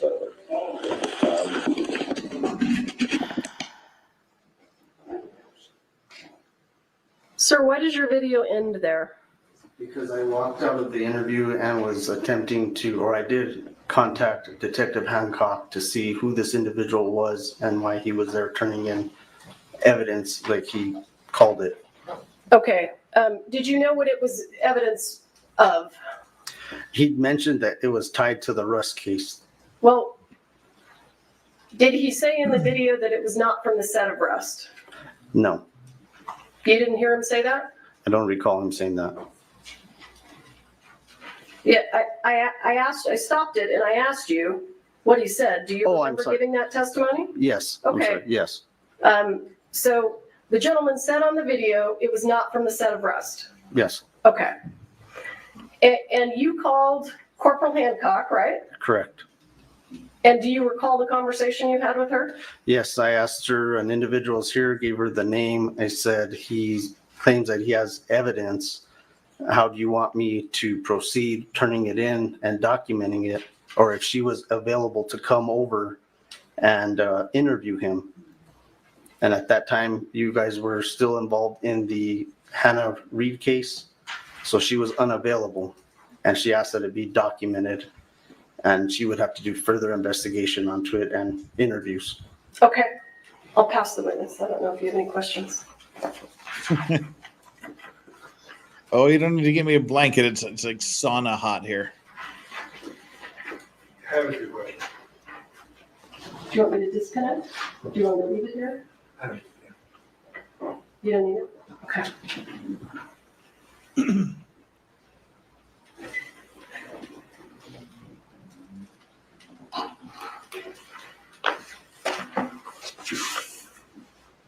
I wish I could fast forward through some of this. Okay, all of it. I wish I could fast forward through all of this. Good afternoon, sir. Good afternoon. The witness that was in the precinct told you he was a retired police officer, correct? Yes. He offered to make a statement multiple times, correct? Yes. Told you he was a witness multiple times, correct? He did mention that. Yeah. Told you he had evidence multiple times? He did call it evidence, yes, but we had to confirm that it is in fact evidence, which is why I relayed to Detective Hancock that she needed to conduct an interview with him. And what did Detective Hancock say on the phone? Tell me everything about that conversation. They were still at the trial and that she would follow up with him and the evidence as well. And that would have really messed up the trial, right? If they had taken that evidence and vouchered it and let anybody know, right? I'm sorry, rephrase that? Yep. That would have messed up the trial, right? He needs that rephrased. I don't believe it was used in the trial because it was never collected on our investigation. And when Ms. Poppel comes into the room, or when your camera comes in the room, she says, I've dealt with this case a lot, right? Yes. And Teskey says, you're the perfect person, right? Yes. And it was obvious from the conversation that Ms. Poppel knew who Joe Swanson was, who Seth Kenny was, right? Yeah, she was familiar with them. Yeah. And that interview of him continued, correct? I believe he was speaking on his own accord. We weren't conducting an interview. He was just there to turn in the evidence that he claimed he had. Oh, that's not that. So that's your testimony, sir, that if law enforcement is sitting with the witness and the witness is giving information and law enforcement's asking questions and the witness continues to give information, that's not an interview? Law enforcement wasn't asking questions. That was our crime scene tech. No, not a single question was asked in that entire body cam? I don't believe that I asked a question pertaining to the case other than believing it was evidence that was already part of the Hannah Reed case and there was already a chain of custody until after he began disclosing where the evidence came from.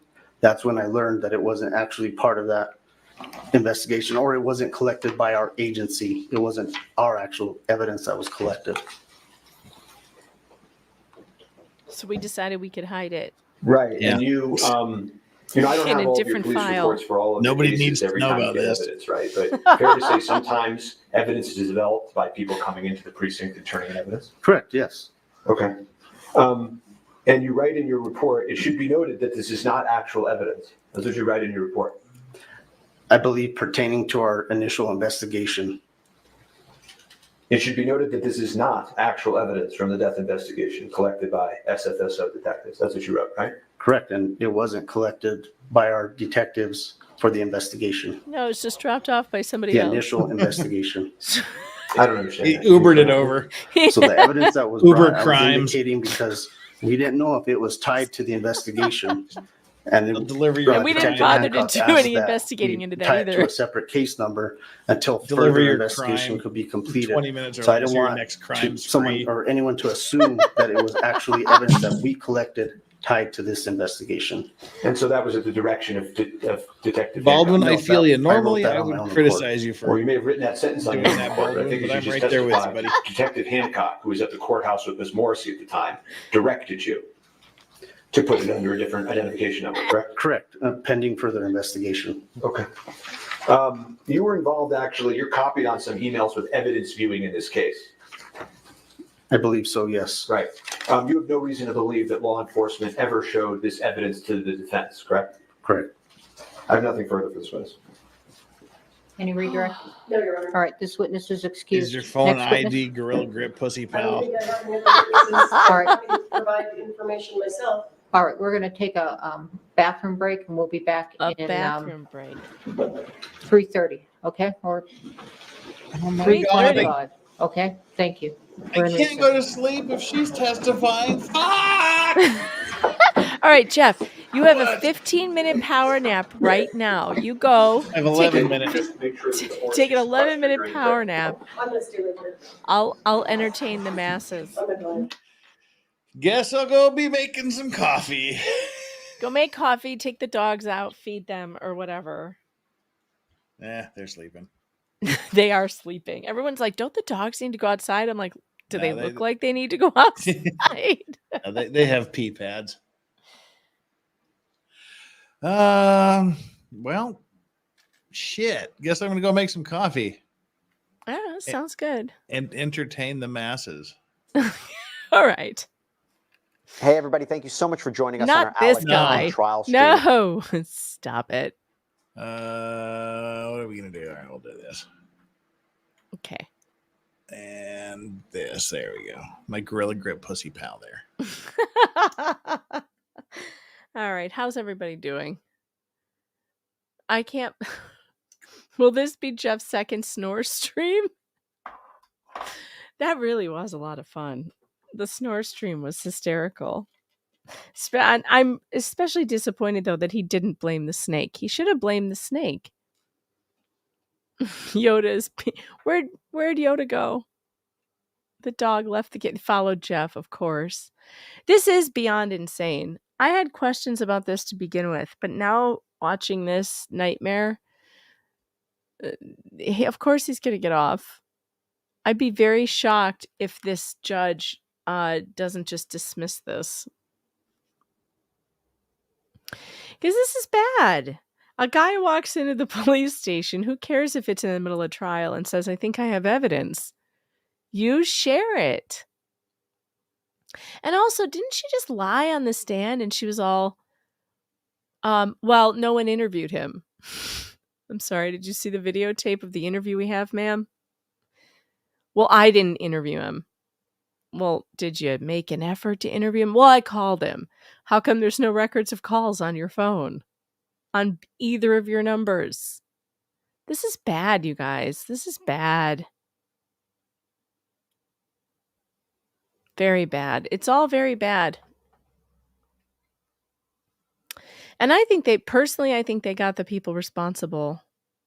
Well, except for the one with immunity. I don't know about the story of the person with the immunity. Chat should fill me in. Who got immunity and why? All right. My Lego set is coming along. Look, I've got 2 flowers in. I've got a third one to go and then 3 butterflies. Isn't this cute? I've already put this one together, but I decided to do it again. Because I'm bored. I don't know. All right, so what did the one get immunity? Sarah Zachary, what did she do, and why did she get immunity?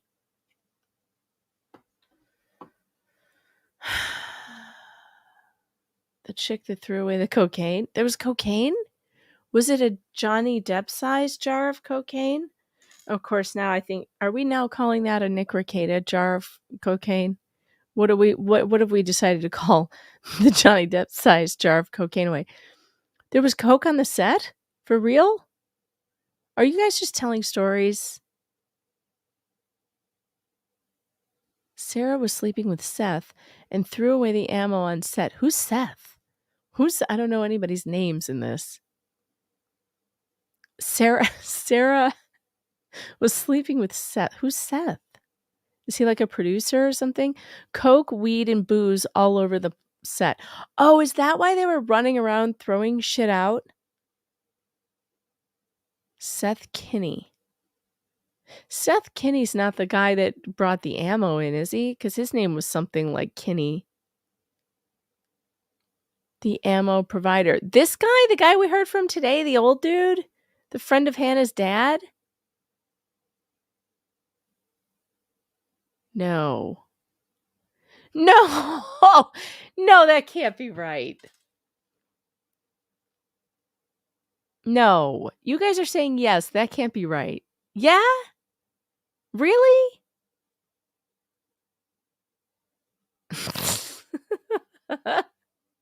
No, the dude before that?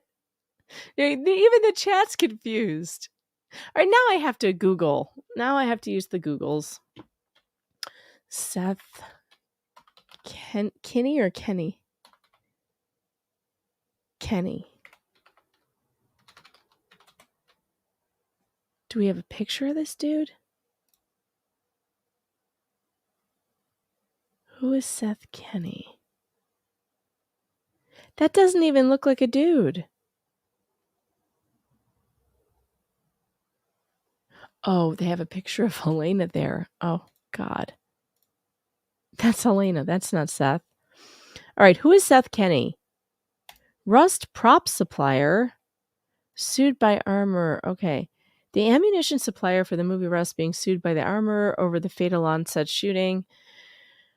Now suing PDQ arm and prop, claiming the supplier provided her with dummy ammunition with live rounds mixed in.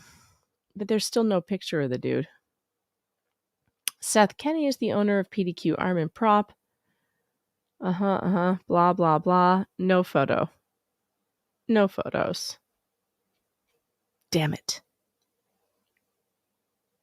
Sarah threw away, SC Junk says, Sarah threw away ammo, but Hannah handed Coke to someone else in the police station who took it away. Oh, they didn't charge anybody for it? They just, gave them amnesty? Just Down says, I thought Kenny died. They killed Kenny.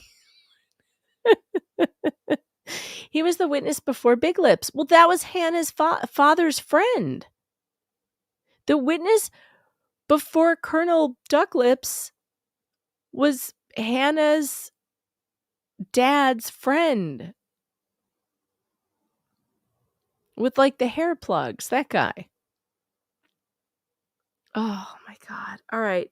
So, Sarah was sleeping with hair plugs. What do you mean no before that? You guys are killing me.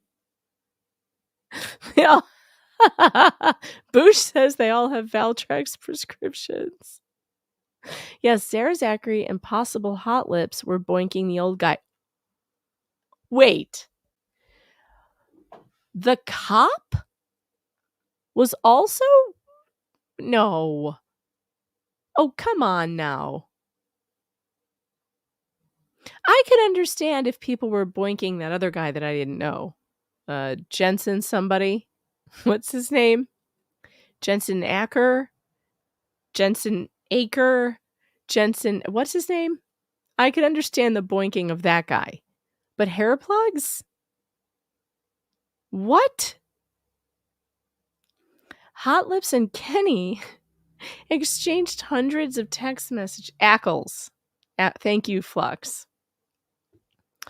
So, was anybody boinking him? Because if not, that's a real shame. What is a real shame? Oh, Jensen's married. Oh, gotcha. Okay. All right. Well, then I'm glad no one was boinking him except his wife. That would be bad. Hot Lips is Hannah? Oh my God. All right. You've got me confused with Hot Lips. I'm confused about Hot Lips and Duck Lips. Colonel Duck Lips.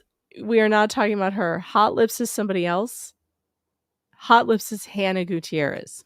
Okay, hold on. And she was boinking Kenny too? Her dad's friend? I refuse to believe this. You are just messing with me. No. Uh-oh, Court's back and I can't control the screen. Jeff! Oh my God, what if he fell asleep? No. What if he fell asleep? We can't tell what's going on. Jeff! Oh my God, he laid down. Jeff!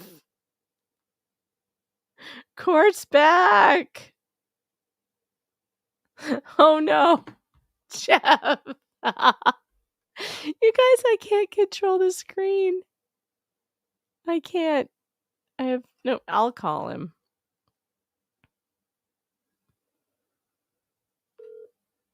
Jeff, wake up. It doesn't matter to me whether you call yourself as a witness. It doesn't matter to the defense whether you call yourself as a witness. So if you're I had calling 11 yourself minutes. as a She came witness, back a minute there's early, no the one bitch. here that's requiring you to be called as a witness. The information, everything that happened in this regard, especially as it pertains to me, needs to come out in the public. All right, so you're calling yourself as a witness. And I am, and it was my understanding that the court indicated to me previously that you wanted me to testify. I Yeah. understand you've now changed your mind. I think it's a good idea if I do it. Where would you like me? Okay. You want me here at the podium? All right, hang on. Let's embiggen this.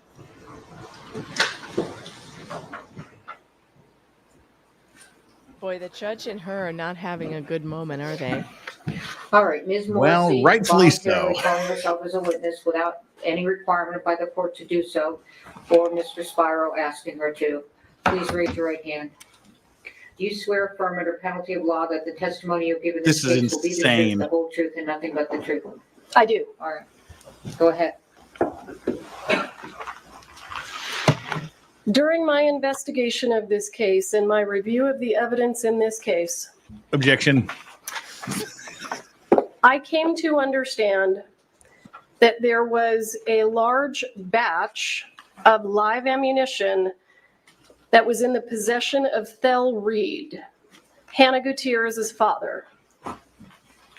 I also understood from all of the evidence and testimony that a portion of that batch of ammunition that belonged to Thel Reed was taken by Thel Reed and Seth Kinney to the 1883 cowboy training camp.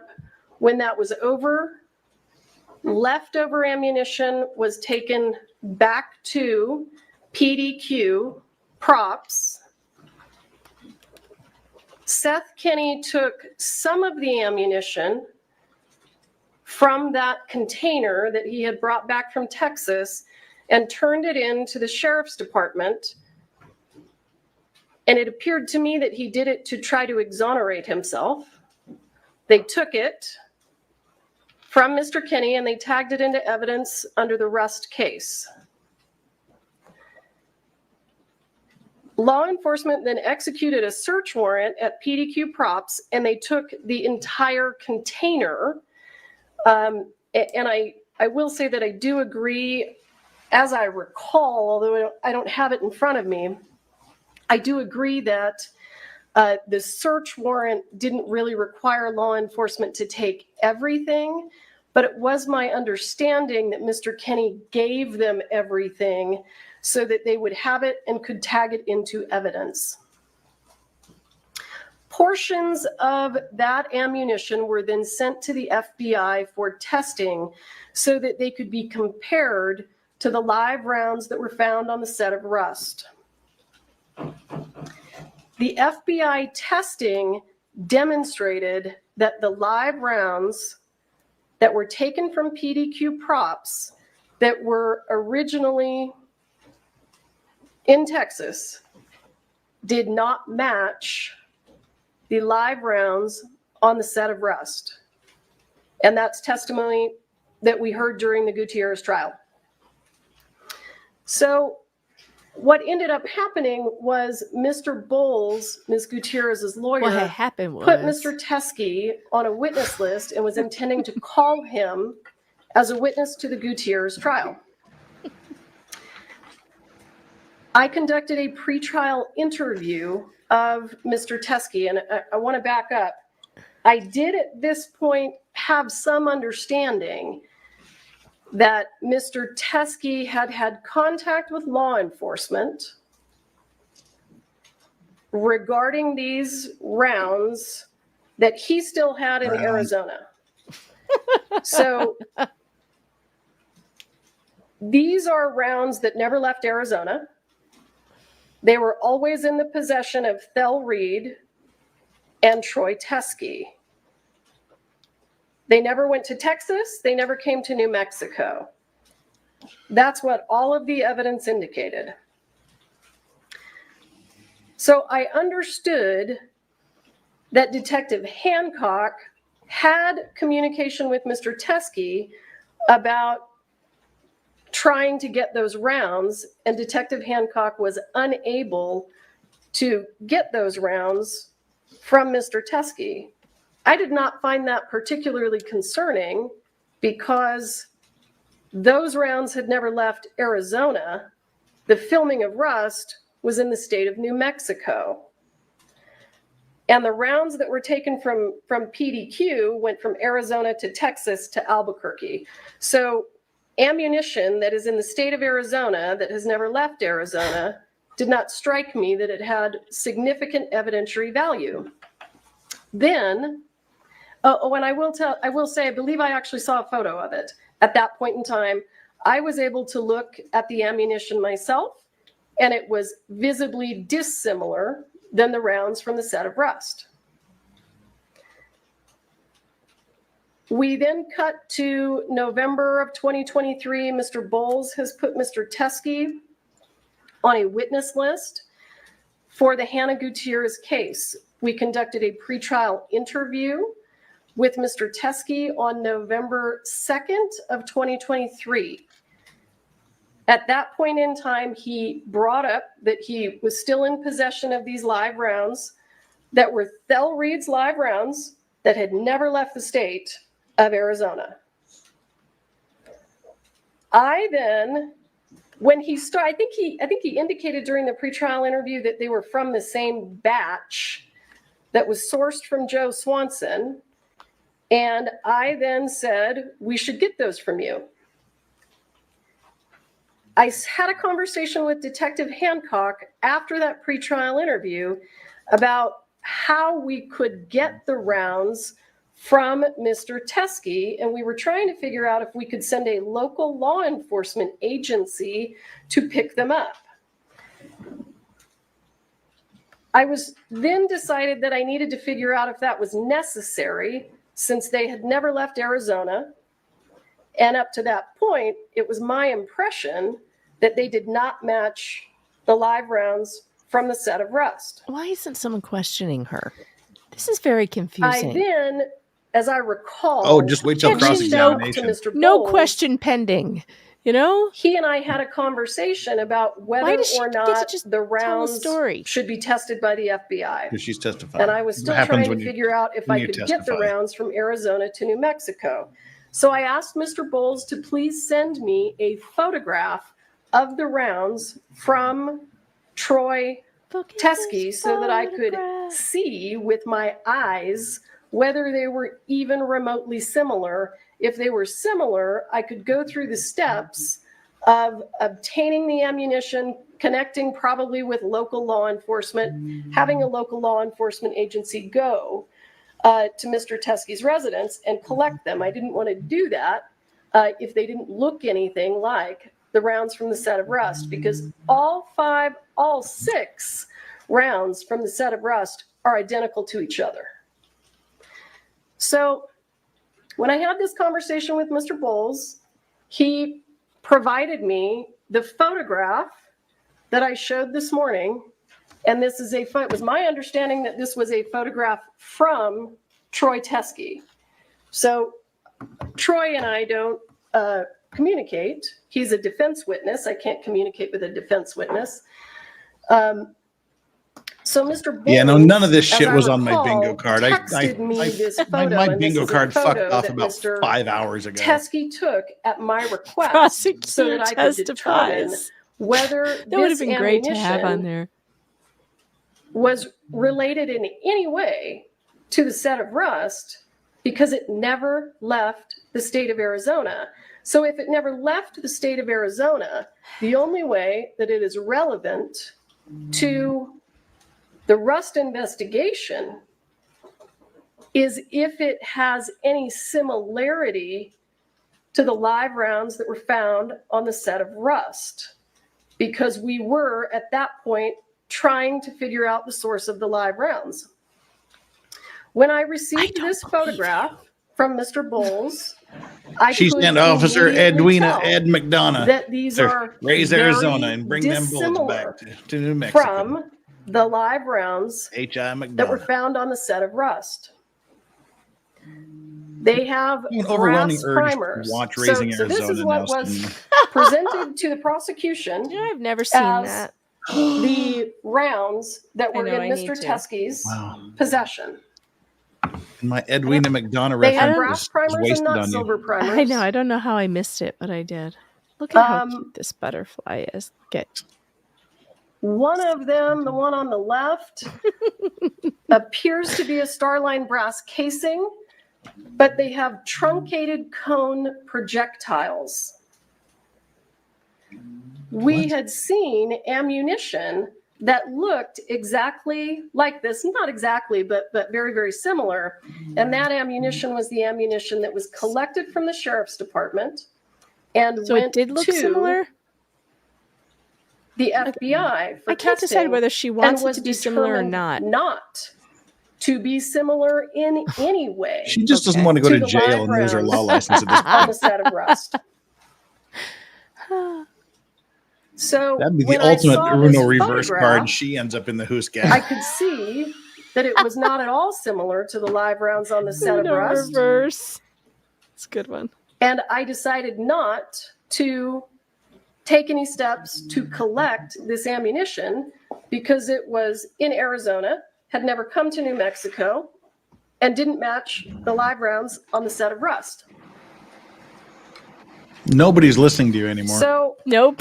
What ends up happening is Mr. Teskey is called to New Mexico by Mr. Bowles to testify at the Gutierrez trial. And you can hear on the video that the court heard Mr. Teskey say, Yeah, this the doesn't defense seem attorney, fair. She can that's just not say me, whatever she wants to say. asked him to bring She's under oath and she gets samples cross-examined on of it. that ammunition. According to Mr. Teskey, he brought the Of course it's samples of the ammunition, It's not showed fair. them to the defense attorney, and the defense attorney said, I don't want those. I'm not going to use those. And by the way, I'm not going to call you as a witness. So Mr. Teskey sat in court during the trial. And then at some point, contacted the deputies downstairs and said, I have this ammunition. So he tried to give it to the defense attorney, who's the person who asked him to bring it. The defense attorney said no. And he then tried to get a hold of Detective Hancock, who was not available. Is that what you're because she going was with? me. They said no. So then he ends up going to the Is sheriff's that what department happened? and he leaves the ammunition at Don't shoot the sheriff's dogs, Jeff. department. What I is was that? contacted. It's like do I not don't think shoot it was the the same dogs. day, but I'm not 100% sure. It's a replica possible that of it was by Detective Hancock. Have you checked and she it? indicated I have. that Troy point a gun Teskey at had the dropped off doggos. ammunition at the sheriff's department. Because I had already asked for a photograph Murder of it, suicide. I believed that that ammunition was going to look like the photograph that Mr. Bowles had sent me. Corporal Hancock indicated that she was going to tag them into evidence and she was going to All this doesn't matter. You should have create turned the things what she over. called a doc report. And I said, they hid it. Great. Do that. His case was going so well I for the was not aware at prosecution that point in time that a 7 hours doc ago. report would not have the same case number as Rust. I was not aware at that point in time that it would not be linked to the Rust case number. Oh, I you understood that he had dropped off ammunition that I believed They said to you were not in the look room, similar to the ammunition from the set of Rust. This is word salad. And I had no idea that it wasn't going to have the same case number. I want to show the court, though. You didn't? I have a hard time believing this. When At this Mr. point, Teskey cross-examination should be. showed up to You testify didn't turn them with over, did the you? live with the ammunition that The Mr. Bowles told him to bring to the state of New Mexico. He was not called as a witness, and Mr. Bowles said, "I'm not taking that ammunition from you." I don't like her That's voice. why. Because these are photographs from Hannah Gutierrez's cell phone extraction, and they show spot-on match for the live rounds found on the set of Rust. This is clearly the reason that Mr. Bowles said, you and your ammunition better get out of here, because it would not have hurt the case, the state's case against Hannah Gutierrez. It would have been the best evidence I could have hoped for. These are. She's insufferable, isn't These she? Now look she is. exactly like the ammunition, the actual ammunition that we have in evidence. And they do look like the 3 rounds that are in that envelope. So when Mr. Teskey couldn't get Mr. Bowles to take them because they were the best evidence against his client, he took them over to the sheriff's department. Kiwi Green, she's And not when he doing a good dropped job them of at the covering her sheriff's ass. She's department, talking herself I was told that there was into going to be a into report. bar discipline. There was a and possibly report. contempt. I assumed they looked like these. And Detective Hancock indicated to me You that because he assumed? dropped them off Bad and he idea. didn't wait for her, she was then And now it going is. to Now it try might to affect follow up Hannah's with him, case take a because statement if from they him, hid it in this so case, that what do they we hide could in get her some case? idea where they came from, Yeah. what the relevance was, if there was any relevance Good at all. point. And he never Green returned one. her phone calls. And that's all of the information that I can give the court, but I'm happy to answer any questions. Oh, you will. There will be He's like- questions. He's like, I have 1 or 2. May I? Can I ask a few questions, Ron? When you took over this case, the investigator handling the case, Mr. Schilling, left the case, correct? At my request, yes. The paralegal that was handling this case with you left the case, Mr. Tad. At my request, yes. Well, the first prosecutor that was working with you on this case, you selected, correct? I did. And he resigned too? I wouldn't say that he resigned, no. Oh boy. He didn't stay on the case for the Alec Baldwin trial, correct? No, and he indicated that that was because he represented a labor union that's a national labor union. Oh, yell at him and say, just And answer yes or no. He was not expecting the trial to be set so quickly. He wasn't expecting it to be set in July. So when he realized that the trial was going to be set in July, he was going to be in collective bargaining agreements for his national labor union, and he wasn't going to be able to have enough time. Erlinda Johnson, the next prosecutor selected, resigned from the case today. She did. Basically, Based in everybody part on the hates conduct you. No you're one wants to discussing, work correct? with you, do they? I believe that Ms. Johnson Ms. Johnson didn't want their, my understanding is that she didn't agree with the decision to have a public hearing. On Ms. July Johnson has 1st a in this matter, you personality served a disorder. certificate of That's what I was compliance expecting with her to 5501, say. correct? I did. And you've never turned over the report or any of the evidence that we're talking about here at this hearing, correct? Let's take it one at a time. I did not turn over the report. and no. I didn't have a copy of the report. The rounds that were left at the sheriff's department by Troy Teskey, I have absolutely no reason to believe that they are relevant to the incident that took place on the set of Rust. These are rounds that were in the possession of Bell Reed and never left the state of Arizona.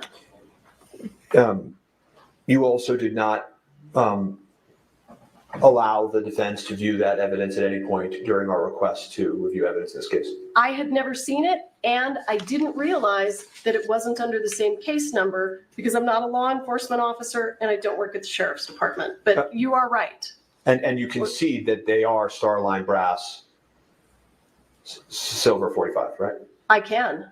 And this is the best evidence against Hannah Gutierrez. Yeah, you've said that a couple of times. Any favorable evidence you understand as a prosecutor has to be turned over to the defense, correct? I do.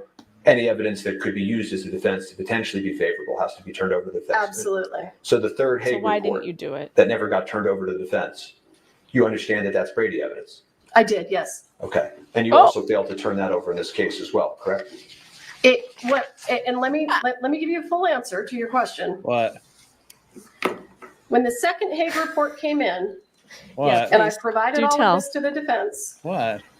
I sent it to the person who is managing the Discovery server and asked them to upload it. Oh, it was their It wasn't until I realized during problem. pretrial interviews that it wasn't there, that there was a problem with it. So I then attempted to figure out what the problem was, and it was indicated to me that it appeared that the former paralegal who was working for the special prosecutor had removed it. So we then immediately provided it. Then during the pretrial interview of Mr. Hague, It was brought to my attention that case the is so defense did over. not have the August 31st report that indicated that the gun functioned fine, perfectly fine. And that was provided immediately. I went back, I checked my email, I could see that I received it from Mr. Haig and failed to forward it on to be uploaded. And I provided it as soon as I was aware that you did not have it. The fact that nobody at the Hancock retrial cross-examined Mr. Haig about the report. Why didn't I have prosecutor quits case in the middle of trial Actually, on it my didn't, bingo and card I'd like today to either? address that. The reason that it didn't clue me in is because Hannah Gutierrez's defense what the fuck is was happening? that the gun worked perfectly. The defense in Hannah Gutierrez was never interested in any evidence that there was an issue with the gun, because if there was an issue with the gun, it damaged her case. So what you could see, if you watched the trial or saw any of the transcripts, the defense actually brought in their own expert to say that the gun worked perfectly. So they had no interest in that information. And actually, you elicited testimony from Mr. Haig at that trial that was inconsistent, at least partially inconsistent, as the court's aware, with his third report, correct? Tell me what you're referring to and I'll answer your The other question. prosecutor quit. She was just saying that she quit because she didn't agree to have this hearing. So I agree, but I need to know what you're talking about for me to answer your question. She didn't agree to you this. can't answer the question. You can't answer the question. I'll move on. I'm happy to, but You say that the extent of the communications you have about the doc report, as you relay it to the court, is that all you said in response was, "Great, do that." That's your testimony? yeah, I assumed that it was going to be tied to the same case number. So I said, great, do it, file a report.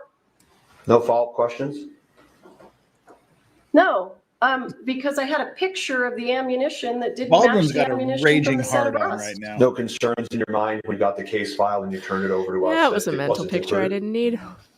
Now you got Absolutely not. There's a terabyte of discovery. I didn't know whether this 2-page police report had been provided. And in addition to that, I had no reason to believe, and still have no reason to believe, that those rounds have anything to do with these cases.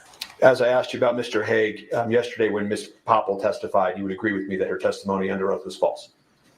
What part of her testimony was false? And I'll answer. That she said that these rounds don't look anything like the rounds on the set when you elicited that testimony.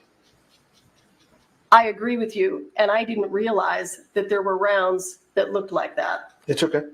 In any event. Didn't one of the defense lawyers quit right in the middle of Hannah Gutierrez's trial, and they made him stand in the corner Any of the for a rounds while? that came from Mr. Teskey? No, because they came in I didn't watch just a that few months trial. ago. And the court asked you actually one question that Yeah, I I want to just address, said it which too, is, Pastor. The court said to you, well, what's interesting to me, to be quite honest, is that yesterday you didn't even want to do a written reply. You wanted to just give an oral response.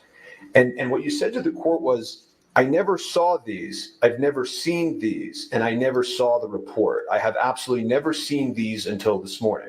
Do you remember saying that to the court? I'll be right With back. regard to the 3 Starline brass, with regard to the 3 cartridges that appeared to be similar Yeah, to that's right. rust, yes.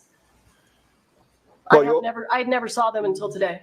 Well, but you said also, I never saw the report, right? I never did. Right, but don't you think, given your duty of candor to this court, that that's awfully misleading to not tell the court at that point that you knew about this when it occurred? Yes. Long ago? That I knew about what? You knew that Mr. Teskey had turned in this evidence, that you knew that the report would have existed because you just told this court that the doc report was The okayed by prosecutor, you. the other little short Don't you think prosecutor. it was misleading to this court to not just say at that point, you know, just so you know, I know about this. I knew about this then. I was involved. I did not intend to mislead the court. My understanding of what was dropped off at the sheriff's department is on this computer screen, and it looks absolutely nothing like the live rounds from the set of rust. The truth of this matter is, you don't like Mr. Baldwin very much, do you? You know, that is absolutely untrue. And I uncalled actually for. really That's appreciate argumentative. Mr. Baldwin's movies. I really appreciated the acting that he did on Saturday Night Live, and I really appreciate his politics. Sweaty balls. You told one of the witnesses who disagreed with you during an interview that you thought Mr. Baldwin was a cocksucker. I do not recall his saying head whipped that. around I know at that that. was something that Mr. Baldwin would say on the set of Rust. I don't recall saying that. Do you deny that under oath? Uh-oh. Pause.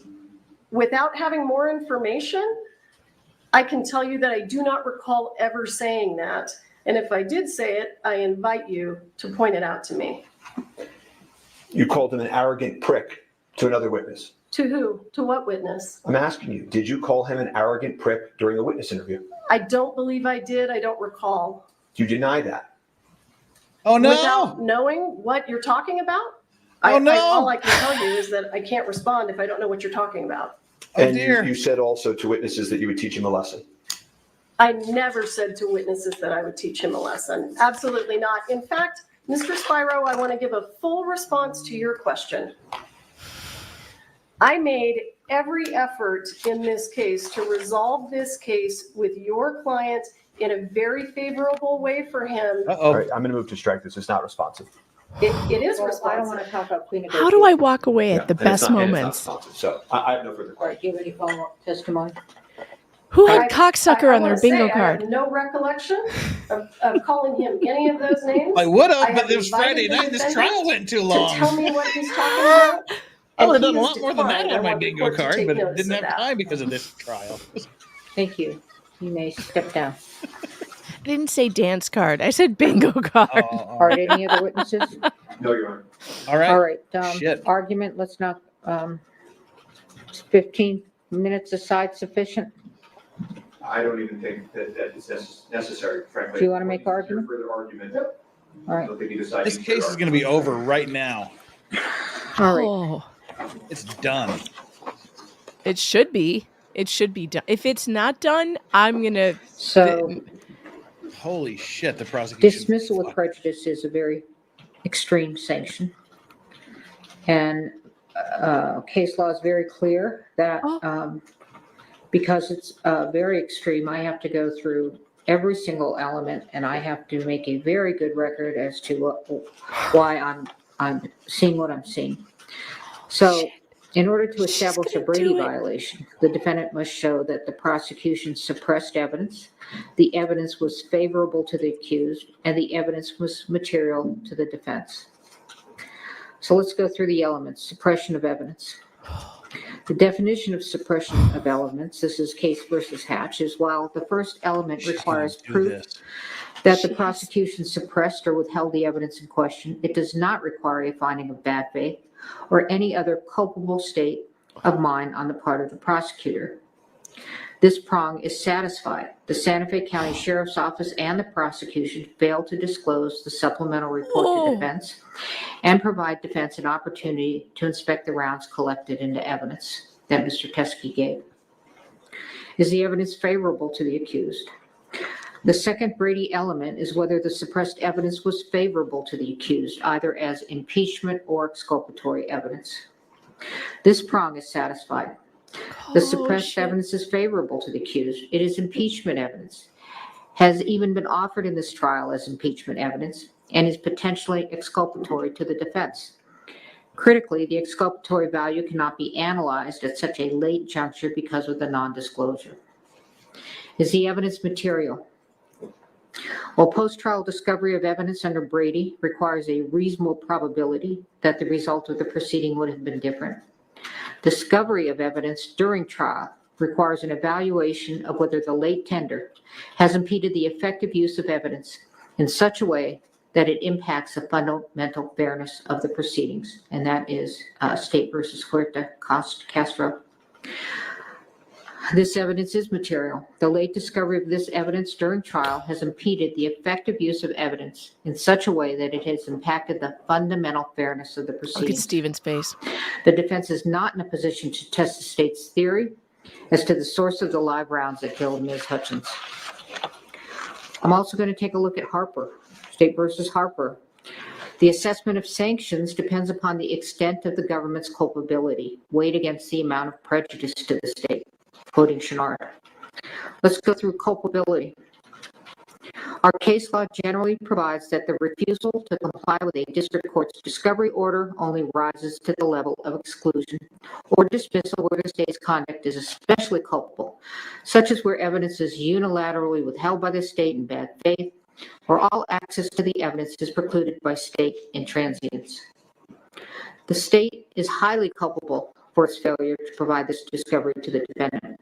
The state unilaterally withheld a supplemental report. Santa Fe County Sheriff's Officer made the decision, and apparently also with the prosecutor, pursuant to Hancock's testimony, that the evidence was of no evidentiary value and failed to connect the evidence to the instant case. The case agent, as well as pursuant to Hancock's testimony, Ms. Morrissey, was aware of the new evidence and yet did not make an effort to disclose it to defense. The state's willful withholding of this information was intentional and deliberate. If this conduct does not rise to the level of bad faith, it certainly comes so near to bad faith as to show signs of scorching. Prejudice. When discovery has been produced late, prejudice does not accrue unless the evidence is material and the disclosure is so late that it undermines the defendant's preparation for trial. The court concludes that this conduct is highly prejudicial to the defendant. The jury has been sworn, jeopardy has attached, and this disclosure during the course of trial is so late that it undermines the defendant's preparation for trial. There is no way for the court to right this wrong. Oh. Lesser sanctions under Harper. Trial courts possess broad discretionary authority to decide what sanction to impose when a discovery order is violated. State versus Lemire. The sanction of dismissal is the only warranted remedy. The jury has been sworn, jeopardy has attached, and a mistrial would not be based upon manifest necessity. Further, the sanction of dismissal is warranted in this case. The state has repeatedly made representations to defense and to the court that they were compliant with all their discovery obligations. Oh my Christ. Despite their repeated representations, they have continued to fail to disclose critical evidence to the defendant. Brady and Harper are satisfied. Dismissal with prejudice is warranted. Court also has power, inherent power. Can't try him again. Lemire, where discovery violations inject needless delay into the proceedings, courts may impose meaningful sanctions to effectuate their inherent power and promote efficient judicial administration. The state's discovery violation has injected a needless, incurable delay into the instant jury trial. Dismissal with prejudice is warranted to ensure the integrity of the judicial system. That woman might be Hillary's mother. The motion to dismiss with prejudice is granted. Oh my God. There it is. It's now, done. With respect to the jury, I don't imagine you all want to return on Monday. I will take care of the jury. Thank you. We are in recess. Holy shit. The judge was right. The judge was right. Is this the right decision? I'm sorry. It was the right decision. The prosecutor screwed this up big time. I'm going to...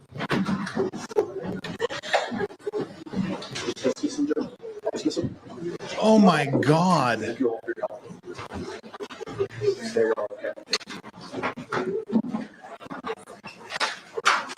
This state should be ashamed of itself. It should be beyond shame. Get your audio sorted out, Law and Crime. And I am sorry for Halyna Hutchins' family. It's a fucking travesty what just happened. And it's 100% on the prosecution. On the prosecution. This is the whole problem with the corruption in prosecution, in prosecutors' offices. They think they can do whatever they want, and they cannot. And I'm shocked that they found a judge here who held them to that standard. She's a no-nonsense judge. She's been in control of the courtroom for both of the trials. Man, their volume, their sound is so bad. How about when the prosecutor said she loves his politics? Who could love Alec Baldwin's politics? Oh, man. he's done. I do think that this might have something. Hannah Gutierrez might have something to appeal as far as this Hell yeah. prosecution team. Did they withhold evidence from her trial too? It's up in the air now. Can the family sue the prosecutor's office for their misconduct? Asked Kimmy. Is she crying? She should be. She's not crying. No. Can you imagine working for this woman? She seems like hell on wheels. No, thank you. She was fantastic until this shit came to light. Then what else has she been doing? Yeah, clean up all your shit there. Take it all home, pack it up, back to the office you go. What the hell happened? This is the wildest court day I have ever seen in my entire life. It's something. It was the right call, though. You cannot let prosecutors get away with this shit. You cannot let them get away with not turning over evidence and Brady violations. It is egregious. Oh, who's going to come to the microphone first? Gee. Opportunity to inspect the rounds collected into evidence. Shut up. That.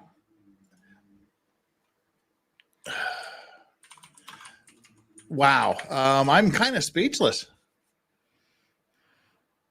Jack, Matt, I don't think Hannah will be released. She would have to, there'd have to be some issue that they found that was withheld from her case. Now, look, even if we look at this in a light incredibly favorable to the prosecutor, let's say she didn't know this was placed under a separate case number.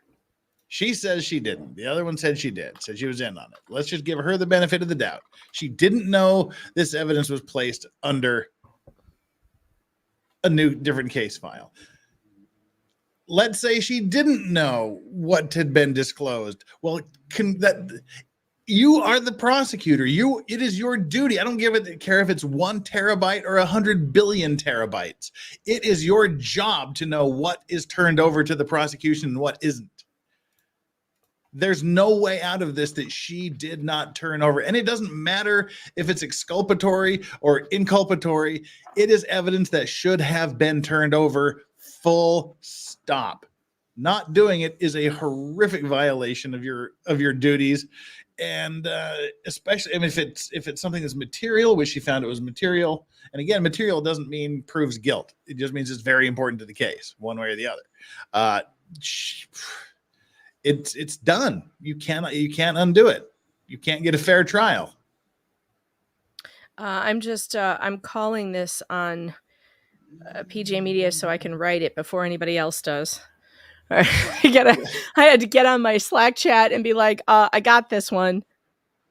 Holy shit. I'm holy crap. That's all I can say. Well, I guess I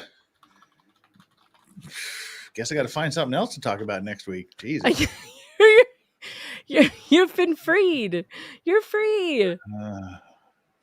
All right. I got to go write this. I got to go do that for this PJ is, like Media I said, right, how to go from an overwhelming victory to absolute devastation of your case in 6 hours.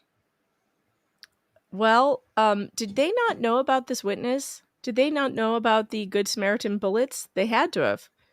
Did they not know this was coming? Did this just happen yesterday or something? Like they said that she was in court when she got the news that whatever, but then when did that taped interview take place? I'm confused about the timeline.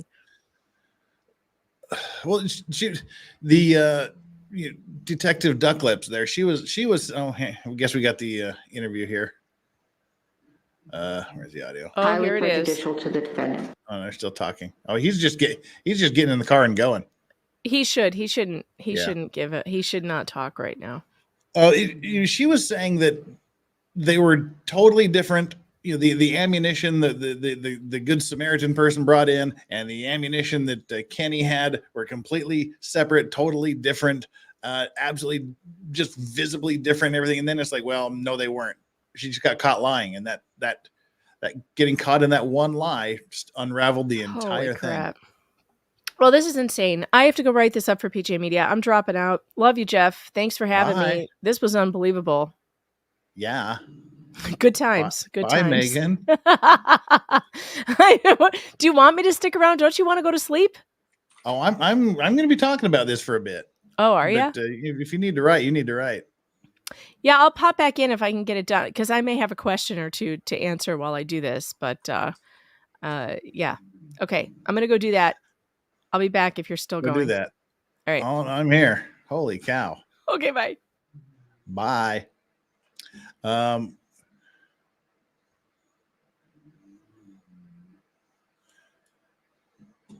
That's crazy. We're waiting for the interviews here. There's no way around that. It was complete bad faith. She knew it was going on. And if she didn't know it was going on, it was her duty to know it was going on. Apparently Joe just hit 100,000 subscribers. Well, there you go. I want to hit some subscribers. Everybody subscribe to me that hasn't. I'm kind of bewildered here. Wow. Shoot. I'm sorry. That's just crazy. All right, we got some super chats here to read through while we wait for interviews. Chris Rowland said to leave it to Alec Baldwin in his case to try and upstage the Debt Heard case. Hashtag Amber Turd. As I said, I have never seen anything like today, where you literally go from a crushing victory to a devastating defeat in just like that. KW, thank you so much. Put the shovel down and step away from the hole. They fell square into that hole, and it had all the little punji sticks in the bottom that were laced with poison. That's toast. And man, prosecutors got a lot of stuff to answer for. Good Lord.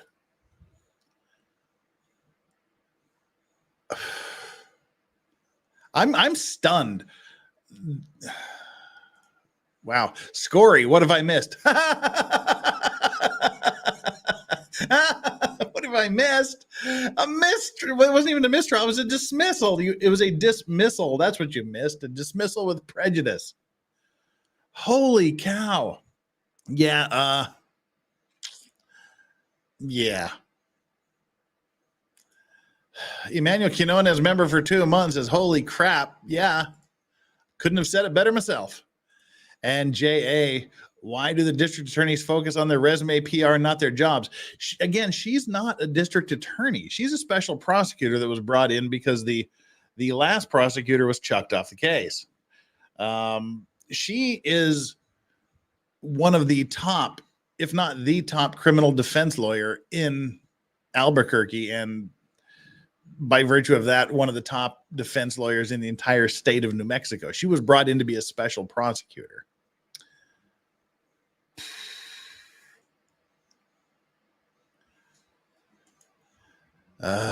And Claire says this, but it's not material. The judge found it was material. Material doesn't necessarily mean directly goes towards guilt or innocence. And the point is, it can be material just because the defense didn't have an opportunity to look at this evidence to determine whether or not. They didn't have the ability to do their own tests, to examine it, to determine if it was material to their case or exculpatory or inculpatory. That's the problem. It's material. It's a material breach because they didn't have the opportunity to look at it. We don't know if what the state is saying is true. Cinder blocks for tires. So Harvey Specter or Lewis Litt? She's very much the Lewis Litt type. She's kind of the female Lewis, and Yeah, leafy fifi foo, shit, Morrissey right now. Yeah, she's texting friends, shit, you fucked up. That's what all of her friends are texting to her right now. Wait, what happened? Yeah, they didn't turn over evidence. They hid evidence. The police hid evidence, put it in a different case file number, so it would never see the light of day until Detective Ducklips admitted to basically lying.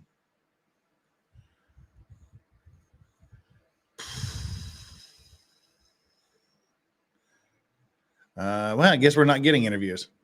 Everybody set up their cameras and nobody gets nothing. Certainly the prosecution doesn't want to talk to anybody. We're never going to hear from them ever again about this. Baldwin just effed off and he said, I'm out. I have questions, says Grifter Wannabe. Thank you so much for the $10. I have questions. Did the defense sandbag on this element waiting for the witness to testify? Seems like it could have been. I mean, they somehow knew about this.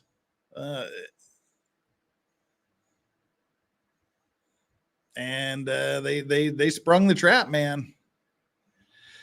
I think they knew because they've been going hard on Kenny for 2 days now. They've been trying to tie Kenny to this, and then boom, they dropped this green ammo case, the magic mysterious ammo, the unknown visitor. Well, we know who the visitor was, but the surprise ammo donor, they just dropped that on him. So yeah, they probably have been waiting for a chance to do this. I also wonder if this was set up so they could say they tried to get justice and failed. Oh hell no. No, you don't do this. You do not put your law license in jeopardy to do this. Absolutely not. No, this could have potential consequences for her law license. I mean, there could very easily be discipline coming down for this. No, that was yeah. You don't. This is not a stunt. There is no way this is a stunt. They just fucked up hard.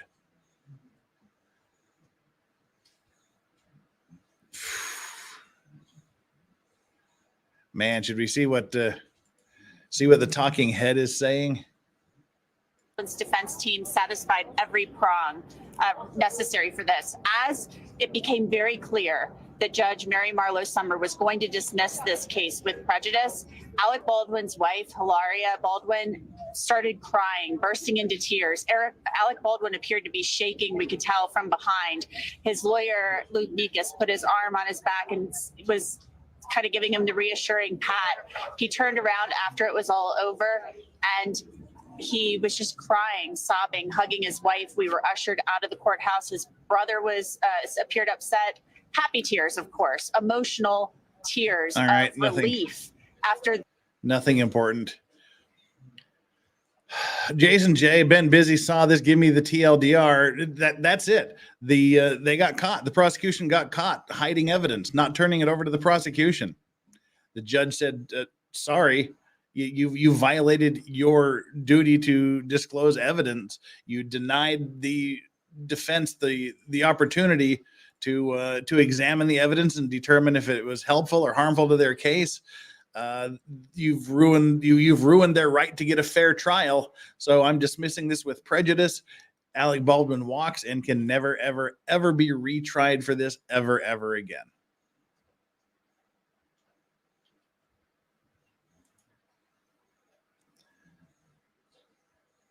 This is the professional lawyer. She's the one that quit for some reason, and you have Carrie Morrissey, the special prosecutor, calling herself to the stand in a desperate effort to try to establish some kind of record for appeal. But this was like watching the Titanic go down with hundreds of thousands of dollars of tax dollars from New Mexico. Fuck the tax dollars. Spectacular Halyna. failure. What about Halyna? Special prosecutors, and an amazing win for Alec Baldwin, and that raises so many issues. of prosecutorial misconduct that have to be answered. And Erlinda Johnson, I mean, Morrissey said, Carrie Morrissey and Alex Spiro really was grilling her. There are other special prosecutors that worked with you that resigned, and she explained how they resigned and why. Carrie Morrissey said it was Erlinda Johnson resigned, and she's somewhat new to the case, but that she resigned because she didn't agree with having a public hearing. Are you buying that? You know, I don't know what her reasons were, but the fact is that a very well-regarded lawyer decided, I am not going to go down with this ship. And the issues that this raises are there'll be so many. Yeah. It's going to go on for a while. It has issues for the Hannah Gutierrez Reed conviction. Yes. Information that was possibly withheld. Should that have come out for her trial? So it's not a good day for the justice system in New Mexico. It looks very bad. And what looks really bad too is the fact that Alexandria Hancock, the lead detective on the case, she knew about this. Yep. What in the heck was the harm in turning over this report? I mean, you look at it and you think it's not relevant, but that's not the standard. The standard is whether or not the defense thinks it's helpful or exculpatory. And so that should have just been handed over. I mean, what's the big deal? As they said, it's a 2-page report. You answered the question. What was the harm in following the rules and that's it? And doing things the way that that supposed one to do in an 2-page investigation? report is And what that's why it damned this raises so many entire questions case. about how this was handled, not only in the law enforcement investigation, which we know has been heavily criticized, but in everything that took place after that, how the case got to the special prosecutors, what they did with it. And I mean, the results speak for themselves. This was a disaster. And it really was not, it was really, really stunning to watch this unfold today. I mean, there was the talk about this before lunch. They went and they got the body camera footage. Marissa Poppel is on the body camera footage. Yep. She's well aware of these rounds. Troy Teskey he's there. He's saying they didn't come from the set of Rust, but I have this evidence and I want to turn it over. And they were aware of this back in 2021, November of 2021. They were aware of these rounds. They were aware of it, and there's video of everyone talking about it and sort of laughing. And I think this raises, all these questions, and it's just there's no real answer for why. That is insane. That really is wild what happened. You're not gonna see many cases like this ever. But again, this is just one where the prosecution got caught.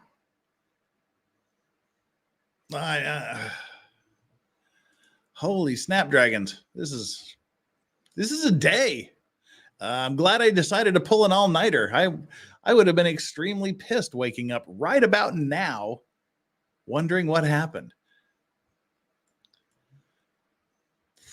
Mexican Vader says this is why we have due process, so the prosecution doesn't fuck everything up. Well, they can, so we can have them get caught effing things up, which is what happened here. Cherry Reed, what a wild change from your last trial. I wish Karen Reed could have this judge. I hate this, but it's right. Cops stop effing cases up. Cops and prosecution. They've got some. Lucy got some explaining to do. They've got some explaining to do.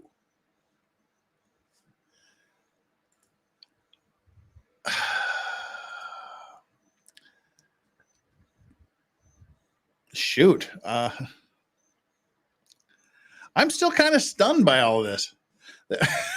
It's going to take me a while to process this. We'll probably do that on Monday. Go back and watch this last little bit with a little more critical eye.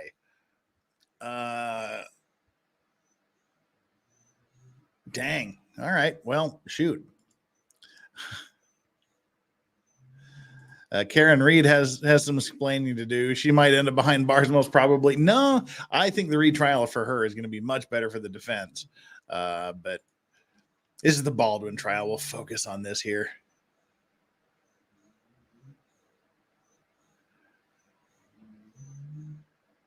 Who is Helen?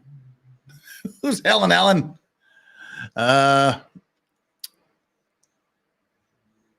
Dang.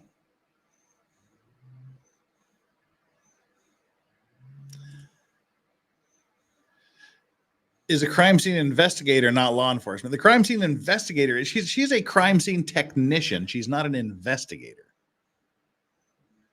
So I'm assuming you were talking about what's her face early on in today, but I just totally forgot her name, but Duckface, Captain Ducklips, Corporal Ducklips. She was the lead investigator on the case. So yeah, total law enforcement. She's a cop. Your wife. Okay. There you go. Not sure why she's in stitches, but glad I'm making somebody laugh. I'm stunned here. Now we know who the infamous Helen is. The Iceman, 101-418, made the bet that no way this would get dismissed. I'm paying out all the people I watched. Here is 10 shekels. This feels like modern OJ to me. Prosecutors screwed this up so bad. Well, at least the prosecutors didn't hide evidence in the OJ case. They just made some really horrible. Oh, we got something going on here. Hang on. There is absolutely no evidence that any of that ammunition is related to. Oh, yeah. Okay. Sorry. Hope that's all right. No, they had already. Okay. Somebody made a decision. Brian didn't know about it. I'm actually going to you, and then I find out I'm interviewing Sasha. Yeah, it's all last minute. She's live on air right now. They took her live. I believe that the importance of the evidence was misconstrued. Shut up, lawn crime hot mic people. But why are we casual? I kind of like Do you feel you let the Hutchins family down? Well, I didn't know that. Okay, that doesn't deserve a And the vote. judge didn't want to put a robe on, so I could just do that. You still believe Mr. Baldwin was guilty? That has never been a decision for me. That has always been a decision for the jury. Did you let the Hutchins family down? Yes. No, we didn't. We did everything. You let the Hutchins family down. To Halyna and to her family, and we're proud of the work that we did. Again, we disagree with the court's decision, but we have to respect it. Sheriff, do you have anything to add? I don't. What if Ms. Johnson stepped down? Also, and I agree with the prosecutor. Thank you, sir. And Jared here as well. He says that he respects the court's decision. We're going to try to catch up here a little bit. Yeah, she's not going to answer any more questions. I doubt it. I'm surprised she even answered that. Did you see my testimony in court? This was a disaster for the New Mexico judicial system. There's no other way to look at it. Stunning development. 3 live rounds. And everybody, take it easy. Don't anybody get arrested. Oh, now she's threatening to arrest people? I don't want anybody to get arrested.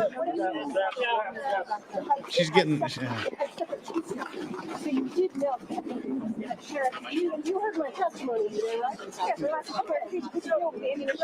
My testimony is what I stand. Give her a little space, guys. My testimony is what I stand on. How did you feel about the defense using those vulgar words? No more. Do you understand? No more. Nina, again, the TLDR, the police and the prosecution hit a report. All right, there you have it. From the defense. I asked the sheriff if there would be any consequences for how this was handled. He says that decision has not been made yet. So it's a wait and see. But he said they still believe that this had nothing to do with this. Right. So again, the TLDR here. The police and the prosecution hid evidence. They hid a police. They hid a report. They hid some ammunition, and the defense found out about it. And the judge said, "You failed to disclose this. You've prevented Alec Baldwin from getting a fair trial because the defense they lost the opportunity to consider whether or not the report helpful to Baldwin or harmful to Baldwin. They lost the opportunity to examine the evidence, the other evidence. And she said the case is dismissed with prejudice, meaning Alec Baldwin walks and he cannot be retried for this. Prosecution fucked up.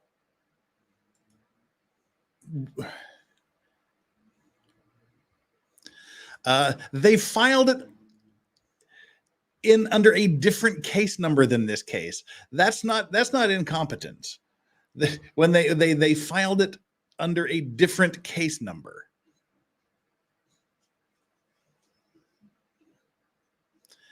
Yeah, right, Nina. You are welcome, Nina. I'm just kind of stunned here. I've never seen a day like today where you are crushing it and killing it and absolutely just pounding the case into the dirt 6.5 hours ago, and then it's done by lunch. Everything after the lunch break was completely unnecessary. It was just an absolute desperate attempt by the prosecution to prevent what happened from happening. They failed. They failed miserably.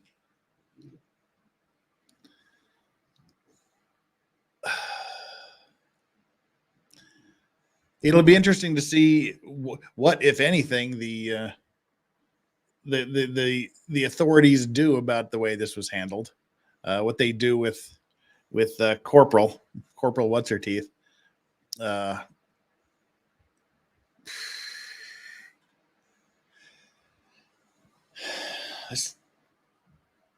Turn over the report. Turn over the report. This 2-page stupid report. The best she could do is, well, I didn't know if it was included in the discovery or not. You are the lead prosecutor. It is your case. You have a duty to know everything that's been turned over and everything that's not been turned over. And your reasoning that it wasn't relevant, there's no evidence it was relevant. Well, you know why there's no evidence of whether it was relevant? It was because the defense didn't get to take a look at it to see if they thought it was relevant, see if they could find relevance in it, see if they could find something to help their client. And this is not a case of Alec Baldwin getting special privileges. This is a case of prosecutorial and police misconduct. And that's the real tragedy here. The guy who I say should be absolutely ultimately liable in a slam dunk case for being the last person on earth that could have saved her from being killed. He was the guy that took his damn gun, disobeyed literally every basic rule of firearms safety, pulled a weapon, a live, real functioning weapon out, pointed it at another human being, and pulled the trigger. If anybody should be guilty, it's him. But now that'll never happen because you have to hide a little ammunition. You got to hide a 2-page report.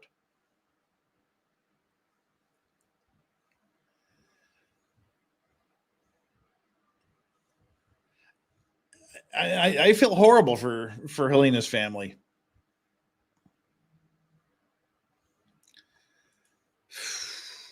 And the defense lawyer was garbage. He was a terrible defense lawyer until he wasn't. For picking up on that, people are going to be saying it's a technicality. It's a very, very, very important technicality. It's a very, very important part of the judicial system that we get a fair trial, that defendants get a fair trial, a transparent trial, a trial without prosecutorial and police shenanigans, without hiding evidence, without failing to turn stuff over.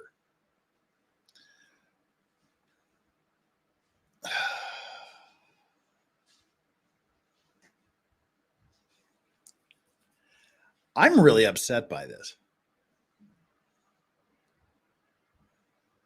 It was utterly avoidable. And as much as it pains me to say, I gotta give the defense lawyer major credit for picking up on this, running with it, and getting the result he got.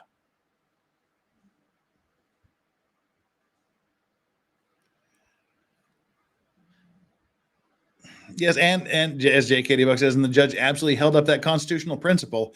I hate that the Baldwin was the fucktard who gets to walk away. That's exactly my feeling. As I've said from the beginning of Hannah Gutierrez's trial, this judge is a no nonsense judge. She plays no favorites. She rules her courtroom. She does what a judge does, which is judge. A lot of you didn't like her resting bitch face. A lot of you didn't like her mumbling and her attitude, but she was a battle axe. She was a tough cookie that ran a tight ship. And that's the result.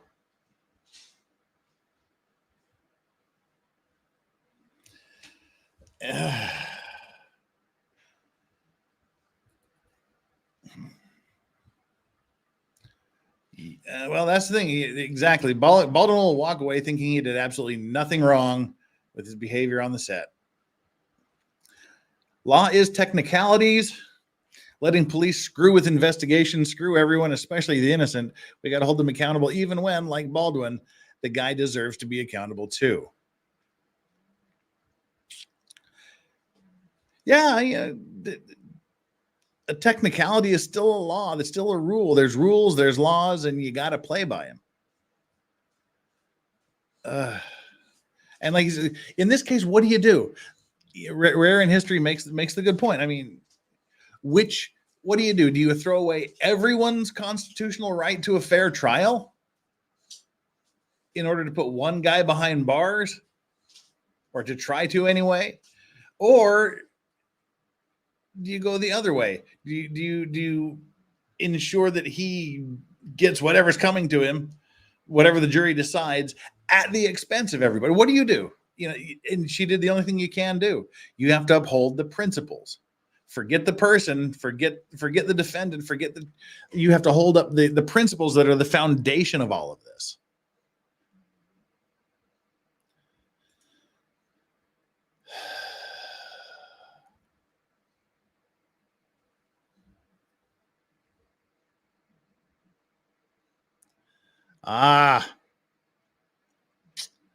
Well,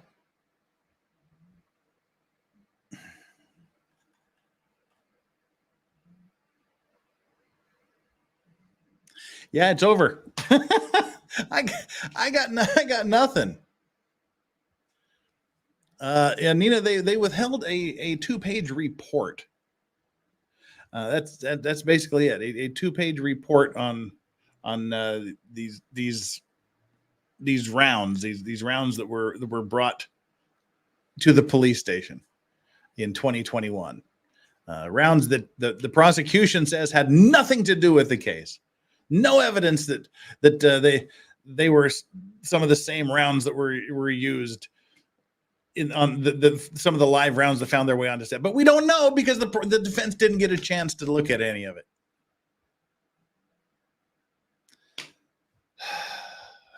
There's Baldwin sobbing in court, in case you missed it. All because they didn't turn over this stupid report and the other stuff that goes along with it. And there was no reason not to, especially if it proved that there was nothing, that it was completely irrelevant to the case, that it had nothing to do with any of the ammunition or any of the people involved or any of the sets. Especially if it was that way, why would you hide it? Wow, that's all right. It's now 7:30 a.m. I'd really like to go to sleep.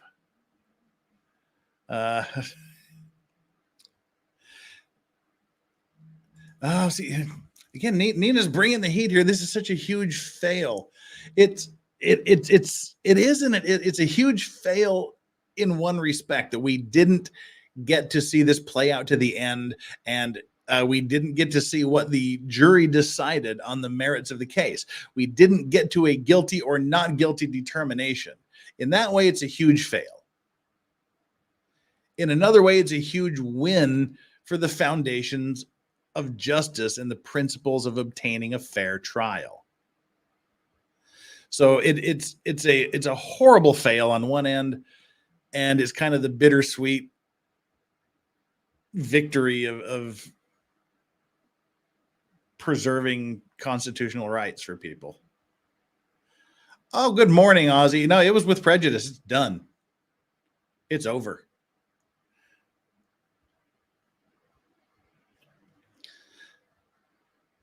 Mary Jane, you keep telling me to go to sleep. I'll go to sleep when I'm ready to go to sleep. Okay, let's stop telling me what to do. Everybody, this isn't. It's just I just keep seeing it coming up in chat and it's starting to rub a little bit raw. So just I appreciate the care and the concern, but it's like someone just constantly telling you to go away, go away, go away. I'll do it when I'm ready. Wow, we've got that. We've got that there, and Hayden, the link still works. The link still works if you want to come back. We'll probably go another 20 minutes or so, and then we'll head out.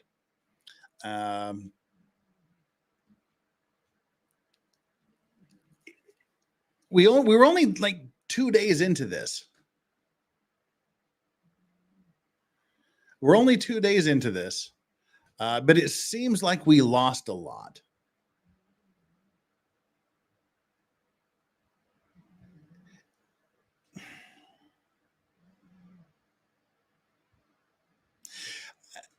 It seems like we lost a lot of the of time, but it was only a couple of days worth of trial, but it's 2.5 years worth of getting Baldwin charged, having those charges dropped, getting the prosecutor booted, getting the new special prosecutor in, who is by all accounts an amazing defense lawyer that was brought in to be special prosecutor. And Hayden's back. Good morning, Hayden. Morning. I go to sleep for 3 hours and Baldwin gets that prejudice. Sorry, with prejudice. Yep, that's 3 hours more sleep than I got, and I was just about ready to call it at 6:30. Go to sleep. I was ready to go to sleep an hour ago, and then Morrissey said she was going to take the stand, and I guess I'm not going to sleep, and it was all over. Megan, if you're done writing the article, link still works. So yeah. Morrissey took the stand? Yes, she took this in a last ditch effort to save her case, and she failed. She tried. It made no sense, and it was just more of the rambling. It was more of the same. This happened, and then we talked to this person, and then we went over here, and I didn't know about this, and nobody told me, and it wasn't relevant, and the judge was done like 30 minutes before she took the stand. Okay. Were you here when she said you are going to testify? No, I must have missed that too. That would have been at some point where they were talking about who is going to be testifying in the afternoon. Morrissey said, I might testify, and the judge said, oh no, you're going to testify. And then when it came time, the judge basically said, I don't need you to testify. And she said, no, I want to. I need to. I need to put it on the record. And the judge's like, all right, have at it. So she'd already decided to call a mistrial prior. She just decided to allow to wait. Pretty much. And the cross-examination of Morrissey went about as well as you can expect. Mm-hmm. Also, the other prosecutor, the shorter lady, she quit. She quit in the middle of it. She just said, I'm done. She walked out. Damn. Yeah, she's like, hey, there's still some lifeboats left on the Titanic. Peace out. Under her cross examination, Morrissey said that the other prosecutor, Johnson, quit because she objected to a public hearing about something, which just didn't sound really. It sounded a little disingenuous. The judge's hands were tied. I mean, essentially, she had to weigh this, and she decided that it was a material enough breach of the disclosure rules. And basically, I'm going to have to go back and watch that again and reprocess this over the weekend or on Monday. She basically said, well, it was material because the defense didn't get a chance to read this magic report that was filed under a different case number. They didn't get to read that. They didn't get to know if it was exculpatory or inculpatory, if it was relevant. They didn't get to look at these rounds that were brought in. So it's a material breach because they didn't get to make the determination. They didn't get to run tests. They didn't get to examine stuff. And there's no choice. You've deprived them of their right to a fair trial. Yep. Which is horrifying and annoying, but a major tenet of the justice system to ensure that innocent people don't wind up behind bars. Oh yeah, there was this line of questioning. Did you call Alec Baldwin a cocksucker?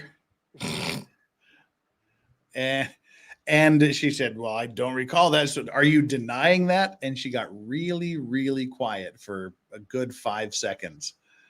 Until she said, well, without any further information, I don't know how to answer that question. And the other one, what was the other one, guys? There was like 2 questions. Like, he called you a cocksucker, and then something else that was like equally as bad. I can't even remember what it was. I'm sure chat will fill me in here. Oh yeah, smug prick. He is a smug prick. He effectively just got away with murder. Right. Oh, arrogant prick. Yeah, whatever. Arrogant prick. Okay. Yeah, and allegedly said, I'm going to show him.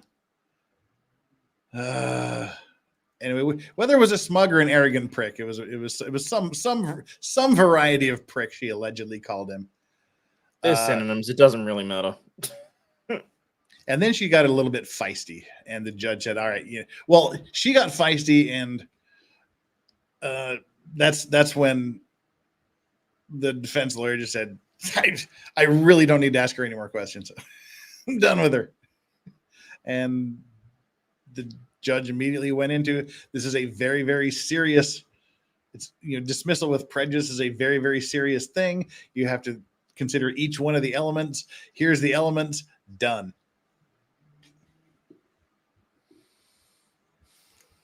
I'm still kind of stunned, and this has been a while ago. It's been a few minutes ago. Mm-hmm. This is the weirdest day of trial I have ever seen in my entire life. Granted, I haven't been watching the Young Thug trial, so that might give it a run for its money. But yeah, like Tammy, like I was saying, the defense was horrible. He was a really, really bad lawyer until he wasn't. Not a great criminal defense lawyer, but he's good at catching the rules and catching things like that. So kudos to him. I hate to say that. It's what I said. It's what I said before I went to bed. It's that if he managed to get off, which he did, it wasn't going to be because of the defense's strategy or the defense's plan. It was going to be because the prosecution shot himself in the foot. Pun intended. Yeah.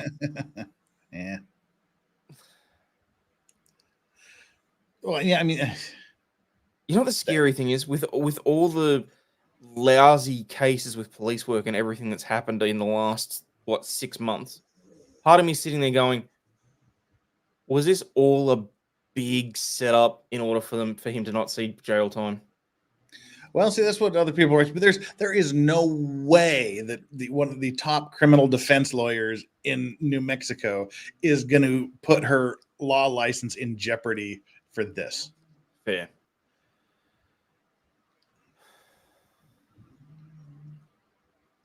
All right.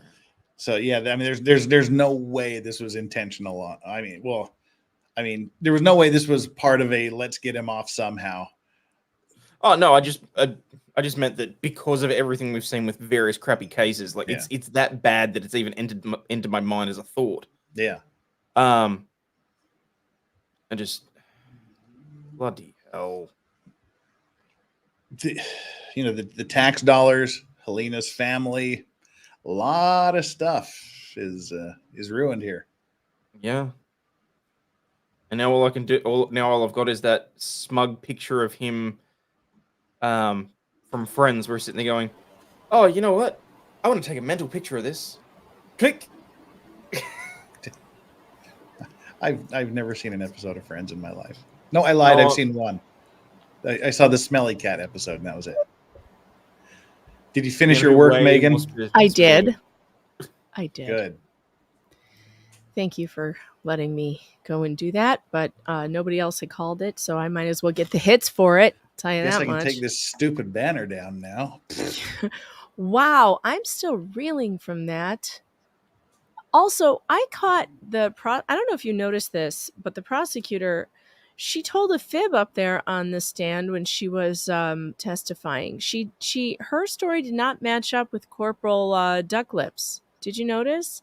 Well, Corporal Ducklips said that when she was asked directly by the judge, who decided to put the bullets in a different evidence file, she said, we did in a meeting.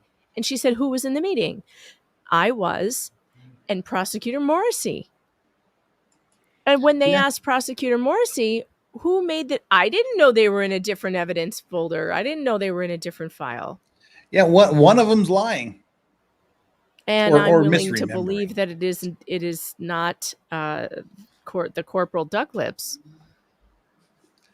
And well, Iceman says, do you think Hannah G will get a successful appeal? I think her conviction was wrong. I think her conviction was correct. I think her conviction was. Why is her conviction wrong? It was her entire job to make sure there were no live bullets on that set. How is that not negligence? I mean, she was hamstrung in a lot of ways. She was restricted on her time. She was told to basically stop doing her armor stuff and focus on the props.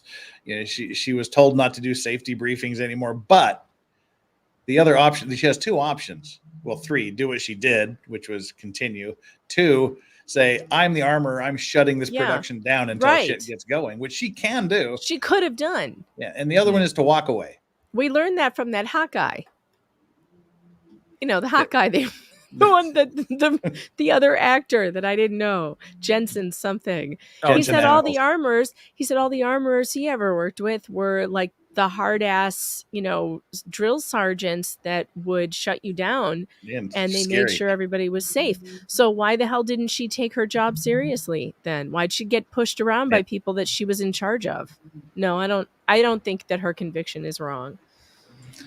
But cinder blocks for tires is absolutely OJ 2.0. Again, OJ, the prosecution dropped the ball strategically in that case. They made some horrifically bad strategic decisions in the OJ case, including putting the horrible witnesses they had and doing the whole glove thing. It was strategic mistakes. This, I think, is entirely different, and this was just misconduct. This was just prosecutorial and police misconduct. I refuse to believe that they put that stuff in a different file thinking they were doing the right thing. No way. They were specifically hiding it somewhere else so that they didn't have to interrupt the trial and cause a big kerfuffle. They knew that if they turned it over to the defense, it would put all kinds of delays. The defense was going to want to go have it tested somewhere, forensic tests and whatnot. And they didn't want that. They were doing well. And They thought they could continue and not get caught. Iceman rebuts. I don't think the evidence ever rose to criminal negligence. Normal negligence, sure, but not criminal to me. It kind of was to me. We'll have to agree to disagree. But she had her little, as we call it in America, the fanny pack, the bum bag with all the pockets. She was so cool because I can carry different types of ammunition all in all these different pockets. There's the risk of commingling. She didn't check she said she checked every round that went. She clearly didn't because there was a live one in there. Her negligence. She didn't exercise due care, circumspection, and due care in her Hayden, job. did you just wake up? He did. I got about 2.5 hours. How did you hear about the a dismissal? I missed that part. I was still writing. Well, see, I have these lovely sets. I've got this lovely headband that's got Bluetooth and it's connected to my phone, so I still had Jeff in my ears. But did it wake you up? Were you like, no, holy shit? It was my daughter. She sort of like elbowed me in the side, asking me how to create a dinosaur in Minecraft, and then I heard, and I'm like, holy crap.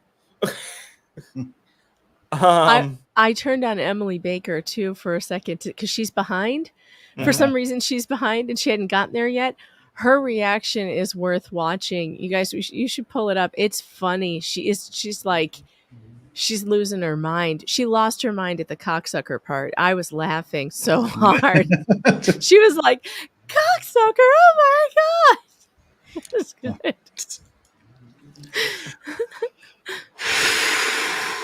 Wow.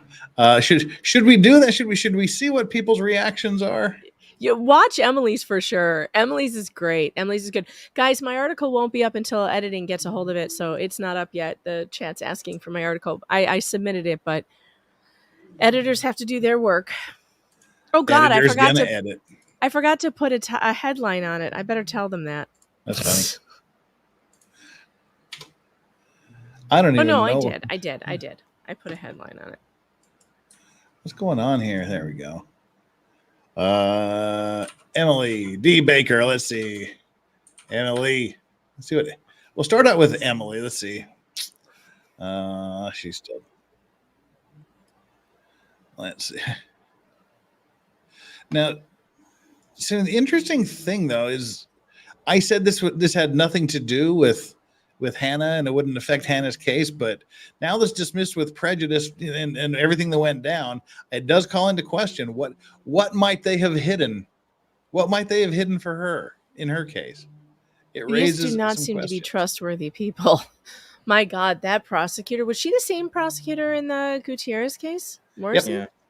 Yeah. She was. She's a character, that one. Let's bring up Emily, shall we? We'll start off with EDB. I'll be back in a second. Or to take note. You also didn't tell them about the evidence. Yeah. All right, any other witnesses? Are we done with the All motion right, hearing? Argument, let's not. Wait, you have to back up. You have to back up to the part with the cocksucker part. It's right before this. It's funny. No, you just want to see how. Yep. We all reacted the same thing. We all laughed and thought it was hysterical. That's true. It was funny. Yeah, this was the deal. It's like we have our arguments, and both sides says we don't really need to make the arguments. Minutes aside sufficient. I don't even think that is necessary, frankly. Do you want to make argument? Further argument. If you decide needs further argument. Do you want to make further argument? Nope. He's like, nope. All right. My heart is pounding. They don't want to make argument. They're like, you've heard enough. It shouldn't be pounding, Emily. We knew it was all done at this point. Dismissal with prejudice is a very extreme sanction. And oh shit, she might dismiss case this. law is very clear that because it's very extreme, I have to go through every single element and I have to make a very good record as to what. Oh, that's what she's going to do. That's what she's going to do. So in order to establish a Brady violation, the defendant must show that she's going to dismiss it with prejudice, which she's going to dismiss it with prejudice. Did you hear her words? Yeah. That's exactly what she's doing. Did you hear her words? And to do that, I have to make a very good record. Case law is very clear that Because it's very extreme, I have to go through every single element and I have to make a very good Oh, record as that to seems exactly like what why she's I'm- going to do. I'm seeing what I'm seeing.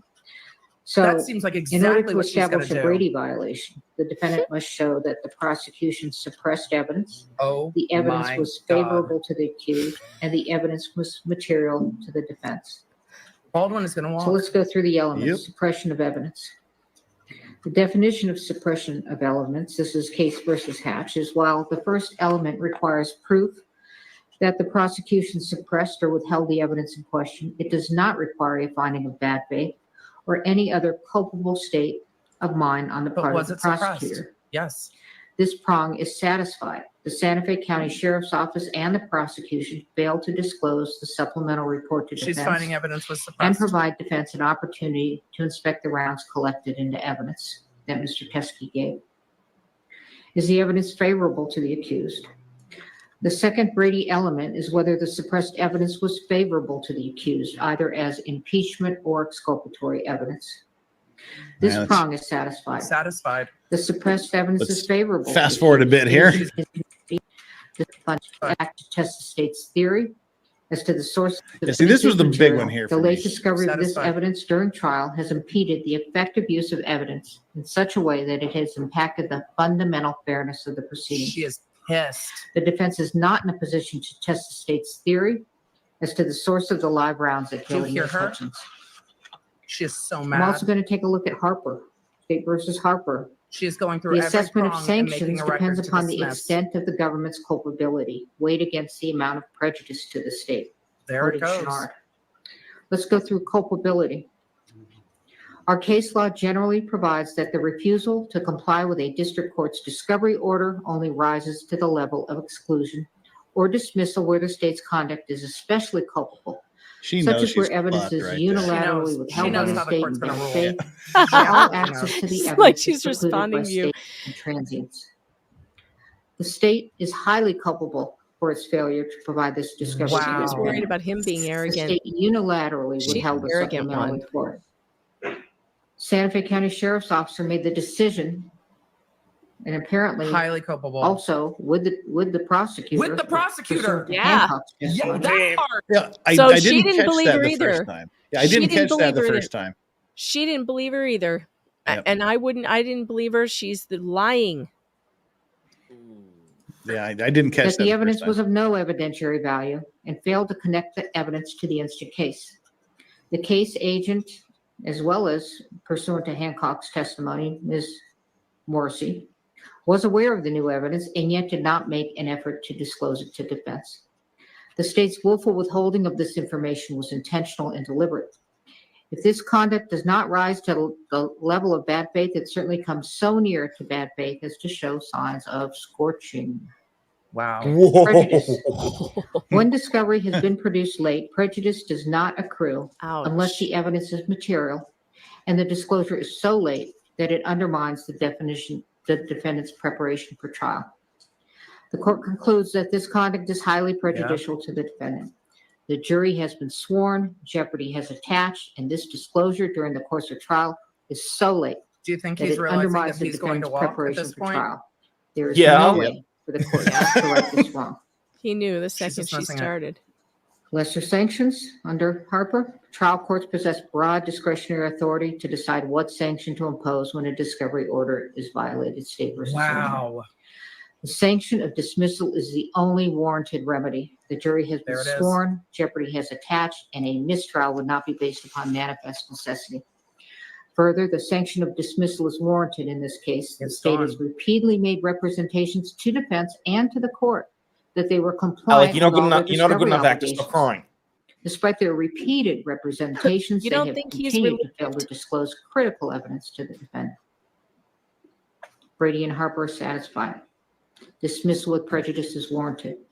Court also has inherent power. Yep. Per State versus Lemire, where discovery violations inject needless delay into the proceedings, courts may impose meaningful sanctions to effectuate their inherent power and promote efficient judicial Oh, administration. mio Dio. The state's discovery violation has injected a needless, incurable Wow. delay into the instant jury trial. Dismissal with prejudice is warranted to ensure the Incurable. integrity of the judicial system and Yep. the efficient administration of justice. That is the only The remedy. motion to dismiss with prejudice is granted. Ouch. Baldwin walks. This case cannot be brought again. This case Now, is with over. respect to the jury, based on I the- don't imagine you all want to return on my. Yep, that's it.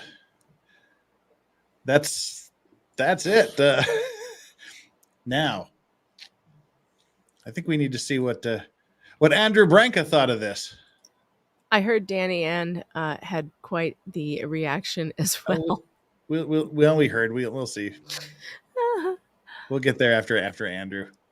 Because this is the clearest case of Joe went live too, right at the end there. I think I saw that. Joe probably has a hilarious reaction as well. This is the clearest case of involuntary manslaughter that you could hope for, and we know that's what Andrew was hoping for and expecting, along with all right-thinking people. 15 minutes aside sufficient? I don't even think that's necessary. Do you want to make the argument? All right. right. All right.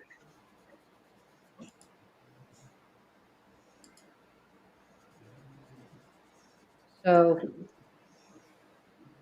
dismissal with prejudice is a very extreme sanction.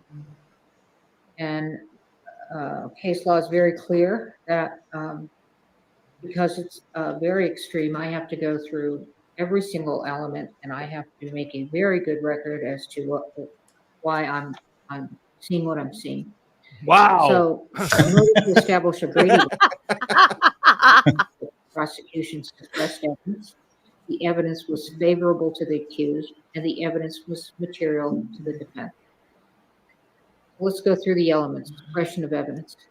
Andrew's speechless. Definition of suppression of elements. That's pretty rare of itself. Struck dumb. Requires proof that the prosecution suppressed or withheld the evidence in question. It does not require a finding of bad faith or any other culpable state of mind on the part of the prosecutor.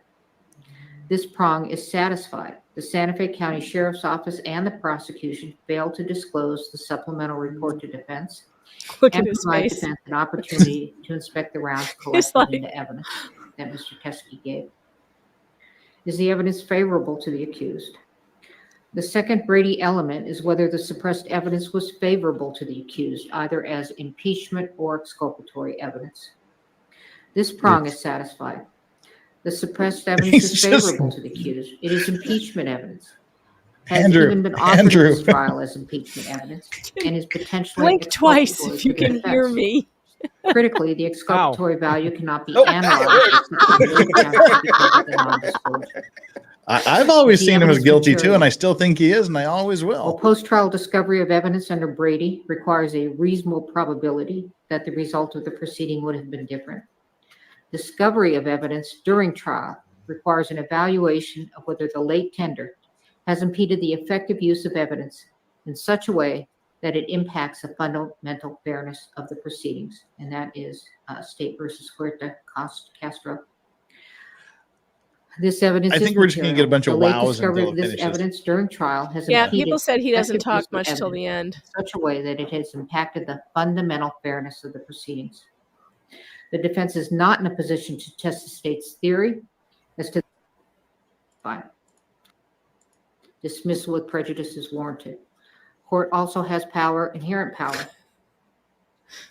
Per State versus Lemire, where discovery violations inject needless delay into the proceedings, courts may impose meaningful sanctions to I'm sure we effectuate did. their inherent I know power I did. and promote efficient judicial administration. You're like, The state's discovery violation has injected a needless, incurable delay into the instant A jury needless, trial. incurable delay. Dismissal with prejudice is warranted to ensure the integrity of the judicial Needless. system and the efficient administration. Just of turn justice. over the damn report and the The bullets. That's motion all to you. dismiss with prejudice is granted. All right, there it is. Now, with respect to the jury, I don't imagine you all want to return on Monday. I will take care of the jury. We are in recess. Money well spent, Alec. Money well spent. There you go, folks. Think they'll fire her? No, she doesn't work for the state. And for the record, She I has her own law disagree firm. with the judge's reasoning. Really? But that is due process of law. I She just agree kind with of glosses over how this evidence is material. She doesn't actually explain why. Well, we don't know if it's material. It's material because we don't know. But if it's clearly, material. she's very unhappy. Because maybe they could So have made I don't know what something the out of it. appeal We'll options never are for know. the state here. This is a ruling of law. This is not a final verdict. So I would expect that Morrissey. That's why Morrissey wanted to create a record for, I presume, for appeal prospects and to preserve her conviction of Hannah. That's why she talked about the fact that Who would appeal? The prosecutor? that's why. Appeal? That's it, right? I'll turn the volume off. It's just chatter. I expected him to be a little more vocal than that. Then we have the great panel of law here, and then we'll call it quits.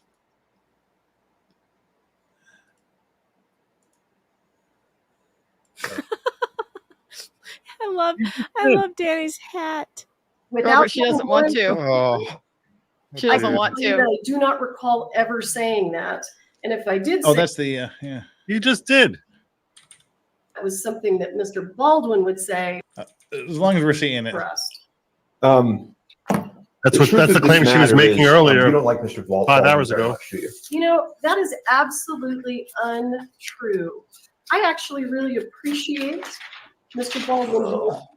I really appreciated the acting that he did on Saturday Night Live, and I really appreciate his politics. I really appreciate his politics. Look at Joe's face. An ammo expert? Mr. Baldwin was I do not recall saying that. I know that was something Joe. that Mr. Baldwin would say on the set of Rust. I don't recall saying that. Do you deny that under oath? You just did.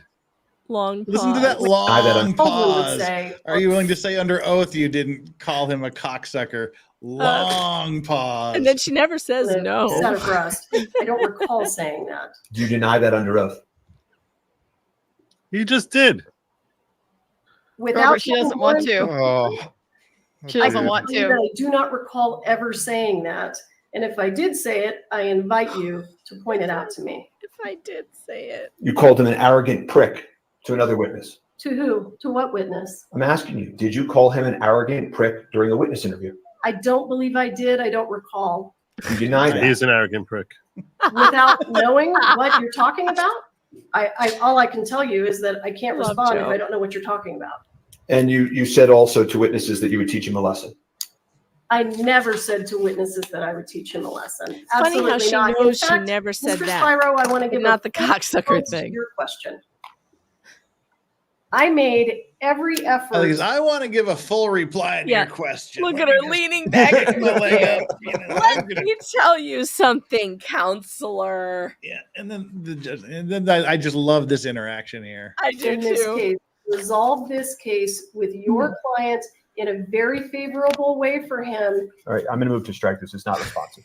Yeah, it's I don't responsive. want to talk about plea negotiations. Yeah, and it's not. Huh?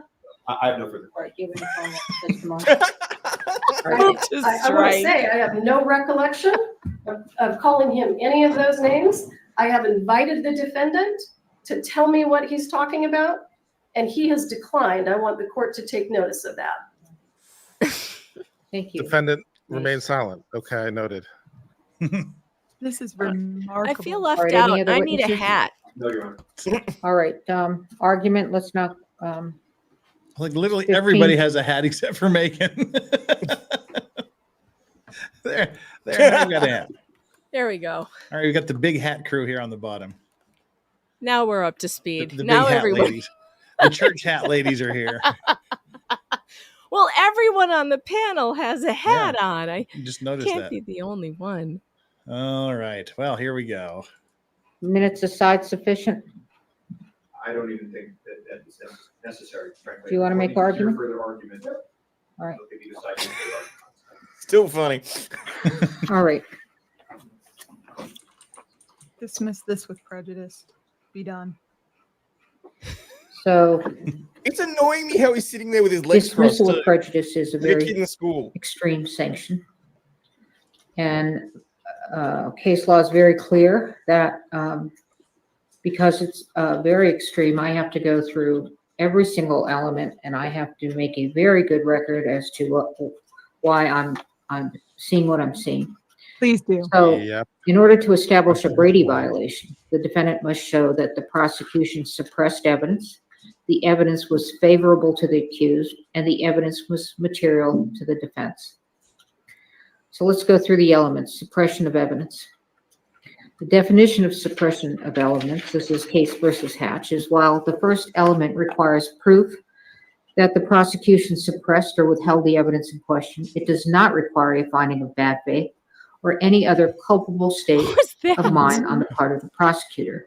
This prong is satisfied. The Santa Fe County Sheriff's Office and the prosecution failed to disclose the supplemental report to defense and provide defense an opportunity to inspect the rounds collected into evidence that Mr. Teskey gave. Is the evidence favorable to the accused? The second Brady element is whether the suppressed evidence was favorable to the accused, either as impeachment or exculpatory evidence. This prong is satisfied.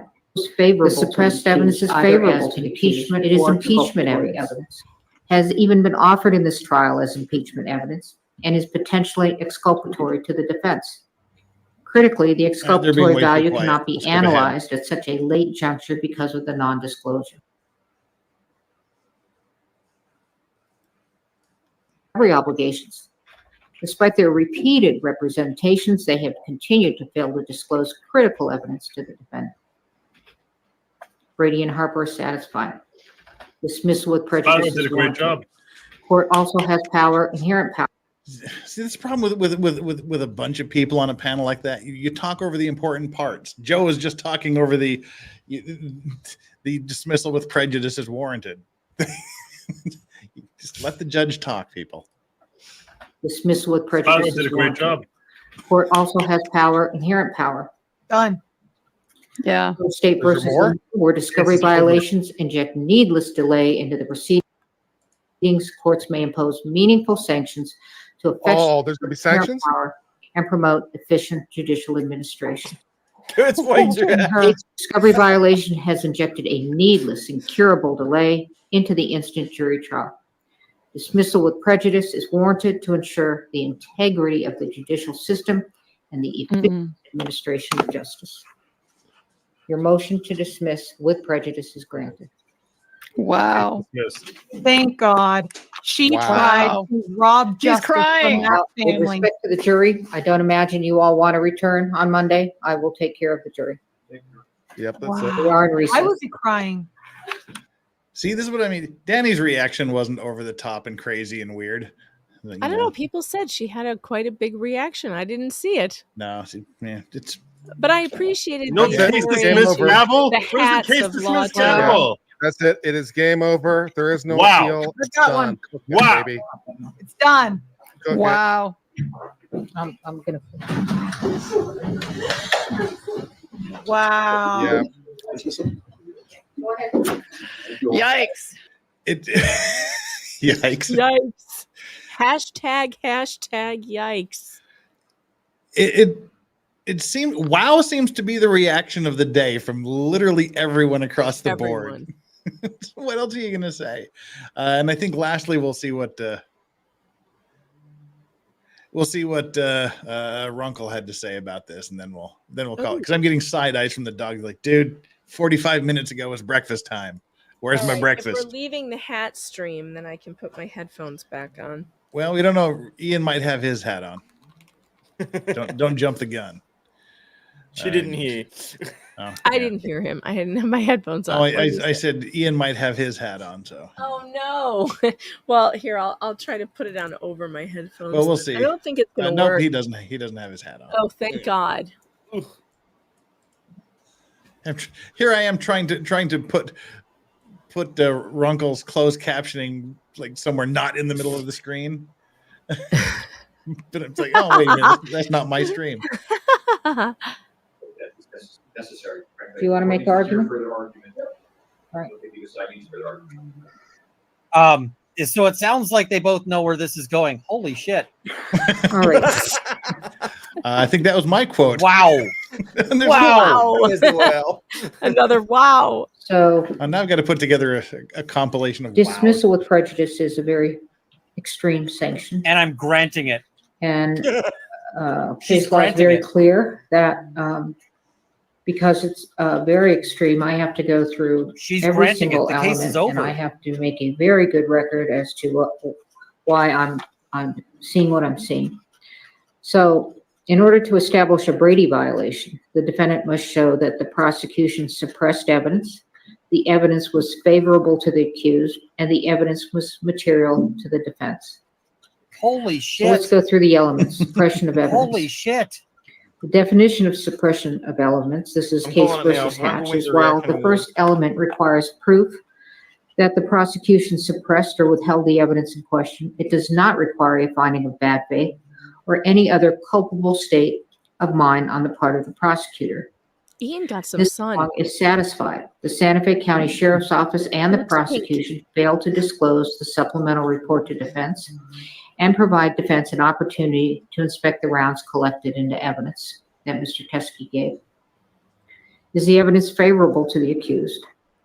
The second Brady element is whether the suppressed evidence was favorable to the accused, either as impeachment or exculpatory evidence. This prong is satisfied. The suppressed evidence is favorable to the accused. It is impeachment evidence, has even been offered in this trial as impeachment evidence, and is potentially exculpatory to the defense. Critically, the exculpatory value cannot be analyzed at such a late juncture because of the non-disclosure. Is the evidence material? While post-trial discovery of evidence under Brady requires a reasonable probability that the result of the proceeding would have been different, discovery of evidence during trial requires an evaluation of whether the late tender has impeded the effective use of evidence in such a way that it impacts the fundamental fairness of the proceedings, and that is State versus Huerta Castro. This evidence is material. The late discovery of this evidence during trial has impeded the effective use of evidence in such a way that it has impacted the fundamental fairness of the proceedings. The defense is not in a position to test the state's theory as to the source of the live rounds that killed Ms. Hutchins. I'm also going to take a look at Harper, State versus Harper. Holy shit. The assessment of sanctions depends upon the extent of the government's culpability, weighed against the amount of prejudice to the state. Quoting Chenard. Let's go through culpability. Our case law generally provides that the refusal to comply with a district court's discovery order only rises to the level of exclusion or dismissal where the state's conduct is especially culpable, such as where evidence is unilaterally withheld by the state in bad faith, or all access to the evidence is precluded by state intransience.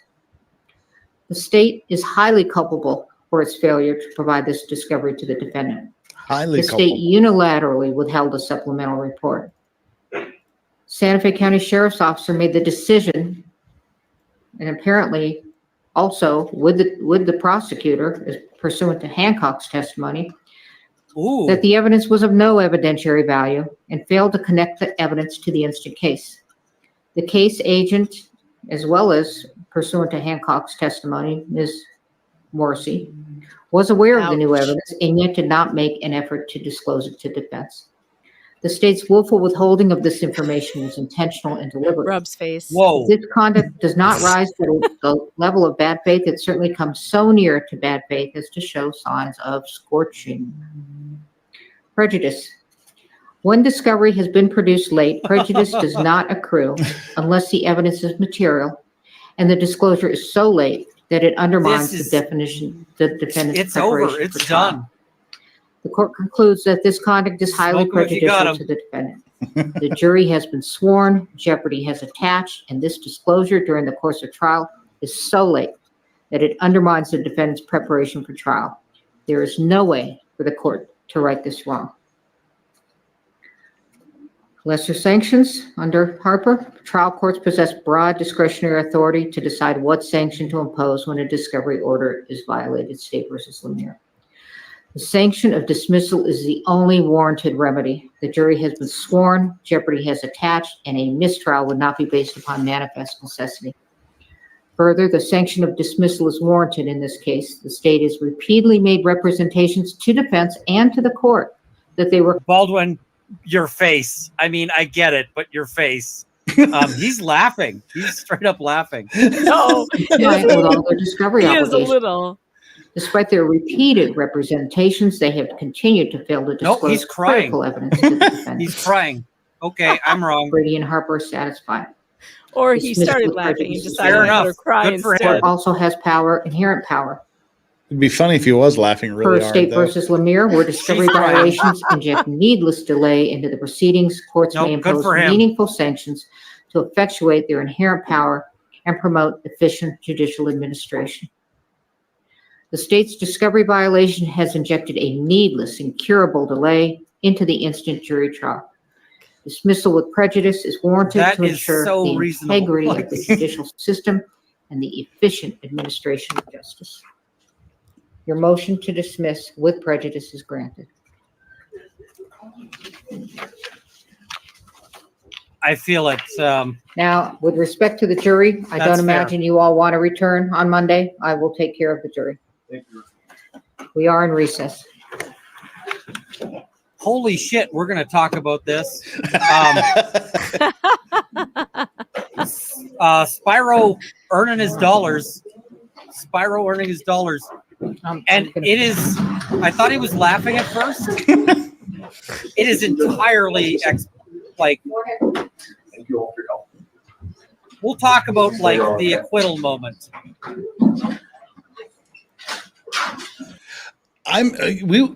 Pretty much across the board, we were all subdued. I think it's probably because none of us expected it to come to this point, and it had been such a build-up over the last year, and I think most of us are sitting here going, when do we get to slap the prosecutor? This would be this could possibly be a jump up and down woohoo thing, but I think we're just kind of like all subdued. Basically, for that reason, we didn't see it coming just a few hours ago today. And then when it comes, it's like you realize, okay, it was fair, but it's fucked up. Mm-hmm. It doesn't get. We don't get to go to the conclusion. We don't get to the justice part of the trial. We don't get to the verdict. So it's messed up, but it's the right decision. And it's messed up not because of anything Baldwin did, the prosecution. Well, they screwed up big time. Jeff, I've got tonsil twin related breaking stuff. This is pretty interesting. Should I bring it up? Real quickly. Want to get out of here. Well, Gingras has tweeted again, and he has given his second explanation for why he was coaching his client on the witness stand. Do you want to hear it? This is his second explanation. Here, I'll bring it up for you. There you go. One final thing, he says. I have poor hearing. As a result of an injury when I was young, a firework went off in my ear. I'm not deaf, but I struggle to hear sometimes. When Mata accused me of trying to coach Laura at trial, what actually happened was, I couldn't hear Laura due to my hearing loss and because Deandra talked over Laura repeatedly, which the trial transcript clearly shows. Rather than trying to coach Laura, as if I could even do that, I was simply trying to tell her to slow down so I could hear her. I intended to object on this, but I never had a chance to do so.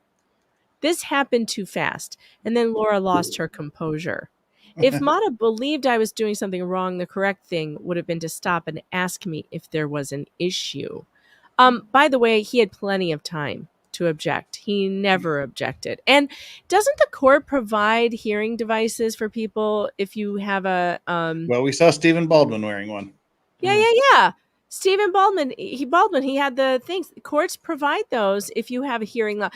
The first time he brought this up, by the way, I just want to say this is the first time we've heard him claim now that he has hearing loss, and that's why he did what he did. The first one, which I've put in an article, so I have it preserved, he said, oh no, he wasn't trying to signal to her. He was just genuinely confused about the timing, and he was trying to alert the court he needed to stop. It's like, no, but you're the lawyer. You just stand up and object, and then it stops everything. You don't have to sit there waving your arms like a third base coach. Yep. So he's just coming up with more and more excuses why he behaves Lame. the way he behaves. Well, now we've got time this week to talk about things. So we're Holy an crap, hour you're late. right. That opens up like 5 days worth. Oh, god damn it! Wait, it gets worse. I just realized there's another one. It said, instead of giving me that courtesy, the judge accused me falsely of misconduct. To me, it feels and felt like she was mocking my disability.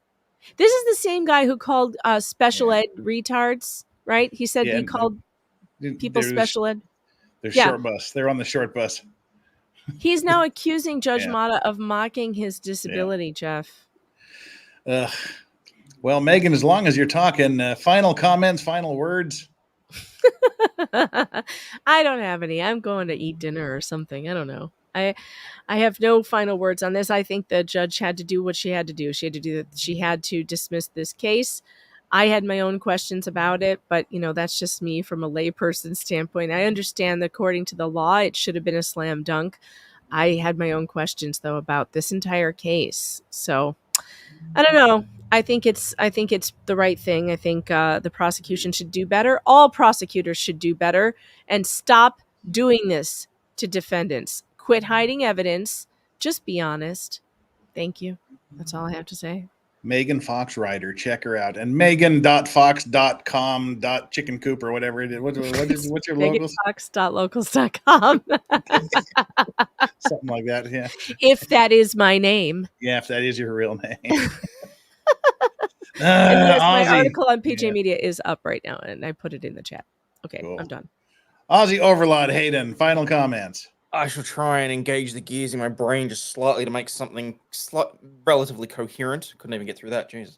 At the end of the day, this is it's a disappointing but appropriate outcome because the prosecutor was underhanded and did something wrong. I'm not saying that I agree with the fact that Baldwin's walking. I'm saying it is established in case law and in statute to ensure that innocent people don't wind up behind bars. We've just seen it used and abused for another purpose, in my opinion. It's unfortunate that it's happened in a highly publicized case, but it does happen on occasion. And it's one of those things where you kind of have to grin and bear it because someone who is effectively guilty, in my opinion, is going to walk free. Aussie Overlord, peeps. Aussie Overlord. Go check him out and subscribe. The last question that we had was Legal Vices says Fiery Red Podcast. What do you think sanctions will be? Not a clue. Not a clue. I can't even begin to speculate if there will be any sanctions, and if there are, how soon. I couldn't even begin to guess. Bye, Megan. I've given up trying to figure out anything in this trial. Wow. My final comments again are kind of what Hayden just said. It's not fair to Halyna. It's not fair to her family. But when we look at fairness, it's fairness for the defendant. Yeah. That's what the justice system is based on. Fairness to the defendant. Whether you like him, whether you hate him or her, this applies to any defendant. Whether you like the defendant, whether you hate the defendant, whether you know they're guilty, whether you know or think they're innocent, or anywhere in between, they deserve a fair trial. We deserve a fair trial. And when the prosecutor does shit that undermines that, you gotta let him go. This was so utterly inexcusable. Particularly if, as as Prosecutor Morrissey alleged, this had nothing to do. This report had no bearing whatsoever on the. If that's the case, it's even more ludicrous you didn't turn it over. You play it straight. Don't pull any shenanigans. Try them on the evidence, all of the evidence, even the exculpatory evidence, even the stuff you don't like, even the stuff you don't agree with. And if there's shenanigans, this is the punishment. This is what happens. We preserve things in favor of the accused. Mm-hmm. And we'll talk more about this probably on Monday. Definitely, I'll process it again. Go back and watch. I need to watch the last couple hours again and just see, because I just going through going, okay, this last 2 hours is dull, 2 or 3 hours maybe, just so dull, it's so boring, it's pointless, it's needless. And then it was like, okay, things just got interesting. And we'll have to see how that goes. Guys, we're wrapping up a over 9.5 hour stream. It's 8:34 a.m. and I am officially 24 hours awake, except for the hour and a half nap I took when I got home from work. The dogs are hungry. They're an hour past their breakfast time. Yoda's giving me side eye. All right, Hayden, thank you for joining me twice today. Oh, good, mate. I'm going to go very quickly because I got the little one. So, right. Cheers, peeps. See you soon. All right, mods, thank you so much for being super moddy and doing all your mod stuff. Thanks, folks. We appreciate it. Thank you for the support, for the super chats, the monthly memberships, the gifted memberships, all that stuff. Thank you so much for that.